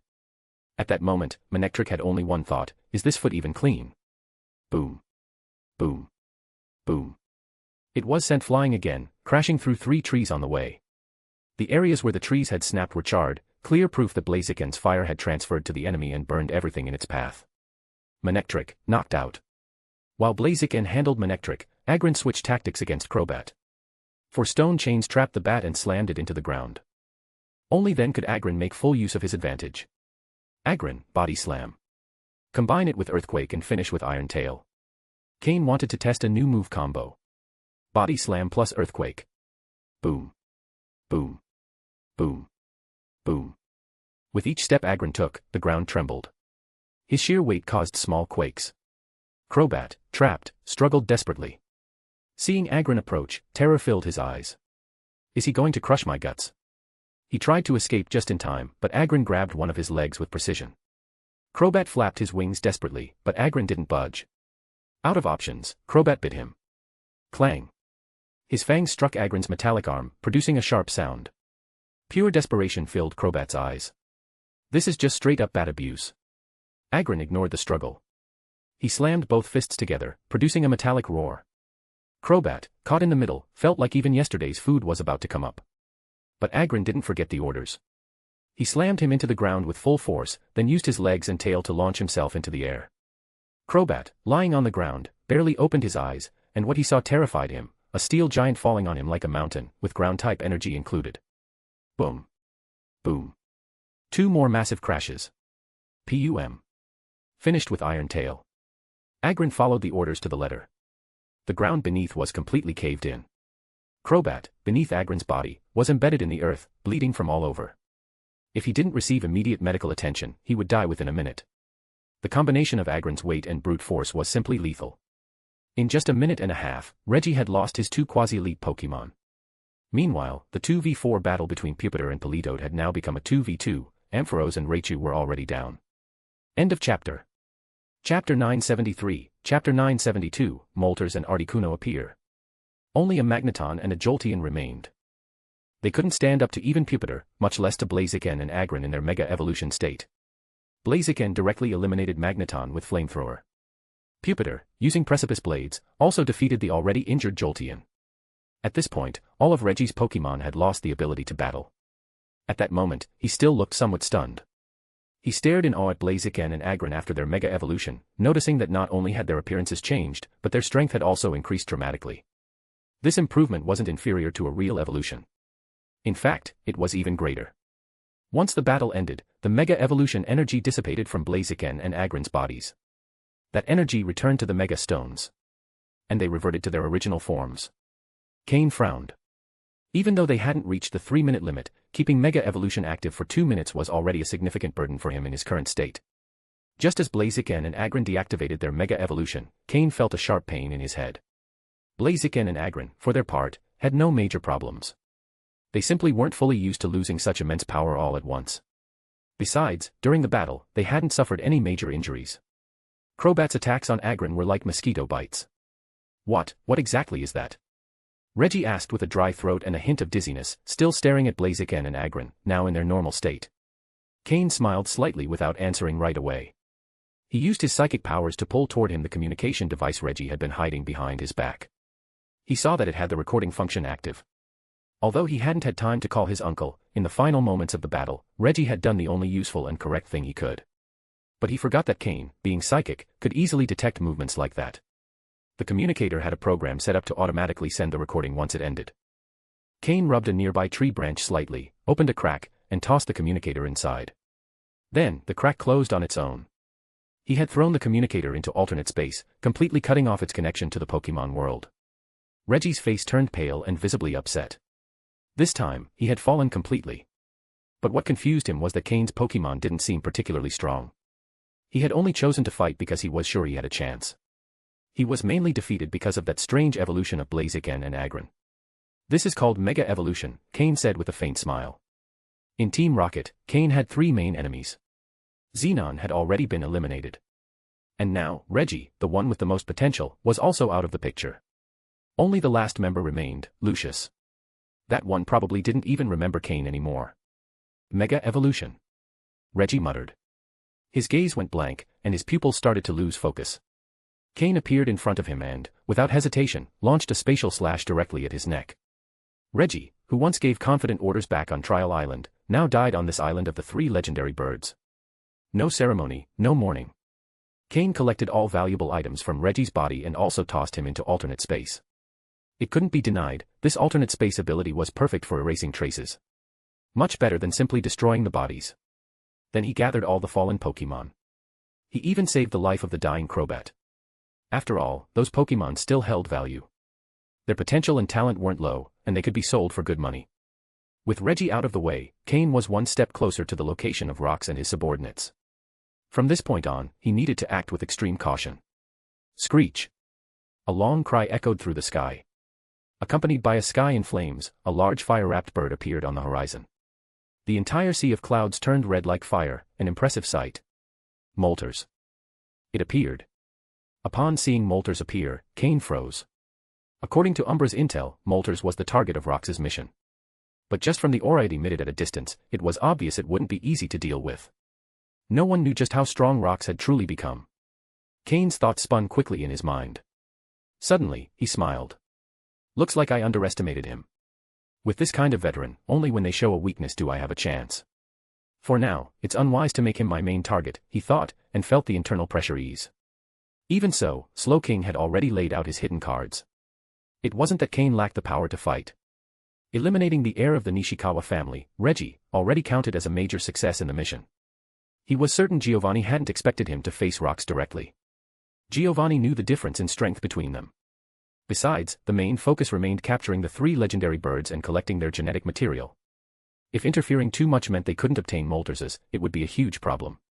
Now that Molters had appeared, Rox would surely focus most of his attention on it, giving Cain more room to maneuver and the chance to act boldly. Also, he needed some time to recover from the double mega evolution. Cain once again ventured into the forest with his Pokémon, searching for his next target. The more he eliminated, the greater the rewards. Elsewhere, Umbra had already begun his battle with Zapdos on Thunder Mountain. Meanwhile, Tenebris was on the Snowy Mountain, watching from the other side. Molters had already returned, and that meant Rox's battle was about to begin. It still wasn't certain how strong Molters truly was. Tenebris had already ordered his subordinates to stop looking for Articuno and start setting up defenses around the Snowy Mountain. Given the situations with Zapdos and Molters, it was unlikely that Articuno was on that mountain. Instead of wasting time searching, it was better to reinforce defenses, not just against wild Pokémon, but also against Rox and his team. I wonder how far Cain's made it. Tenebris suddenly thought. Screech. Suddenly, a new bird's cry echoed in the sky.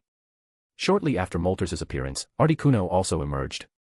With every beat of its wings, it dragged a snowstorm behind it, and wherever it passed, the temperature dropped drastically. Tenebris no longer had time to worry about others, his own battle was about to begin. With a Pokeball in hand, he stared intently at Articuno, flying toward him from afar. Fortunately, the 3 legendary birds didn't seem to get along particularly well. Otherwise, had they joined forces, the first to fall would have been Umbra, who had started the battle with Zapdos. End of chapter. Chapter 974, Chapter 973, Molters. Upon seeing the appearance of Molters, Cain continued with his mission. He was gradually eliminating all members of the Nishikawa family. This was not only part of his current task, but also a personal strategy to eliminate future threats. Anyone with some intelligence would understand what had happened with Reggie, just like Umbra and Tenebris had. The Nishikawa family simply hadn't intervened because they wanted Reggie, their heir, to take revenge himself. But now, with Reggie dead, Cain couldn't predict what decision that prideful and stubborn family would make. So he decided to act more directly, eliminate as many of them as he could, now that he still had the chance. Even if they were just nuisances, they were still obstacles, weren't they? Boom. The battle at the mountain's summit had begun. The sound of the clash echoed. Cain picked up his pace. While clearing out enemies, he also advanced toward the summit. He could feel the heat in the air increasing bit by bit. The power of Molters was truly terrifying. 2 hours later. Phew. Everything's almost settled. Cain wiped the invisible sweat from his forehead and exhaled deeply. These 2 hours of intense combat had not only allowed him to wipe out the members of the Nishikawa family, but also helped his Pokémon grow stronger. The most notable progress was that Blaziken and Politoed had reached quasi-elite level, both had reached level 50. Pupitar and Agron had also leveled up, reaching level 47. After an entire month of intense training on the private island, this burst of battles had helped unleash and consolidate everything they'd built up. But now wasn't the time to fight, so Cain stored them away. He kept only Gengar, and together they headed toward the top of the mountain. The roar of battle and the fire in the distance were proof of how fierce the fight was. As he got closer, Cain was finally able to see the scene of the battle. After 2 hours of fighting, the mountain summit was in ruins. Molters also had some injuries, although the 6 Pokémon facing it were in worse shape. Still, they could hang on a bit longer. Cain wrapped his body in his psychic powers, and Gengar covered him with ghost-type energy. As long as they didn't get too close, Rox wouldn't notice them. Cain stayed at the farthest distance possible to scan Molters' data. Pokémon, Molters, purple. Gender, genderless. Level. Types, fire plus flying. Ability, pressure. Held item, none. Egg moves, none. Basic moves, wing attack, ember, fire spin, agility, endure, ancient power, flamethrower, safeguard, air slash, sunny day, heat wave, solar beam. Learned moves, tailwind, heat wave, snore, laser focus, sky attack, defog. TM moves, none. Upon seeing its data, Cain understood that it wasn't a true legendary Pokémon. After all, a real legendary bird wouldn't be fighting like this against Rox. Molters flapped its flame-covered wings, furious at the invasion of its territory. As a Pokémon bearing the title of legendary, how could it tolerate such provocation? Although the 6 Pokémon facing it weren't all that strong individually, their teamwork was cornering it. The bird understood that it was that human who was giving the orders. It had tried several times to attack him directly, but his Pokémon fiercely got in the way. Luckily for Moltres, after exchanging blows, it was about to defeat those annoying Pokémon. Injured, it furiously flapped its wings, generating intense flames, while locking eyes on Rox, planning how to take its revenge on him. Hidden at a distance, Cain instantly understood the situation. But a question arose: if Rox wasn't sure he could defeat the bird, why provoke it? However, Rox's face showed no signs of nervousness. He pulled out a communicator and said, "It's time." He hung up. And the response didn't take long. A red dot appeared in the sky, quickly approaching. It was a Charizard carrying a human on its back. Cain frowned and thought, was this the one hiding among the clouds that night? Looks like the Nishikawa family came well prepared. Charizard landed, and the men jumped from its back, approaching Rox. "Brother," greeted Rox. The newcomer nodded, scanning the surroundings. "And Reggie? I sent him to take care of a small matter. Don't worry, he has a communicator. If something goes wrong, he'll let me know," Rox replied confidently. "Brother." Cain already knew who he was, the current leader of the Nishikawa family, Reggie's father, and also an elite officer of Team Rocket, Branny's, an elite-level trainer. Although he didn't seem satisfied with Rox's answer, Branny's didn't comment. "It's just an island. The strongest Pokémon is already here. What could go wrong? If Reggie dies at the hands of a wild Pokémon, then he's not worthy of inheriting anything." Branny's looked at Moltres, then at Rox's injured Pokémon. "This Pokémon is strong." Rox nodded, excited. "That's right, brother. This Moltres has reached intermediate Elite 4 level. It has great talent and potential. Team Rocket only needs its genetic material. So this Moltres belongs to our family," Branny said as he threw several Pokeballs to the ground. His Pokémon appeared. "With just a bit of training, this bird will be a great weapon. It might even reach champion level. If that happens, we'll be the first family with a trainer surpassing Elite 4 level. Team Rocket has been under Giovanni's control for too long. It's time for the Nishikawa family to take charge." Rox no longer hid his greed and ambition. "Brother." Branny's reprimanded him quietly, reminding him of the time and place. "There's no one else here," Rox replied without filters. "Giovanni is nothing more than the son of a traitor. Our father is his uncle. Even so, he was left as just an elite officer. And you, who are older than him, are forced to work under his orders." Branny's didn't stop him this time. He too was filled with anger. The Nishikawa family had grown thanks to the backing of Team Rocket. But that led them to develop a toxic mindset. They viewed Team Rocket as the private property of the Nishikawa family. End of chapter. Chapter 975, Chapter 974, A Family with Fried Brains. After hearing what they were discussing, Cain was stunned. This family didn't just have ambition or guts, their brains were completely fried. It wasn't just one or two with issues, no one in the whole family had a functioning brain cell. Was this the family of fools? Cain didn't even know where to begin mocking them. With just that pair of members, they already wanted to go up against Giovanni. Breaking past the limit of an Elite 4-level trainer was just reaching the level of a reserve champion. And Giovanni? That guy was at Elite Champion level. What kind of airhead starts a family like this? No wonder Giovanni's father distanced himself from them. A real circus of talent, seriously. And yet, they had still managed to survive as a family until now. Incredible. Take control of Team Rocket. Ha! But putting that aside, their mission this time wasn't just to obtain Moltres' DNA, but to capture it completely. That was something Cain definitely couldn't allow. The stronger that family got, the more uncomfortable he would feel. Branny's also summoned his 6 main Pokémon. Judging by their presence, they were anything but weak. Cain used the system to scan their data. The strongest one was the one that had been transporting him all this time, Charizard. Pokémon, Charizard, Blue. Gender, Male. Level. Types, Fire plus Flying. Ability, Blaze. Held item, None. Egg moves, Belly Drum, Bite, Metal Claw, Air Cutter. Basic moves, Wing Attack, Flare Blitz, Heat Wave, Dragon Claw, Air Slash, Scratch, Growl, Ember, Smoke Screen, Dragon Rage, Scary Face, Fire Fang, Flame Burst, Slash, Flamethrower, Fire Spin, Inferno. Learned moves, Fire Pledge, Thunder Punch, Fire Punch, Dragon Pulse, Iron Tail.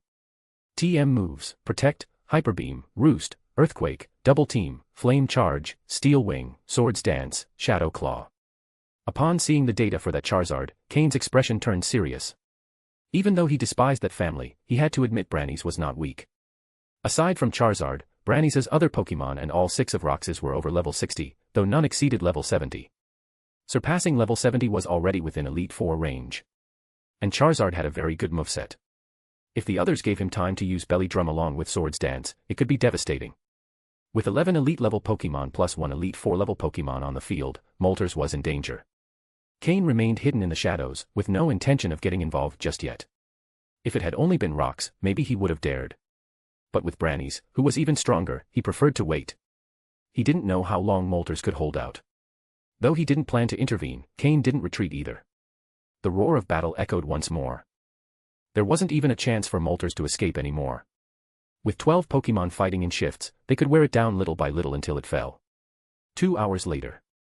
Moltres was breathing heavily, covered in wounds all over its body. It couldn't hold out much longer. But a legendary Pokémon is still a legendary Pokémon. Even outnumbered, only 2 of Rox's Pokémon were still standing. The others had been withdrawn after losing. Brani still had his 6 Pokémon, though many were injured.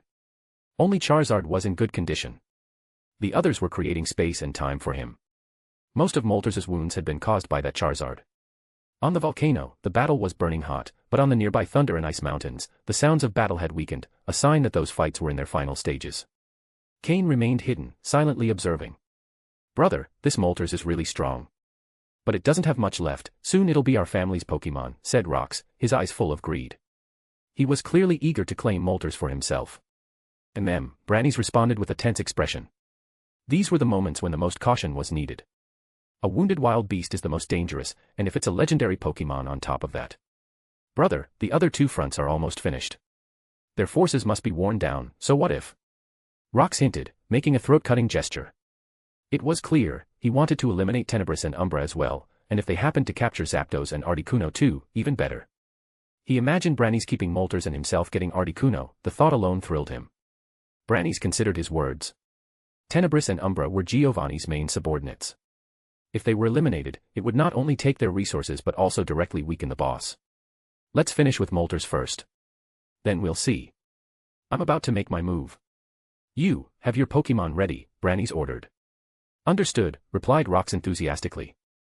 "Charizard, use Swords Dance." "And then." "Belly Drum," shouted Brani's. "Roar." Charizard roared powerfully in the sky. It was excited to take down such a powerful opponent. Cain also sprang into action upon hearing that. He had waited patiently from the shadows. Now his moment had come. He held several Pokeballs in his hands. The enemy was more confident than ever. They thought they had everything under control. Their guard was at its lowest. "Charizard, use Hyper Beam," Brani's ordered. The other Pokémon surrounded Moltres, restricting its movement so Charizard could finish it off. This was it. Cain didn't hesitate. "Gengar, go take out Rox. Honchkrow, Drapion, Weevil, Altaria, save Moltres. Mismagius, use Confuse Ray to stall Rox's Pokémon." As he threw the Pokeballs, Cain gave clear commands. 6 Pokémon deployed instantly.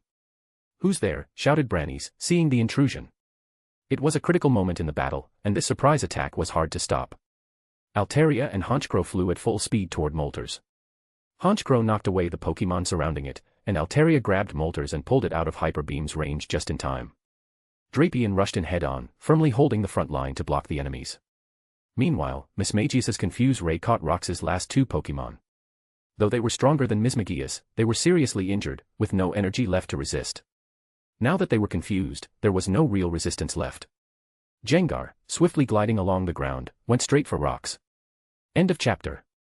Chapter 976, Chapter 975, this time I'm really gonna shine. Boom. Suddenly, from Rox's shadow, another Pokémon appeared, blocking Gengar's advance. Banette. Rox still had one last ace up his sleeve. Although, come to think of it, that was to be expected. As a high-ranking trainer, it was reasonable for him to keep something hidden to protect himself. With this, it was no longer possible to take him out directly. So Cain had to go with the second best option, deal with the other 2 Pokémon first.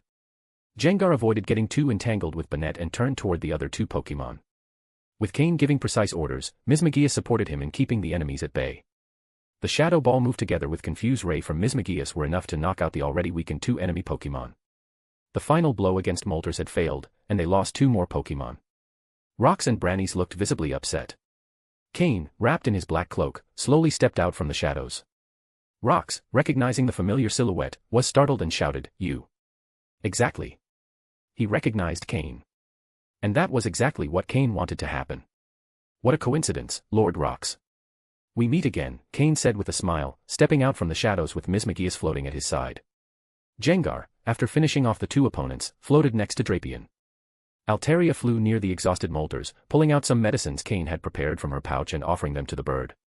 Moltres hesitated for a moment while looking at Altaria, then turned his gaze to the enemy Charizard. His eyes were filled with fury once again. Branny's expression grew increasingly tense. They had managed to severely wound Moltres with a lot of effort. Now, if it recovered its strength, they would be in big trouble. "Who the hell are you? Wasn't your mission to get Moltres' DNA? Are you betraying Team Rocket now?" shouted Rox furiously. Cain didn't answer. He simply walked toward Moltres. Jengar approached the legendary bird and, pulling out a test tube Cain had given him earlier, extracted a considerable amount of golden blood from one of its wounds. He then handed the tube to Cain. Cain shook the test tube, smiling. "Now that we've got the DNA, Lord Rox, there's nothing to worry about, right?" Rox's face darkened even more. "So your mission was to stop us, huh?" Branny's chimed in coldly. Cain looked at him in surprise for a moment. Looks like, as the head of the Nishikawa family, he had at least some brains. "Seems like father was right to take precautions," Branny said while pulling a pokeball from his belt. Cain frowned. He had underestimated this family. Branny's tossed the pokeball, and out came an Ampharos. But not just any Ampharos. The pressure it emitted the moment it entered the field was comparable to Moltres at its peak. Cain scanned the Ampharos using his system and confirmed his suspicions. Level 74. Most impressive of all, it had maintained that level for so long that its control over energy and moves was perfect. Well, commented Cain, looking at Ampharos. Branny's and Rox watched his reaction closely. The strayed father, the delinquent son, now it all makes sense. No wonder Reggie was always using other people's Pokémon as a trump card. Turns out his old man does the same, Cain said with a light laugh, as if the Ampharos didn't bother him in the slightest. Branny's smile froze. Reggie. For some reason, Branny's had a bad feeling.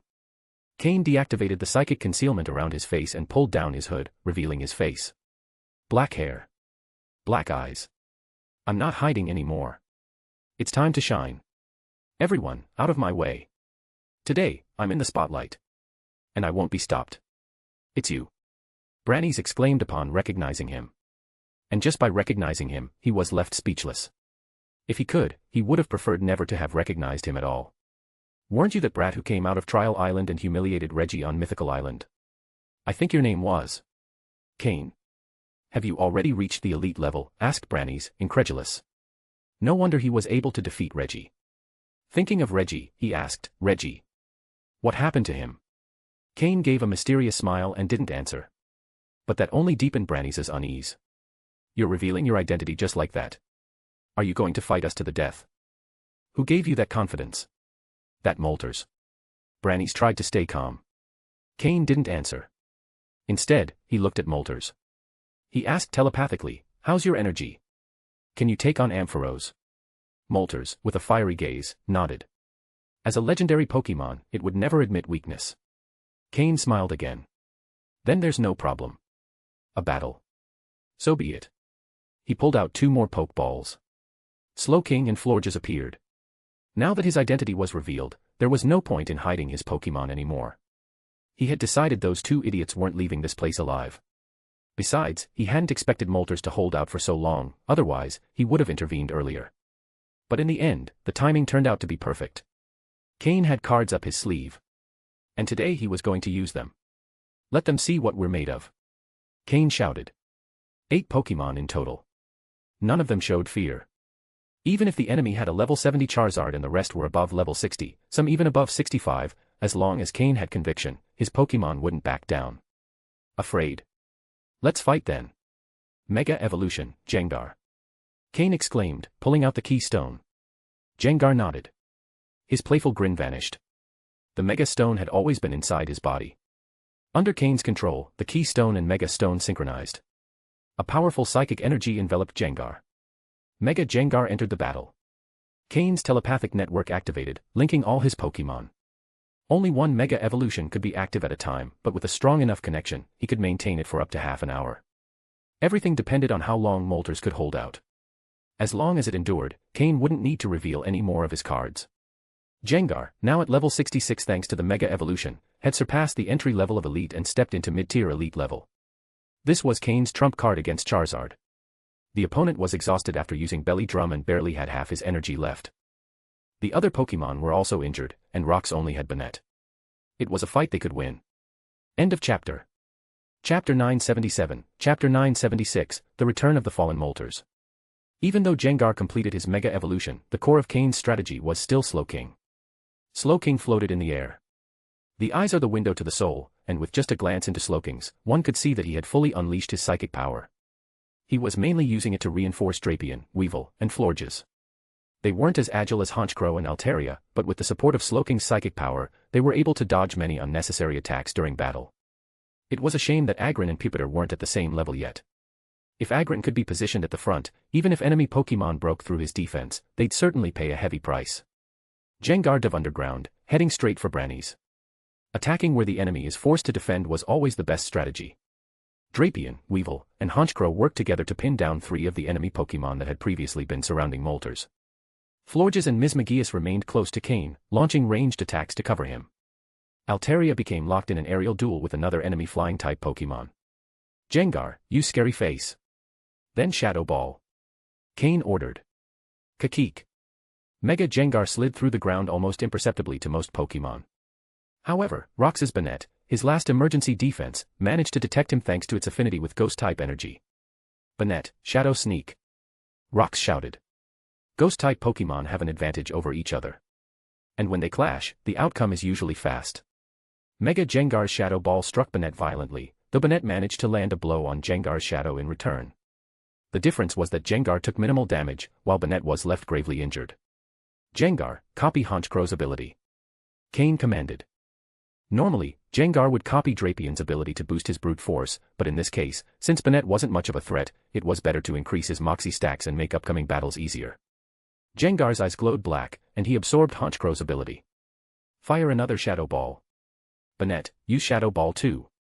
Rox responded, even though he knew he was at a disadvantage.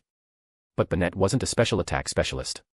Compared to the devastating special power of Mega Gengar, facing him with Shadow Ball was a disastrous decision. Meanwhile, Brannies was starting to get frustrated. He wasn't a psychic like Cain, so he couldn't use telepathic communication to give precise commands. This made his battle orders slow and clumsy.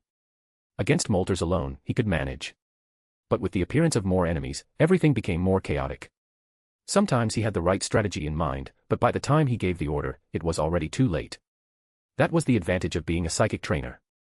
Even though Brannies' Pokémon were stronger than Cain's, in a short battle, Cain had full confidence he wouldn't fall behind, and would slowly gain the upper hand. But if the battle dragged on, things would change. Cain's psychic power wasn't infinite, and Gengar's Mega Evolution had a time limit. Plus, the enemies were slowly adapting to his fighting style. Brannies realized that even though his Pokémon were more powerful, he couldn't easily gain the upper hand. He changed his strategy and ordered all his Pokémon to focus on defense while his strongest, Ampharos, engaged Moltres directly. If they defeated Moltres first, Ampharos could then join the rest and crush Cain's team. His Charizard, though powerful, had used Belly Drum earlier and hadn't yet recovered from the strain. On top of that, Cain's Slowking was still floating and focusing on Charizard, preventing it from fighting freely. Brannies wanted to buy time, defeat Moltres first, and then deal with Cain. But Cain also seemed to be stalling. Except for Gengar, who fought fiercely, the rest of his Pokémon were simply holding their ground, slowly wearing down the enemy. Boom. Gengar and Banette's dark spheres collided. As expected, Banette's faded, and Gengar launched 2 new, even more condensed Shadow Balls. So far, no other Pokémon had shown such mastery of the move Shadow Ball. Both spheres didn't fly in a straight line, they curved, hitting Banette from both sides. Banette, barely elite level, didn't stand a chance. Mega Gengar, on the other hand, was in peak condition. Boom. Boom. Kaboom. Banette was knocked out. This made Rox and Brannies even more vulnerable. Without defenders, Brannies had to call Charizard over to protect him from a possible Gengar attack. But Gengar didn't stop there. After defeating Banette, a light shone over his body, adding another Moxie layer. Then, he dove underground again. With Banette gone, no one could trace him. As long as Gengar didn't reappear, Charizard had to stay guarding his trainer. Brannies understood how critical the situation was. He sped up the Ampharos fight, even trading blows if needed, all to finish off Moltres and get out of the bind. Key. 10 minutes. Moltres held on for 10 more minutes, but in the end, due to the type disadvantage, it fell under Ampharos's powerful electric discharge. This time, it really fell. It couldn't get back up. But taking down Moltres so quickly also came at a cost to Ampharos, who ended up heavily injured. Brannies had focused so much on Ampharos's fight that he neglected his other Pokémon.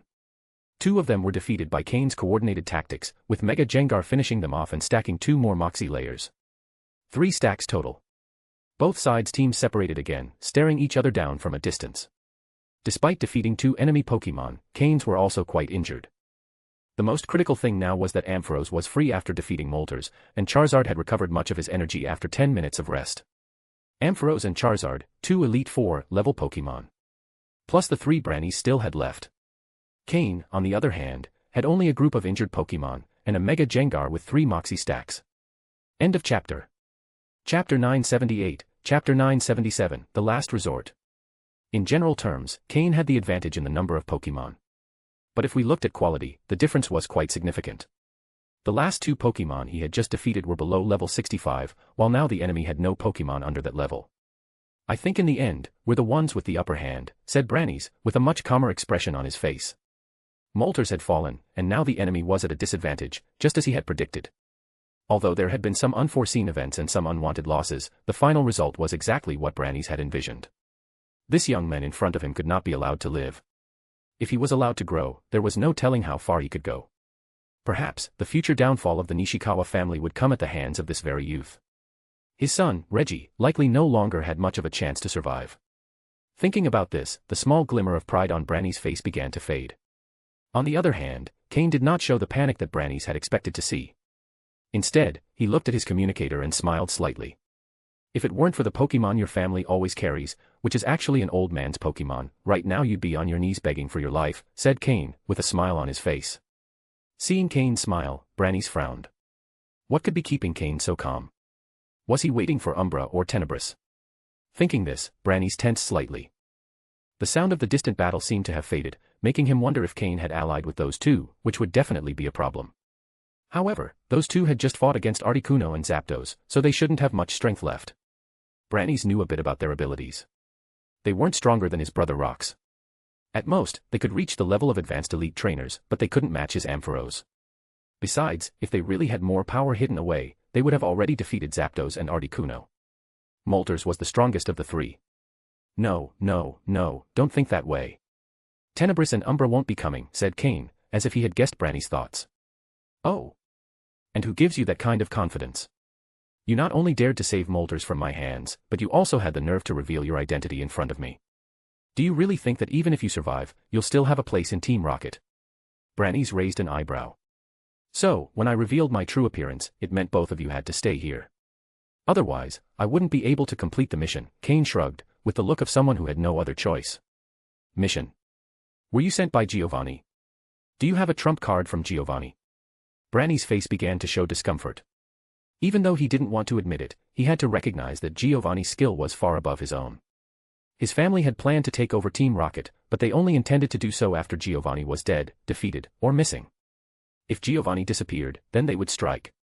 But even if they had 100 lives, the only thing they could do was dream about the future. Cain smiled. Seems like you're afraid of the boss, huh?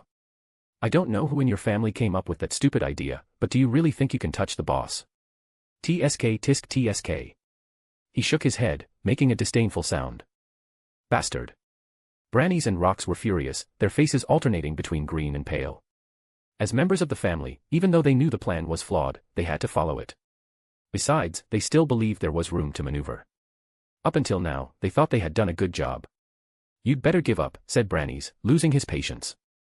He no longer cared who had sent Cain or where he got the confidence to speak to him like that. Defeat him. Capture Moltres. The goals of his family had to stay on track. Even though the death of his son Reggie infuriated him, in the end, who didn't have 1 or 2 sons. You couldn't rely on a single heir. Reggie was just a failure, and not worth mourning so much. That was the mindset of those from powerful families. Cain sneered, if you really want to know my last resort, let me show you. Slowking, he called, looking at his Pokémon. Yadin. Slowking nodded and disappeared using the move teleport. Just as Rox was about to throw another taunt, Branny's Pokémon, especially Ampharos and Charizard, tensed their muscles. You could even see their scales and fur standing on end. Slowking reappeared beside Cain, but he was not alone. At his side was a shining Pokémon made of what looked like ice. It was Regis. Before leaving the floating fortress, Cain had sent Slowking to retrieve Regis. He knew this mission would not be easy. His opponent was a trainer capable of facing legendary Pokémon, and that wasn't something Cain could handle alone. Moreover, to complete the mission perfectly, he needed to be fully prepared.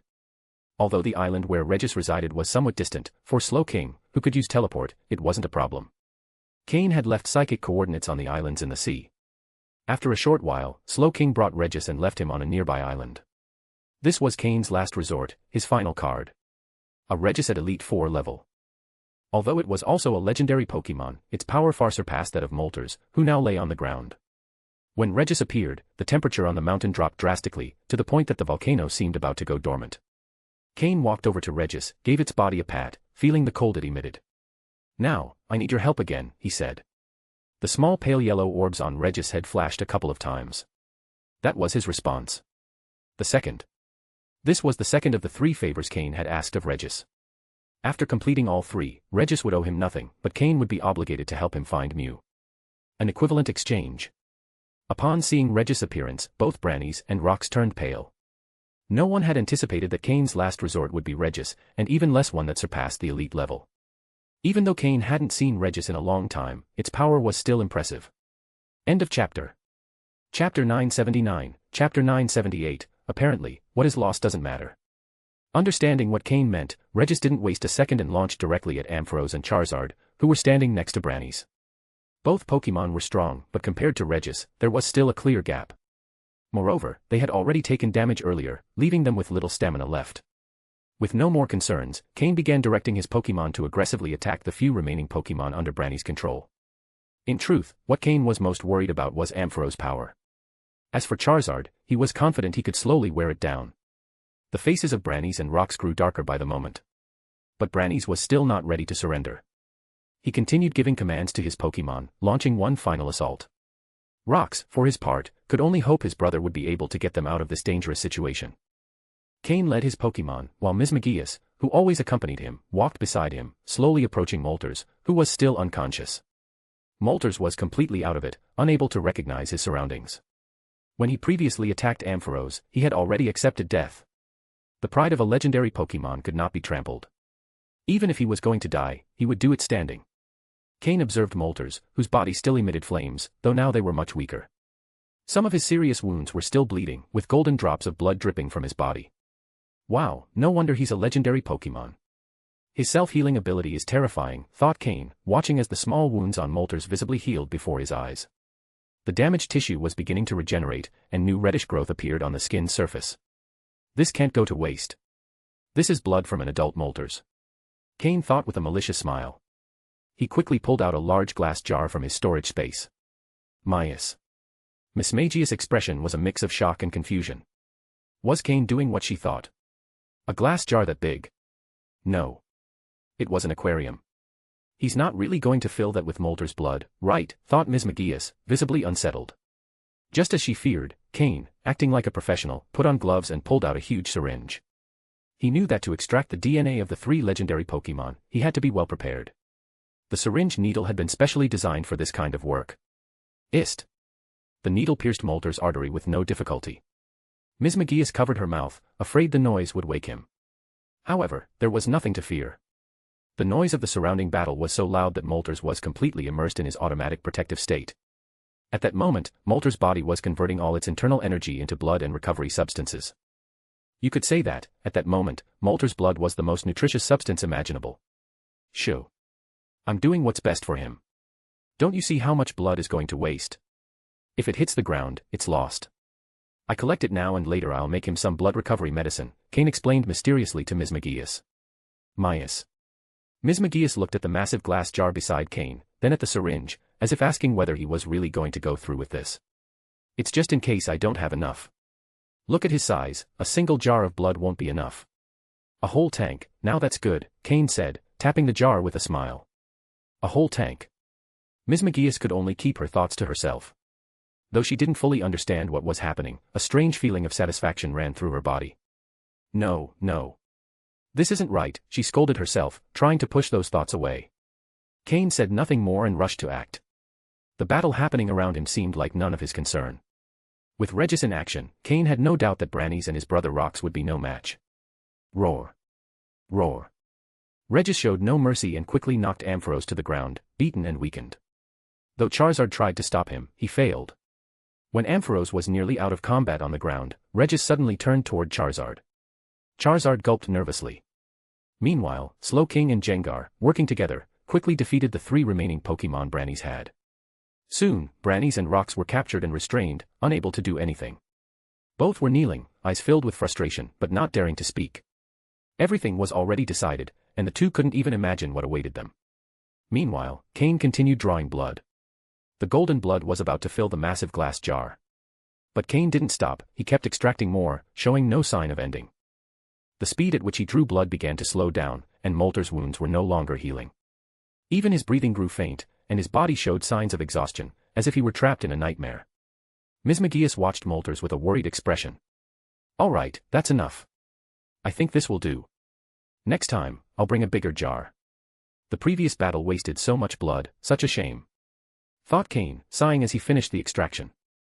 Finally, the jar was filled to the brim. Relax, this is just what I needed. If I could, I'd have drawn a little more.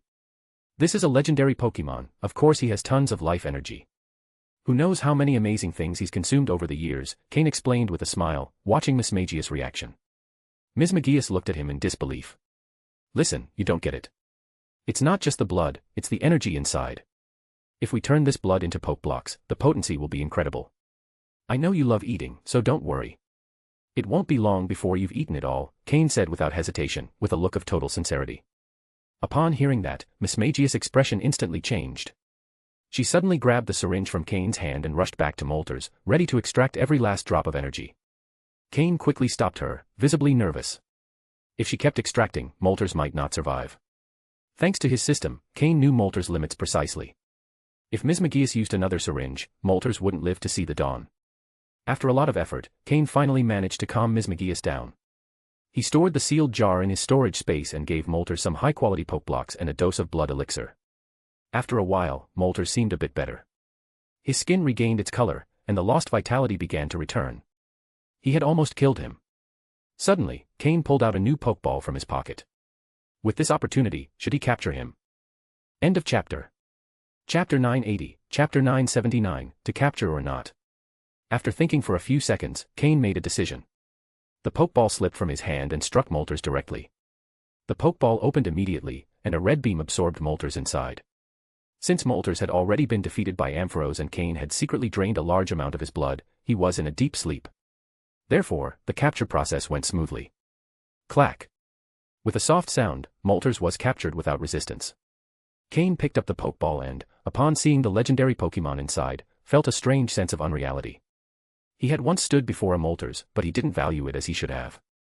If he had the chance to relive that moment, Cain would say that he still probably couldn't afford it.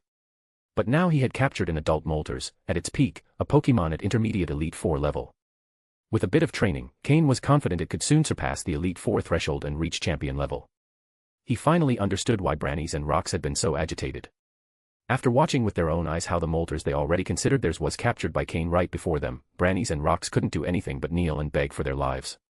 Behind them, Regis stood still like a block of ice, but the destructive power it had just displayed had them terrified. Their Pokémon had completely lost the ability to fight, and the two of them alone could do absolutely nothing against Cain's team. Cain gave one last look at the Moltres inside the Pokeball and, after a brief moment of hesitation, released it again. He then performed some basic treatments on its wounds. In fact, with its constitution, it should recover quickly. But Cain had extracted from its body all the energy accumulated over years, stored in its muscles and blood. No, worse, he had completely drained its blood. Though it might sound cruel, Moltres' blood was truly a top-tier material, almost impossible to obtain. Even those who owned a Moltres would never dare to drain its blood to make materials. And since there were almost no wild Moltres, the amount of energy contained in them was even scarcer. To say that Cain was the only person in the world with a tank full of Moltres' blood was not an exaggeration. At most, others might have a test tube, or at best, a small vial. But Cain had a whole barrel. After applying basic care to Moltres and stabilizing its breathing, Cain finally turned his attention to Brannies and Rocks. Seeing them so miserable, yet still holding their heads high with pride, Cain almost burst out laughing. Kneeling with arrogance. Now that was real spirit. Although, looking not far away and seeing Ampharos' body in a crater, Cain couldn't help but grimace. It had been killed by Regis. No one would have imagined it. So calm, so docile, and when it attacked, it was utterly brutal. Charizard, at least, was still alive. But it was barely breathing. If not treated soon, it wouldn't last much longer. Cain felt a pang in his chest. Originally, Brannies and Rocks had wanted to say something when they saw Cain approaching. But in the blink of an eye, they saw him running toward the crater where Charizard lay. Murmuring under his breath, "What a waste! What a waste!" 10 minutes later, Cain emerged from the hole where Charizard was, wiping sweat from his forehead. He had finally managed to save it. Otherwise, the loss would have been devastating. Although he deeply regretted Ampharos' death. Those two were undoubtedly Brannies and Rocks' most valuable Pokémon. Cain still remembered how much he had earned at his previous auction from a newly advanced elite-level Cofagrigus. Ampharos and Charizard were worth far more.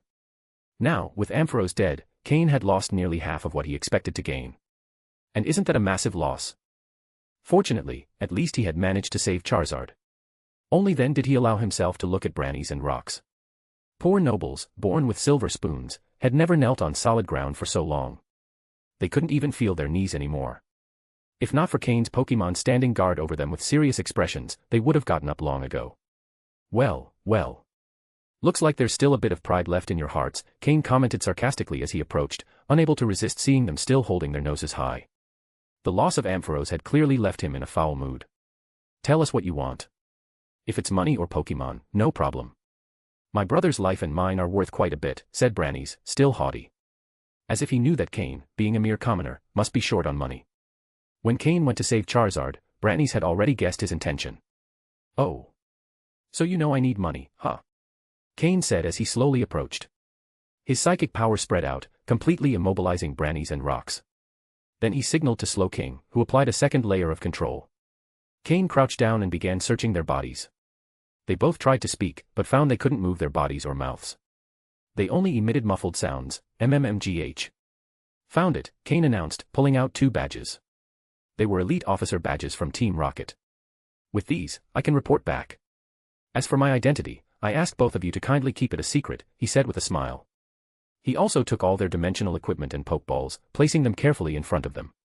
While doing this, Brannies began to feel like his fate was hanging by a thread. However, Cain's last sentence didn't sound like he planned to kill them. So, for a moment, they breathed a sigh of relief. But just as they were beginning to relax, they noticed something strange. Why were they seeing their own bodies from above? That was Brannies' last thought. They only heard Cain coldly say, the best way to keep a secret is to take it to the grave along with Reggie. A spatial slash separated their bodies from their souls. Then Cain opened a dimensional rift and tossed the remains inside. He dusted off his hands, done. In the end, it was easier than I expected. Of course, that's also thanks to this Moltres being so strong and costing them so much power. Although the most decisive factor was the trump card Cain had prepared from the beginning, the appearance of Regis. That was the factor that changed the entire battle. Cain walked up to Regis and patted its arm. Via telepathy, he said, don't worry. I already have a few leads on Mew. As we promised, in 5 years we'll find him, no matter what it takes. Regis nodded silently. Just as Cain thought everything was over. Boom. Crack. Splash. Splash. The sky, previously clear, began to fill with dark clouds that gathered quickly. And the once calm sea began to stir, forming towering, roaring waves. End of chapter. Chapter 981, Chapter 980, The Wrath of Lugia. Cain's expression turned serious. Even Regis, always unchanging, showed a slight reaction. The 2 rows of yellow dots forming a cross on its face began flashing with intermittent red light. Cain sensed in Regis a feeling of wariness, fear, and a hint of respect. Respect. Suddenly, an idea lit up in his mind. Cain turned to look at the other 2 mountains. In the sky, a badly injured Zapdos and an equally battered Articuno flapped in the air, crying out toward the sea. The only one who hadn't appeared was the Moltres from his own mountain. Meanwhile, the sea grew more and more turbulent. Whoosh! A thunderous and strange call erupted from the depths of the ocean. Hearing that sound, Cain confirmed what he suspected. He couldn't believe he would encounter that Pokémon here as well. He wasn't sure if its appearance would bring negative consequences for him and his allies. A massive shadow over 5 meters long emerged beneath the water. Slowly, the silhouette became silvery as it rose toward the surface. Whoosh! A powerful, resonant cry echoed through the skies. Lugia. The god of the sea, Lugia. Cain watched as it ascended toward the sky amidst a gigantic tide rising with it. With each flap of its wings, the thunder roared louder and rain poured down as if the sky had burst into endless tears. If it wished, Lugia could bring 40 days of continuous rain to a single place. A power capable of destroying entire ecosystems. Such a Pokémon could only be described as a legendary Pokémon. A level 1 legendary Pokémon. At that moment, both Tenebris and Umbra, stationed on the mountains of Zapdos and Articuno, were surely pale-faced. Cain already understood, the 3 legendary birds of this island, even if not true divine Pokémon, were under the direct protection of Lugia. And now that their big brother had arrived, after seeing his younger siblings injured, it was natural for him to demand answers. What to do now? Lugia frowned at the wounded Zapdos and Articuno. Its aura grew increasingly intense. Then it turned its gaze toward the volcano peak where Moltres lived, but didn't see it appear. With a light flap of its wings. In the blink of an eye, Lugia, with its enormous body, appeared above the mountain peak. Its presence and power were so overwhelming that it was impossible to look it in the eyes directly. Coo. Even Regis, always stoic, let out a sound for the first time. And, as if by instinct, bowed respectfully to Lugia. Although Regis was a guardian of Mew, before Lugia's power, its respect was inevitable. Lugia returned a slight nod, and its expression softened a bit. But when it turned to see the badly wounded Moltres, its energy burst out instantly. Hurricane winds rose, and rain began to lash forcefully in the direction of Cain and his Pokémon. Cain reacted immediately, deploying his psychic barrier. Slowking, Gengar, and the others stepped in front of him, standing firm to protect him. Although they knew they couldn't do anything against a Pokémon of Lugia's level, if their trainer was in danger, they would stand in the way without hesitation. Lugia looked at them, but did not attack immediately. Human. Explain this situation immediately. A powerful voice echoed inside Cain's mind. It watched him sternly. Cain knew that message came directly from Lugia. And at moments like this, if he showed fear, he would be at a complete disadvantage. He took a deep breath, stood tall, and held the gaze of the legendary Pokémon, using all his psychic power. He responded mentally, Lugia, look at the wounds on Moltres' body. Although I've already bandaged them, I'm sure you can identify the energy left behind. Lugia looked at him in astonishment. Not many humans could withstand its spiritual pressure in a state of rage. Even so, it focused its psychic power and analyzed the wounds on Moltres' body. Indeed, there were traces of electric-type energy embedded in its flesh. Following the trail, its gaze landed on the bottom of a crater where Ampharos' corpse lay. The residual electric energy from that Pokémon matched perfectly with Moltres' injuries. But Lugia also detected other wounds on Moltres, caused by various Pokémon. It identified them one by one, all now lying unconscious on the ground. They were the Pokémon of Branies and Rox. Rox's Pokémon had already been returned to their Pokeballs, so Lugia didn't investigate them much. After all, Rox's Pokémon had barely done any real damage to Moltres. But Brani's Pokémon, on the other hand, were still out in plain sight. Lugia's fury erupted, a series of psychic orbs of varying sizes formed around it, and crashed down forcefully onto Brani's unconscious Pokémon. Cain shuddered inside. He'd lost several 100 million. Even though Lugia appeared peaceful, it was still a top-tier legendary. How could someone like that be truly reasonable? Why did that legend say Lugia could summon 40 days of storms with a single flap of its wings? Because it had actually done it. Perhaps a bit exaggerated, but it showed that when Lugia was angry, it stopped being a gentle Pokémon. Brani's Pokémon, including Charizard, were wiped out before Cain could even collect them. It hurts the soul. But he couldn't protest. One wrong move and he could be next. Human. State the reason for your presence on this island. Otherwise. Lugia's voice boomed again. It didn't seem satisfied with only punishing the Pokémon, its fury remained intact. However, just then, it was interrupted.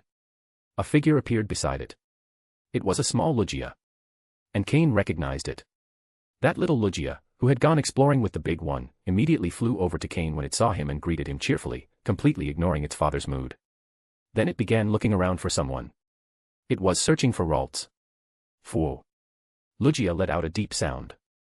Upon hearing it, the small Lugia remembered something, stuck out its tongue clumsily, and flew back to the big one's side. The two began talking in low tones. Cain, standing still, exhaled quietly. Lugia's anger had already dissipated for the most part. If it learned that Cain had even treated Molter's wounds, perhaps it wouldn't retaliate. But Tenebris and Umbra, that was another story. End of chapter. Chapter 982, Chapter 981, Lugia's departure. After hearing the explanation from the young Lugia, Lugia's opinion of Cain changed. He also recalled how that Regis followed Cain's orders and helped him defeat Ampharos. Lugia hesitated a bit, but then condensed a sphere of energy in front of him and launched it toward Molter's body. Instantly, the energy fused with his body. His eyes, which had been closed due to unconsciousness, trembled slightly and slowly opened. Molter's, who was still unconscious, woke up immediately. Accelerated cell regeneration. What an incredible ability. Seeing Molter's awaken, Cain assumed it was one of Lugia's powers. Ho-Oh has the power to resurrect even dead Pokémon and grant them divine roles as sacred beasts. So how could Lugia, who shares a godlike status, not have some kind of special ability? Molter shook his head and slowly began to rise. Upon seeing Lugia there, he at least understood what had happened. He lowered his head and flew over to his side, dejected. Compared to Lugia, Molter's was considerably smaller. Lugia, in a bad mood, slapped him on the back, making him stagger. The young Lugia immediately shouted at him, as if saying, "Molter's is a patient." Molter's didn't dare say another word and obediently returned to Lugia's side. The three Pokémon began talking among themselves. Since they weren't using telepathy, Cain couldn't understand them. But that didn't matter, since Slowking was able to pick up parts of the exchange and gradually translated what they were saying to Cain. With what he managed to understand, Cain was finally able to breathe a sigh of relief. Although Molter's didn't know exactly what had happened while he was unconscious or why he felt so weak, he did know that Cain and his Pokémon had helped him survive. And that they had done everything they could to protect him and help him recover. Molter's understood that clearly. Discreetly, Cain handed the Pokeball in his hand to Mismagius, and she tossed it into Cain's shadow. All done very naturally. Fortunately, the three Pokémon in front were distracted. Otherwise, that action would have been far too obvious. With that awkward detail finally hidden, Cain felt more secure again. Noticing that the conversation was wrapping up, Cain approached Molter's with some sprays and medicine, indicating he wanted to treat the remaining wounds. He took the opportunity to make a good impression in front of Lugia. Lugia showed a somewhat awkward expression. But would a god admit his mistake? Obviously not. Still, his attitude toward Cain improved significantly. Then he flapped his wings once more and launched another energy sphere toward Molter's body. Molter's wounds visibly began to heal rapidly. Cain, a little embarrassed, stored his healing items back into his storage space. Phew. Suddenly, Lugia let out a cry to the other two Pokémon. Zapdos and Articuno, injured, flew toward him at once. Gritting their teeth and grimacing, they looked a bit comical. The once majestic three legendary birds, upon seeing Lugia, immediately behaved like excited little fans and began to pour out all their complaints and woes. When Lugia listened to them, his expression turned grim once again. Whoosh! This time, his call echoed across all three islands. Every Pokémon that heard his voice went wild.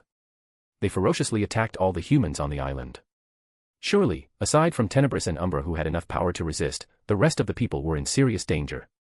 Cain said nothing. In moments like this, the best thing was to protect oneself. After giving the order, Lugia looked at Cain again. But he seemed to hesitate. After all, he had said that all the humans on the island would be attacked, and Cain was included in that.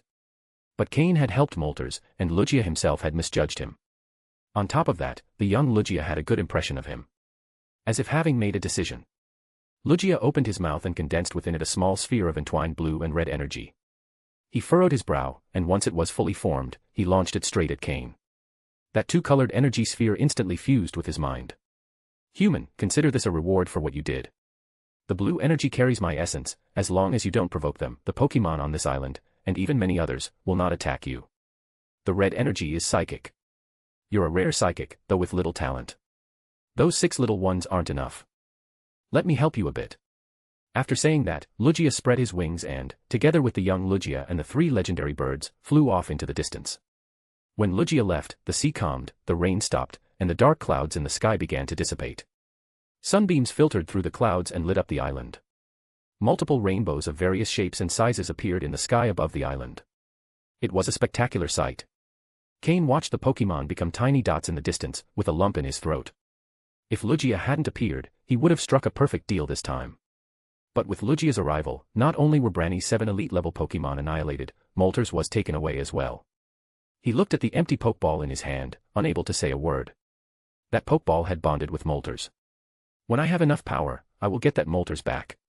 That was the only thought Cain could use to console himself. Beyond that, there was no other way to vent his frustration.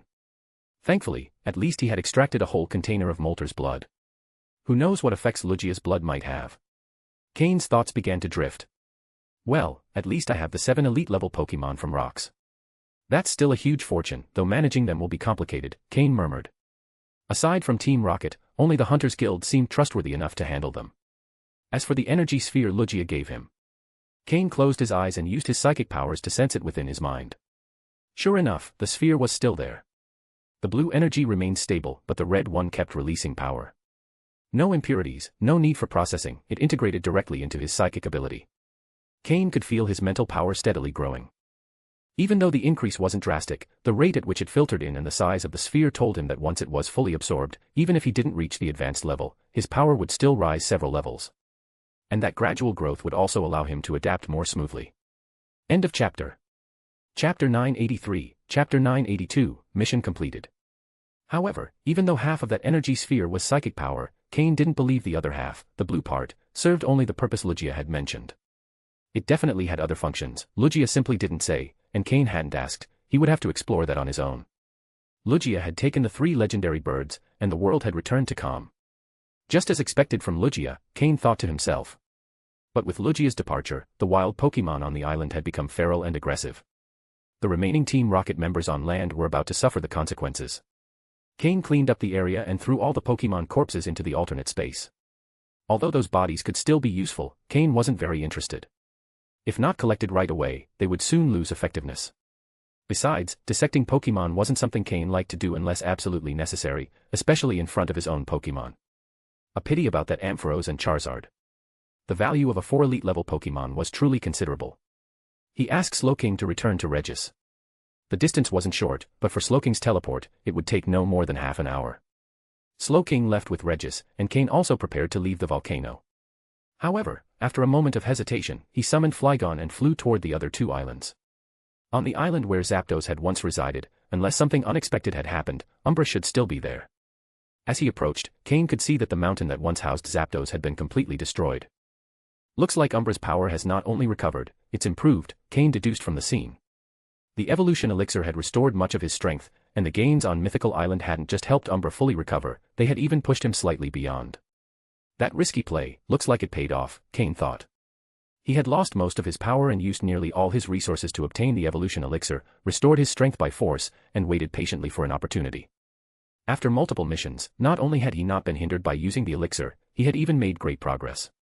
There was no denying that Tenebris and Umbra were indeed people Giovanni trusted for good reasons. Their skills were impressive. Cain dismounted from Flygon and saw Umbra standing alone atop the mountain. He was covered in wounds, but his energy and spirit remained strong. Cain slowly approached. Looks like the mission was a success, he said with a smile. Yes, Umbra nodded, looking at Cain. That Pokémon from earlier was. There was still some astonishment on Umbra's face, along with a spark of excitement. Cain nodded to confirm and stood beside him. It was Lugia. I knew it. Not long after, Tenebris also arrived at the mountain. Upon seeing Cain and Umbra there, he asked, "And Rox?" Upon hearing the question, Umbra reacted, "Where was Rox?" Also, Cain had flown from the volcano, and Lugia had landed at the volcano too. "He's dead," Cain said calmly, as if it weren't a big deal. Tenebris and Umbra looked at each other, showing little surprise. Not just Rox, his brother Brannies also died with him, Cain added. Brannies. Tenebris and Umbra recognized the name. Brannies wasn't weak, in fact, he might even have been stronger than them. Cain explained roughly what had happened. Some details were altered. Basically, the story was that Rox fought against Moltres, and Brannies appeared from the shadows. The 2 brothers not only wanted Moltres' gene but also aimed to capture him as a family Pokémon. After gravely injuring Moltres, they enraged the sea god Lugia, who lived in the ocean. Lugia appeared and reduced Brannies and Rox to ashes. Their Pokémon were also wiped out by Lugia. In the end, Lugia rescued Moltres and left with the wounded Zapdos and Articuno. Cain's account was 70% truth and 30% fiction, highly credible. But both Tenebris and Umbra felt something was off. Why hadn't Lugia discovered Cain, who was hiding in the shadows? But that didn't matter. So, did we obtain the Moltres gene? Tenebris asked. Cain pulled out the test tube containing Moltres' blood from the beginning and waved it in front of them. Since they had the gene, there was nothing more to discuss.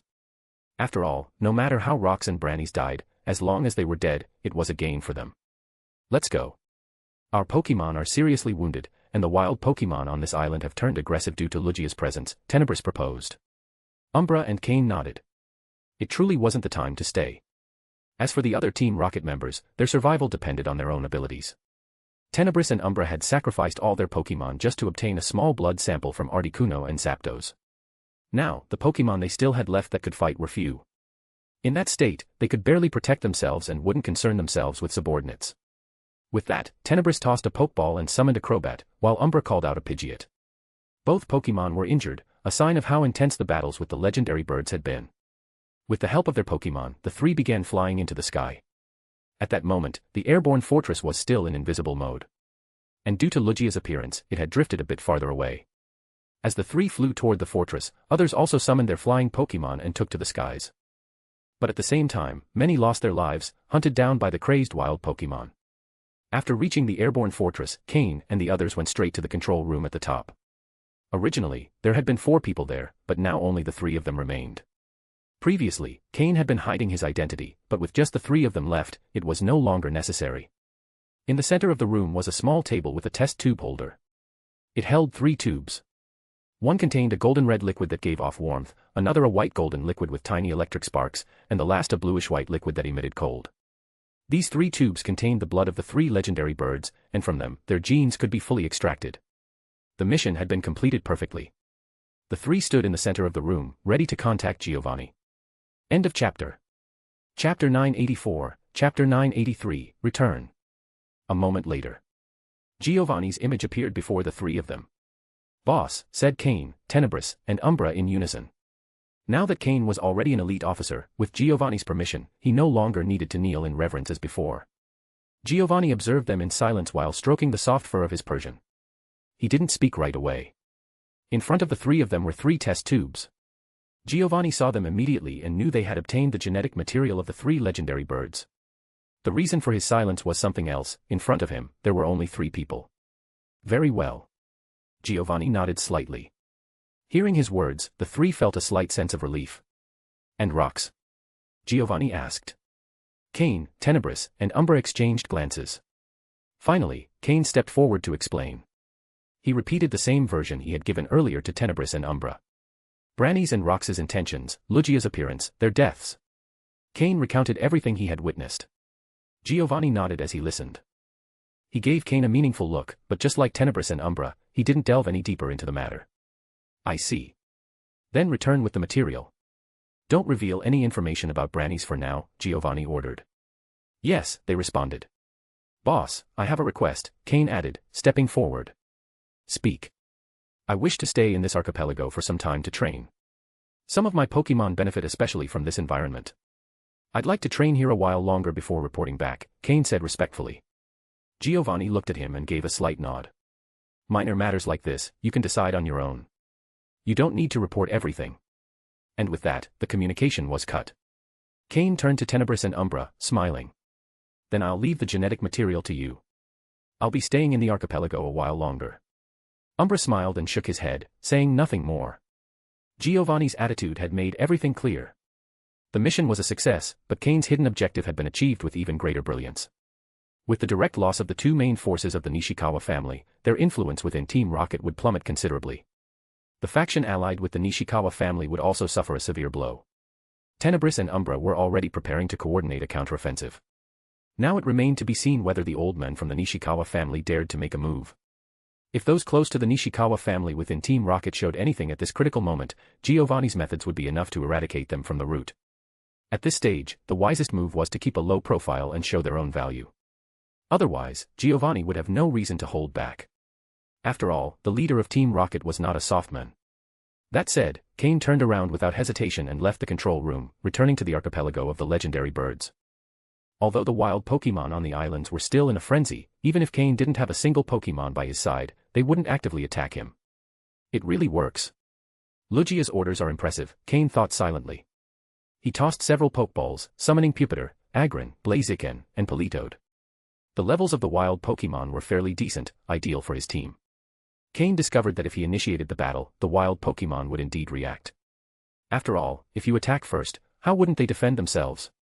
3 islands capable of housing 3 legendary birds, and Lugia, clearly weren't just any place. Cain didn't stay just to train his Pokémon. He also wanted to explore this place more deeply, as his knowledge of it was still very superficial. That same day, he saw more people rise from the surface to the airborne fortress. He also observed small aircraft descending from it to collect the surviving Team Rocket members. The archipelago remained in a state of turmoil throughout the day.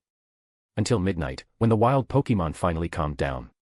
It wasn't known whether it was because all the Team Rocket members had escaped or because they had been eliminated. Either way, the archipelago fell silent. The airborne fortress also quietly moved away. Only Cain remained on the island. 2 weeks later. Cain returned to Team Rocket's base in Viridian City. A full 2 weeks. He had spent all that time exploring the archipelago of the legendary birds, though he didn't obtain everything he had hoped for. Even so, his Pokémon received intense training.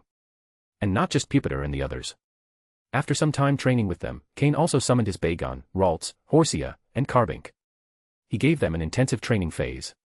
The 4 little ones made considerable progress.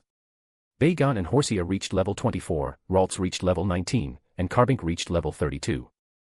They weren't impressive level increases, but they marked the start of a planned and systematic training routine. Beyond occasional battles, the ones who benefited the most were Pupitar and the others. Now, Pupitar and Agron were at level 49, right at the edge of the advanced tier. Blaziken and Politoed had surpassed that barrier, reaching level 52.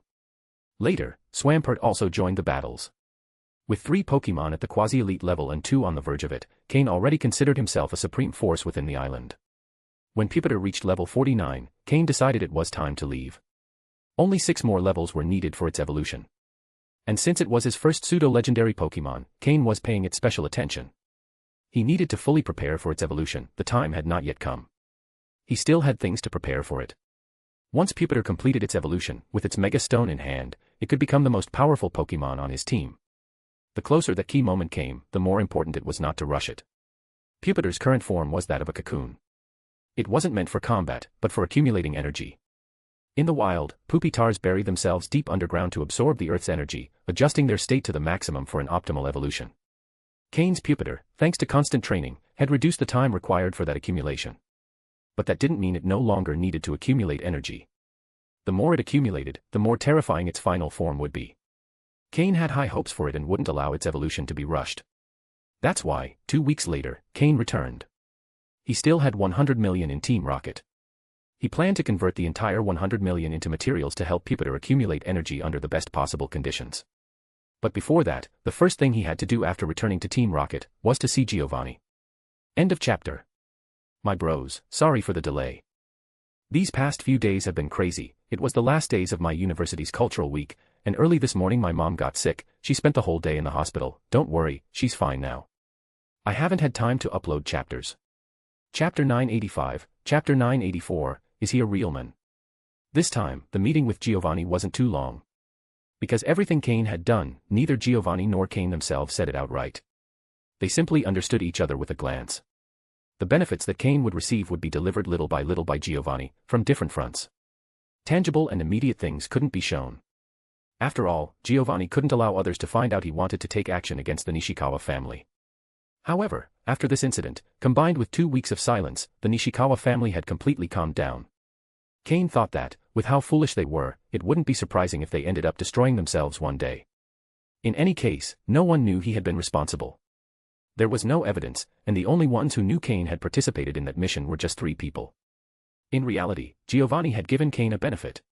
Normally, upon being promoted to elite officer rank, one would receive a maximum fund of 200 million. But Giovanni doubled that amount for Cain, as an advance. After that, Cain wouldn't have anything to worry about. With Giovanni's character and style, he would never treat his subordinates poorly. Of course, as long as they didn't betray Team Rocket. In his past life, Cain had met someone named Jessie. She had a certain talent, but her head didn't work too well. It was said she was the descendant of one of Giovanni's most trusted assistants, who had died on a mission.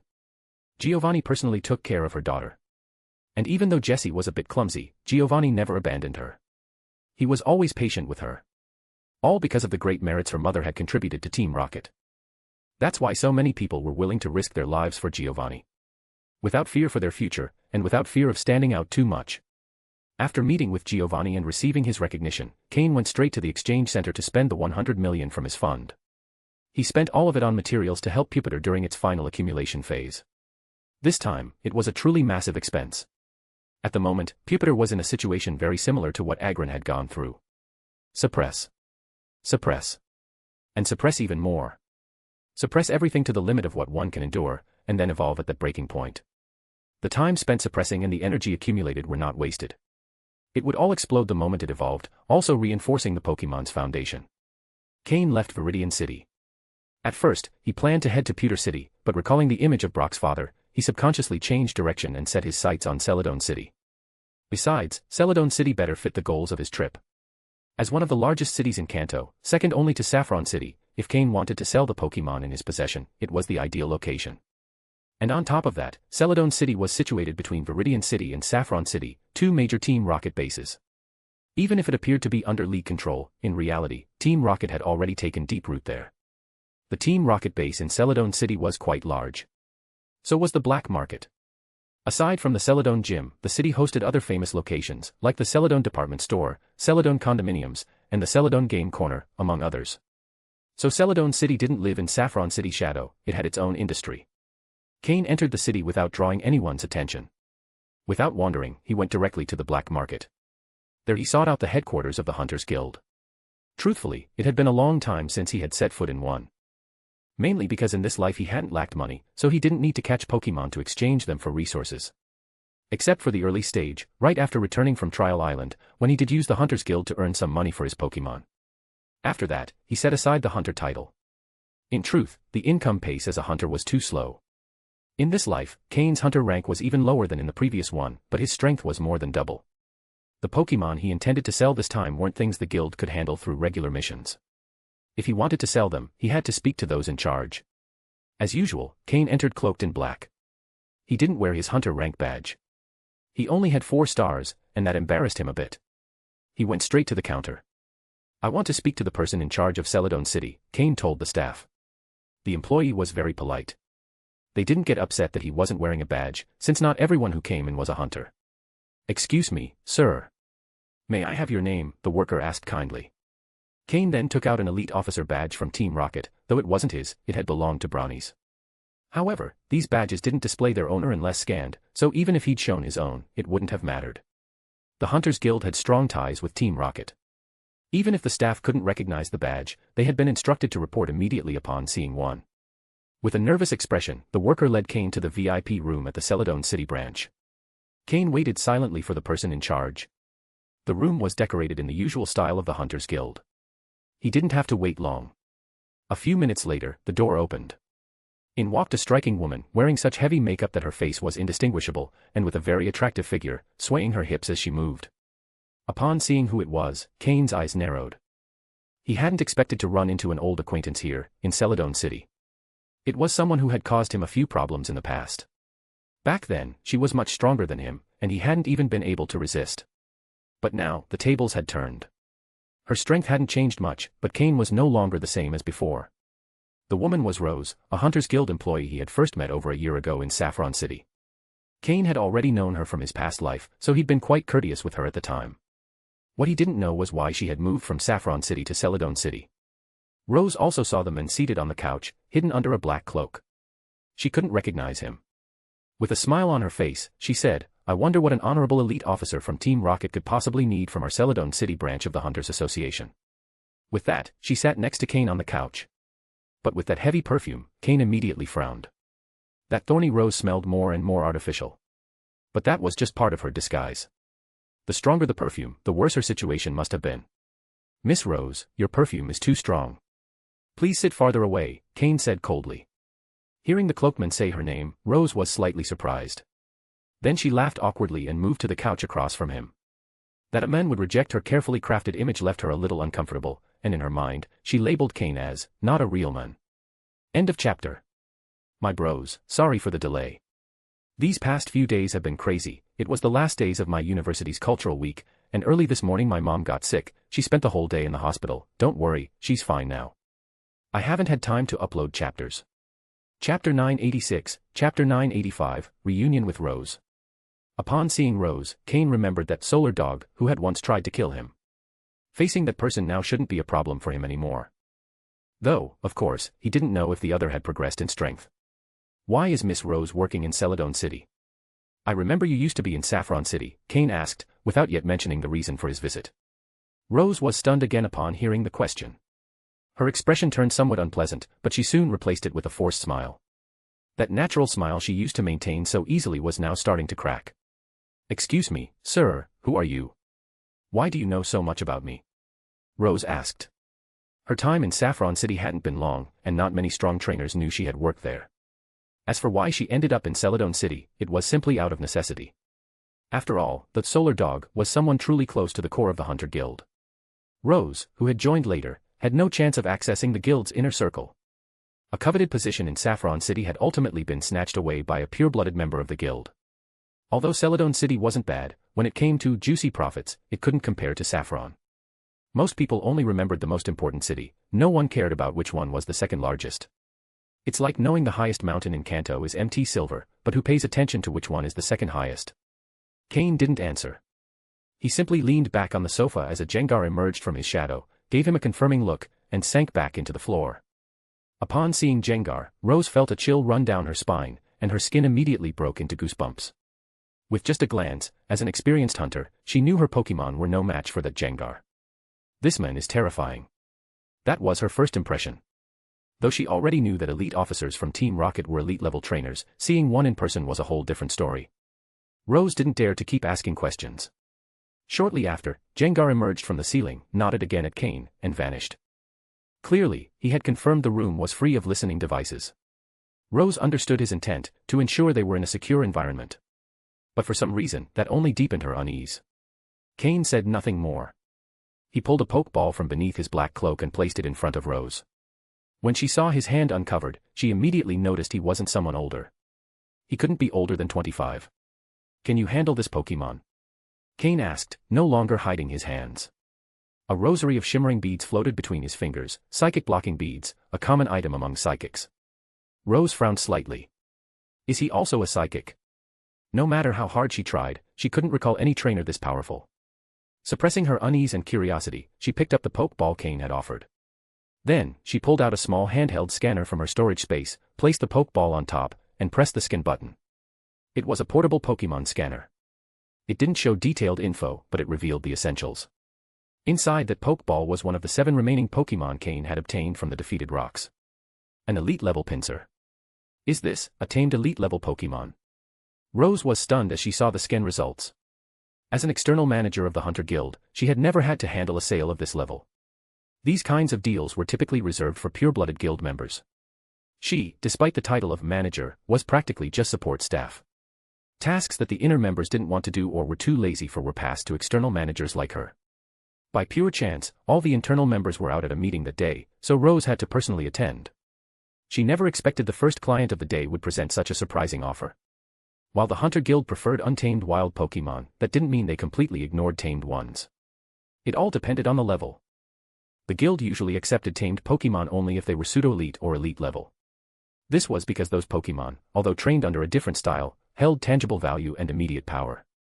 A low-level tamed Pokémon rarely interested anyone, because retraining it under a new style was complicated and slow. On the other hand, elite-level Pokémon had already fulfilled most of their potential. Even if they didn't fully adapt to a new trainer, they still posed a formidable force. That's why the Cofagrigus Cain had sold previously fetched such a high price. Among elite-level Pokémon, the difference between wild and tamed became negligible. Can you handle it or not? Cain asked again. Rose snapped out of her shock, beaming brightly. All previous discomfort vanished from her face. An elite-level Jengar, the rank of elite officer in Team Rocket, and a Pokeball containing an elite-level pincer, clearly, this wasn't an ordinary trainer. Probably more than one trainer of her same rank had already fallen at this man's hands. Yes, she replied enthusiastically. This was a high-level client she couldn't afford to lose. Besides earning a good commission, she could secure a relationship with a highly valuable client. So this time, she had to do things right. Cain nodded in satisfaction. That pincer was the weakest of the group he had obtained from rocks. If the Hunter Guild offered a decent price, he had no problem selling it here directly. Wait a moment, I'll be right back, said Rose before hurrying off. Though she now held the title of manager, she didn't have the authority to directly purchase Pokémon of that level. She needed to get authorization. Cain, watching Rose leave, closed his eyes and fell into deep thought. End of chapter. Chapter 987, Chapter 986, I have a bold idea. Jengar, follow her and observe, said Cain after thinking for a moment. Upon hearing the command, Jengar nodded and sank back into the ground. 5 minutes later, Rose returned with a somber expression. Cain was still sitting, watching her without saying a word. At first, he had sent Jengar merely as a precaution, but he hadn't expected to hear something interesting. Rose forced a smile upon seeing Cain on the sofa and said, Sir, you may need to wait a bit. The main person in charge of Celadon City will be back shortly. Her expression was so grim precisely because of that. Originally, the senior members of the Hunter Guild were out, so a high-level client like Cain had fallen under her care. Not to mention the commission she could earn from this transaction. If she managed to establish a good relationship, she'd secure a stable, high-level client long-term. However, her maximum authority only allowed her to handle the purchase of quasi-elite level Pokémon. For elite level ones, special authorization was required. And when that person found out about the presence of such a client, they dropped everything and rushed back. At that point, Cain would be under their management, and everything Rose had done would be for nothing. Like trying to fill a bucket using a bamboo sieve. How was she supposed to smile in such a situation? What she didn't know was that Cain already knew everything. Rose was someone with potential. Though others may not have realized it, Cain did. Because in the future, she would indeed raise her strength to the elite level. Cain didn't know what kind of opportunity would lead her to grow like that, but he knew she wouldn't just be an ordinary elite level trainer. The problem was that she had lost too much time at the beginning, and that delay would likely cap her potential at the peak of the elite level. With more investment from the start, she might have even gone further. A whole year wasted without any progress. Cain considered it a shame. All of this, theoretically, had nothing to do with him. Whether Rose became strong or not didn't concern him in the slightest. But there was one person he did need information about, Logan, the one who had once threatened him. Cain admitted he was vengeful. If someone offended him, they had better kill him on the spot, or prepare to suffer his revenge 100-fold. He didn't see himself as noble, he lacked the grandeur of so-called great men. If someone wronged him, they would pay dearly once he had the strength. So, after what he had overheard, Cain had an idea. An idea still immature, but interesting. Are you in trouble, Miss Rose? I wonder if I could help you, Cain said calmly. Rose was stunned to hear him. From the moment she first saw him, this hooded man had said her name. Clearly, he knew who she was. And now he was asking something like this. He didn't seem like someone interested in women, but... Cain smiled at her expression. Perhaps I can help you, but first I need you to help me with something that's been bothering me for a long time. This made Rose lower her guard slightly. In circles like this, friendship or affection meant nothing. Everything moved through interests. If he had something to ask, that made him more believable. Go ahead, Rose replied, relaxing a bit as she sat on the sofa across from him. The guild head would still take at least half an hour to arrive. She had some time. It's very simple. I'm sure you can help me, Cain continued. I just want you to tell me where someone is. His name is Logan, bearer of the Hunter Guild's Sun Medal. Logan. Rose was surprised to hear that name after so long. Today really was full of surprises. To know Logan, this man must have been a client from Saffron City, without a doubt. Even so, she couldn't clearly remember someone like him. It's been a long time since I've heard that name. Logan was the guild head in Saffron City for a while, but he wasn't there long. Then he was reassigned. He should be working in the Hoenn region now, Rose explained, as if recalling the past. She remembered Logan had once been one of her suitors. But then he was transferred, and she was reassigned as well, so they lost contact. Though, to be honest, she was never truly interested in him. Still, she couldn't deny that as a core member of the guild, Logan had a much smoother path ahead. Hoenn, huh? Cain muttered. So the damn sun dog was now in the Hoenn region. May I ask why you're looking for him? I could send him a message for you, Rose offered, after hesitating a bit. She didn't particularly want to talk to Logan, but if it earned her favor with a high-ranking member of Team Rocket, it was worth it. Cain smiled. If she could contact him, that was enough. Without dragging out the topic, Cain asked, Miss Rose, you're not a core member of the Hunter Guild, are you? It wasn't something she needed to hide. Hunters were ranked with golden stars, but core members had a sun medal. Rose, on the other hand, was an external member, represented with a moon medal. Everyone who knew her knew she wasn't part of the core. That's right, Rose nodded. Though she masked it well, Cain caught a glimpse of frustration and regret in her eyes. Joining an organization is easy. Leaving is nearly impossible. Unless you have enough strength to ignore its existence entirely. When she rose to the quasi-elite level, she gave up her hunter status to join the Hunter Guild, thinking it would be her springboard. But it turned out to be a swamp. The more she struggled, the deeper she sank. Escaping was almost impossible. Upon hearing her answer, Cain nodded. Then you know well that, as an external member, your position is very delicate. I bet you haven't been able to properly train your Pokémon in a long time, am I wrong? What are you trying to tell me? Rose asked, beginning to sense something. I want to give you a chance. A real one. One that could help you soar, and at the same time, give you a remedy for regret. If you choose to take it. Cain paused for a moment, waiting for her reaction. Seeing that Rose wasn't too upset, he continued, leave the Hunter Guild. Just as he expected, though Rose had already guessed it, her expression turned complicated upon hearing those words. Leaving the guild, hadn't she wished for that 1,000 times? Join Team Rocket. I imagine they'd be the first to hand me over if that earned them favor with the Hunter Guild, she replied with a sarcastic laugh. Team Rocket was a more powerful organization than the guild, yes. But they had been entangled with each other for a long time. They wouldn't clash over someone like her. She wasn't worth that much. Cain shook his head as he spun the psychic blocking beads between his fingers. Yes, and no. End of chapter. Chapter 988, Chapter 987, The Secret Seed. What do you mean by that? Asked Rose. At that moment, it was as if she were clinging to the last strand of hope that could save her life. If there was a chance, she truly wanted to escape the control of the Hunter Guild. It's simple. Join Team Rocket in the Hoenn region. Change your identity, start over. Although the Hunter Guild also has a presence in Hoenn, without Team Rocket support, finding a single person there would be extremely difficult, Cain explained. Then he pulled a Pokeball from his pocket and placed it directly on the table. Inside is another elite-level Pokemon. If you accept, it's yours. After speaking, Cain crossed his legs, and the psychic blocking beads began to spin even faster. Rose stared at the Pokeball on the table with fiery eyes. An elite-level Pokemon. And he was just offering it. But she soon came back to her senses and fixed her gaze on Cain. Who are you really? You know my name, you know my situation. I don't think a mere quasi-elite level trainer is worth enough to receive a Pokemon of that level. Cain silently laughed and shook his head. After hesitating a moment, he pulled back his hood and deactivated the psychic membrane hiding his face. He revealed his true face, black hair, dark eyes, eyebrows as sharp as blades, a straight and prominent nose, pale skin from lack of sun, red lips and white teeth. A truly handsome face. Rose was stunned upon seeing him. So handsome. No, that didn't matter. She didn't know him. But, he was really handsome.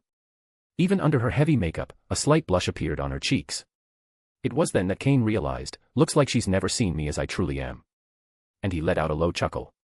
Miltank, Saffron City, Logan, do they remind you of someone? Asked Cain with a slight smile. Hearing that, Rose narrowed her eyes, trying to suppress the ridiculous ideas starting to cross her mind, forcing herself to remember what he had just mentioned. Suddenly, as if something clicked in her memory, her pupils contracted. She raised a trembling finger, pointing at Cain, trying to speak, but not knowing what to say. Looks like you've remembered, said Cain. The shock in Rose's eyes took a while to fade, giving way to a complex expression. She couldn't believe it. That kid she barely exchanged words with, is now an elite officer of Team Rocket.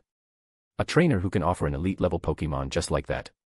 But thinking about it, Rose couldn't help but feel some excitement. Rising from a regular trainer to elite level in a year wasn't impossible, but it was extremely rare. She had never seen anything like it. Cain's current power meant only one thing, his potential was massive. Maybe, her chance to break free from the chains of the Hunter Guild was standing right in front of her. I didn't expect you to have come so far, said Rose, her expression hard to read. I believe in you. You can reach this level too, if you leave the Hunter Guild. Leave the Hunter Guild. Rose repeated softly. Gradually, her eyes began to shine.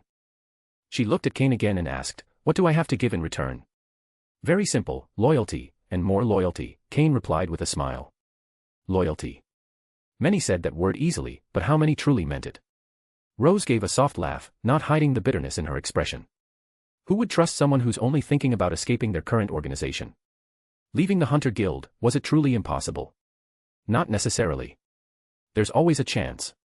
But if she did, where would she go? Without resources, how could she continue progressing as a trainer? An endless cycle. I do trust you.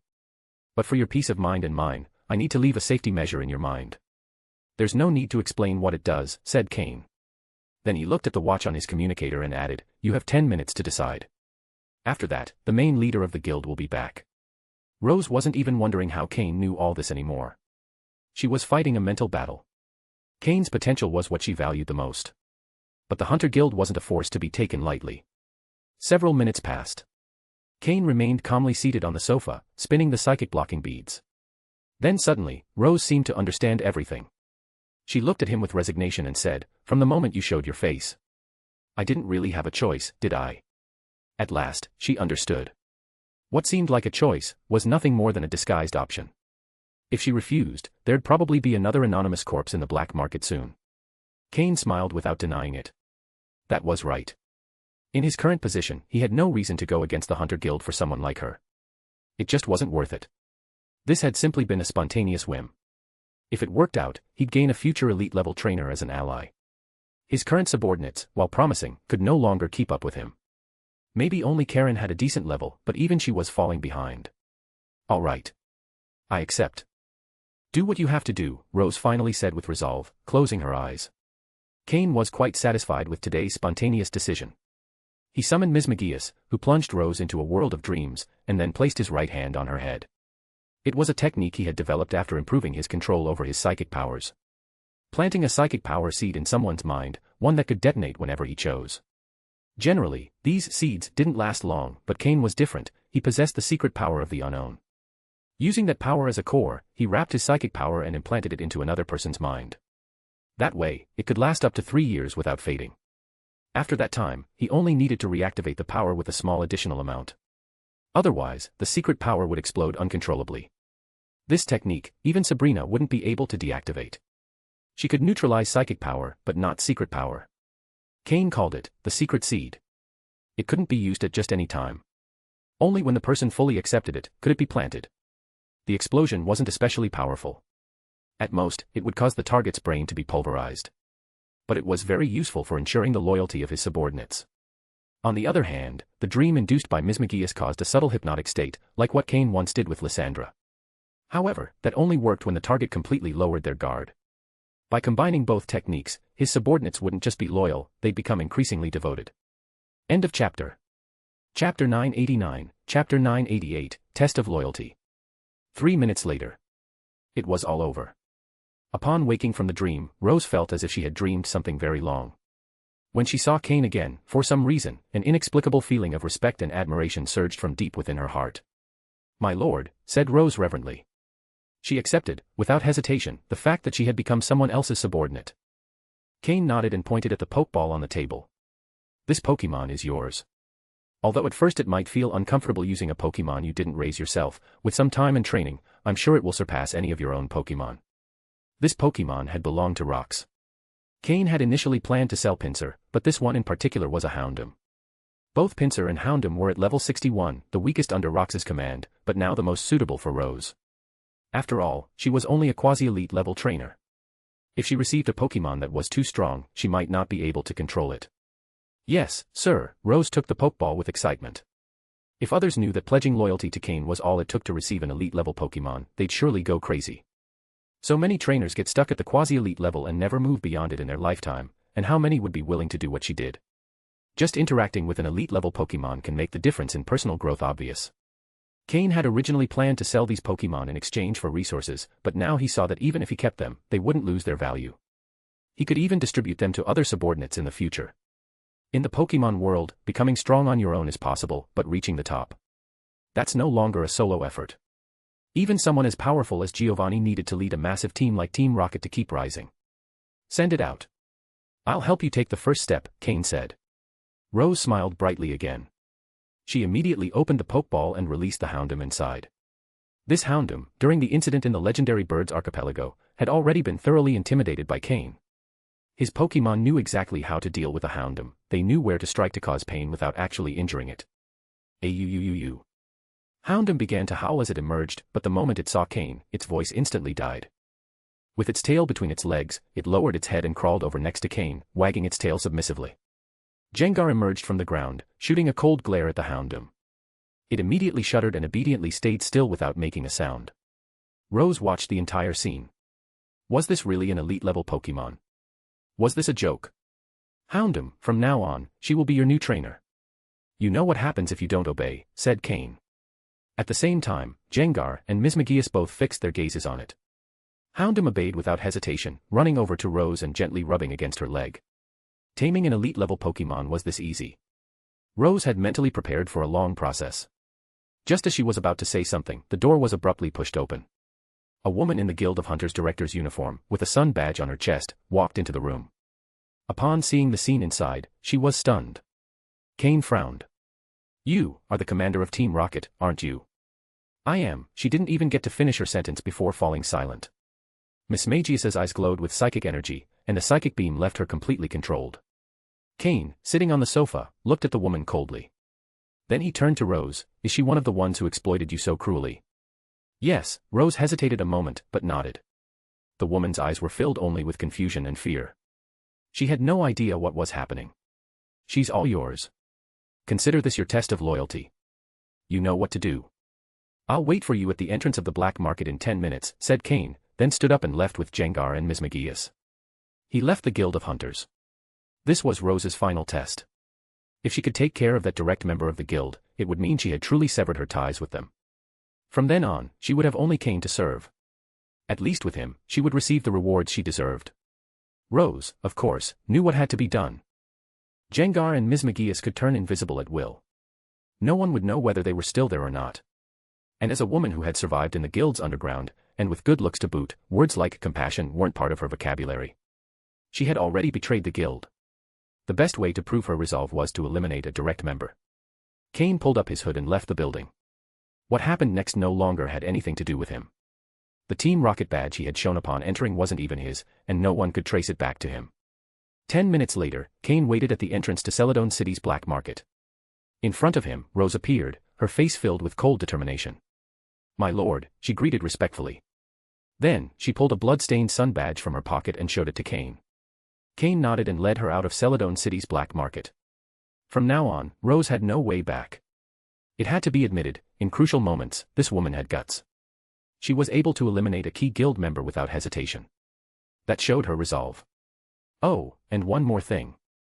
Your makeup is way too heavy.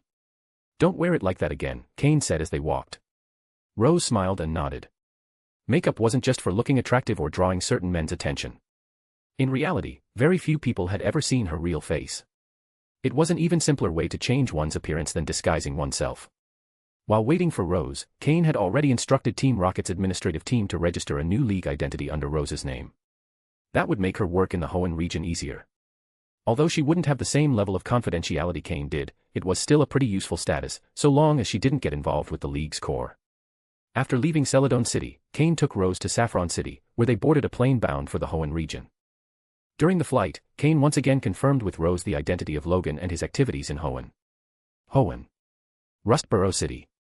Cain exited the Rustboro City airport and dialed Steven's number. But he was informed that the connection could not be established. Apparently, Steven wasn't in the city. Maybe he had gone out training. As for Rose, once she left the airport, she followed Cain's orders and headed straight to Mobile City. Currently, Team Heaven had no one in charge of that city, and its development had stagnated.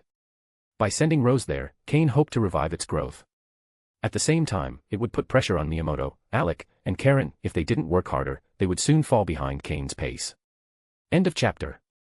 Chapter 990, Chapter 989, Reward Inventory. Originally, he had promised Steven that after returning to Hoenn, he would seek him out for a battle. Now it seemed that not only had he left the city, but he had also taken Phoebe with him. Who knows where they had gone to train?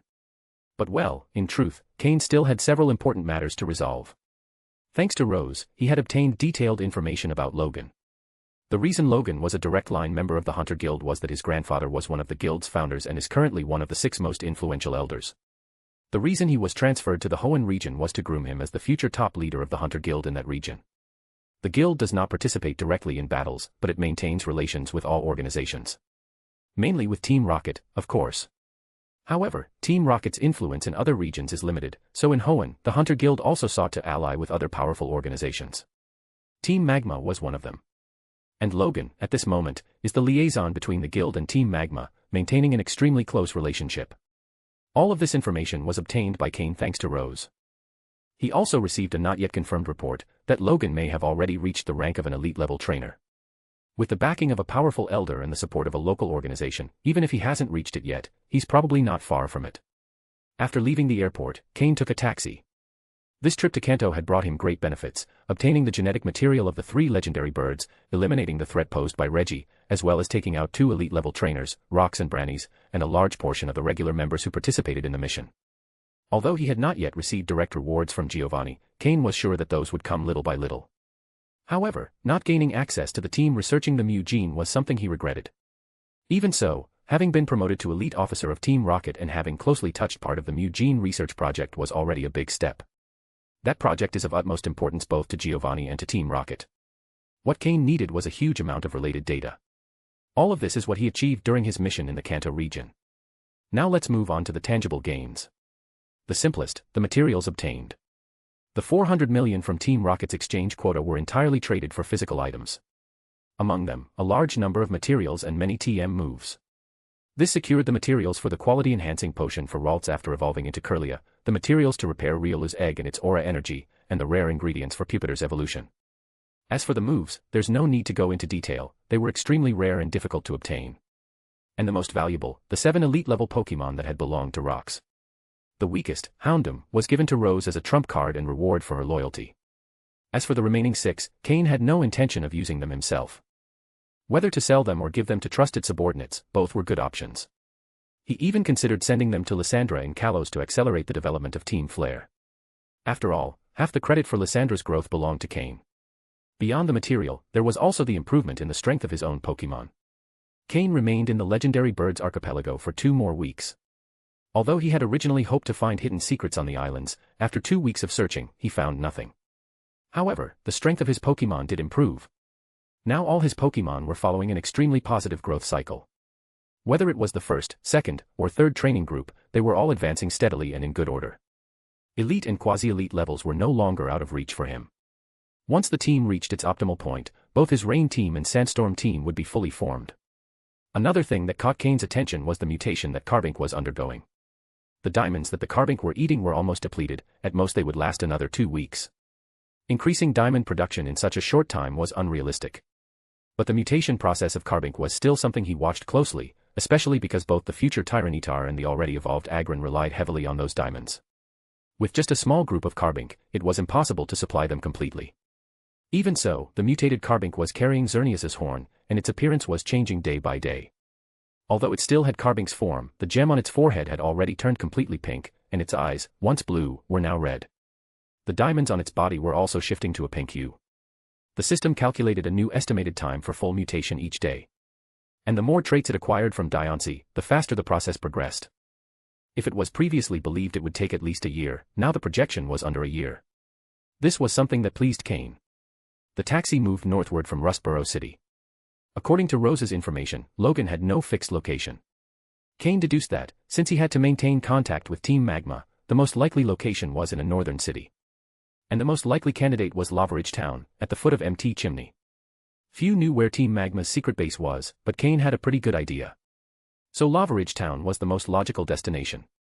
As for what he would do upon encountering Logan, he would decide in the moment. And not just because of him, but due to the relationship between the Hunter Guild and Team Magma, Cain was also curious. Whether in his role as a Team Rocket member or as part of the League, Cain and Team Magma would always be on opposing sides. After leaving Rustboro City, Cain summoned Agron and Blaziken and headed directly toward MT Chimney. His goal was to cross the mountain and reach Lavaridge Town. There was even a chance of encountering Team Magma members along the way.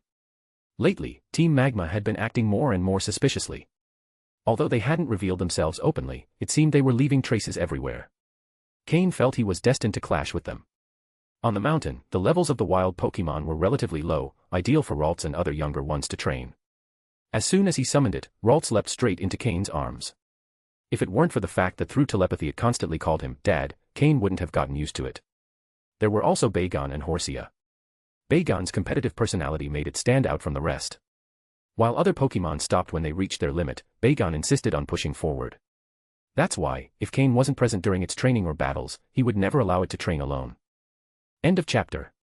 Chapter 991, Chapter 990, The Retirement of an Elite Four.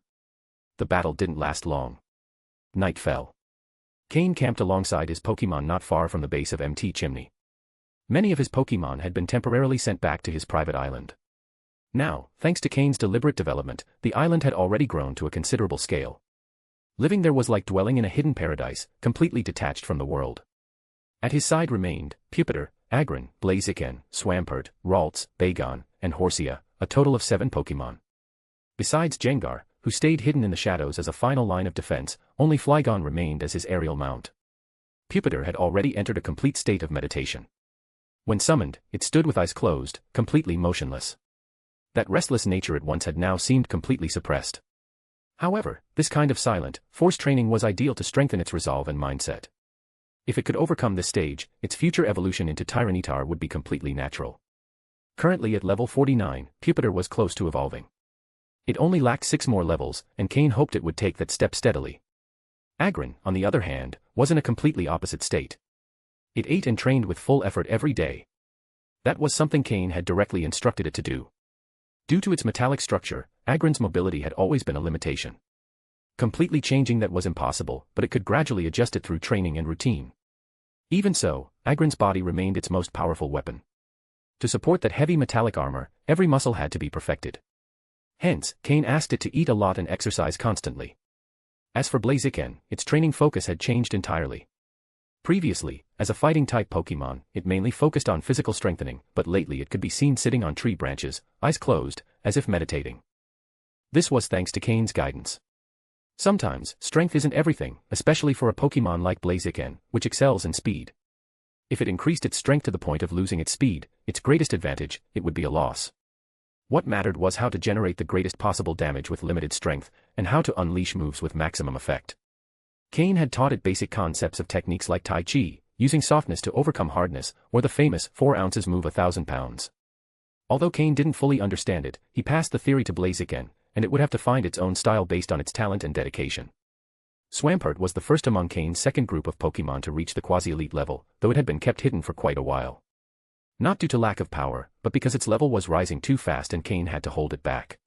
Except during its Mudkip stage, when it trained with Larvitar and the others, it then leveled up without stopping. This was due to Cain's participation in the Sinnoh tournament, which didn't allow him to slow its progress. That's why Swampert had been out of the picture for a long time. Now that everything had stabilized, Cain brought it back with him. Politoed was not present this time because Cain planned to focus on training his small-scale Sandstorm team. As the core of his Rain team, Politoed was temporarily sent back. And, in fact, Swampert, as a water/ground-type Pokémon, could also fit into the Sandstorm team. It could cover the team's weaknesses against water-type Pokémon, functioning as auxiliary defense. Of course, if they came across a grass-type Pokémon, Cain would just pretend he hadn't thought of that. Aside from these 4 members of the second group, the true protagonists of this training at the foot of MT Chimney were Bagon, Horsia, and Ralts. Ralts was at level 19. In reality, with its current training pace, it should have already reached level 20 and evolved into Kirlia. But as always, Cain decided to suppress the evolution temporarily. This would allow its body to develop fully before evolving. Among all of Cain's Pokémon, if any had the potential to reach the black grade quality rank, it was undoubtedly Ralts. Even more than Pupitar. From birth, Ralts had shown a light purple quality rank. A true genius by nature. So Cain believed it was necessary to slow its progress a bit, to accumulate strength and gain momentum in the future.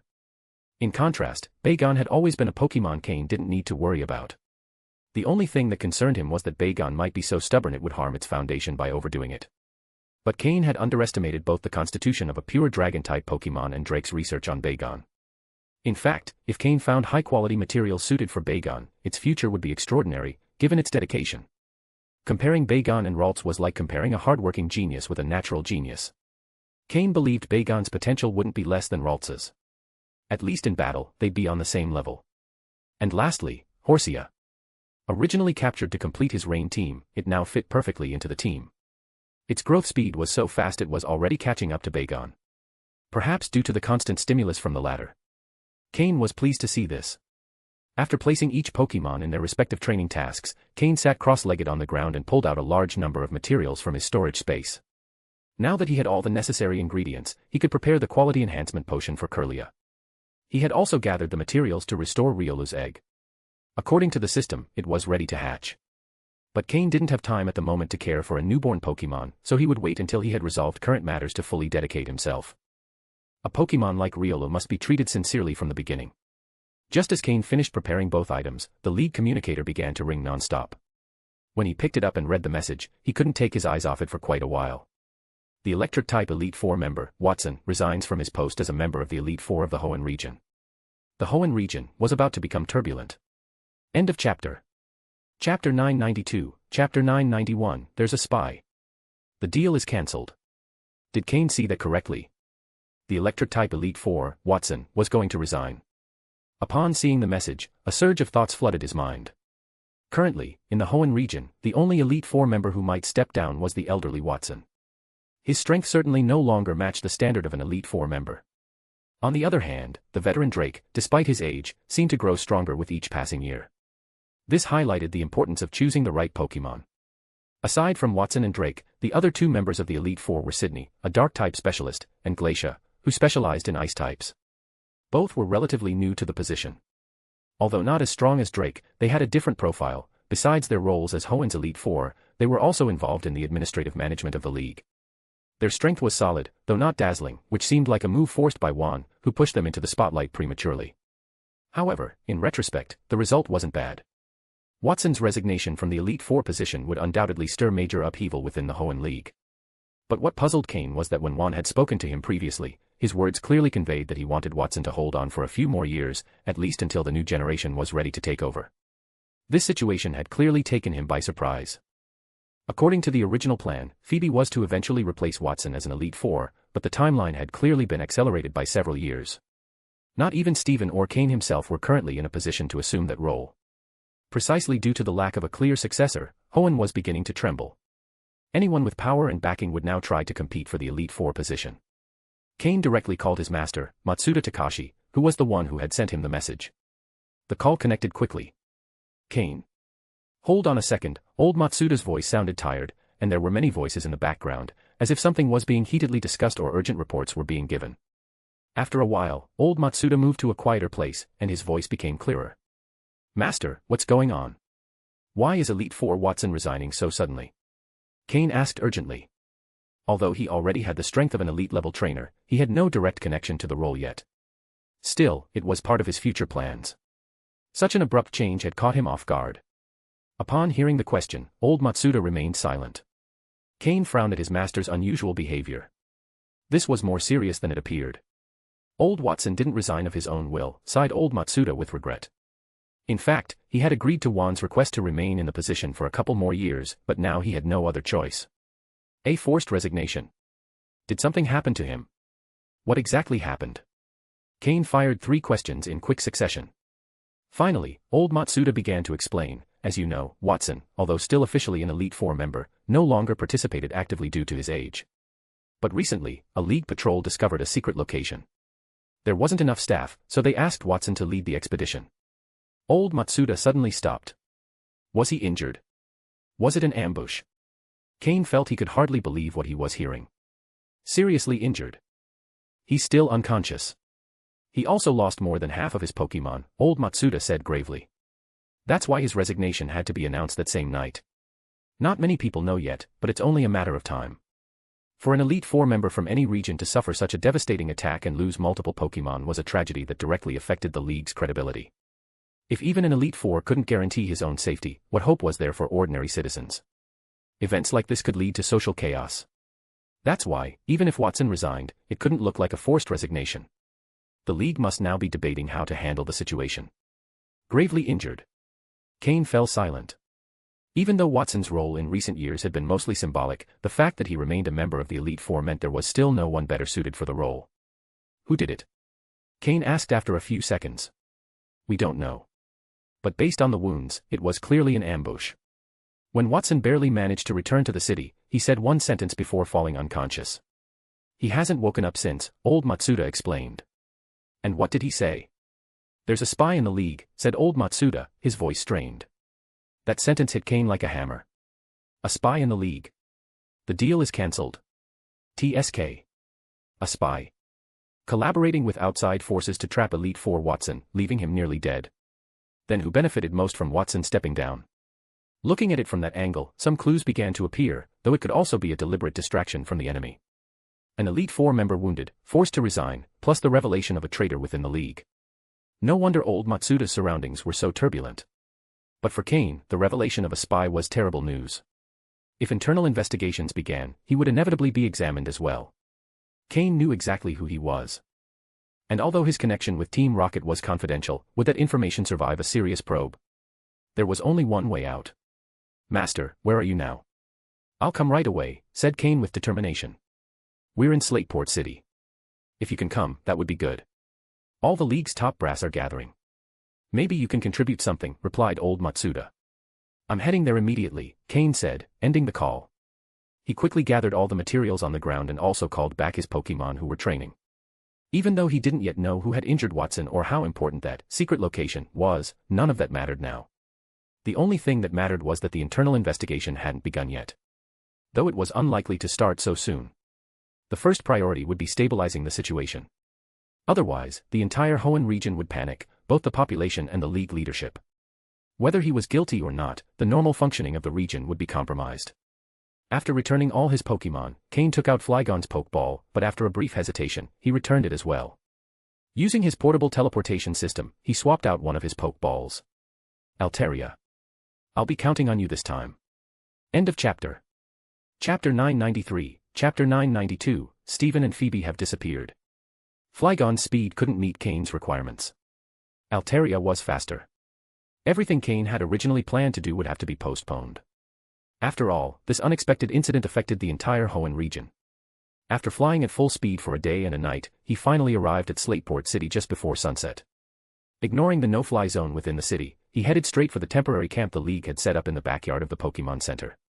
Ever since his days as an advanced-level researcher, Lance had completely disregarded these flight rules. Now it was Cain's turn to do the same. At that moment, Cain had already changed into his chief-level researcher uniform. His black coat looked more like a tuxedo, with a striking cape billowing in the wind. The chief-level researcher badge gleamed on his chest. With a serious expression, he rode atop Altaria. Those working in the grounds behind the Pokémon Center suddenly felt a strong gust of wind. In an instant, they realized someone else had arrived on a flying mount. This wasn't the first time that had happened that day. They stopped what they were doing, stepped aside, and silently awaited the arrival of whoever it was. Altaria descended immediately under Cain's direction. Without wasting time, Cain returned Altaria to its Pokeball and walked decisively toward the interior. The entrance guard, upon seeing the badge on Cain's chest, showed an expression of burning admiration and respect. Even his salute was more formal than usual. Once Cain had entered the plaza, the others resumed their tasks, murmuring about Altaria, its status, and age. And no wonder, many people knew who Cain was. Some had known him during the promotional campaign of the Star Twins of Hoenn, others had seen him on TV during the Sinnoh tournament. In short, Cain had already become practically one of the heavyweights of the Hoenn League. He headed swiftly to the door of the temporary meeting room, with no one daring to stop him. After confirming his identity, Cain pushed the door open and entered. What he saw inside looked like a market. It was full of League high-ranking officials, but no one was seated. Everyone was standing, arguing heatedly, veins bulging on their necks. Cain noticed that one hadn't arrived yet. He was probably on his way. Otherwise, the room wouldn't be in such chaos. In the back corner, he saw his master, Matsuda Takashi, with a weary expression. Cain headed straight toward him. "Master," he called. Old Matsuda opened his eyes with effort upon hearing his voice. "You've arrived." His voice was hoarse, probably from arguing for a long time. "Master, have some water." "Where's President Juan?" Cain pulled a bottle of water from his storage space and handed it to him. Old Matsuda didn't hesitate. He opened it and drank nearly half in one gulp. "Juan should be arriving soon." "This all happened so suddenly that even he couldn't react in time," said old Matsuda. "Why is everyone arguing so much?" Cain asked. "Because Watson returned, but others did not. Among them are your good friends Steven and Phoebe, who went with him. The Stone family is divided, some demand an immediate rescue mission, others prefer to wait until Watson wakes up to decide. Since Juan isn't here, things have spiraled out of control." Steven. Phoebe. They went together. Cain's face turned grim. Now he understood why he hadn't been able to reach them by phone. And Phoebe, she was the one he had promised to protect. Now she had disappeared along with Steven. Cain didn't know how he was going to face Juan. And just when you don't want to run into someone, that's exactly when it happens. As they spoke, the meeting room door opened again. This time, Juan entered, dressed in formal attire, with an extremely stern expression. Cain had never seen him like this. This was the presence one would expect from a region's champion. Several important figures followed behind him: the Dragon-type Elite Four, Drake, the Ice-type Elite Four, Glacia, the Dark-type Elite Four, Sydney, and the heads of several influential families, including Stephen's father, Joseph Stone, the current head of the Stone family. Also present were members of the Jenny and Joy families, the president of the Coordinator Guild, and old Matsuda. The meeting starts now. Those without sufficient rank, out. This uproar is a disgrace to the League. Juan shouted with authority, slamming his palm on the table. No one dared meet his gaze. Those who had been arguing either sat down quietly or left the room with their heads lowered. Finally, the room fell silent. Juan sat at the central position of the table. The others took their seats. To his right, in order, sat Drake, Dragon-type, Glacia, Ice-type, Sydney, Dark-type, and one empty seat that had once belonged to Watson. To his left were Joseph Stone, the head of the Joy family, the head of the Jenny family, the president of the Coordinator Guild, and old Matsuda. It was the first time Cain had seen all of Hoenn's top league figures gathered in a single room. The seating arrangement made clear the division between the two factions: military power, on the right, and political power, on the left. Anyone who could sit at that table was a true leader within the League. There were also some elderly figures seated along the sides of the room. Though no longer in office, their contributions to the League's development were undeniable, and their opinions were still taken into account. Cain sat just below Watson's vacant seat. First, because he also belonged to the League's combat faction, as a chief-level researcher, he already had the right to sit there. Second, because at that meeting, he was the only chief-level researcher present. He didn't know where the others were, but at that moment, Cain wasn't just representing himself, he was representing the entire League researcher organization in Hoenn. No one objected to his seat, it even seemed the most natural choice. Thus, Cain ended up sitting directly across from his master, Matsuda Takashi, who represented the Pokémon Breeders Guild of the Hoenn region. It was Cain's first time sitting in a high-level meeting, and he was seated at the top spot just beneath the Elite Four. Undoubtedly, it was a great honor. Behind him were many League executives, many of whom represented powerful families or factions. But Cain didn't feel even a sliver of joy. Representing the researchers wasn't just an honor, it was an enormous responsibility. And remembering Juan's sharp gaze as he entered, Cain didn't dare look him in the eye. He hadn't been able to protect Phoebe, and that weighed heavily on him. End of chapter. Chapter 994, Chapter 993, Task Assignment. Just yesterday, an incident occurred in the League the likes of which we haven't seen since the founding of the Hoenn League. I'm sure everyone here is already aware of it. Once the meeting room fell completely silent, Juan spoke in a firm voice. In light of this situation, the League cannot sit idly by. We must show our strength to the opposing party. If we don't, where will the League's authority stand in the future? Therefore, I am going to announce several important decisions. First, Watson, due to health reasons, will no longer be able to continue serving as a member of the Elite Four. In the interest of maintaining the stability of the Hoenn region, Matsuda Takashi will temporarily take his place. Takashi, you're going to have a lot on your plate, said Juan. At that moment, the old Matsuda was stunned. Are you kidding me, thought the old man. Is he using me as a shield? Right now, too many people were interested in that position. No one had a guaranteed claim to it. And now one was pushing him straight into the eye of the storm. However, seeing Juan's expression, he knew he couldn't refuse. At this critical moment, one was showing his full mettle as a leader. Skipping voting, the selection process, and battle testing, he appointed Matsuda directly. Everyone present knew well the old man's capabilities. Although he wasn't quite at Elite Four level, his role as temporary substitute wouldn't cause major conflict. On top of that, his status was neutral enough not to trigger a chain reaction. In fact, many families were only vying for the position because they didn't want to be left out while others competed, not because they genuinely wanted it. With Juan's direct appointment, the position was no longer up for debate. Juan gestured to the old man, who, with a tired and resigned expression, stood up and walked toward the seat originally assigned to Watson. This is a stray bullet, he muttered as he sat down. Old Matsuda had never sought power. He came to Hoenn solely for his disciple. And somehow, his status within the League had grown to the point where he became one of the Elite Four of the Hoenn region. He glared in annoyance at Cain, who simply shrugged with a nervous smile. Second, Watson's last words before losing consciousness. I believe everyone here has already heard them, Juan continued, scanning the room with his eyes. The reality was, except for a few, Juan didn't fully trust most of those present. Sensing that sharp gaze, everyone tried not to appear suspicious by meeting Juan's eyes, even if it made them uncomfortable. Those who had something to hide feared being exposed. Those who had nothing to hide feared being misunderstood. The only one who couldn't meet his eyes was Cain. Not knowing how to face him, he looked away. He was the only one in the entire room who avoided Juan's gaze. Immediately, all eyes turned to him. Cain. Juan shouted sternly. Cain forced a smile and looked at him. Remember your position right now. Juan reminded him. Cain froze for a second, but quickly responded, yes, sir. He was right. Cain represented the League's researcher organization, and even if he felt guilty for not protecting Phoebe, he couldn't let that tarnish the prestige of the researcher organization in such a formal setting. Therefore, Cain, from this moment on, the investigation is in the hands of the League's researcher organization. I'm giving you 1 month. I expect satisfactory results within a month.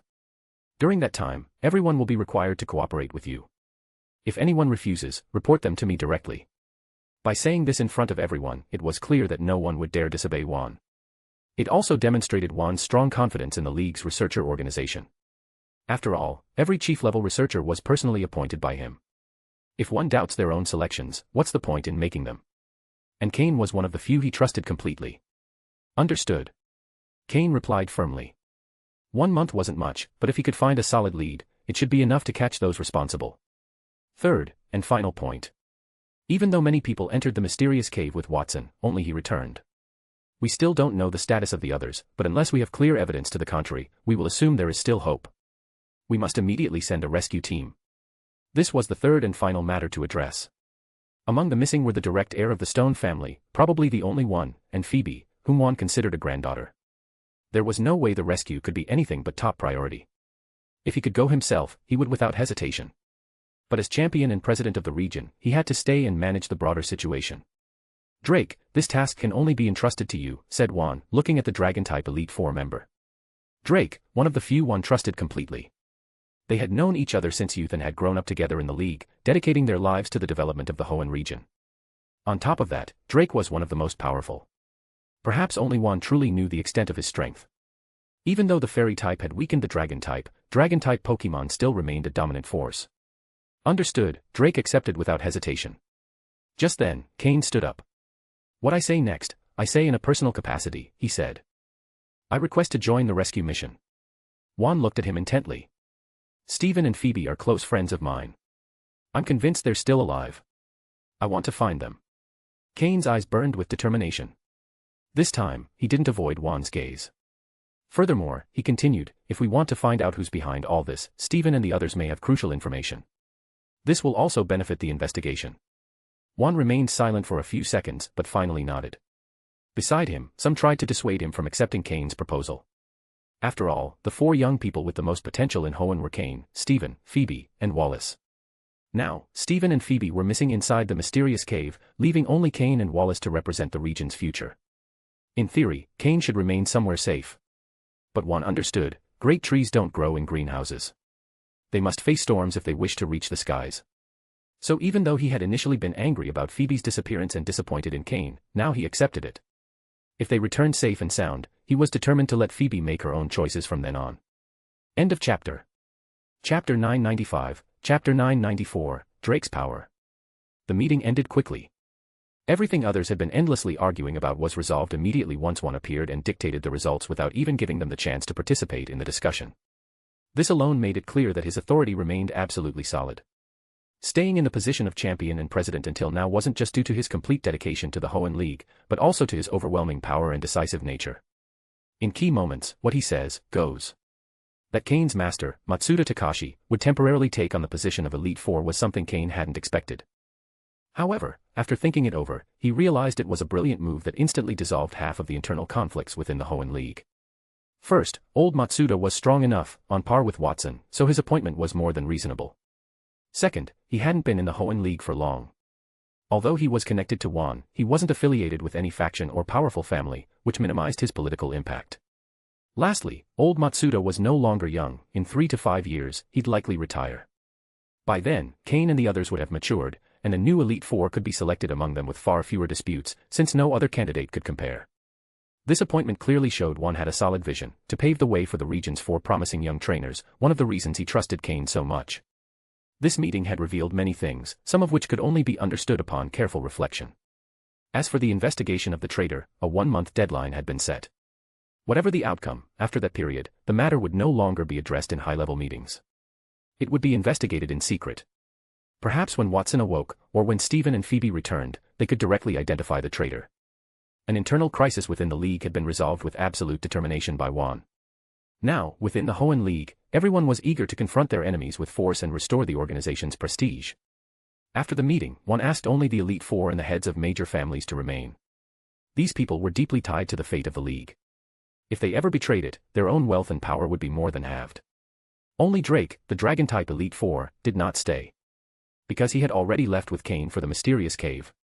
The fact that Drake was handling the matter brought reassurance to most. At that moment, Cain and Drake were flying together through the sky. To save time, both rode on Drake's Salamence. Cain was somewhat familiar with Salamence.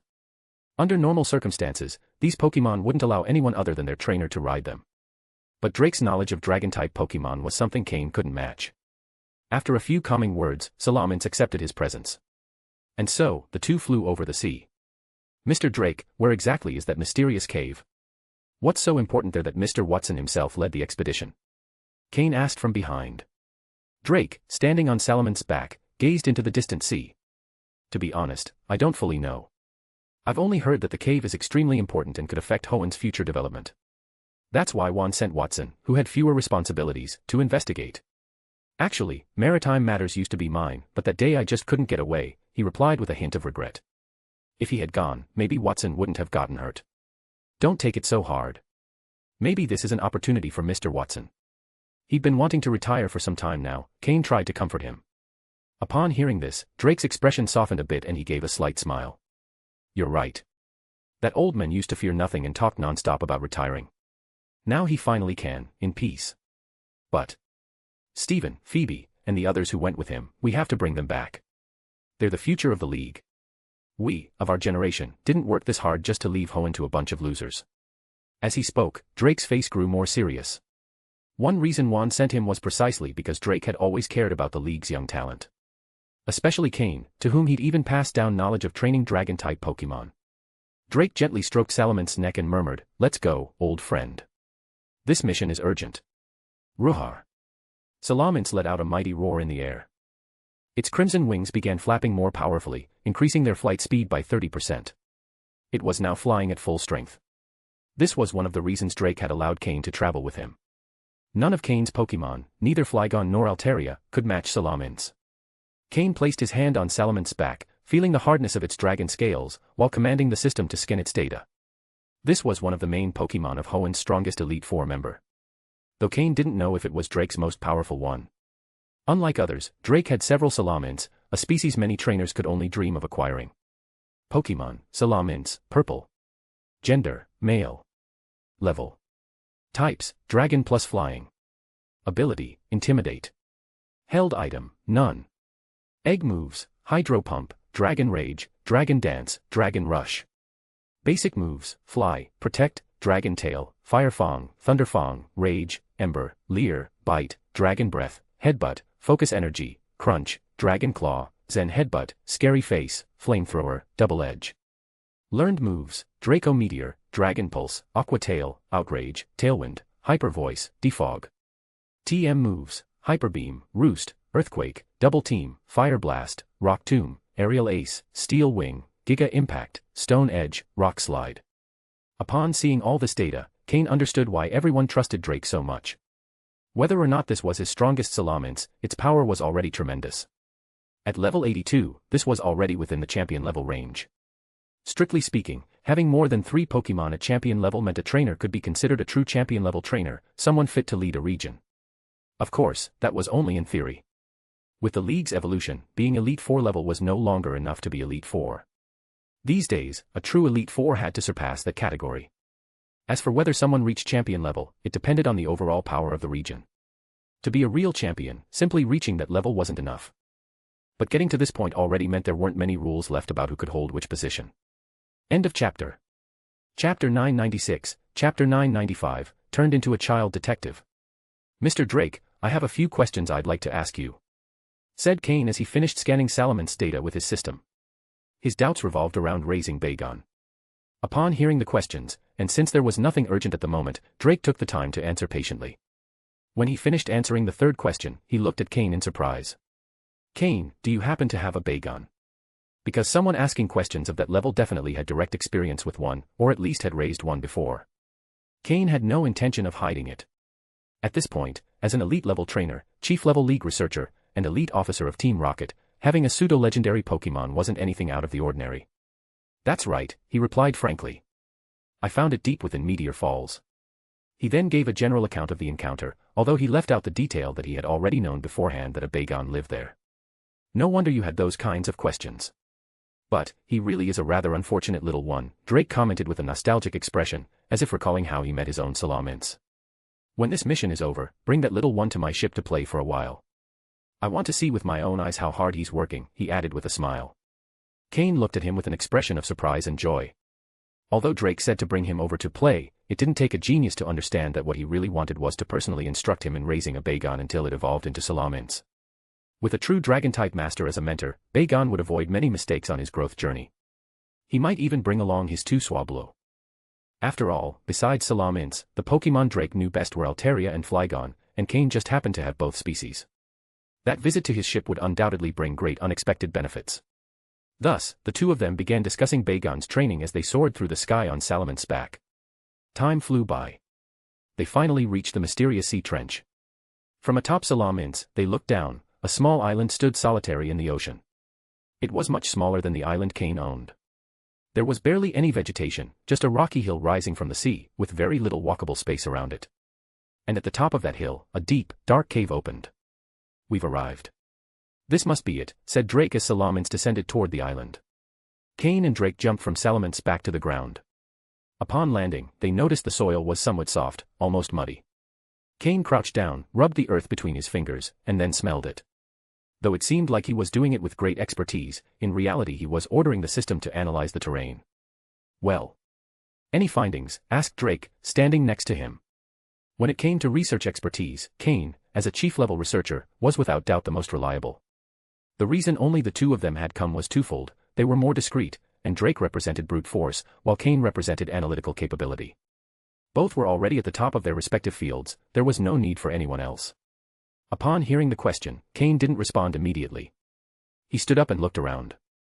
And suddenly, he transformed into a true child detective, with his chin resting on his hand and an expression of deep analysis. Frowning, he said, "This mysterious cave suddenly emerged from the sea floor. Mr. Watson likely didn't even make it inside, he was attacked from the outside." Cain continued, "From the sky, we already saw that this island has almost no vegetation, and the little there is doesn't block the view. So there are only two possible points from which Mr. Watson could have been ambushed, either from inside the cave, or from the bottom of the sea." Drake looked at him in silence, waiting for the conclusion. He felt Cain was about to discover something critical. The first thing Mr. Watson said upon returning to the League was that there was a traitor within. And since neither Stephen nor Phoebe came back, and there were no signs of them, it's very likely they took refuge inside the cave to avoid the enemy. If there's a traitor, it means the enemy knew every detail of this operation. They attacked Mr. Watson because he posed a threat to their plans. If the attack came from inside the cave, it's because they had already completed their objective. Therefore, the highest likelihood is that the attack came from the sea. A surprise blow, taking advantage of proximity. Someone close to him might have even betrayed him.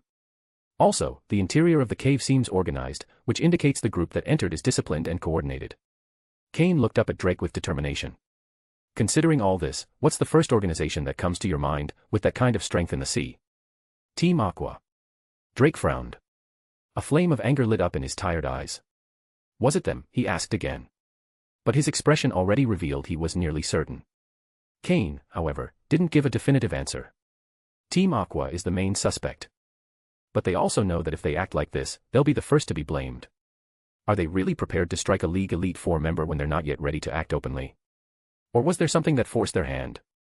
Or perhaps it was another organization trying to pin the blame on Team Aqua. In the end, anything's possible. We can't draw conclusions yet. But if we go in now, we'll definitely run into them, said Cain. Then there's no need to keep analyzing. Either way, we're going in. Stephen and Phoebe are very likely inside. Once we enter, stay close to me and watch out for surprise attacks, Drake decided, making a broad gesture with his hand. He withdrew Salamence. Despite its great strength, the cave's size made it difficult for it to fight well inside. But Drake immediately summoned another Pokemon, a Haxorus. Cain nodded, brought out Slowking, and left a psychic coordinate at the island's entrance. Then, both headed into the cave.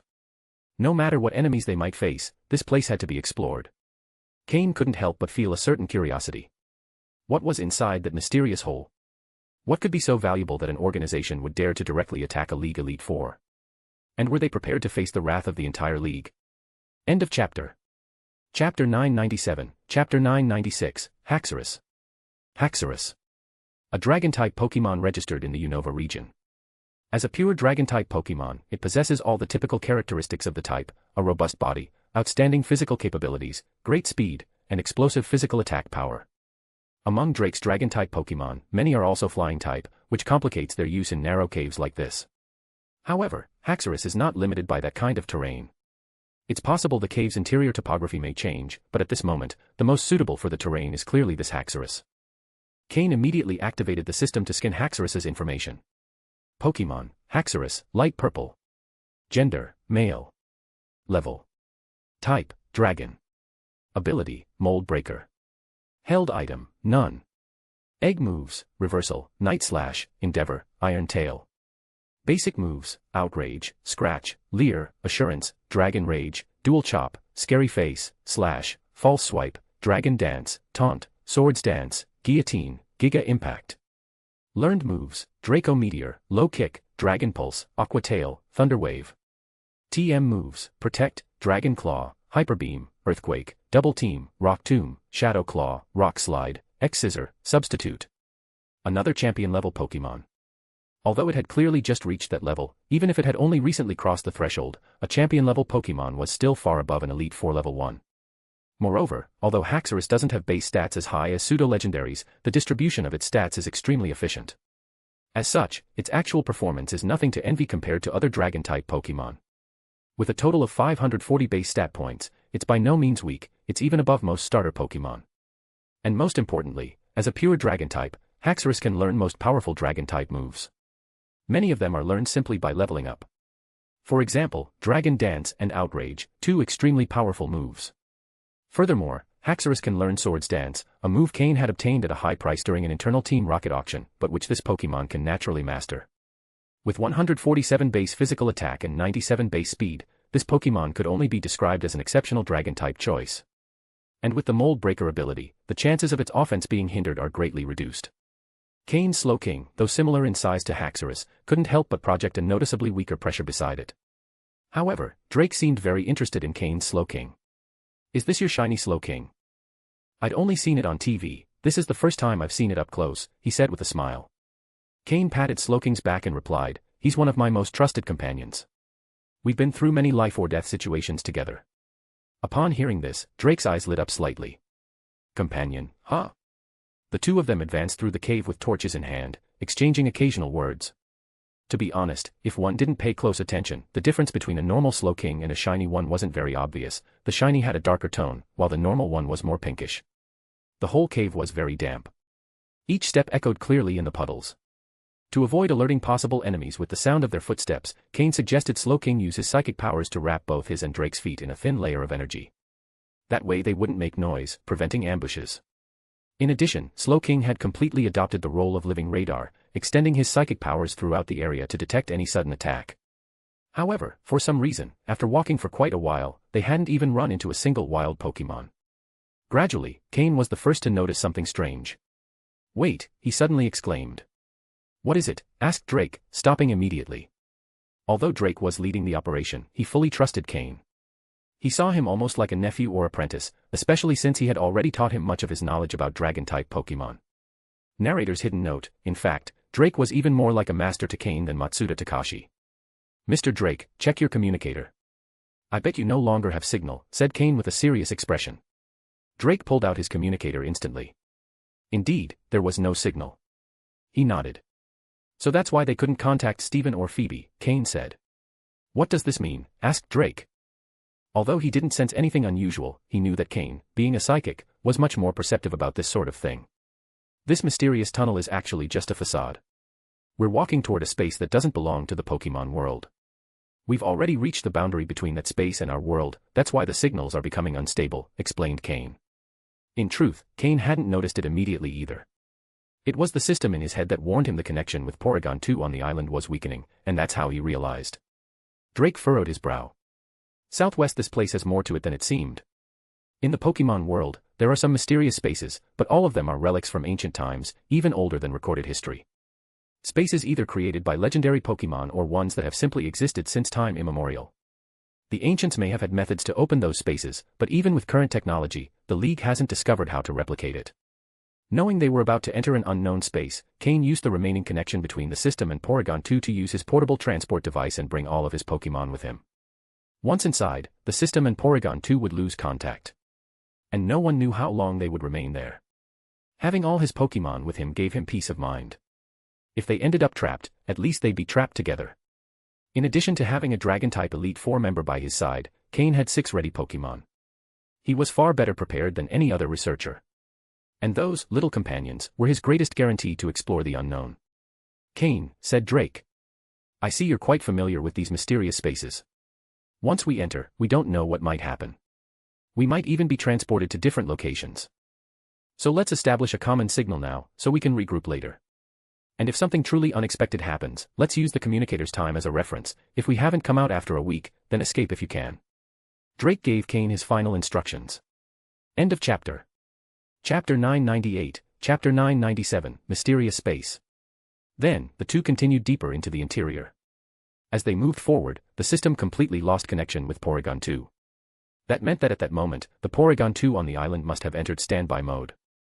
Once Cain exited that space, the system and Porygon 2 would reconnect, and he could resume operations. But at this point, Cain had already transferred all his battle Pokémon to his side. As for those being raised on the island, they had enough food reserves, there wouldn't be any problems for at least 3 months. If after 3 months, it was possible that the island would once again become a place filled with wild Pokémon. So Porygon 2 couldn't remain inactive for that long. In any case, Cain didn't believe that a single exploration of an alternate space would take 3 months. As they advanced, the unknown on Cain's wrist began to emit a faint glow. Drake didn't notice, but thanks to the development of his psychic abilities, Cain was no longer a complete novice when it came to perceiving spatial anomalies. "Mr. Drake, we're almost there. Maybe once we cross that bend, we'll enter the other space," Cain warned. Drake nodded. "Be careful." With that, as the elder, Drake took the lead with his Haxorus and passed through the bend. Cain remained still, not moving immediately, watching as Drake and his Haxorus suddenly vanished as they passed through the corridor. Space shimmered slightly as they crossed.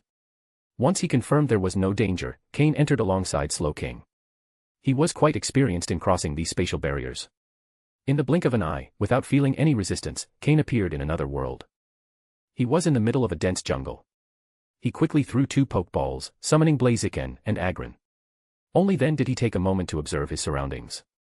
Cain was surrounded by enormous ancient trees. Each trunk would require at least 3 people to encircle with their arms, and the vegetation was so dense there was no visible end in any direction. Behind him stood one of those ancient trees, but upon touching it again, he didn't feel any spatial fluctuation, indicating that the exit wasn't there. There was also no trace of Drake or his Haxorus. If they had arrived at the same point, Drake would undoubtedly have waited for him. That left only one explanation. "What a pain," the most annoying thing happened, a spatial barrier with random teleportation, Cain muttered with a frown. The worst part of these situations wasn't arriving at different locations, but that the exit point was often extremely hard to find. Entry is random, but the exit is fixed. With bad luck, he might need to explore the entire space to find it, and even then, without high spatial sensitivity or the help of a special Pokémon, he might never locate it. There's no choice but to take it step by step, Cain sighed in resignation. Still, following Drake's method, he marked a unique symbol at the base of a tree. Only he and Drake would understand what the symbol meant. Then, with his 3 Pokémon, he began surveying the area. In an unknown space like this, full of forests, wandering aimlessly would be reckless. It was best to first find a relatively safe spot, establish it as a base, and then explore outward from there. When it came to wilderness exploration, Cain considered himself at least as skilled as Drake, if not more. Raising his hand toward a tree behind him, Cain gently tore the air and opened a spatial passage. Looks like this isn't a pure alternate space. If the unknown can use their mysterious power, then this place is relatively safe, Cain thought to himself. He changed into more practical gear for outdoor survival and chose a direction to walk in with his 3 Pokémon. In this place where the sky was hazy and there was no clear sense of direction, simply picking a direction was already a challenge. Luckily, he had the psychic power of Slowking. At the entry point, he established a psychic coordinate, and by using his perception to trace that coordinate, he could orient himself. Every so often, he set new psychic coordinates according to his instructions. This not only allowed him to teleport quickly in case of danger, but also helped him determine direction by drawing a line between two coordinates. After all, 2 points form a straight line. Following a direction that gave him a certain intuition, Cain moved forward with his Pokémon. But he had barely walked a bit when he was attacked by a wild Pokémon. A wild Yanmega. And not just any, its level was 50. Pokémon, Yanmega, green. Gender, male. Level. Types, bug plus flying. Ability, tinted lens. Held item, none. Egg moves, leech life, signal beam, silver wind, pursuit. Basic moves, bug buzz, air slash, night slash, tackle, foresight, quick attack, double team, sonic boom, detect, supersonic, ancient power, feint, slash, screech, U-turn. Learned moves, uproar, bug bite, giga drain, snore, laser focus. TM moves, none. He had just arrived, and the first wild Pokémon was already at a quasi-elite level. Are all the wild Pokémon here this strong? Cain started to feel a bit concerned. A quasi-elite level Pokémon wasn't a problem if it was just one. The problem would be if there were whole packs of Pokémon at that level. For now, he had to take care of that Yanmega before worrying about anything else. Agron, Rock Tomb, immobilize it. Blaziken, Blaze Kick. Cain commanded firmly. While packs of Pokémon at that level would be a serious problem, they also represented excellent training grounds for Agron and Blaziken. Grrraahh, roared Agron, crossing his arms in front of his chest with a loud metallic clang. 3 chains of rock shot out in different directions to trap the Yanmega. Blask. Blaziken leapt high into the air at that instant. Timing it just as Yanmega would be immobilized, he launched a flaming kick. Complete trust in his partner. And just as expected, right when the flame on his leg peaked, Yanmega was dragged into the predicted spot by Agron. Boom. Crack. The kick struck Yanmega directly on the head, shattering the rock chains and slamming it against a tree, embedding it with force. Around the impact point, black burn marks spread. A single kick had been enough to defeat this quasi-elite level wild Pokémon. Blaziken was mastering his power more and more. Although his raw strength hadn't increased much recently, the effectiveness of his moves was improving remarkably. Cain's guidance had had a very clear impact. End of chapter. Chapter 999, Chapter 998, The Duo. After defeating the wild Yanmega, Cain had already gained a good understanding of this space's environment. A place that had gone a long time without contact with the Pokémon world, where everything was a pure natural ecosystem. Due to the absence of human intervention, Pokémon with incredibly high levels could be found. Of course, there were also some at lower levels. But compared to the outside Pokémon world, in this space it was much more common to encounter high-level, powerful Pokémon. In an environment completely ruled by survival of the fittest, those who had managed to survive until now had to possess formidable strength or belong to a solid and powerful group. After taking care of that Yanmega, Cain didn't stop. Together with his Pokémon, he continued deeper into the forest. He was prepared, so he wasn't surprised to encounter increasingly stronger Pokémon. It was unclear how large this space was or how many people had entered. However, the random teleportation mechanism had likely greatly increased Steven and Phoebe's chances of survival. Judging by their growth rate, they probably already had elite-level strength, or at least something close to it. At the very least, they should have 1 or 2 Pokémon of that level. What worried Cain the most was their lack of outdoor survival experience.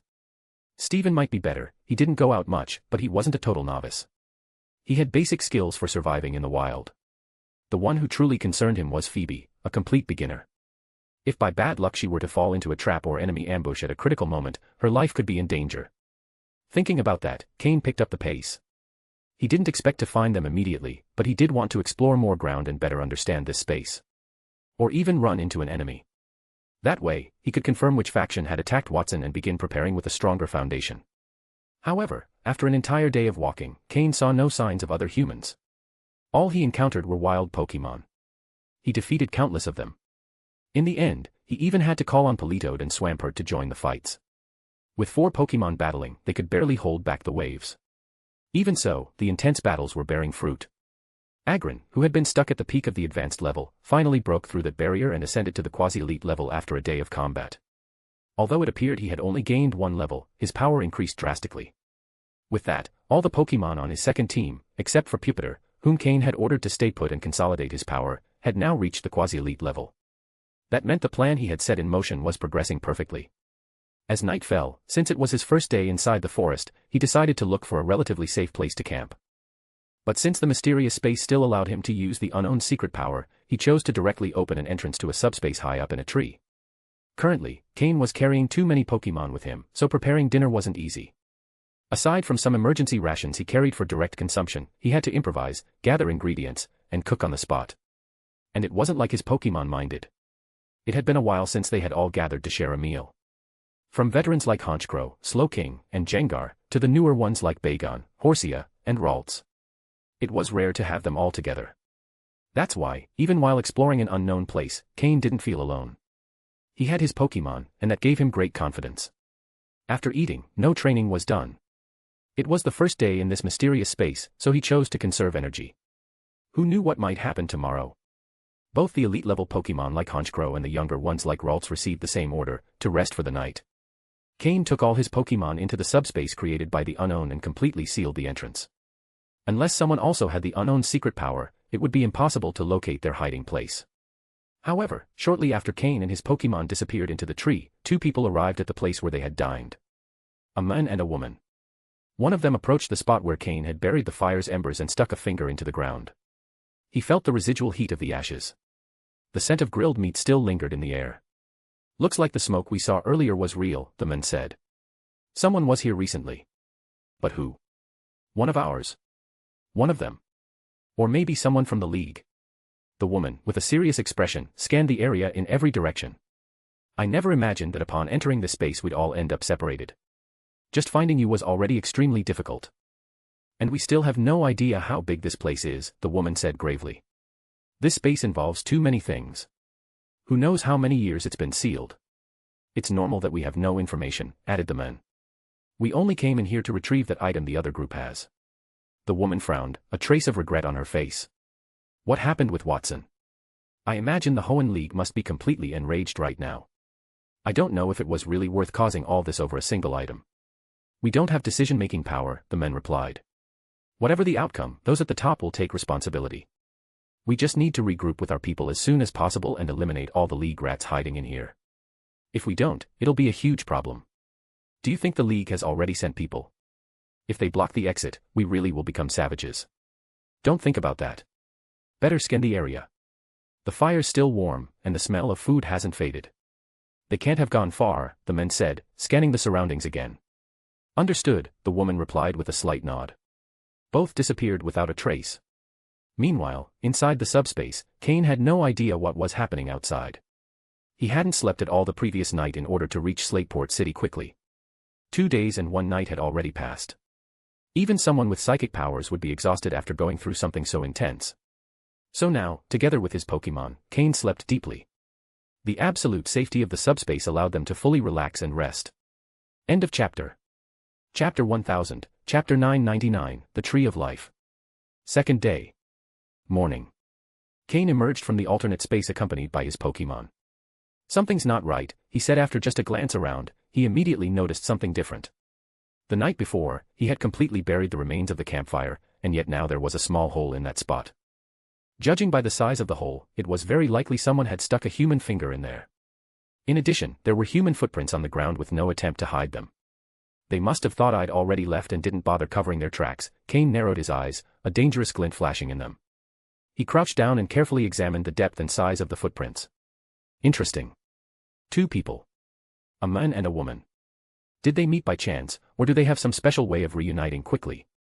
Cain wondered silently. It wasn't a far-fetched possibility. He and Drake didn't know much about this mysterious space. And if the enemy had been able to plan Watson's ambush with such precision right before entering the space, they probably knew a lot more about this place.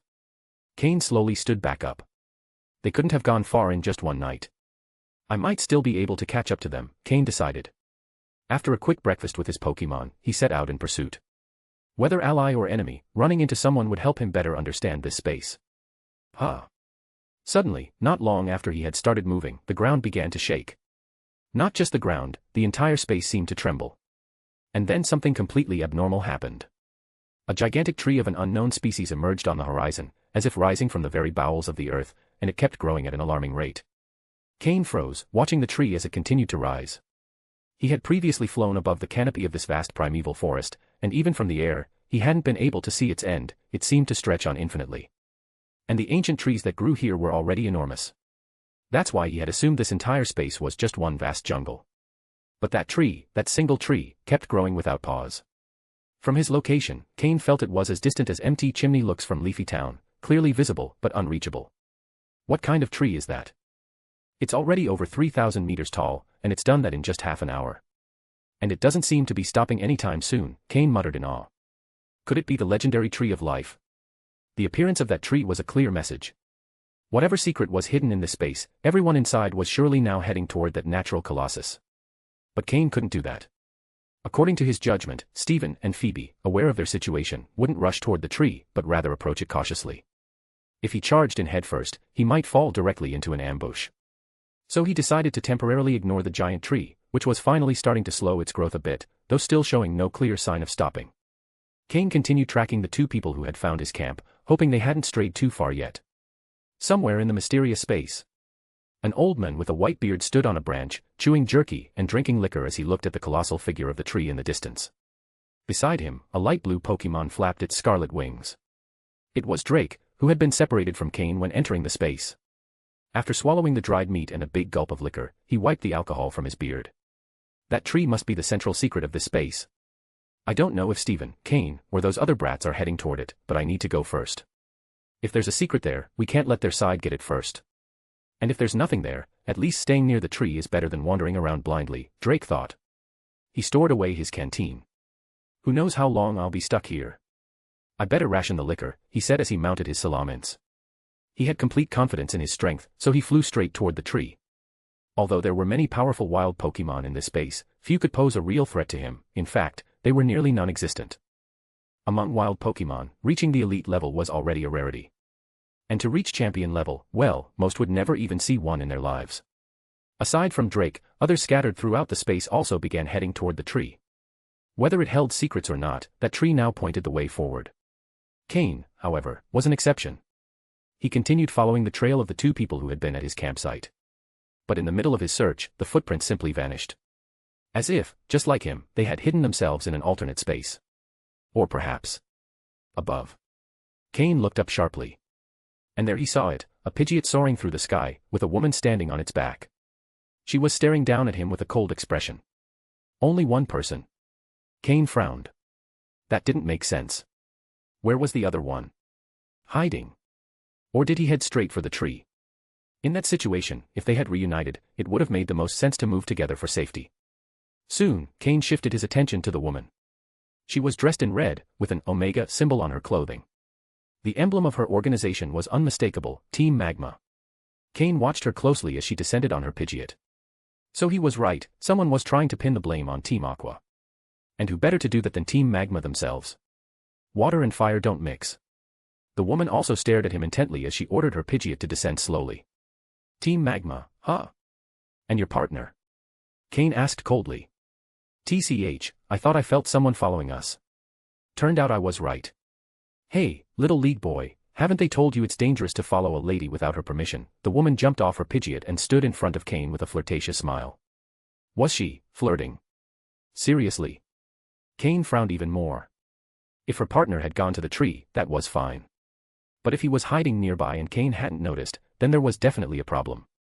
I have a few questions I'd like to ask you. That's why I followed you, Cain replied, showing not the slightest bit of fear. Oh. And what if I let you ask them? Maybe this big sister can help you with the answers, the Team Magma woman said, laughing as she openly flirted. End of chapter.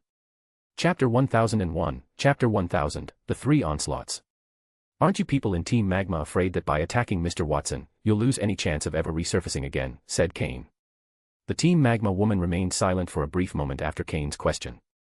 Forget it, I'll just capture you first and interrogate you later. Cain decided not to waste any more time and launched a direct attack.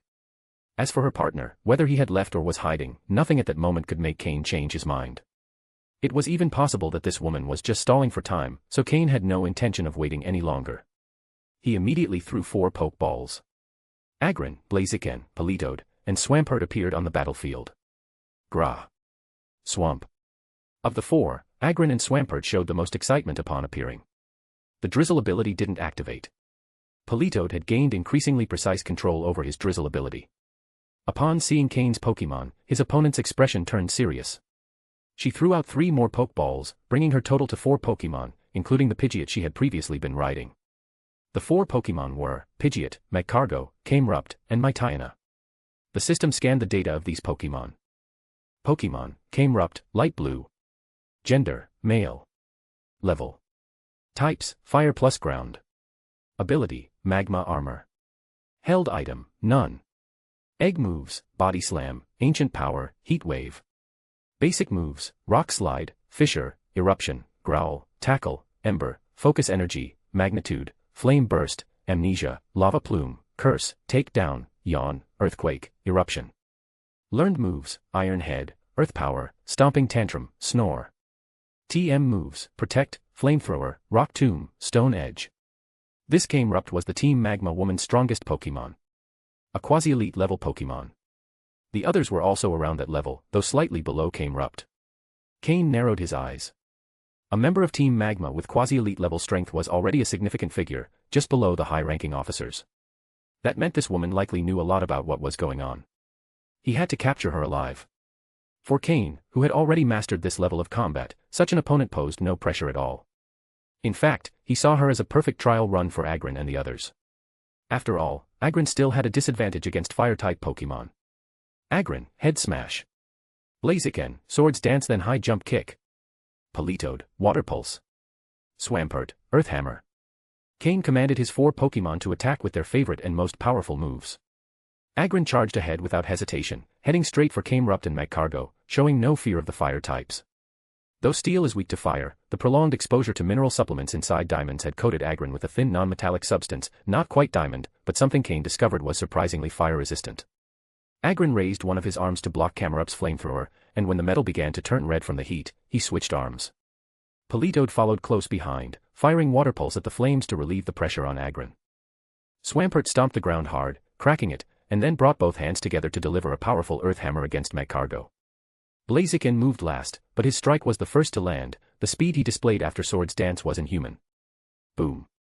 Water pulse collided with flamethrower, causing a massive explosion and a thick curtain of smoke. Immediately after.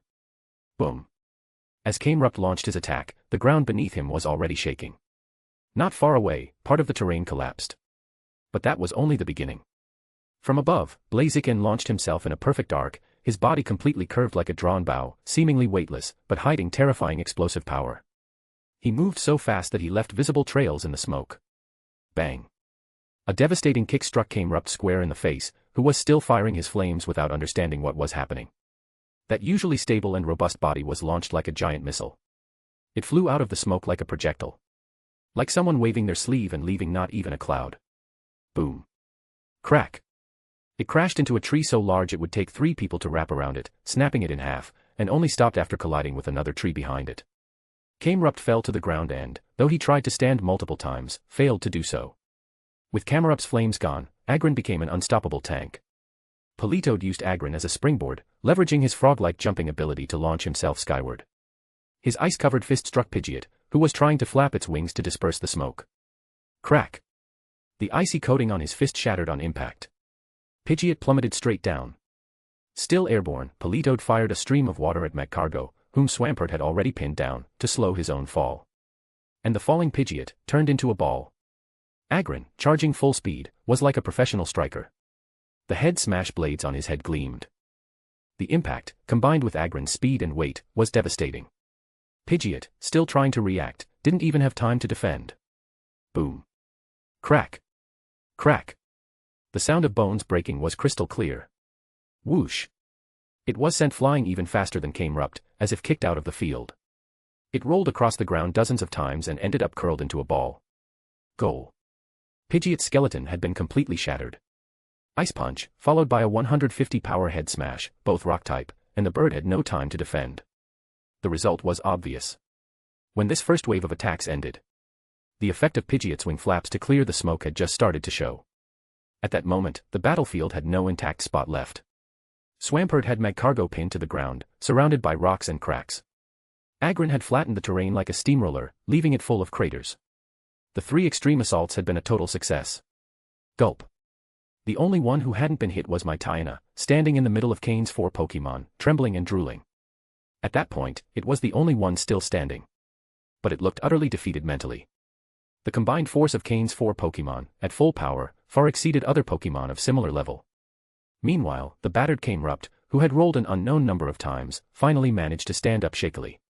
But as the smoke cleared and he saw the battlefield, Cain was stunned. Then, he simply toppled over sideways. And before closing his eyes, he gave Mytiana a look that clearly said, "Good luck. Save yourself if you can." End of chapter. Chapter 1002, Chapter 1001, Do you know how Loki got smashed by Hulk? The Mytiana was trembling slightly from its hind legs.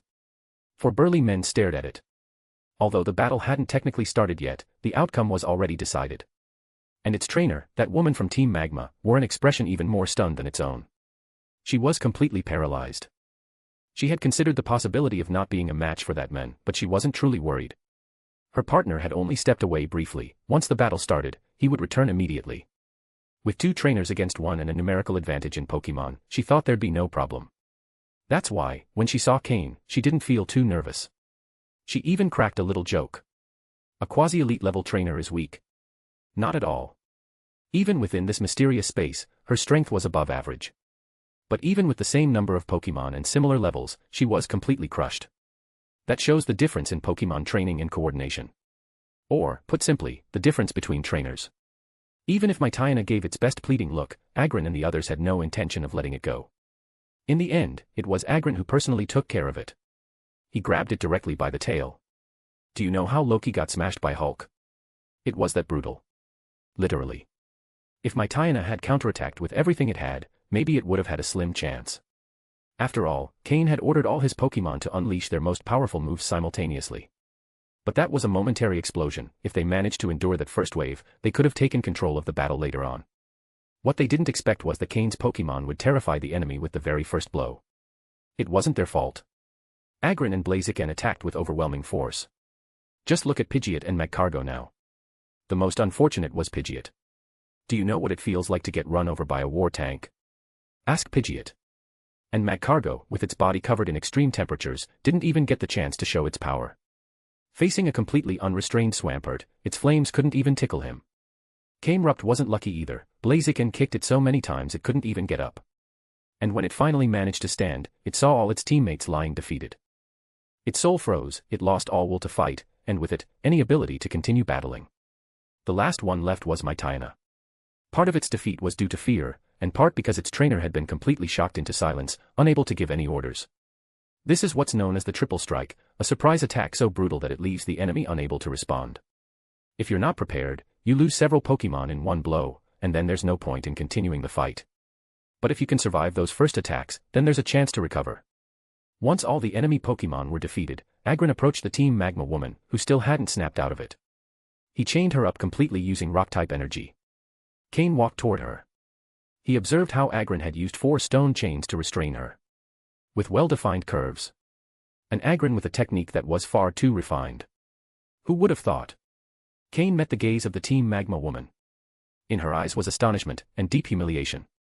Cain showed slight discomfort. Agron had probably practiced his stone chain technique so much that it had become overly artistic. Ahem. Agron, cover her completely with rocks, Cain coughed, trying to defuse the awkward moment. Even though he was already 16 and about to turn 17, and wasn't a stranger to forbidden pleasures in his past life, in this situation, neither the setting, the moment, nor the person stirred the slightest interest. Understanding Cain's intent, Agron's eyes gleamed with a yellow light, and multiple rocks surged from the ground like magnets, completely encasing the Team Magma woman. That way, Cain could interrogate her calmly. He sat cross-legged in front of her. Now you should be able to talk peacefully, right? Said Cain. But the woman looked at him, biting her lip stubbornly, refusing to say a single word. Cain's expression began to grow cold. Cain didn't consider himself merciful just because he felt uncomfortable with how Agron had tied her up. We're out in the open. Here, there aren't just wild Pokemon, there are animals too. Do you know what could happen to a defenseless woman in this kind of environment? He said in a chilling tone.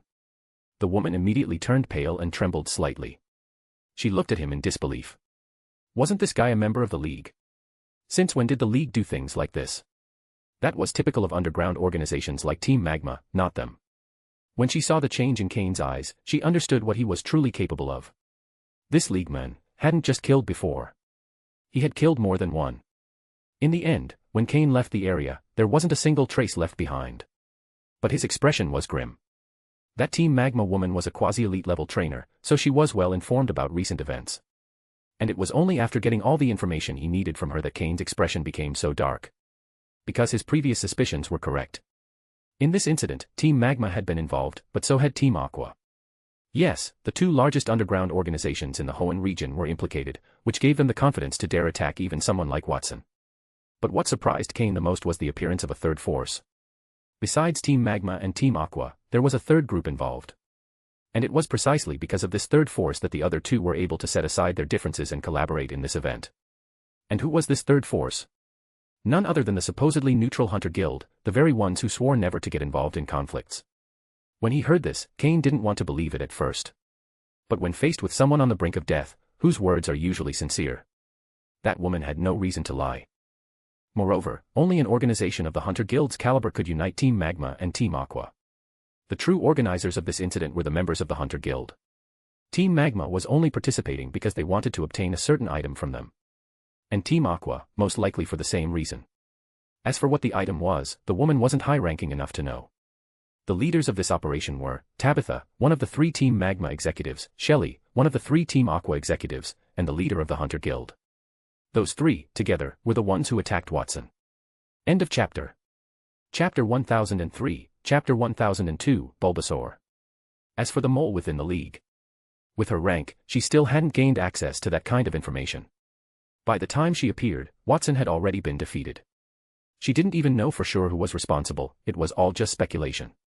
Having obtained the information he wanted, Cain didn't hesitate. He quickly eliminated an irrelevant person. He waited at the location for a while, but when the other person didn't return, he had to give up for the time being. This time, he didn't blindly explore the surroundings.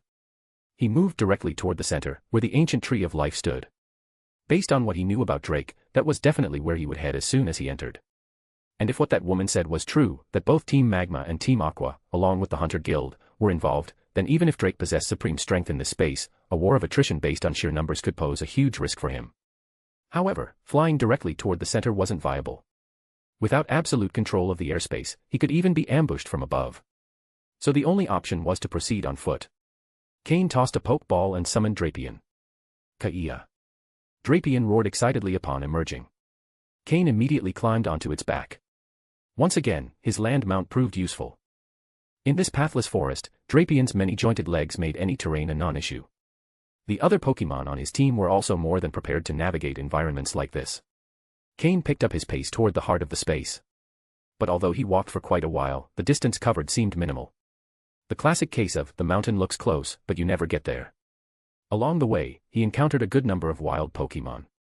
Curiously, most of them were grass-type, and of a higher level than the rest. Likely due to the characteristics of the environment, a dense forest in all directions. Cain murmured, coming to an abrupt stop. He had seen something that fully caught his attention. He lightly tapped Drapion's back. It understood instantly and began chasing the Pokémon that had just disappeared among the trees. The target hadn't noticed Drapion's presence, nor sensed any danger. It was moving cheerfully in search of food. To it, this was its clan's territory. And foraging in one's own domain shouldn't pose any threat. After all, its group was the strongest and largest in the area. What it didn't know was that an outsider had entered. Someone who didn't know the rules of this place, and who had simply become interested in its presence. A Bulbasaur. What Cain had seen was precisely a Bulbasaur, foraging on a patch of fertile soil. Cain had always felt a fondness for Bulbasaur from the beginning. And once he established his own island, his appreciation for them only grew. But since Bulbasaur were starter Pokémon, they were hard to find in the wild. Even on the black market, most Bulbasaur were of mediocre quality. When Giovanni granted him a 400 million quota, Cain considered redeeming a high-quality Bulbasaur from Team Rocket's inventory. But due to his priority on completing missions and strengthening his combat power, and not finding one with good aptitude, he let the opportunity pass. And while he could now request a Kanto starter through the league, given his current status as a high-ranking member of the Hoenn League, the problem was he couldn't influence the quality of the Bulbasaur assigned to him. Even if he didn't use it for himself, gathering several Bulbasaur would benefit his long-term projects. At present, his island only had 3, and all were of low quality. Rather lonely. Pokémon, Bulbasaur, dark green. Gender, male. Level. Types, grass plus poison. Ability, overgrow. Held item, none. Egg moves, magical leaf, ingrain, grassy terrain. Basic moves, tackle, growl, vine whip, poison powder, sleep powder, take down. Learned moves, worry seed, snore, synthesis, seed bomb. TM moves, none. A wild Bulbasaur, dark green in color and with good constitution. What mattered most to Cain was that it had grassy terrain among its egg moves. Wow, I found something really valuable. If this Bulbasaur belongs to a group, even better, he murmured, as he pulled out another Pokeball and summoned Ralts. For this, there was no need to use a powerful Pokemon. Using Ralts against this Bulbasaur was almost cruel. Rills, she exclaimed softly upon appearing. As soon as she saw Cain, she floated over to him and threw herself into his arms. Dad, Dad. Ralts's voice echoed in Cain's mind. After so much time, Cain had already grown used to Ralts calling him Dad. Ralts, see that Bulbasaur? Use disarming voice, he said, gently stroking her small head. Rills. Ralts immediately understood and fixed her gaze on Bulbasaur. A hypnotic, magnetic, and gentle sound emerged from her mouth, flowing straight into the small Bulbasaur's ears. Upon hearing it, he stopped eating and looked up at Ralts. His eyes filled with hearts. His heart pounded wildly. If he weren't green, it would have been easy to see him blushing. That was love. But Ralts wasn't moved by Bulbasaur's feelings. She placed her hands on her hips, pulled away from Cain's embrace, and struck a haughty pose. Minnie Hancock. A majestic energy radiated from her. Cain raised an eyebrow, surprised. Since when did this little one have such confidence in herself? Soon after, Bulbasaur collapsed to the ground, unable to resist. But even as he fell, his face wore a smile. Who knows what dreams he had as he lost consciousness? Cain threw a Pokeball and captured him. Soar. Bulbasaur murmured just before being absorbed. He didn't resist and was captured with no trouble. Cain admitted that he had underestimated the charm Ralts had over small Pokemon. After the capture, Ralts changed her expression again, returning to her childlike demeanor, and threw herself back into Cain's arms. End of chapter. Chapter 1004, Chapter 1003, Kirlia. Catching that Bulbasaur was nothing out of the ordinary. After all, in the end, when it was defeated, it seemed quite willing. That single Bulbasaur already surpassed in quality all the Bulbasaur currently on Cain's private island. However, after capturing it, Cain had the feeling there might still be more Bulbasaur in the area. Because based on what he had observed along his entire path, most of the low-level Pokemon he encountered belonged to larger groups. Mainly because within those groups there were adults who protected and guided the younger ones, allowing them to grow safely. On the other hand, solitary Pokemon rarely had established offspring. It wasn't that they couldn't reproduce, but their young had a much harder time surviving. Although if they did survive, their combat ability was notable. So Cain began exploring the forest in search of more. And indeed, he found several more Bulbasaur, all of which were defeated effortlessly by Ralts and then captured by Cain. With each Bulbasaur defeated, Ralts' queen-like presence grew stronger. Especially when facing others, her attitude of utter disdain reminded Cain of a certain figure from his memories. Though, of course, Ralts was still very young, and that majestic presence was still a bit too large for her. Only when she was with her companions did she show her softest, most natural side. While expanding the search area, Cain finally found a different Pokemon, an Ivysaur. However, it was also defeated without complications by Ralts. Its level wasn't very high. After defeating the Ivysaur, Ralts' commanding presence reached its peak, and her body began to emit a white light. Cain showed a surprised expression. He had felt something coming due to the changes in Ralts' energy, but he hadn't imagined that this was the condition for her evolution. Even so, he reacted quickly. As soon as he saw the white light surrounding Ralts, he pulled out one of the quality-enhancing potions he had prepared. Ralts drank it in one gulp, though her expression showed some distaste at the flavor. But soon, that look disappeared. The quality-enhancing potion began to take effect, and Ralts' evolution became irreversible. Before the white light completely enveloped her, a pale blue energy emerged from her head. That energy took on an illusory form, a figure like a small Pokemon with two tails, similar to a cat, Azelf, the god of willpower from the Sinnoh region. Is this Azelf's blessing? Cain narrowed his eyes. Ever since Azelf granted his blessing to Ralts, it hadn't shown any obvious effects. But during her training and growth, Cain could faintly feel how Azelf's will influenced her. And now, as she evolved, that blessing was finally going to manifest. At the same time, in the Sinnoh region, in an alternate dimension above Lake Verity, on an island, Azelf, who was sleeping on a cloud in the middle of the lake, suddenly opened his eyes. The Alakazam watching over him noticed his awakening immediately, showing a puzzled expression. Normally, when Azelf entered slumber, it took him much longer to wake, but this time only a few months had passed. Azel floated above the lake's surface, gently moving his two tails over his ears. He stared into the distance, as if he could perceive something far away. Lord Azelf, have you awakened because someone with a powerful will is approaching? Alakazam asked respectfully, teleporting to the shore. Azelf slowly shook his head.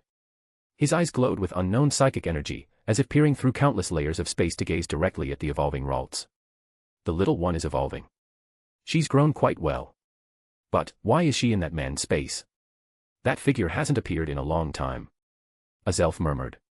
As the Pokémon who had granted the blessing, he immediately sensed the moment of evolution. Rills. Azelf's blue glow fused with Ralts' mind, making her let out an involuntary cry. Cain tensed. He activated the system to monitor in real time all changes in Ralts' body. He detected no abnormalities. In fact, all metrics were exceeding known limits. The white light of evolution intertwined with threads of pale blue energy. When all of Ralts' parameters rose to a new level, the light burst forth, revealing the new figure within. Floating in the air. Her body was now white, and she looked like she was wearing a ballerina's skirt. She had very thin green legs. Unlike before, her hair no longer completely covered her eyes, now she had bangs that fell to her shoulders. The two red horns on her head had changed position, now located at the sides, resembling decorative clips. Kirlia. Although this Kirlia was slightly different from others. A small lock of pale blue hair mixed with the green, just on the right side of her bangs. That gave her an even more noble aura. The evolved Kirlia looked like a little princess, a charming girl with regal bearing. She floated in the air, examining her new body up and down, then squinted with joy. She was clearly pleased with her transformation. Then she saw Cain, who was watching her with a smile. Shouting "Papa," she flew toward him. But now Kirlia was no longer as small as before, and didn't quite fit in his arms like when she was a Ralts. Cain stroked her head tenderly as his system scanned her new data. Pokémon, Kirlia, dark purple. Gender, female. Level. Type, psychic plus fairy. Ability, trace. Held item, none. Egg moves, memento, destiny bond, misty terrain, ally switch. Basic moves, growl, confusion, double team, teleport, disarming voice, lucky chant, magical leaf, heal pulse. Learned moves, icy wind, skill swap, ice punch. TM moves, protect, Sicehawk, psychic, dream eater. Kirlia, after evolving, had reached dark purple quality. How much did it cost Azelf to grant a blessing like this? Cain was stunned. Until now, he had never seen a Pokémon of dark purple quality captured by another trainer. Even black quality Pokémon had only been observed among legendary Pokémon. Though this Kirlia had probably just crossed the threshold into dark purple and was at the lowest grade, even that minimum required an incalculable cost. It was likely that even Azelf hadn't expected that, at the moment of evolution, Kirlia would be supported by a quality-enhancing potion developed through decades of research by the League's top breeders, and that she would be scanned and reinforced by a system with technology surpassing that of the Pokémon World itself. The result was simply perfect. End of chapter. Chapter 1005, Chapter 1004, Venusaur. Ju. Right after Cain finished scanning Kirlia's data, he heard a deep and calm breathing in his lap. He looked down and realized Kirlia had already fallen asleep. The side effects of the quality enhancement potion weren't a big issue for her. There's nothing a good nap can't fix, and if one isn't enough, well, take two. Rest well, Kirlia. Cain felt very pleased with the changes following her evolution. Now, among all his Pokémon, Kirlia was the one with the highest chance of reaching the black quality rank. So far, he had never seen anyone with a black quality Pokémon. He wondered what kind of changes a Pokémon might undergo upon reaching that level. Ralts' evolution was undoubtedly a major, unexpected twist. But Cain's main goal was still to capture all the Bulbasaur in this forest. Though, of course, Ralts' evolution had also triggered changes among the Pokémon inhabiting the area. The Bulbasaur groups had finally realized that several of their companions hadn't returned after going out to forage. And besides, that white light that had appeared when Ralts evolved. Soon, the place where Cain was located was surrounded by the first group of Bulbasaur. Thud. Thud. Heavy footsteps echoed through the forest. A Pokémon appeared within Cain's line of sight, a Pokémon with a massive flower on its back. Cain gave a faint smile upon seeing it. That's how it should be. With so many Bulbasaur around, it was obvious that at least one Venusaur had to be leading them if they hoped to survive in this forest, Cain thought. As Venusaur approached with his group of Ivysaur and Bulbasaur, Cain's Pokémon took battle stances. They could feel the threat in this imposing Pokémon. Cain narrowed his eyes while observing it. This Venusaur was larger than average, and came accompanied by a sizable number of Ivysaur and Bulbasaur. An opportunity brought straight to his doorstep. Pokémon, Venusaur, light blue. Gender, male. Level. Types, grass plus poison. Ability, overgrow. Held item, none. Egg moves, magical leaf, ingrain, power whip, grassy terrain.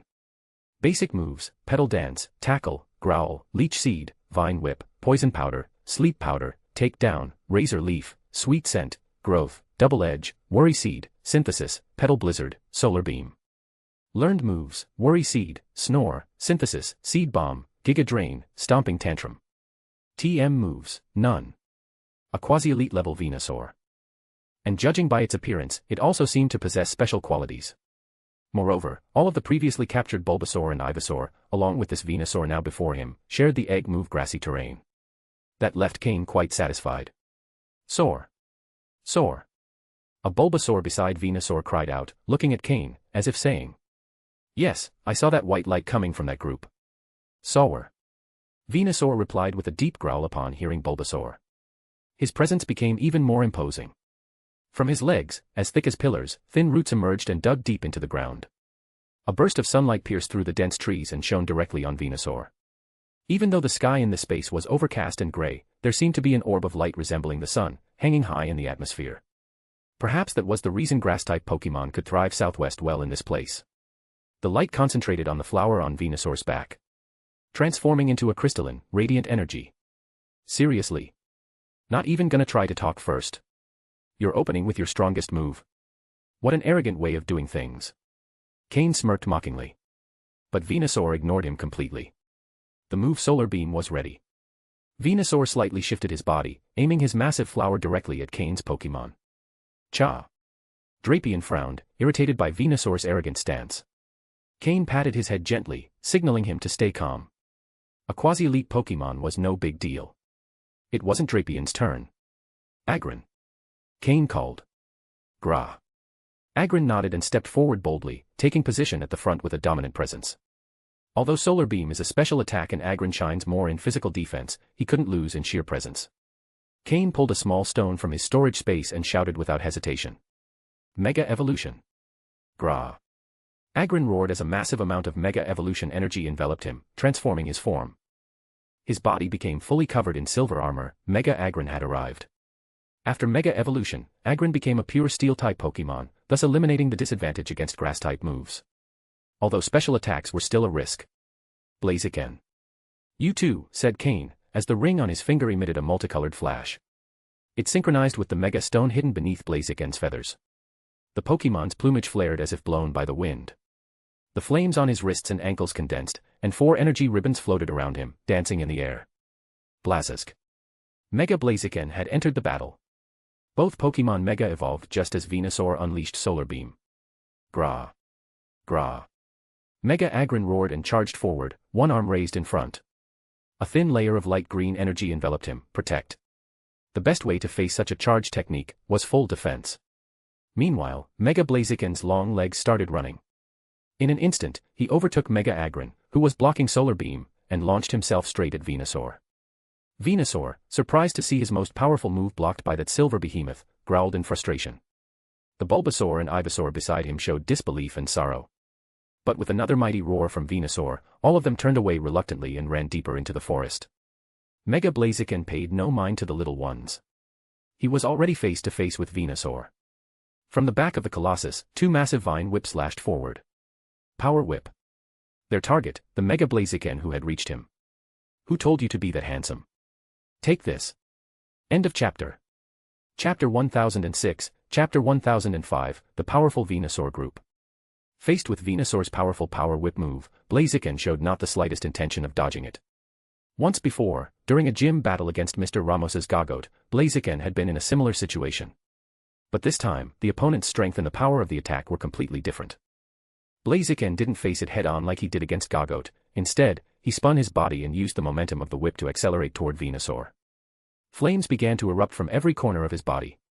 Completely engulfed in fire. Flare Blitz. At the last moment, Blaziken flipped through the air and landed squarely on Venusaur's upper back. Boom. Venusaur, caught off guard by the speed of the attack, had no chance to dodge and took the full hit.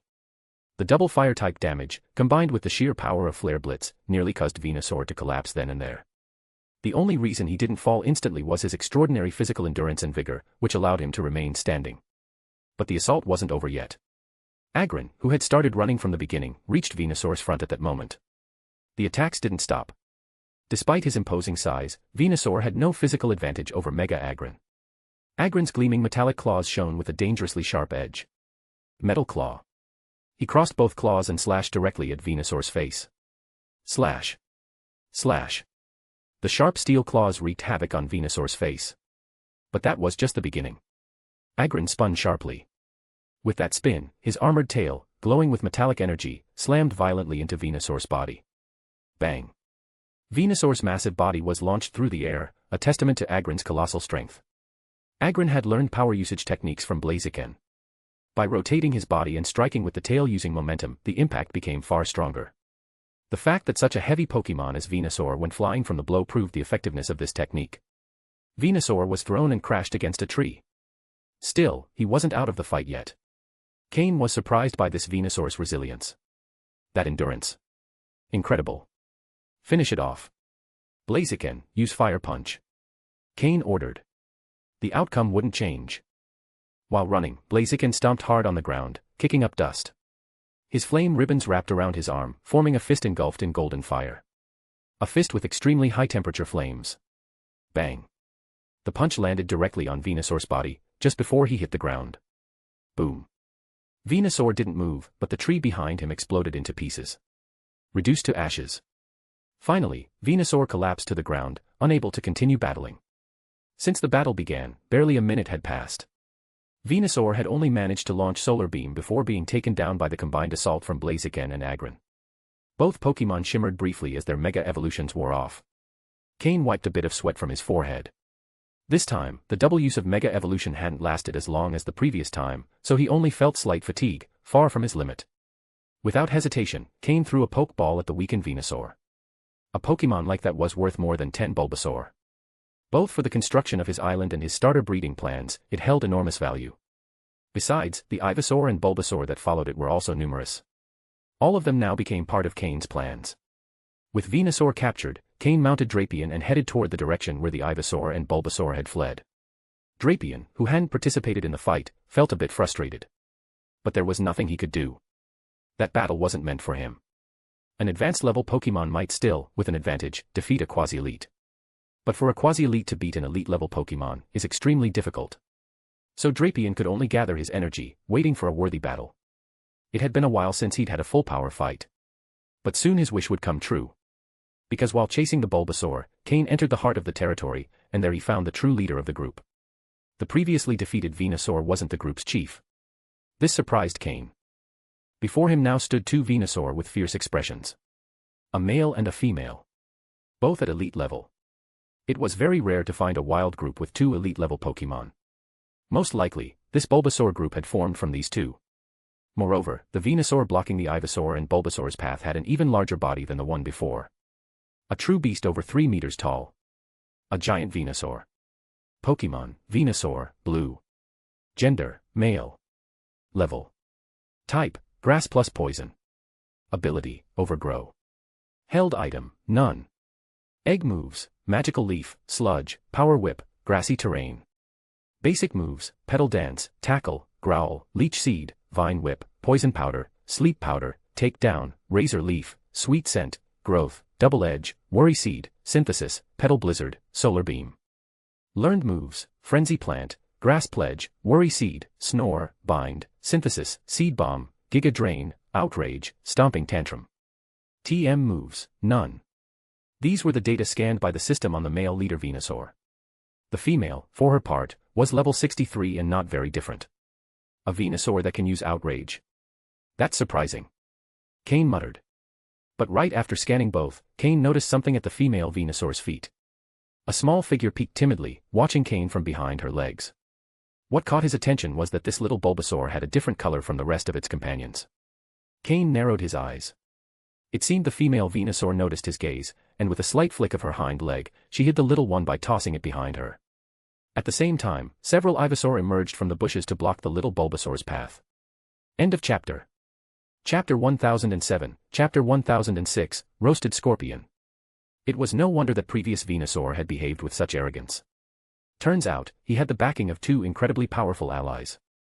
And it's also no surprise that the Bulbasaur and Ivysaur in the group could wander around so freely in search of food. Even in this mysterious space, where the levels of wild Pokémon are very high, two elite-level Pokémon are without a doubt dominant presences. However, thinking about this, Cain slightly furrowed his brow. In a forest like this, it shouldn't be so easy for two elite-level Pokémon to appear. Cain murmured, pondering. If it were a trainer with two Pokémon of that level, there would be nothing strange about it. After all, trainers can seek out resources from everywhere for their Pokémon. Or even if it were just one wild Pokémon that had reached that level, Cain would understand that too. With enough talent, plus a long accumulation of energy and a bit of luck, it's possible for a wild Pokémon to reach elite level. But for two wild Pokémon at elite level to suddenly appear, and to also be a pair, that borders on the impossible. Moreover, in this Venusaur group, all of them have extraordinarily large bodies. Let's not even talk about the previous Venusaur, these two Pokémon now were even more imposing. For a group to have one or two individuals of abnormal size is acceptable, but two at the same time, a couple, and both elite level, the probability is almost zero. So Cain came to a conclusion, there must be something special about this Venusaur group. Maybe it's a natural treasure, or perhaps some kind of mysterious energy source. In any case, this group isn't normal. With his interest piqued, Cain knew he first had to deal with these two Venusaur. But that wasn't a problem. On the contrary, it was exactly what he wanted. If he could capture these two Venusaur, his island would have two true guardian deities, and on top of that, with power far superior to any regular Venusaur. They wouldn't just help him improve the infrastructure of his island, but also enforce order among the Pokémon under his rules. And if a wild Pokémon or even a human happened to stray onto the island, there would be nothing to worry about. The island security would increase exponentially. Besides, the quality of these two Venusaur was excellent, their future offspring were very promising.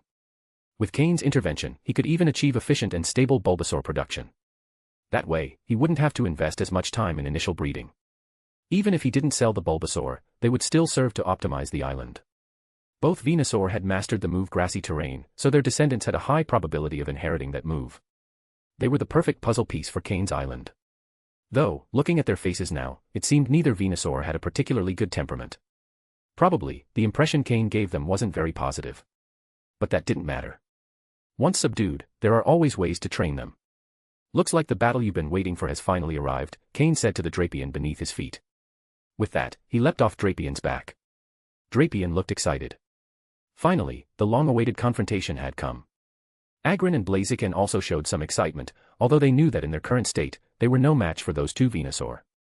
Even so, after defeating the previous Venusaur, Agron had reached level 51 and Blaziken rose to level 53. After all, they had been the ones participating most in battle so far. But sending only Drapion against two Venusaur was impossible. No matter how skilled Cain was at issuing commands, if the difference in power was too great, there would be no room to maneuver. Therefore, Cain threw two more Pokeballs, Slowking and Florges appeared on the field. And from his shadow, Gengar also naturally emerged at his side. A full team battle. No fear. Cain considered calling out Honchkrow and Weevil too, since both had type advantage, but after thinking for a moment, he decided not to. The main reason was safety, but also because if he relied too much on numbers, it would later be harder to earn the Venusaur's respect and tame them. Slowking, Nasty Plot. Drapion, Hone Claws. Gengar, copy Drapion's ability.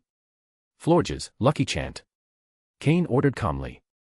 Just as he finished speaking, two powerful beams of light shot out from the Venusaur. Elite-level Solar Beam. Slowking instantly appeared beside Cain and used Teleport to get him out of the way just in time to dodge the attack. Cain's eyes glowed with psychic energy. He had detected the attack immediately and sent telepathic instructions to his Pokémon. Gengar instantly hid underground. And Florges, after changing her type to grass, activated Flower Shield and directly withstood the attack. Drapion, on the other hand, didn't even try to dodge or block it. The best defense is a good offense. With his pincers and tail, he used combined moves to endure one of the attacks. As the light faded, his claws and tail released some smoke, and his purple shell had a faint reddish hue. This is too much. Trying to roast me. Drapion, furious, not even lamenting the damage to his body, began advancing on all fours toward the Venusaur. 1 versus 2, without hesitation. As Drapion charged, Slowking wrapped him in psychic power, further increasing his speed. It was a new combat tactic Cain had trained with his team. Slowking switched to a support role, enhancing the actions and offensive burst of his teammates before joining in the direct assault. With this, he turned his individual advantage into a team advantage. That way, he could integrate perfectly into either of Cain's two main formations, the Rain team or the Sandstorm team. Florges, after resisting the previous attack with Flower Shield, was also fine. She raised her hands and enveloped Drapion in a layer of colorful energy. End of chapter. Chapter 1008, Chapter 1007, Subjugation. With no worries in his mind, Drapion charged straight toward the Venusaur. His pincers and jaws began to burn with flames. Triple Fire Fang. Without caring about the other Venusaur, he aimed directly at the male, who seemed to be the stronger of the two. FSSSSS. The fire from his pincer sliced through the air with a hissing burn. Bang. Bang. Bang. The three attacks were launched with a slight time difference between each. Soar, screamed the struck Venusaur in pain. The difference in timing was no accident. Drapion aimed to hit the same spot over and over again.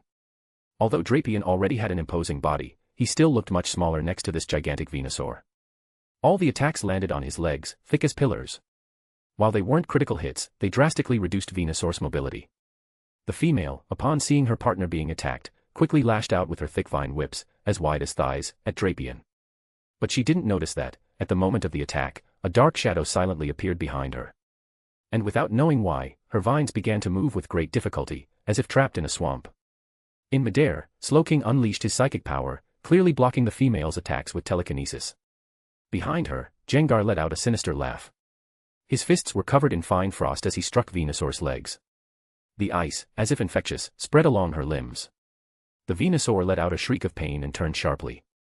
Just then, Jengar stared directly at her, hypnotic waves radiating from his eyes. Upon meeting his gaze without thinking, the Venusaur fell under the effect of hypnosis. Seeing the hypnosis work, Jengar grinned even more devilishly and intensified the hypnotic attack.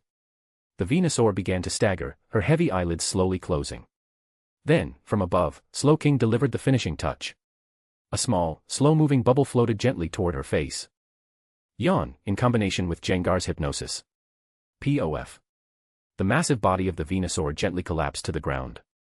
Her breathing slowed, even accompanied by soft snores. Seeing that the hypnosis had worked, Jengar didn't stop. His eyes turned deep red, and a black-red shadow was drawn from the sleeping Venusaur's body and absorbed into his own. Dream Eater. Meanwhile, Drapion and the male Venusaur were locked in a brutal, blow-for-blow battle. With the support of multiple moves from Florges, Drapion not only held firm but even began identifying weak points in Venusaur's body as he adapted to his fighting style. When he had an opportunity, he targeted those weak points and unleashed devastating attacks, exploiting his sniper ability to the fullest. Florges, with every movement of her arms, released crystalline fairy energy, swiftly alternating her type between fairy and grass. She combined Disarming Voice with Moonblast, making the male Venusaur feel a sweet yet contradictory pain. His partner remained fast asleep, and their enemies kept inflicting damage. The male Venusaur began shaking his body violently. The giant flower on his back vibrated, unleashing a flurry of petals across the battlefield. Petal Dance. He was in a full frenzy. Cain ordered a retreat. Drapion quickly pulled back and took a defensive stance. At the same time, Slowking and Florges began firing off long-range attacks one after another. Florges brought her hands together in front of her chest, then opened them suddenly. A beam of lunar light pierced through the dense forest. Even though it was daytime, the tenderness of the moon could be felt. Though, for the Venusaur, that tenderness probably didn't feel so kind. Drapion took the first hit from Petal Dance, ensuring that Venusaur would not escape the move's side effects. Thanks to Slowking's psychic powers, Drapion was pulled from the battlefield just in time. Losing his target and suffering from the disorientation caused by Petal Dance, the male Venusaur was nearly incapacitated. Once the move ended, the male Venusaur was nearly out of energy. Drapion charged once more, and using Triple Fire Fang, struck directly at his weak points, activating his ability and dealing double fire-type damage, finally taking down this elite-level Venusaur. Meanwhile, the tremor caused by the male Venusaur's fall slowly awakened the female. But it was already too late. While she had slept, Jengar had drained her with Dream Eater, consuming both her mental and physical strength. She had just woken up, but couldn't even rise to her feet before stumbling and falling again. Her eyes showed disbelief. How could she be so weak after just closing her eyes for a moment? Sometimes, a blink is enough for 10 minutes to pass. Or, in the worst case, an entire lifetime. Without giving her a chance to resist, Jengar used hypnosis again, and the Venusaur fell back into slumber. Her gentle snores filled the air once more. But this time, she wouldn't wake so easily. Slowking slowly descended from the air and stood beside Cain. With his help, Cain appeared in front of the two Venusaur in the blink of an eye. Only seeing them this close could one truly grasp their immense size. Without hesitation, he threw two Pokeballs and tried to capture them. It had to be said, their remaining energy and endurance were still considerable. He had to throw 5 Pokeballs before he finally succeeded in fully capturing the two elite-level Venusaur. Once he had captured them, the rest of the group, the Ivysaur, Bulbasaur, and a few smaller Venusaur, showed panic in their expressions and began retreating deeper into the forest. But their path was blocked by Agron and Blaziken, who had already been positioned by Cain as the rearguard. In an instant, all these Pokémon became lambs ready for slaughter. Cain's sharp gaze soon spotted a Bulbasaur among the group that had a slightly different color. With evident interest, he slowly approached. To them, Cain was like a demon drawing near. Their two powerful leaders had been defeated, something that had never happened before in their group. Gengar appeared beside Cain and, at his signal, used scary face on all the Bulbasaur, Ivysaur, and smaller Venusaur, with those black and white eyes that were the most terrifying part of his face. End of chapter. Chapter 1009, Chapter 1008, Shiny Bulbasaur. Slowking, Cain called. Slowking understood immediately. Using his psychic powers, he directly pulled out the differently colored Bulbasaur hiding among the herd. The other Bulbasaur could only watch helplessly as their companion was dragged away. Desperation filled their eyes. The shiny Bulbasaur stared at him with her large eyes. Though she trembled in fear, a faint trace of curiosity could also be seen in her gaze. Cain's system instantly scanned the Bulbasaur's information. Pokémon, Shiny Bulbasaur, Dark Blue. Gender, Female. Level. Types, Grass plus Poison. Ability, Chlorophyll. Held item, None. Egg moves, Charm, Petal Dance, Power Whip, Grassy Terrain. Basic moves, Tackle, Growl, Vine Whip. Learned moves, Worry Seed, Snore, Synthesis, Seed Bomb. TM moves, None. Considering that both parents had blue-grade coloration, having a child born with a dark blue quality was quite rare. And on top of that, for her to be a shiny Pokémon, now that was unusual. Given that Slowking was also a shiny Pokémon, Cain thought that if he could one day awaken her hidden power, she might even learn some particularly special moves. However, for now, Cain didn't have high expectations for new Pokémon. But a shiny specimen couldn't be wasted just like that. She at least deserved some training. She might prove useful in the future. Cain took out a Pokeball. Upon seeing it, the shiny Bulbasaur began trembling violently and trying to resist, although thanks to Slowking's psychic control, her resistance wasn't very evident. Fear filled her eyes completely. After all, she had seen it all, those small spheres had effortlessly captured her powerful parents. Since she didn't understand what those things were, her fear was only natural. Cain was a little surprised by the Bulbasaur's reaction but quickly understood. If he wanted to win over the entire Venusaur herd, he couldn't rely on strength alone. It would be very difficult to be accepted through violence alone. Understanding this, he changed his strategy. He had plenty of experience in the art of capture. He put the Pokeball away. Immediately, the Bulbasaur began to relax her resistance bit by bit. Cain took out a special Pokeblock, the kind that grass-type Pokémon love, and placed it in front of her. Bulbasaur sniffed gently, and as the delicious aroma of the Pokeblock reached her, her eyes lit up. Cain brought the Pokeblock within a safe distance. A small vine extended from the seed on her back, and gently took it from his hand. Before bringing it to her mouth, she looked back at Cain, as if seeking approval. Cain smiled and nodded. Crunch. Bulbasaur ate it in one bite. As she savored the Pokeblock, her eyes sparkled more and more. Soon, she began to eat eagerly.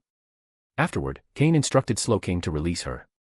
Then, he summoned the 3 Venusaur he had previously captured, including the 2 defeated leaders. In front of all the Bulbasaur and Ivysaur, he began carefully healing their wounds. This noticeably softened the expressions of the younger ones. Thanks to Cain's care, the sturdy bodies of the Venusaur quickly began to recover and awaken. Seeing Cain and his Pokémon, their expressions showed a mix of complexity and acceptance. They knew full well, after that intense battle, that they couldn't win. Still, as wild Pokémon used to ruling their territory, surrendering so easily hurt their pride. But in nature, the law of the strongest always prevails. Submitting to a stronger being is also a basic survival skill for wild Pokémon. Cain connected telepathically with the 2 Venusaur and explained the essentials, his plans, his goals, the benefits, and how they could fit into his future. He offered them reasons, advantages, and a dignified way out. After thinking it over and some initial resistance, they finally accepted Cain as their new leader. The good thing about wild Pokémon is that once they surrender from the heart, they rarely betray, unless they're naturally treacherous or are treated terribly by their trainer. And Venusaur weren't that kind of Pokémon. They were calm, loyal, and noble. They would hardly rebel of their own will. When the other Venusaur, Ivysaur, and Bulbasaur saw their leaders accept Cain, and with the tempting mountain of poke blocks he offered, they were all captured without much resistance. The shiny Bulbasaur, of course, was the most talented of them all. After this masterstroke, Cain captured a total of 7 Venusaur, 2 of them elite level, 3 quasi-elite, and the other 2 at advanced level, just a step away from the next rank. He also gained 20 Ivysaur and 32 Bulbasaur. For a group of starter Pokémon, this was an exceptionally large one. Even if he didn't train them, just selling them could bring him a fortune. And that's not even counting the 2 elite-level Venusaur. With this massive group captured, Cain felt he could now retreat peacefully, as long as he reunited with Steven and Phoebe. And as if that weren't enough, this herd had a special trait: they all knew the move grassy terrain. He carefully stored the poke ball of the shiny Bulbasaur. The rest he'd deal with once they left this place. He only kept the 2 strongest Venusaur outside. He still had a few questions for them. Cain had noticed something strange: all the Venusaur in this place were abnormally large.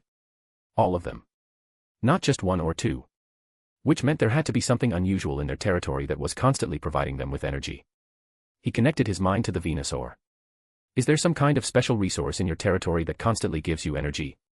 Cain asked. Soar, the male responded with some doubt, looking at his mate as if to say, seriously? I didn't know anything about that. The female Venusaur fell into deep thought. It was clear she was in charge of internal matters, while the male was likely responsible for external defense. Soar. Soar, the female suddenly exclaimed excitedly, remembering something. Cain smiled. He wasn't surprised. Of course there had to be something special here. Otherwise, they wouldn't all have evolved to this point. Cain began to levitate and stood atop the male Venusaur's head. Take me, he said calmly. Both Venusaur nodded. They began to move. Though their steps were slow, they were steady. They advanced, guiding Cain toward that mysterious place that held the secret to their strength. End of chapter.